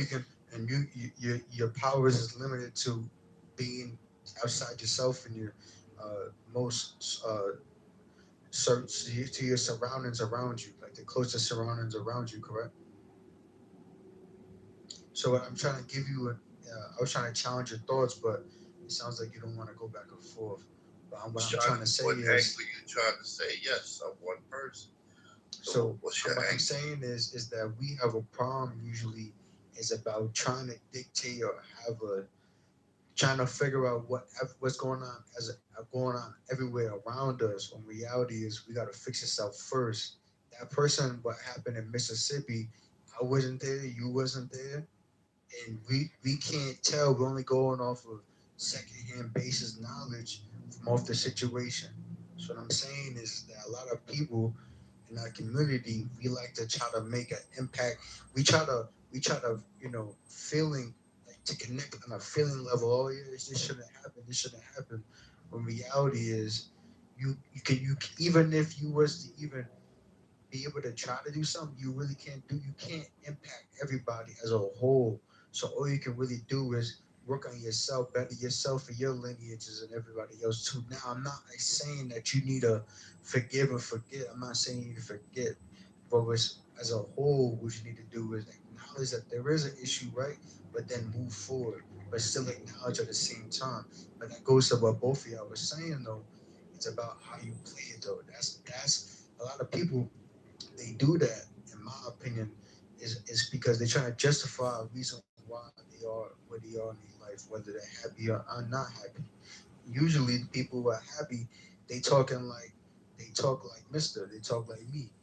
And a lot of people are not happy. They tend to care more about everybody as a whole, and then themselves later on.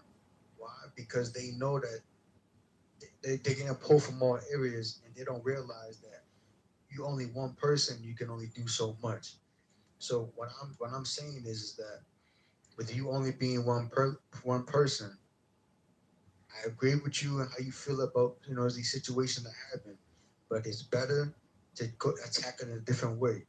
There's multiple ways of attacking it, but what I've learned is the most favorable way about attacking shit is to be able to control my life that I can control, and then now once I've established a solid foundation, then you can, instead of just feeling a way about that situation, you can now actually, from wherever you live, now go make an impact over that situation, like being able to free up your time to go give out you know, baskets or assistant investigations or stuff like that. But you can't do that because you're not your foundation isn't strong enough yet. You know what I'm saying? So there's a different way about.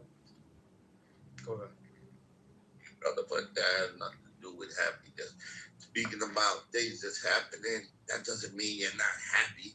It just means you're aware of what's going on in your community, right? And each one teach one, right? Can I change everything? No, we can't. But this is the start right here. By teaching people, it has nothing to do with happiness, brother. It's just a reality what's going on. We need to really understand what's going on. Listen, every general, we got to look at this as a war, because it is a war going on, right? You think generals is not aware of what their enemies is doing?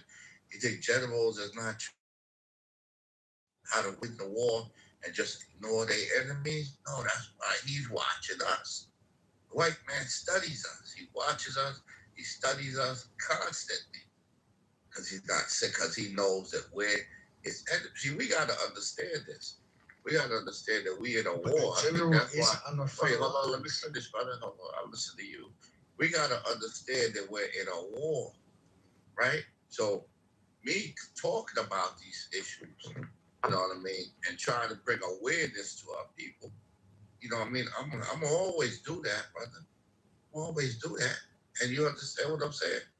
It has nothing to do with me not being. This is why we call it the boogeyman, because it doesn't exist.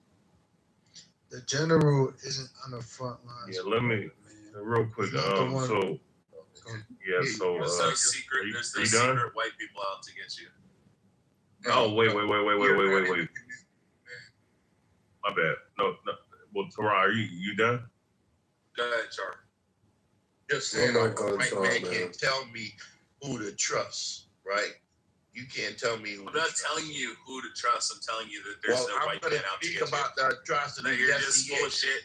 You're living in the era of Jim Crow. I'm gonna tell you the atrocities of what you're growing. You're still living in the 1960s. You're just mad when you were on these boards. No, but here's the thing, though. This is the same guy that was talking about. We're being killed in Mississippi. Go ahead, Charlie. You've been waiting for a second. You've been waiting for a minute. Yeah, no doubt. Let me just say this, right? Oh, and look who just came on stage. That is perfect. So you got two so-called Ashkenaz, right? Well, we can call yourself that. Look, it's like this, right? You say that there's no boogeyman. You say all this other shit, right? How's it that the FBI? Well, no, I said the white man's not the boogeyman. There is a boogeyman, which is himself. But you gotta let him man. You can respond.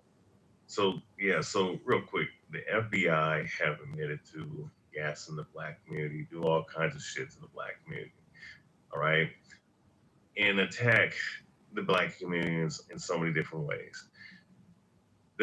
Listen, you talk about there's no boogeyman. Yeah, that people are just fucking lying, right? So here's the thing. How come this woman from Israel, right, from the Israeli government, said that, mind you, they're in the war with fucking Palestinians, Lebanese people, fucking all these different fucking people. But the one people that she sat up here and said, I'll post a video because everybody saw this shit. She said that the biggest threat to the Israeli state is the young black community. Now, of all things, why the hell she could have said Palestinian, she could have said Iranian, she could have said Lebanese, so on and so. Why did she say the young black community? As if the young black community is a threat to any Jewish folks, even though Jewish people is always around the black community, taking up, using black people, taking up all their money and doing all the fuck shit that they do.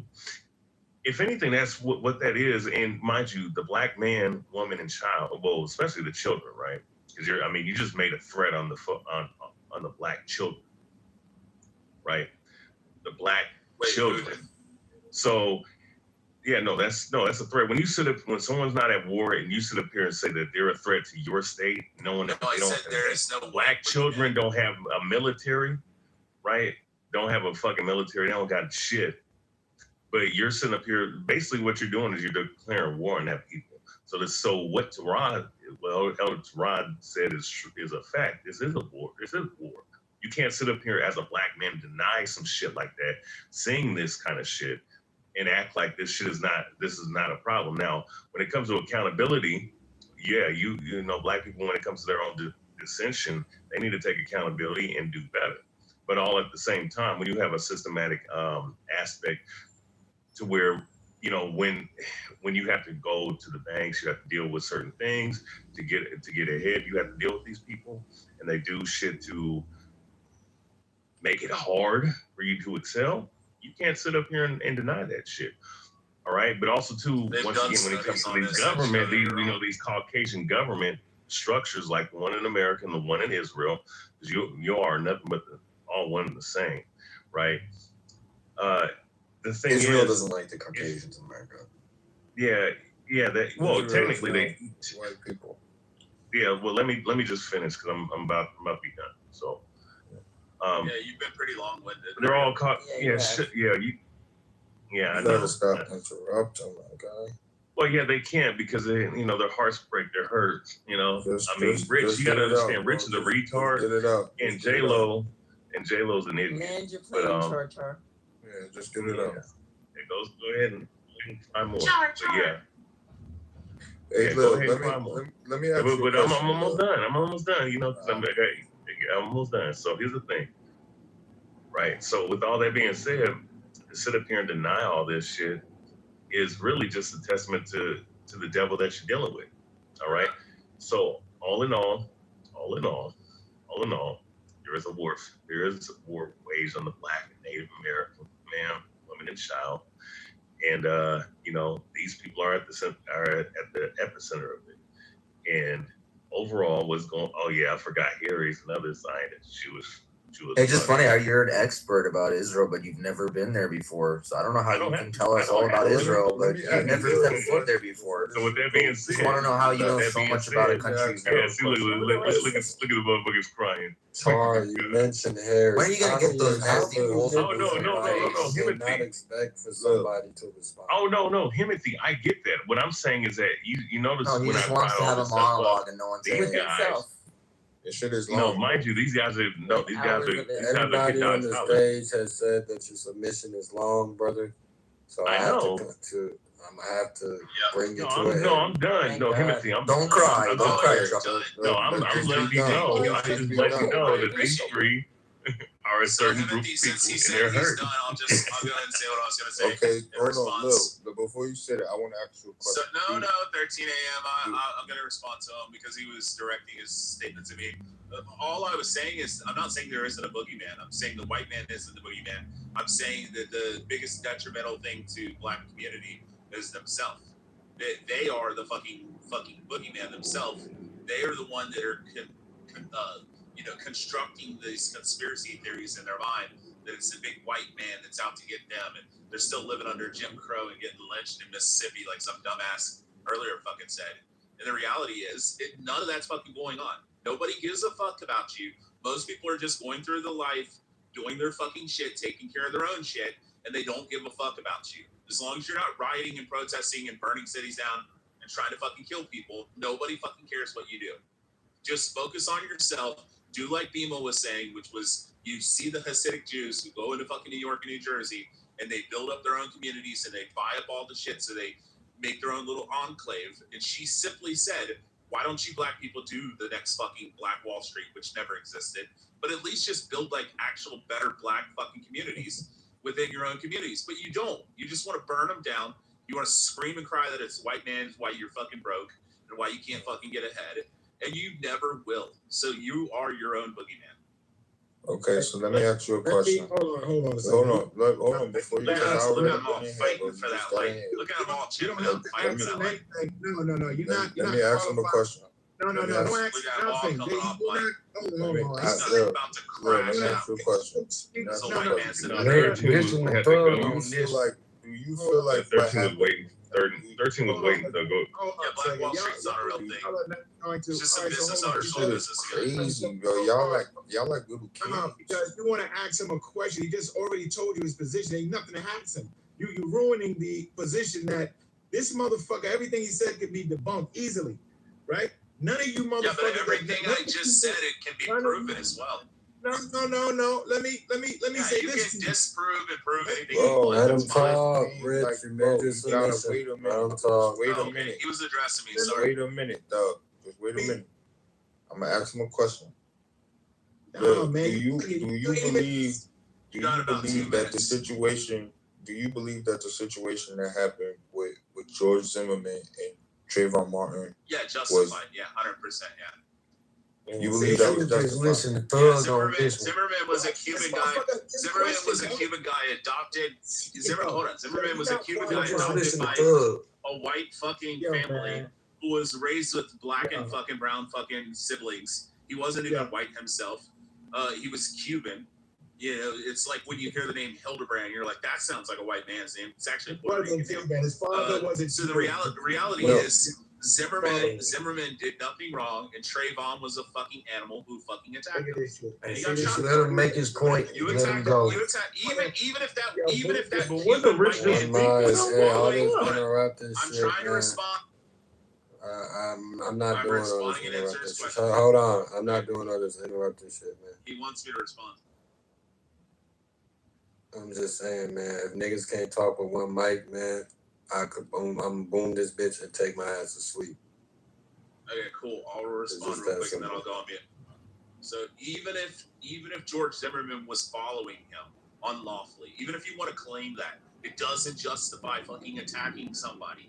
Even if he's fucking following you, as long as he's not putting his fucking hands on you, as long as he's not entering into your fucking house, as long as he's not doing any of that kind of shit, if he's just following you, just ignore the motherfucker. It's like these stupid First Amendment auditor guys. I like them for the most part. But if the guy's fucking filming you, just ignore him. But if you go and fucking attack them, they're gonna pepper spray or shoot you. Like, and they would be justified in doing so. If a guy's standing in front of the fucking courthouse or standing in front of a post office filming, and you go over and start fucking punching him in the face and slamming his head on the fucking ground, he has the right to defend himself. And if you're smashing his fucking head on the ground, he has the right to pull his pistol out and shoot you in the fucking chest. All That's right, why so Zimmerman was cleared of all charges.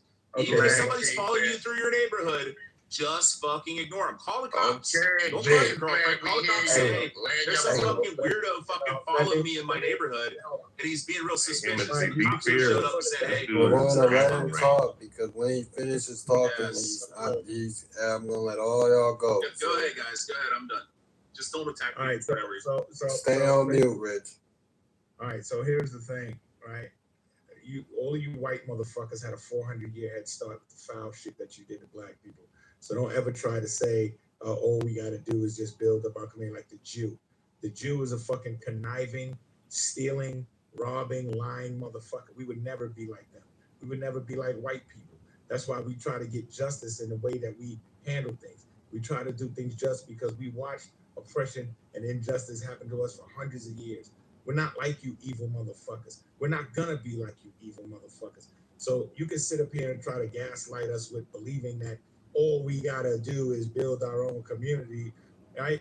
We try that every time, and we're always met with your tactics of using immigration against us, your tactics of even the Wall Street Journal reported on America lost $16 trillion during the discrimination day, during segregation. They lost $16 trillion in revenue because they excluded black people from the society on which we were contributors of. They lost 16 trillion. So this is the racism that they now in 2026 are figuring out that, yo, man, we could have been farther ahead if we would have just let black people in to spend their money. But you wanted to keep us out, and you want to sit up and say, all we got to do is build our community. We tried that shit. We tried it numerous times, and we were met with your evil, racist ass motherfuckers who try to continue to systematically keep us out. So now that and I'm aligned with this, now that you've managed to learn how to use immigration against us, you're replacing us with the immigrant population. 20 years from now, even your white motherfucking kids, their employer is going to be a fucking Hispanic. I'm done speaking. Hey, I'm gonna discuss the black community. I just want to. I'm gonna discuss the black community real quick. Wait 1 second, 13. Lil is a 13. Stop engaging with him, please. 13, please. But that's not okay, man. Please. Please stop engaging him. Stop engaging him. That's like seriously. He's a troll. You gotta get rid of it. You gotta get rid of Carl. Like, so look, when discussing the black community, man, it's a myriad of things, man, that's so entertaining about being a part of our community, man. Like, and just, it's a good place to be in most places. Like, there's some areas that, you probably don't want to go to, but man, for the most part, people just going to work, having a good time, man, trying to pay their bills, trying to take care of their children, you feel me? Like, being Americans, going grocery shopping, like coming home, taking their groceries out of their car, closing their door, locking their doors, walking up to their homes, maybe apartments, putting their groceries up, talking to their kids about what's happening today, probably watching TV, probably, football coming back, basketball coming back. That's when maybe on Sunday you get with your family. Maybe Saturday night the partners come through, y'all have a spade game or something, dominoes, maybe even old school freestyle session. What y'all be doing in your hood, man? Bro, what y'all be doing in your hood? Tearing it down. But they call them hoods. They're really not hoods here. But let's just say this, right? In the hood, businesses used to thrive in the 90s. Well, we talking about what we doing right now, man. But they gentrified this fucking city, and now they brought all kinds of bullshit. Y'all didn't hear what I was just doing. Strong level on fentanyl, they done fuck shit up. We play spades on Sunday. You know what I'm saying? We get together, we eat. You know what I'm saying? We play spades. We might even get some blackjack or some CeeLo going, depending on how everybody feeling. You know what I'm saying? It's definitely similar vibes all throughout the communities of different states, different cities. Most people are just getting up, going to work, or probably trying to start a business, going to school.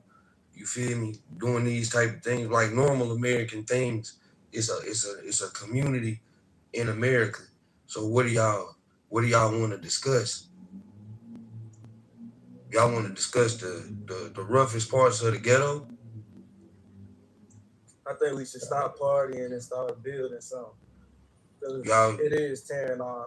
I want to talk about the roughest parts of the ghetto. I feel like it's nothing we could. I feel like it's almost nothing we could do about why the outside world see the ghetto as such a bad place. Like, it's a bad place, but it's so much love in the ghetto. You know what I'm saying? It's so much like community and togetherness in the ghetto. Three, you building something, ain't you? Three. That shit just don't get no light. There's no. But you know what though? But I didn't ask where it was at. I'm gonna let bro finish. Because there's no image that's being pushed about how much love there is in the ghettos of America. You know what I'm saying? That's why you got these white people talking like this about black people that grow up in the hood when they don't got no fucking clue about the hood. They don't have a clue about black people in general, to be fair, but what I was saying, the three is you building something. You feel me? Like I don't really in other rooms. I don't really agree with Thug on a lot of stuff, but I know Thug out here is contributing to his community. Even though Edward ain't in here right now, but Edward's doing something. You feel me? Like I can tell y'all what I'm doing outside of just my job. I mean, you know, most of us are doing something, and even if it's not some groundbreaking business project, if you're getting up, taking care of your family, taking care of yourself, being a productive citizen, that's enough. That's enough.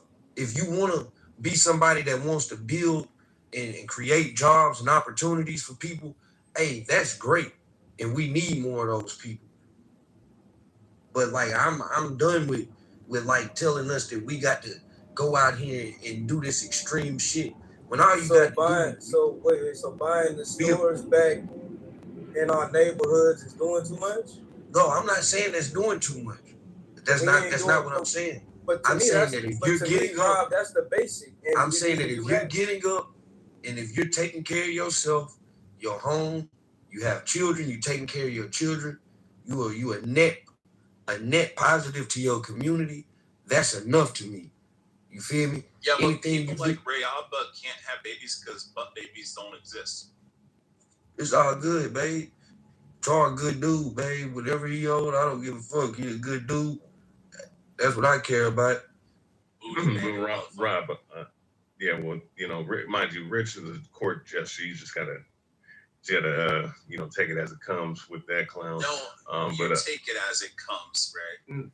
Yeah, I wasn't the one that fucking cracked. Oh, don't. Hey, Ray, you know what you could do? If I bring it up, you're just keep talking to me. You could just keep talking to me. Yeah, no doubt, Rob. This dude lost his job. Yeah, that's what I'm saying. You can just keep talking to me. Yeah, Ray, leave a honey bun on his pillow. Anyways, Rob. So, forget about that loser. Anyways, no, listen, being a society and doing what you got to do, and you know, making sure that you do the things that you do in your community, no doubt. You know what I mean? Like, so I shouldn't hear us complain about the white man no more. Right, y'all love their system. I shouldn't hear about racism, the white man holding us back. I shouldn't hear that no more then. What you should do, what you should be able to do, what you should be able to do is to have, is to be able to have, is to be. People at once. Most niggas in today's world is not complaining about. I'm gonna speak to him with these questions. What you should be able to do is compartmentalize and be able to have a conversation about one thing and a conversation about another thing when those things are broached. If we're talking about structural racism, if we're talking about issues that American citizens, and we agree that black people are American citizens, right? Boom. So if we're talking about some issues that American citizens have, hey, that's their right as American citizens. If you want to suggest that we should just ignore like the kind of stuff that we hearing right now, I actually agree with you because it doesn't really serve a purpose to go back and forth with it, other than maybe just wanting to, you know, want to disrespect too and want to troll too. Finally got some smart black people in there. But it ain't, you know, it ain't really nothing worth engaging. You feel me? So we could discuss all kind of things about Americans because Americans have gripes. You feel me? Unfortunately, it seems to be when we give gripes, it's viewed as like, oh, it is whatever. So, but I do agree. I do wish that niggas would stop giving white folks so much credit because the bulk of white folks really ain't worth shit. And I'm not saying that they're not worth nothing that's like just basic humans. I'm saying they don't have anything. They're not even reaping the benefits of being white for the most part. So it's like, yeah. I mean, I feel like half our community blames the white man. That shit is not true, bro. Like half our community. Let me people are not walking more than half. Yeah, so real quick, so Timothy, so black people are saying that black people are saying that there's racism and that the white man is holding us back, bro. Stop speaking, ugly ass nigga. And that's the problem. People confuse what people like Elder be saying. They confuse that with like complaining that the white man is having a foot on their neck. When what he doing, he's just going about showing you who your enemy is in a different way. You know what I'm saying? And white people, quote on, they're not even necessarily the enemy. White America is the enemy, and that's a difference between white people and white America. There's a like, you know, white America is gonna try to slow you down as a black person. This is true. You know what I'm saying? There's obstacles. You have to work harder as a black person in America than you do as a white person in America. Whether y'all want to admit it or not, it's true. You know what I'm saying? And black people have to take that and just build. You gotta never mind that shit. You know what I'm saying? You gotta be who you are and try to disregard. Be who you can be with knowing that and still moving forward. Can I get in the queue? Okay, so can I get in the queue real quick? Yeah. I just want to say wait. I did get cut off when I was speaking. Hey, Mister, real quick, I did get cut off while I was speaking. But so I just wanted to say something real quick. Yeah, I just need to get it out to you though, because if I don't say yeah, it, no, you got it. No, Mister, you got it. So let me say this. You know, here's the thing, right? Like, I don't know if Rod said it best, right? Like, when it comes to like black people, you know, and when they start to address their issues, it seems to be a very it seems to be an issue for everyone else whenever things that are brought out about the FBI, CIA projects that they have done, or, you know, racism. I mean, it doesn't matter where you go. I mean, black people see the racism, you know, even up where I'm at, you know what I'm saying? So it's just not, it's to sit up here and act. I mean, because mind you, this is the concept of a lot of white people that black people are complaining. No, I mean, my thing is, I don't complain to my enemy. You know what I'm saying? I just call shit out and just break shit down for what it is. You know what I'm saying? Talking about like white people owning shit. Most of these motherfuckers are on this app, right? Because a lot of these white people like to play victim. You know, like I guess somebody in the channel of the show said that, oh, I didn't know that. No, you're not.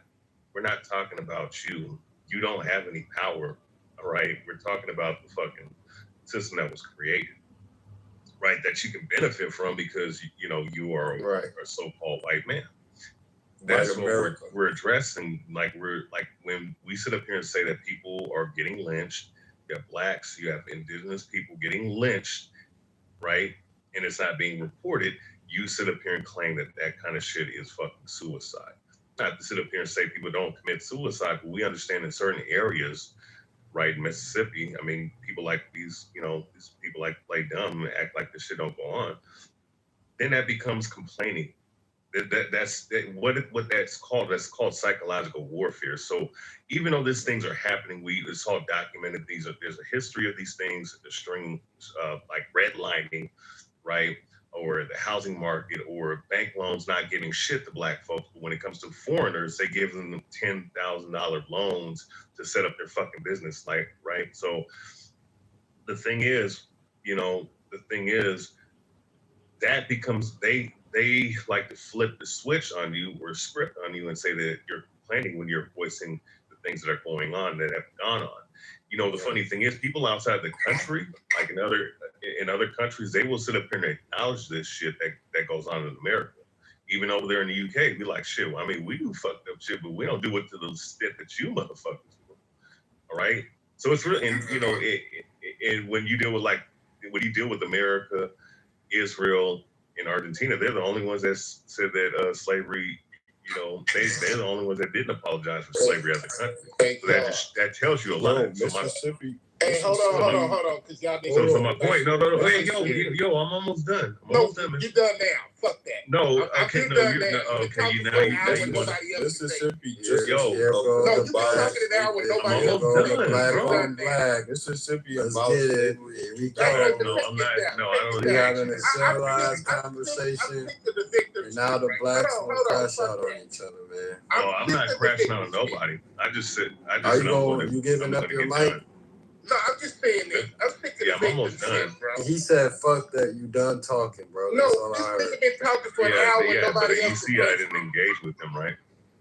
So it's not no black on black crime. Don't do that. So what I'm gonna do is I'm going to speak over you, and I'm gonna finish my last. I'm gonna let y'all. I don't. Y'all. Oh, you want me to? No, I'm not. I'm not engaging with this fool.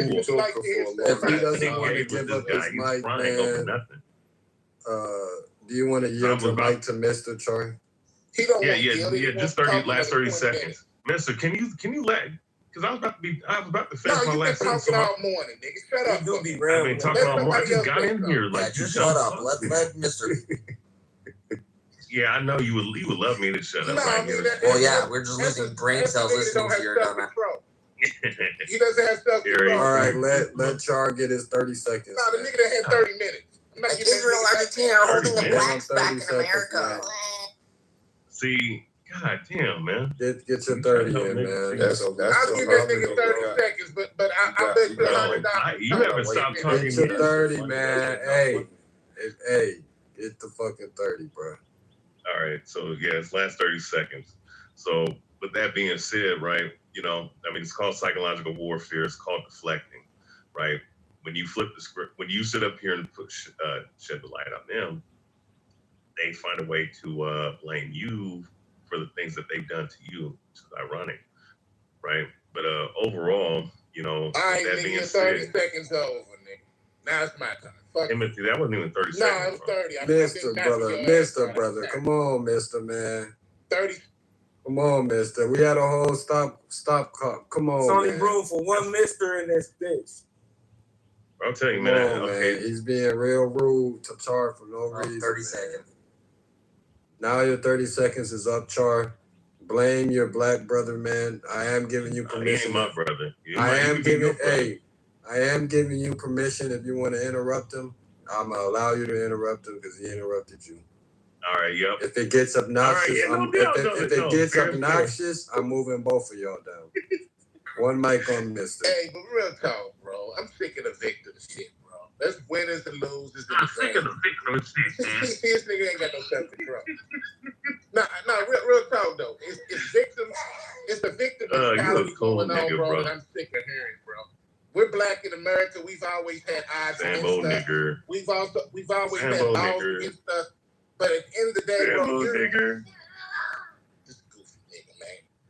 Goofy ass nigga. You show you not the self-control. You see what happens though? You cut him off. Nah, he wants to cut you off. Been talking all morning, bro. And bro, I haven't said you cut me off. Yo, bro, you do talk for a long ass time, bro. Go hold you. That nigga do be rambling, Shar. Shar, you be rambling. I wasn't rambling though. I was breaking some shit down. We have a conversation. I wasn't even speaking for like one. I didn't even speak for like 1 minute until this motherfucker cut me off. And basically said, Char, you not talking no more. So you started interrupting him. So I feel like it's only right if I let him interrupt you. Timothy, I think the crowd wanted that though. I do feel like the crowd wanted. I do feel like the crowd wanted you to stop talking. That's all I'm saying, dog. It shouldn't be one nigga talk for 30 minutes. But no, it was not one nigga talking. It was you. Real quick, I'm gonna say this, and I'm gonna go on mute. I was entering my submission. We heard your submission. And mind you, I know you heard me speaking earlier. And there was like 7 other people that spoke after me. All right, bro. The plane has been landed, man. You know what? You know what? Back on me, fuck it. So say something, nigga. All I was saying, bro, is I'm sick of this victim shit where we give them our power, bro. We got to be accountable for us. At the end of the day, it's everybody against us anyway. Why don't we stop blaming everybody else for our fuck up? There's winners and losers. There's successful black people out here. Hold on, my nigga. There's successful black people out here that don't complain, and there's people that may not be doing as well that is complaining. We continuously know there's racism here. We know there's laws that's been put against us. We get it. It's been with the country has always given us that. But we've had people that have rose to the occasion and became victorious even when the system's against us. So we got to start focusing on us, bro. Like the nigga you are. I just want to know. Can't let me land. I want to know where y'all be. Now, let me finish what I'm saying, bro. At the end of the day, my guy, all I'm saying is we know what's against us, dog. When are we going to just say, fuck everybody and focus on our own self-benefits and leading ourselves to victory? Because right now, I see a lot of successful black people. I see a lot of people that aren't. I see a lot of them that aren't. Where you from, mister? I would like to land. That's what I would like to do.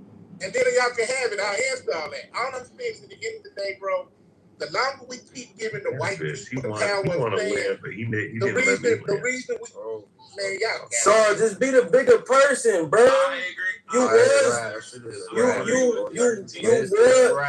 Mr. got his submission. Char got his submission. It was only both 60 interrupted. seconds. Hold on. Char was making his submission. He got interrupted. Mr. was making his submission. He got interrupted. We moving on to the next person.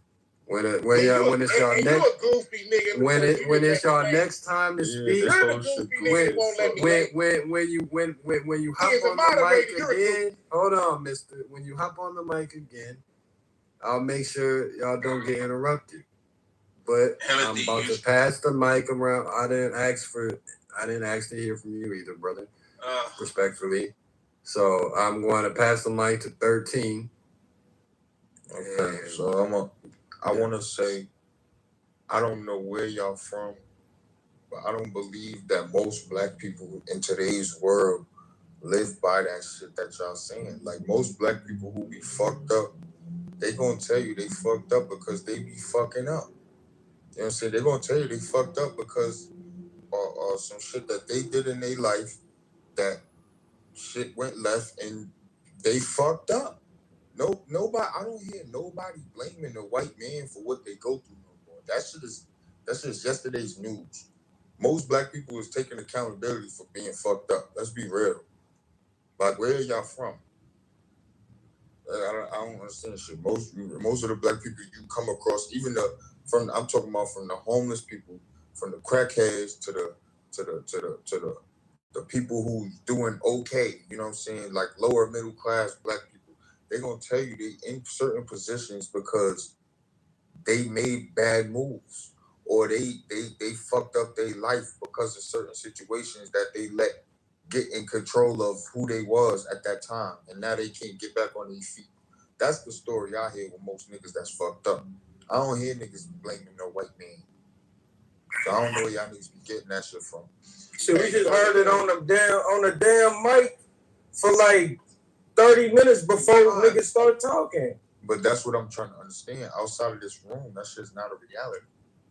Hey, 13, it's like Ice Cube said, bro. Ask yourself, who are they to be equal to?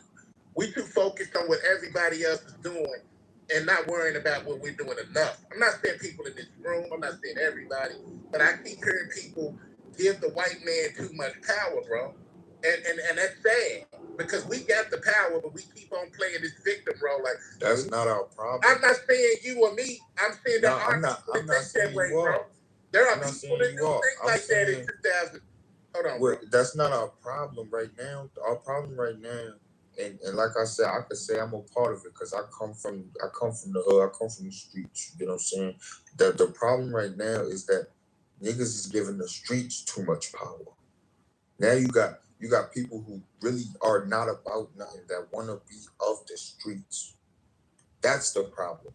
That's the accountability that niggas need to face. It ain't got nothing to do with no fucking white man. Niggas is not worried about no white man oppressing them. Hey, the 13 It's Black Warrior. Can I get in here for a second? There's another voice. Yo, 13, imagine if they just cut out like all the negative shit. Y'all don't hear me? You are racist.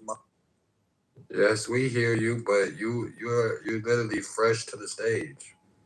You gotta, I'm gonna let you get in, but I let people finish their submission.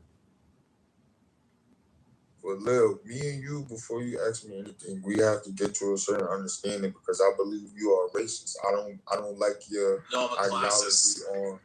I don't like your ideology on Trayvon Martin. When you heard the man call the police and the police told that man not to follow that young boy. And the fact that you could sit here and say that he deserved to die is crazy. I can't talk to Oh a guy no, like you without some kind of understanding. I agree that Zimmerman shouldn't. That Zimmerman probably followed him, and it was fucking stupid. But it doesn't then justify on and attacking him and trying to bash his head in. Like it's one thing to be out there fucking following people around. That's fucked up. But he didn't impose himself physically upon him. Like if the story narrative was he followed Trayvon, he tackled Trayvon to the ground, and then Trayvon bashed his head in, then he would be wrong in his justification. He wouldn't be justified. But you are completely out of context. When Trayvon says to his girlfriend, I'm trying to respond. When Trayvon, I'm not a racist, I'm a classist. Anyways. You're completely out of context. You're completely out of context when you're talking about a man You got a minute to respond. You interrupted him. Give me like 2 seconds. All I'm saying is, if Trayvon wasn't on the phone with his girlfriend saying, I'm gonna bash this motherfucker's head in, I'm gonna beat his ass and shit, and then goes and attacks a guy who was just following him. Like maybe the guy thought he was in distress. Maybe he thought he was a fucking missing person. Like there's 1,000,001 explanations why he was following him. I'm saying his intent was. No, it's not. He gave you the explanation. Hold on, I'm not saying it doesn't matter, but Trayvon didn't know that at the time. Trayvon didn't know that he was some fucking white fucking neighborhood watch guy following around because he thought he was suspicious. He could have fucking assumed anything. He could have assumed, holy shit, maybe this guy knows me. Maybe this guy thinks that I'm a fucking kidnap victim. Like, there's 1,000,001. It doesn't justify in any reason unless somebody's imposing physical force on you. You are not justified in going and attacking somebody. It doesn't matter if there's 10 white men following you around a fucking neighborhood. It doesn't justify you to go and fucking shoot them or attack them. Okay, if they're not fucking touching you, then ignore them or call the police. I don't want this to get long. I don't want it to get long. This is why Zimmerman was cleared of all charges. Let's go back and forth. Yeah, like I said, I got 1 minute. Well, if y'all gonna go back and forth, then I might as well let Black talk. Yeah, y'all gonna try to have a dialogue. I'm not gonna be able to talk. You guys have talked amongst yourself. This is crazy. All right, so we can agree that he shouldn't have followed him. Should it not be into context that this man weighed more than 150 pounds more than this young little boy? You talking about that's him not being true. attacked by? One was like 200 pounds, the other was like 160. Bro, Zimmerman had to be 2+. Zimmerman was the short, chubby, fucking Cuban guy. Yeah, short and chubby equals a lot of pounds. Yeah, Trayvon was like 4 or 5 inches taller and like fit, and like 17 years old and shit. He was like 17, 18. He's like 6'1". Fucking Zimmerman's some short little fucking chubby Cuban guy. Like he would have beat the brakes off of his ass, and he was already bashing his head in because he already split his fucking wig. He was on top of him, bashing his head on the ground, and then Zimmerman pulled his pistol out and shot him one time. And it's not like he fucking mag dumped on him or shot him in the face. He was getting his ass beat and getting his head bashed in for following somebody. He wasn't fucking imposing any force against him. That's why he was cleared of all charges. If Zimmerman went and fucking tackled him to the ground and was like trying to detain him, then Trayvon would have been justified. And Zimmerman would have went to prison. Black, are you there, Black? I am, but I apologize for cutting in. I wasn't trying to disrespect the room, and I did kind of walk in, but I kind of wanted to follow 13 a.m. and the gentleman who was speaking before him about our community and today, and folks are taking accountability. And I'm just going to say, because I have a couple businesses, and there are folks who are kind of marginalized in my community. I live in the very rural part of Alabama, and I am talking and employing folks who have had a past, are taking accountability, aren't where they would like to see themselves, but we're really trying to work together to make sure that their employees are seen and can resume their dignity. Because that, I think, is the first step for us as a people, that we see all of us and not marginalize folks based on past that we had nothing to do with. And if they've even gone to prison and paid their debt to society, it's just something I'm very passionate about, because I do employ. And instead of paying $7.50 an hour, like maybe in Alabama, we pay a minimum of $15 an hour, because I need folks to have a living wage and feel like and know that they're a part of our community and they belong. And I assure you, when we do that, we will change a lot of our men's outlook how we feel, and ours too, how we feel about ourselves and how we feel about each other. That's all I wanted to say, and I'll mic up. Thanks.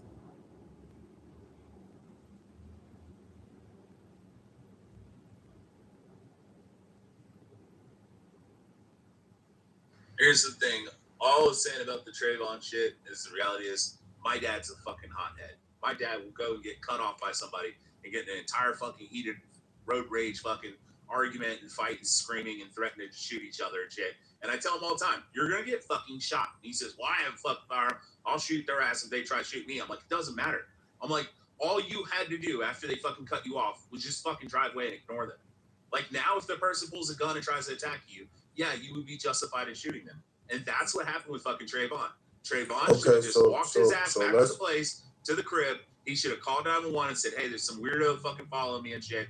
Can y'all please send the police out? I think this dude's like fucking stalked me around the neighborhood. The police would have showed up and said, hey, Mr. Zimmerman, you're a fucking security neighborhood watch. You're not a police officer. Take your dumb ass fucking home. And that it would have all been solved that way. But Trayvon decided, because this was a racist white man, he was going to fucking attack him.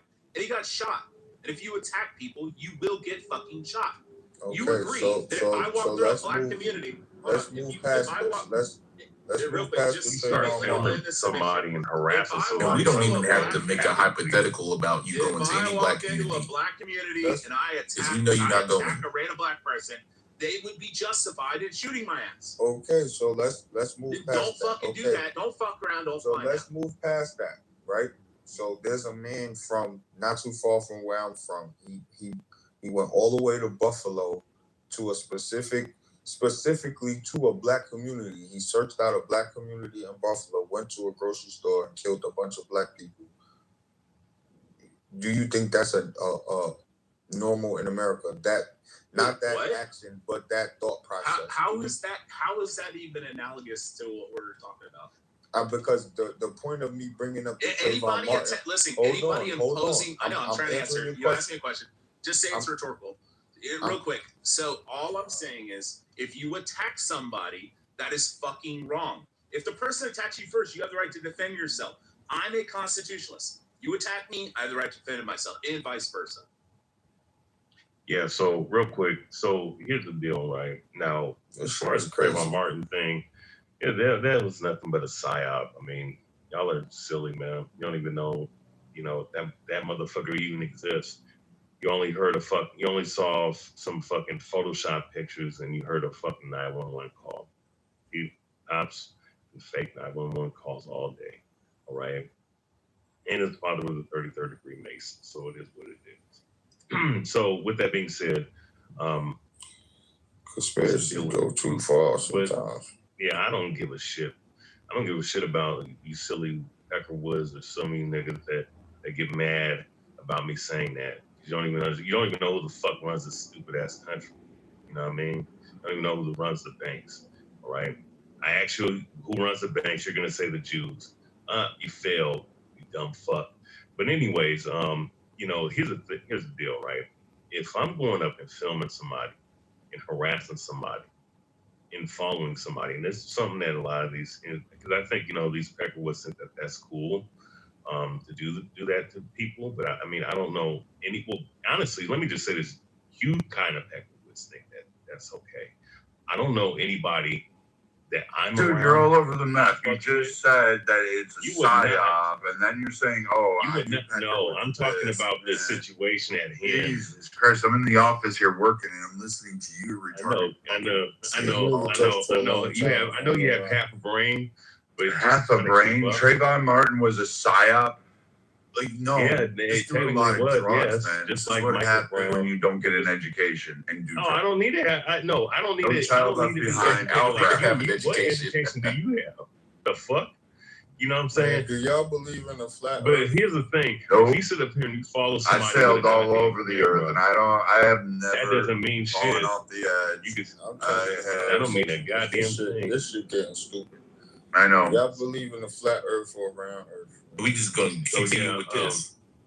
So with that being said, right? No, so there's nothing being said. You haven't said anything. If you We're have getting camera more and you retarded start listening filming to somebody like an idiot like Brad will do, I'm a tough guy. I think I'm a tough guy. I'm a fucking film. It had nothing to do with toughness. You just sounded like an idiot. I mean, what? I get it. You're gonna get knocked the fuck out. Middle-aged So fucking to sit wannabe up here and tough say guy. that it's okay to film somebody and harass somebody and follow somebody, you got to be a fucking retard and to not realize that somebody's gonna retaliate on you. That's just anybody.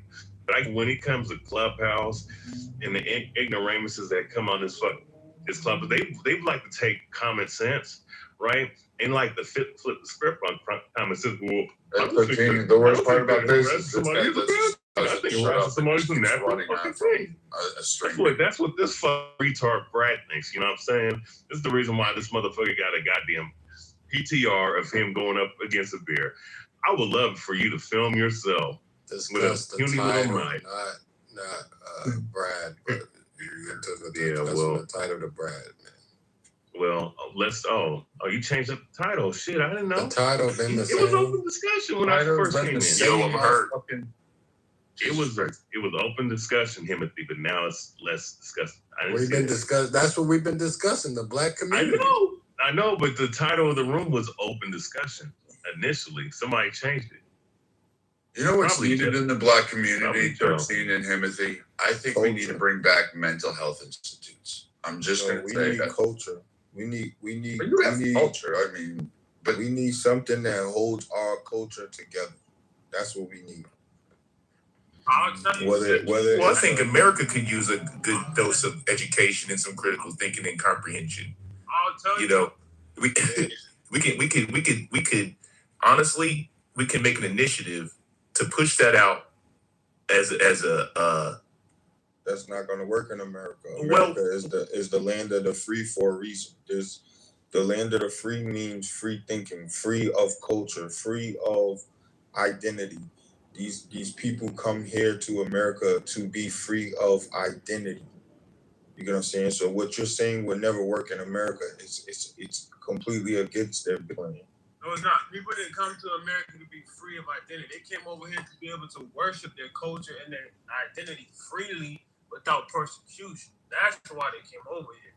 And so the thing about it is, what black people need, what's going to hold the black community together, what's always held the black community together, and that's the strong black men. Man, hold up.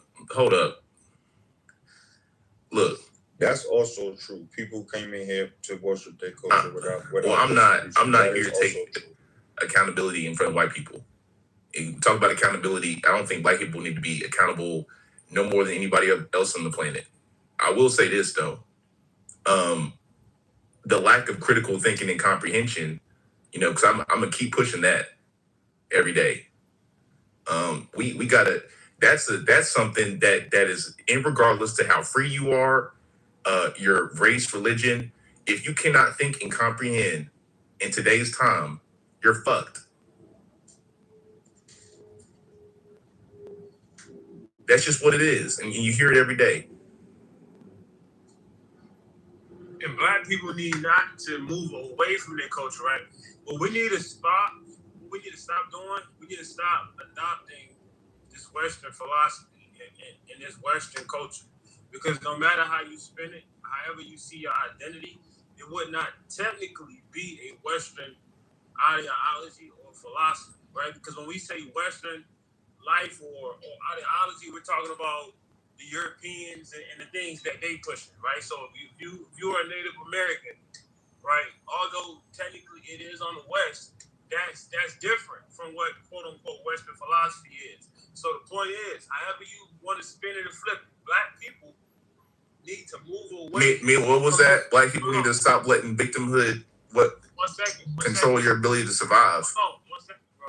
Black people need to move away from Western philosophy, and we need to get back to doing our culture and building with each other, and within our culture, because that's what works for us. Man, I'm just, to me, I'm still, even today, this whole victimhood, black people shouldn't complain thing. And I'm just like, can anybody in this room tell me one race on the planet who has not complained in this country? Well, I never said black people. No, I'm not even talking to you. I'm talking about something that was said. in the chat from Mila, with all due respect. That's such a good point, man. Honestly, I'll concede that one. I mean, literally. It's a shame, but here's the thing, though: is see, when it comes to certain people, it's not even about complaining. It's about just calling a spade, right? They get No. When I say victimhood, that means that not allowing the. Yeah, sure. I'm responding to Mr. and I made the statement. He's responding to me. So, what I mean by victimhood is not in that saying, "Hey, I can't do this because white people. I can't do this because of that." Yes, there's always luck for anybody, but to let racism stop you and it like that be like, oh, I'm because white people hate me. I just think you should just, push past that. No, 13 a.m. stop. So we're having a conversation. Now she's saying this as a biracial woman. I'm not going to get into all that. I want to ask you, Mila, with all due respect, how many black people do you know personally who go around with this notion that the white man is on their ass and they can't do nothing? Of them on the app that complain about it on the app. Business aspect. On the app. In real life, no one complains about that in real life. But in the app, I hear it all the time. Okay. I'm not gonna lie to you. I'm only speaking towards the app because it's a clubhouse conversation. Yeah. But I thought that was a valid point. But on here, they do that a lot. No, stop. I'm talking, please. So I hear it as well. I'm doubling on that as well. Being honest with you, I'm not gonna lie to you. Yeah, I hear it as well. No, you're good. So this is what I see. Nobody hears that. I do hear that. I hear that. I hear Yo, you can't tell me what the fuck I hear. Yes, I can. You don't hear that. Yes, I can. That's just the way you interpret. You can't tell me what the fuck I hear, nigga. You don't hear that. That's just the way you interpret. Say yes, I could tell you what you heard. Come on now, y'all. Some weird shit, man. The way you hear that, and that gotta be the way. So you heard what he heard and what he heard. About what's going on. So now I'm just making shit up. So we hearing everything.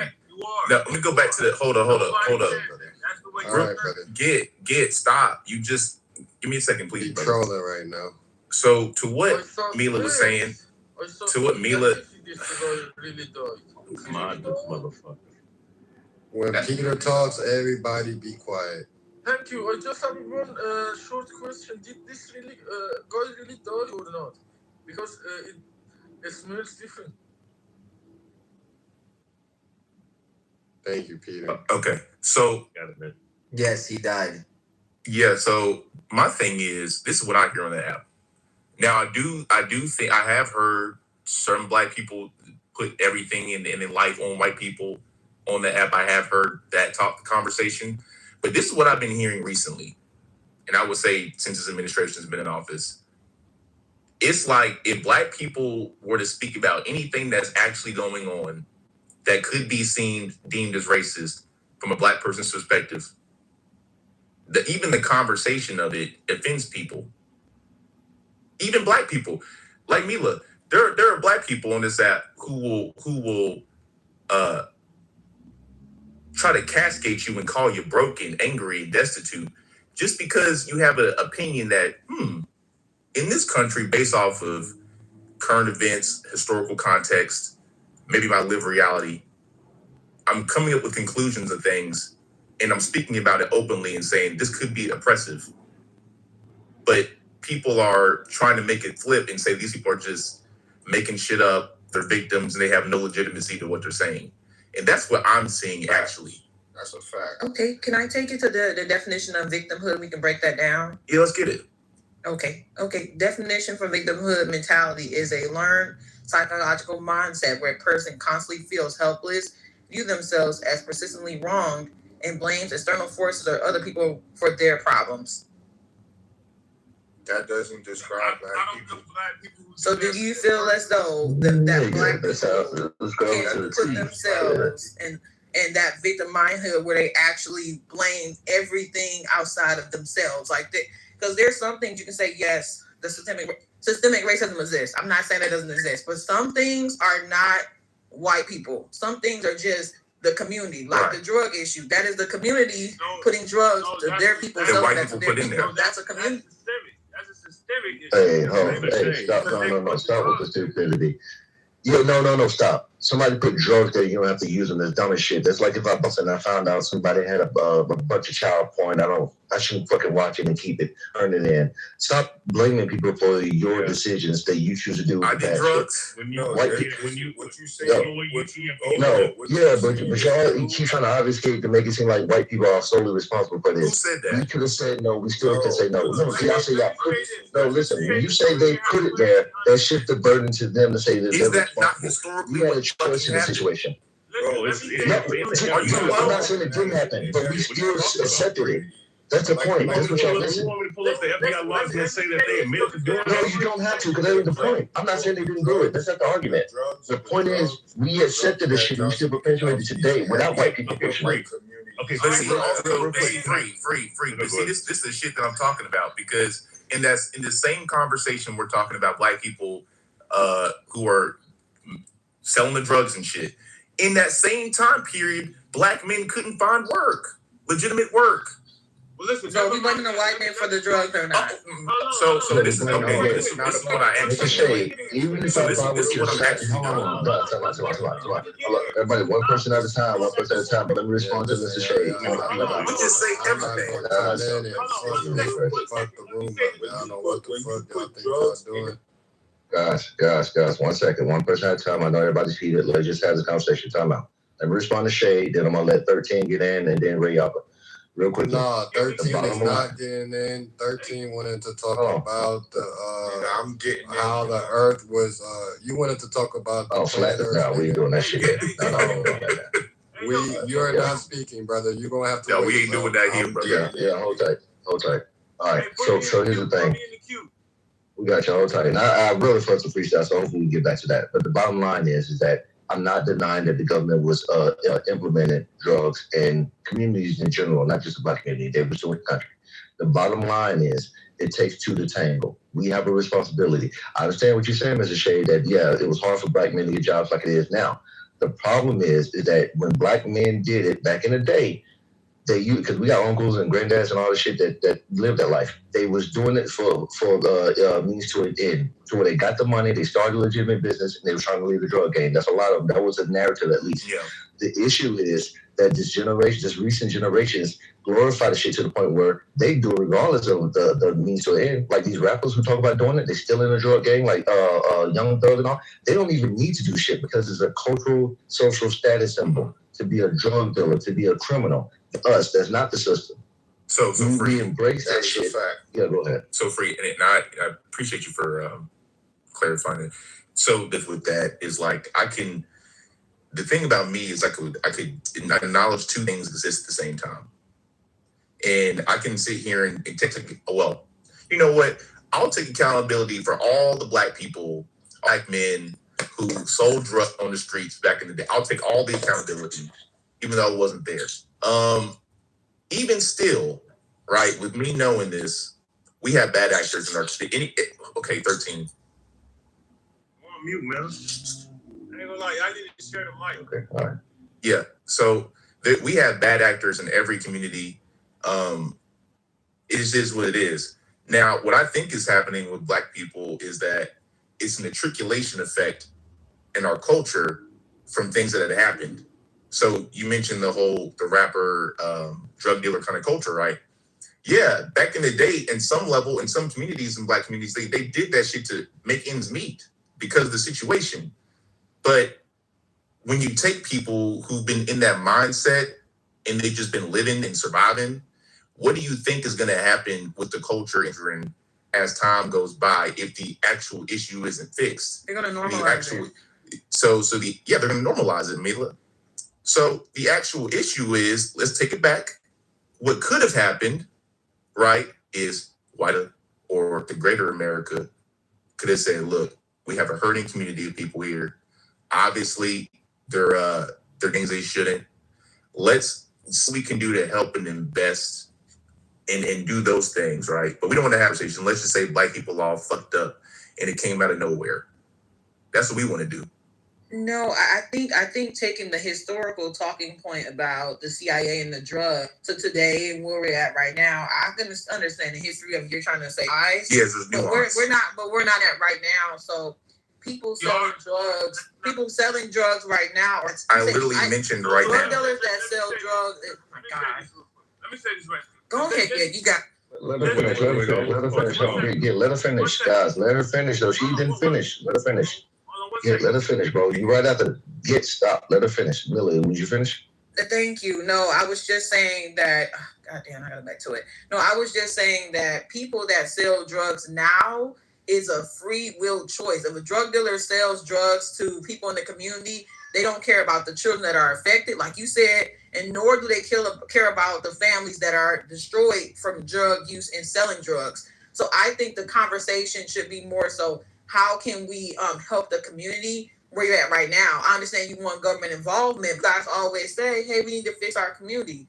Well, you say you don't need the government to fix that. Y'all together, so come together on attacking those issues, and then stop making it so much about people with the drug usage, because the I drug never said that. I know, but I hear Tom, not you. I hear that, Mr. About. You did my bad. Yeah, but that's all I'm saying. It's just some things are black people, some things are systematic. I will agree. But when we talk about drugs, most cocaine is sold. Let's get to it. 13, you wanted to talk about the earth, bro. Wait, I thought I was black. I thought you said I was after. This thing, right? Y'all have to Go ahead, kid. I'm gonna go after you. Go ahead. Look, this is the thing. Y'all have to learn how to separate systemic issues from personal accountability. Whenever we like to have these conversations, people like to conflate the two.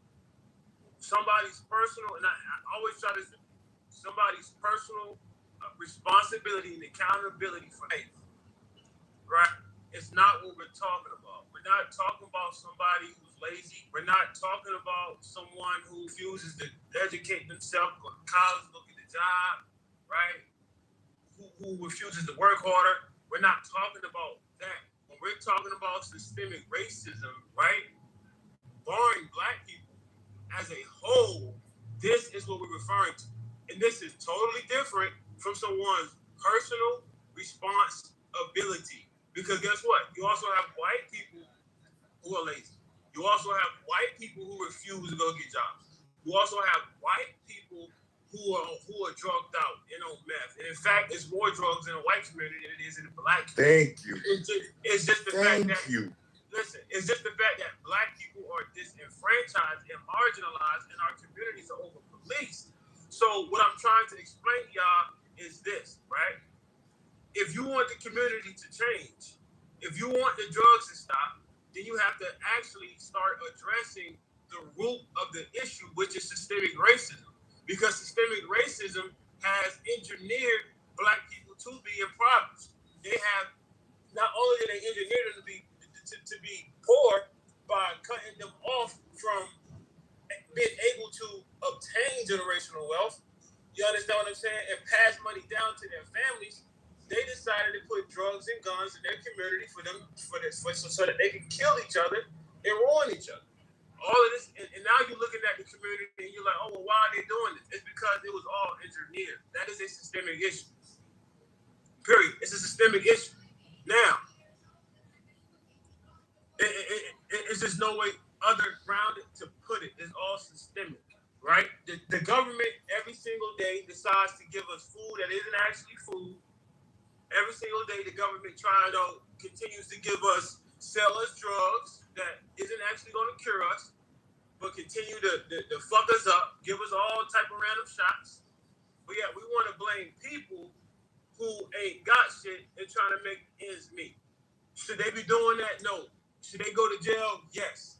But the point is, we want to shift all the blame on people instead of this system that is intentionally trying to destroy you. That's the point that everybody needs to start looking. And the reality that people aren't necessarily your enemy, but what truly is your enemy is this government. Because this government is feeding black people and white people the same type of food that's killing them. White people obese, black people obese, we all facing the same shit, right? The thing is, white people have more wealth. Get to it, man. Come on. You're running on. I'm about to land right here. White because that's the way it was set up. And I'm gonna just land there. So system and government, no good. Okay. What does that say to the person who keeps falling for those tricks? Go ahead. Yeah, no doubt. So here's the thing, and once again, and I think who was it that was speaking?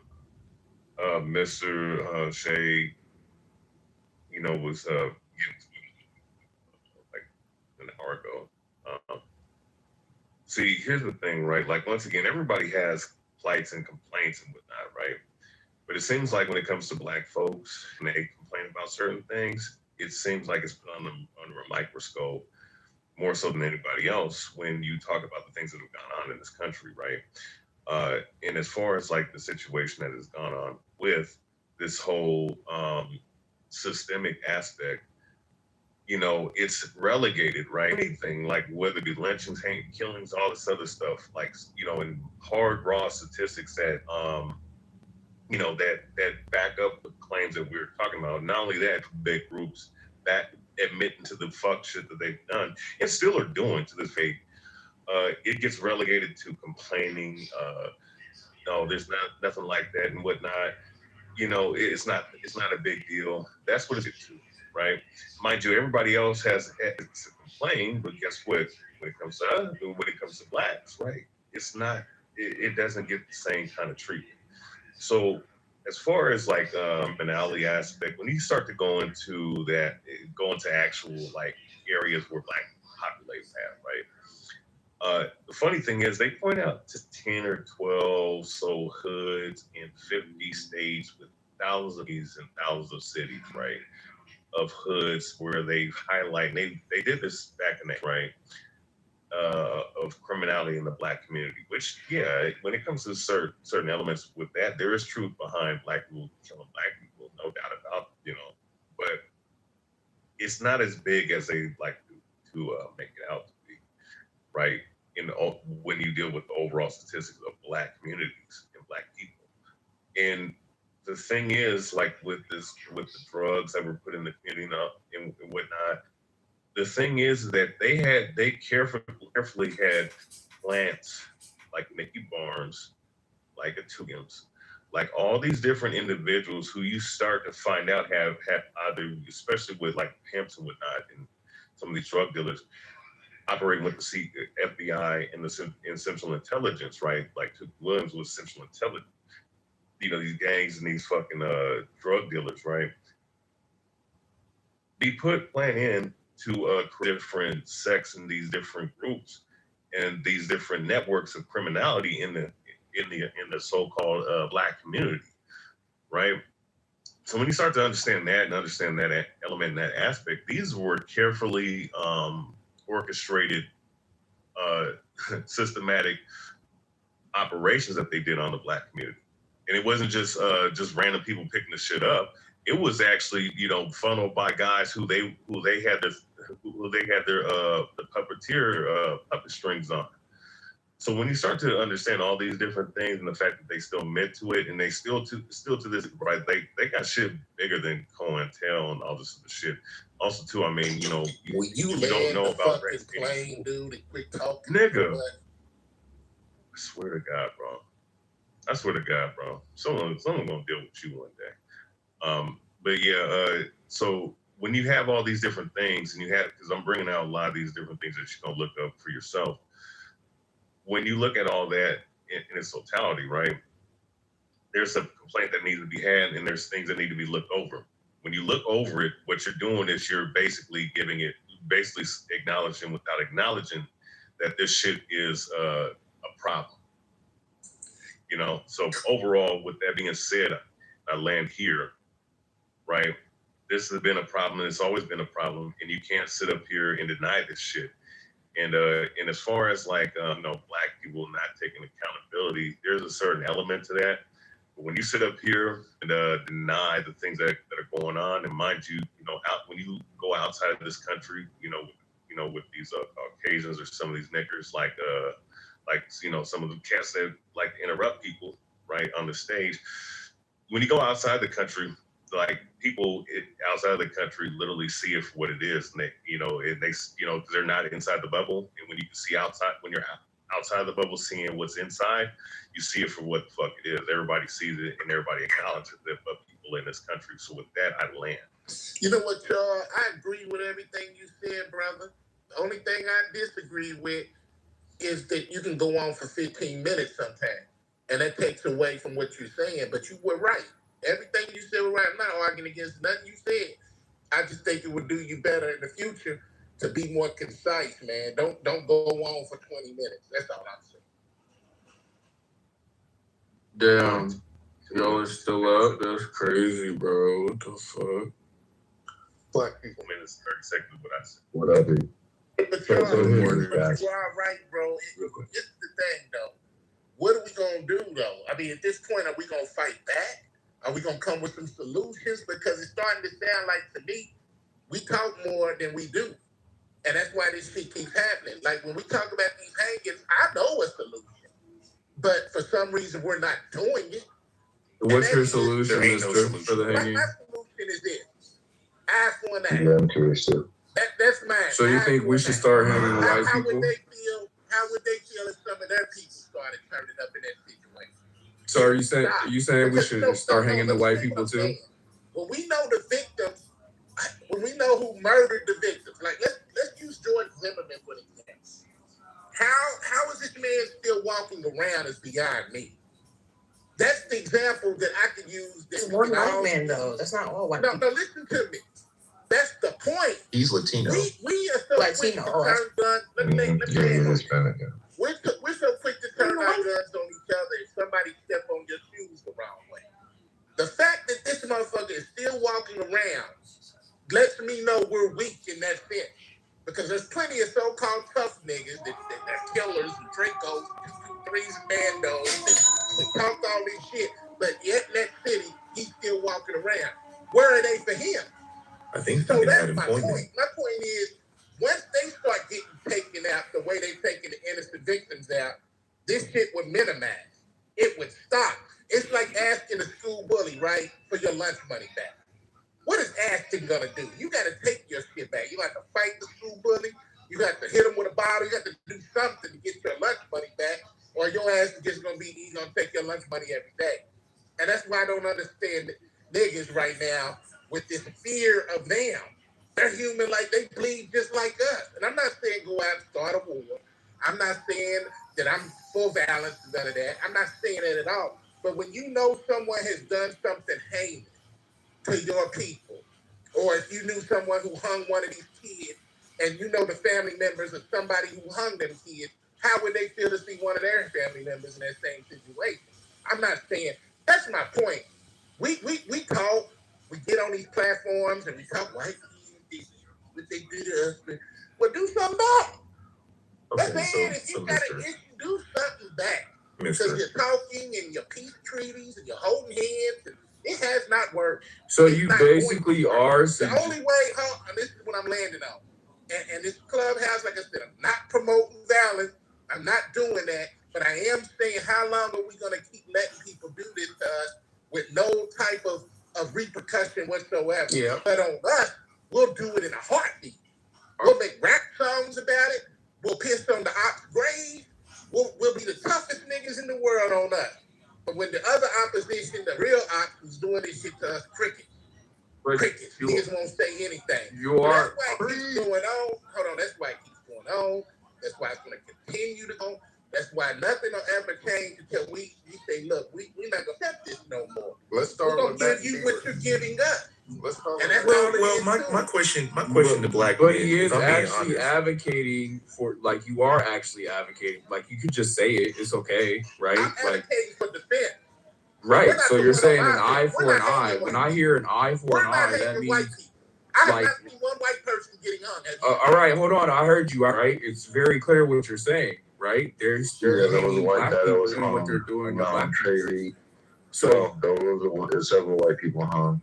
So right, so don't talk about it. I know in the last month I've seen at least 5-6 people getting hung. All right, so why are you like like they be stepping on it. Why don't you just flat out say that niggas need to start hanging white people too? I'm just saying niggas need to do something. I'm not saying it got to be that. I'm just saying I use Zimmerman as an example of a nigga who, a white man, a Mexican. Well, he's Hispanic. Yeah, but whatever the case is, it don't matter what race it is. My point is, if you know this person did this heinous act to your people, and the courtrooms have done nothing, the nigga raised millions of dollars on GoFundMe at one point, and all of this shit, you're getting rewarded for it, but yet you're still alive?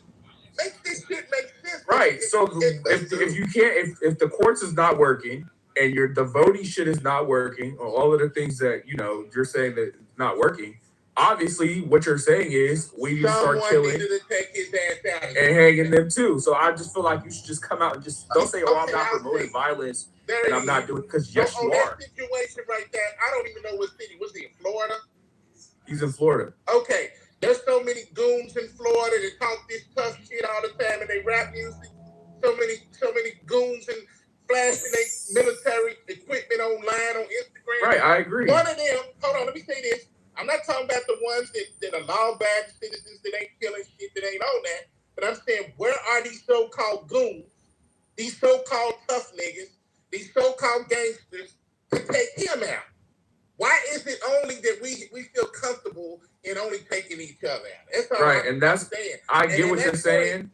I'm just saying, stop baby-footing around it and just say that you're advocating. Yeah, you might as well just get to I'm not telling someone who's an honest citizen who works a job to go kill Zimmerman. I'm not saying that.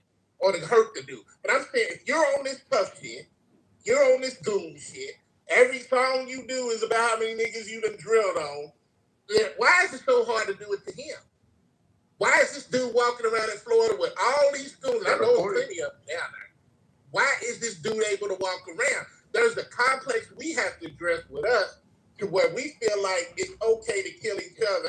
And they kill each other too. Don't get me wrong. I hate that term black on black crime, because when a white person kills a white person, then that would be white on white crime. I hate when they do that. But I'm saying it is. We have to get out of this complex where we're thinking it's okay for us to hurt each other, but let other people hurt us with no repercussions. But murder is not based on race. It can be part of motivation. The thing is, we don't have to shoot them. We don't have to hang them. All you do is get them, kidnap them, strip them naked, and chain them in the sunlight. Look, man, I've been saying this because here's my thing with black people. And Mister, you were kind of I hear what you were saying, but you was kind of alluding to something bigger, but you just didn't want to say it. And it's two schools of thought that I think. Now, the first one is, okay, black people, we've been disenfranchised, X, Y, etc. Let's take back the country. Now, let's be real. And Mister, you know this to be true because you said it. That's not gonna happen. Black people, we not gonna collectively bust a grape anytime soon. So let's just X that out. What's the other option? Continue to assimilate, right? Or you build your own. Or we can set the rules. But see, that's a whole we got so many FBA so proud to be black people in this country to where they just can't fathom the idea of possibly, I wouldn't even say expatriating. I would say having your American citizenship, but possibly have something else. But we don't even want to do that. Some of y'all. So this conversation with trying to bridge the gap between white people, I don't even think it exists. And this whole, we need them to find it in this room. I think we just need to accept the fact that the best way to coexist sometimes is to separate.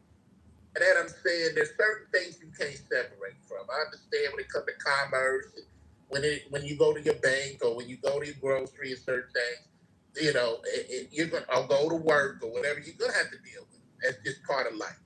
But I'm saying, as a whole, one of the biggest disservices is feeling like we have to do what they do. We have to assimilate. We have to join forces. We have to unite with all these other people. No, we don't. Yes, we do. We can do just fine. Yes, we do. If we just concentrate on us. Every racial group in this country that comes into America has to adhere to some level of the white male hegemony.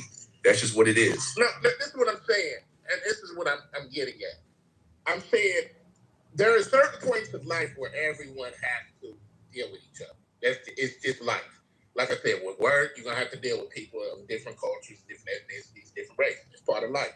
School, you may or may not have to do that as well.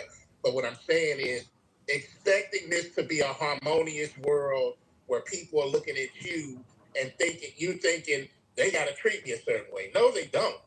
And we don't have to treat them a certain way. At the end of the day, we always use the term human race. But I always used to slang race is then everybody's in a race to the top. And they're not thinking about anybody but getting their tribe to the top. You look at the Mexicans, very rarely do you see a Mexican person hiring a black person. Hell, for that matter, barely ever hiring a white person. They're concentrating on leading their clan to where they got to get them. Chinese the same way. So why is it a problem when we talk about white and black? It's simple, man. Everybody want to take care of their own. Problem with black people is we're expecting other people to have compassion and empathy for us. They're not. But the even bigger problem is we don't have enough compassion and empathy for ourselves. That's where the shit gets sticky and tricky at. The stickiness and trickiness is our people are so broken right now to where we can't even half the time get on the same accord on shit. That's why we're where we are. It ain't because of what anybody else is necessarily doing to us. It's how we're allowing them to break us. We're allowing them to stagnate us. We're allowing them to break us apart to where we're trying to think like them instead of doing us. We got to stop trying to be equal to other races that don't give a fuck about us and start focusing on how can we be our best selves.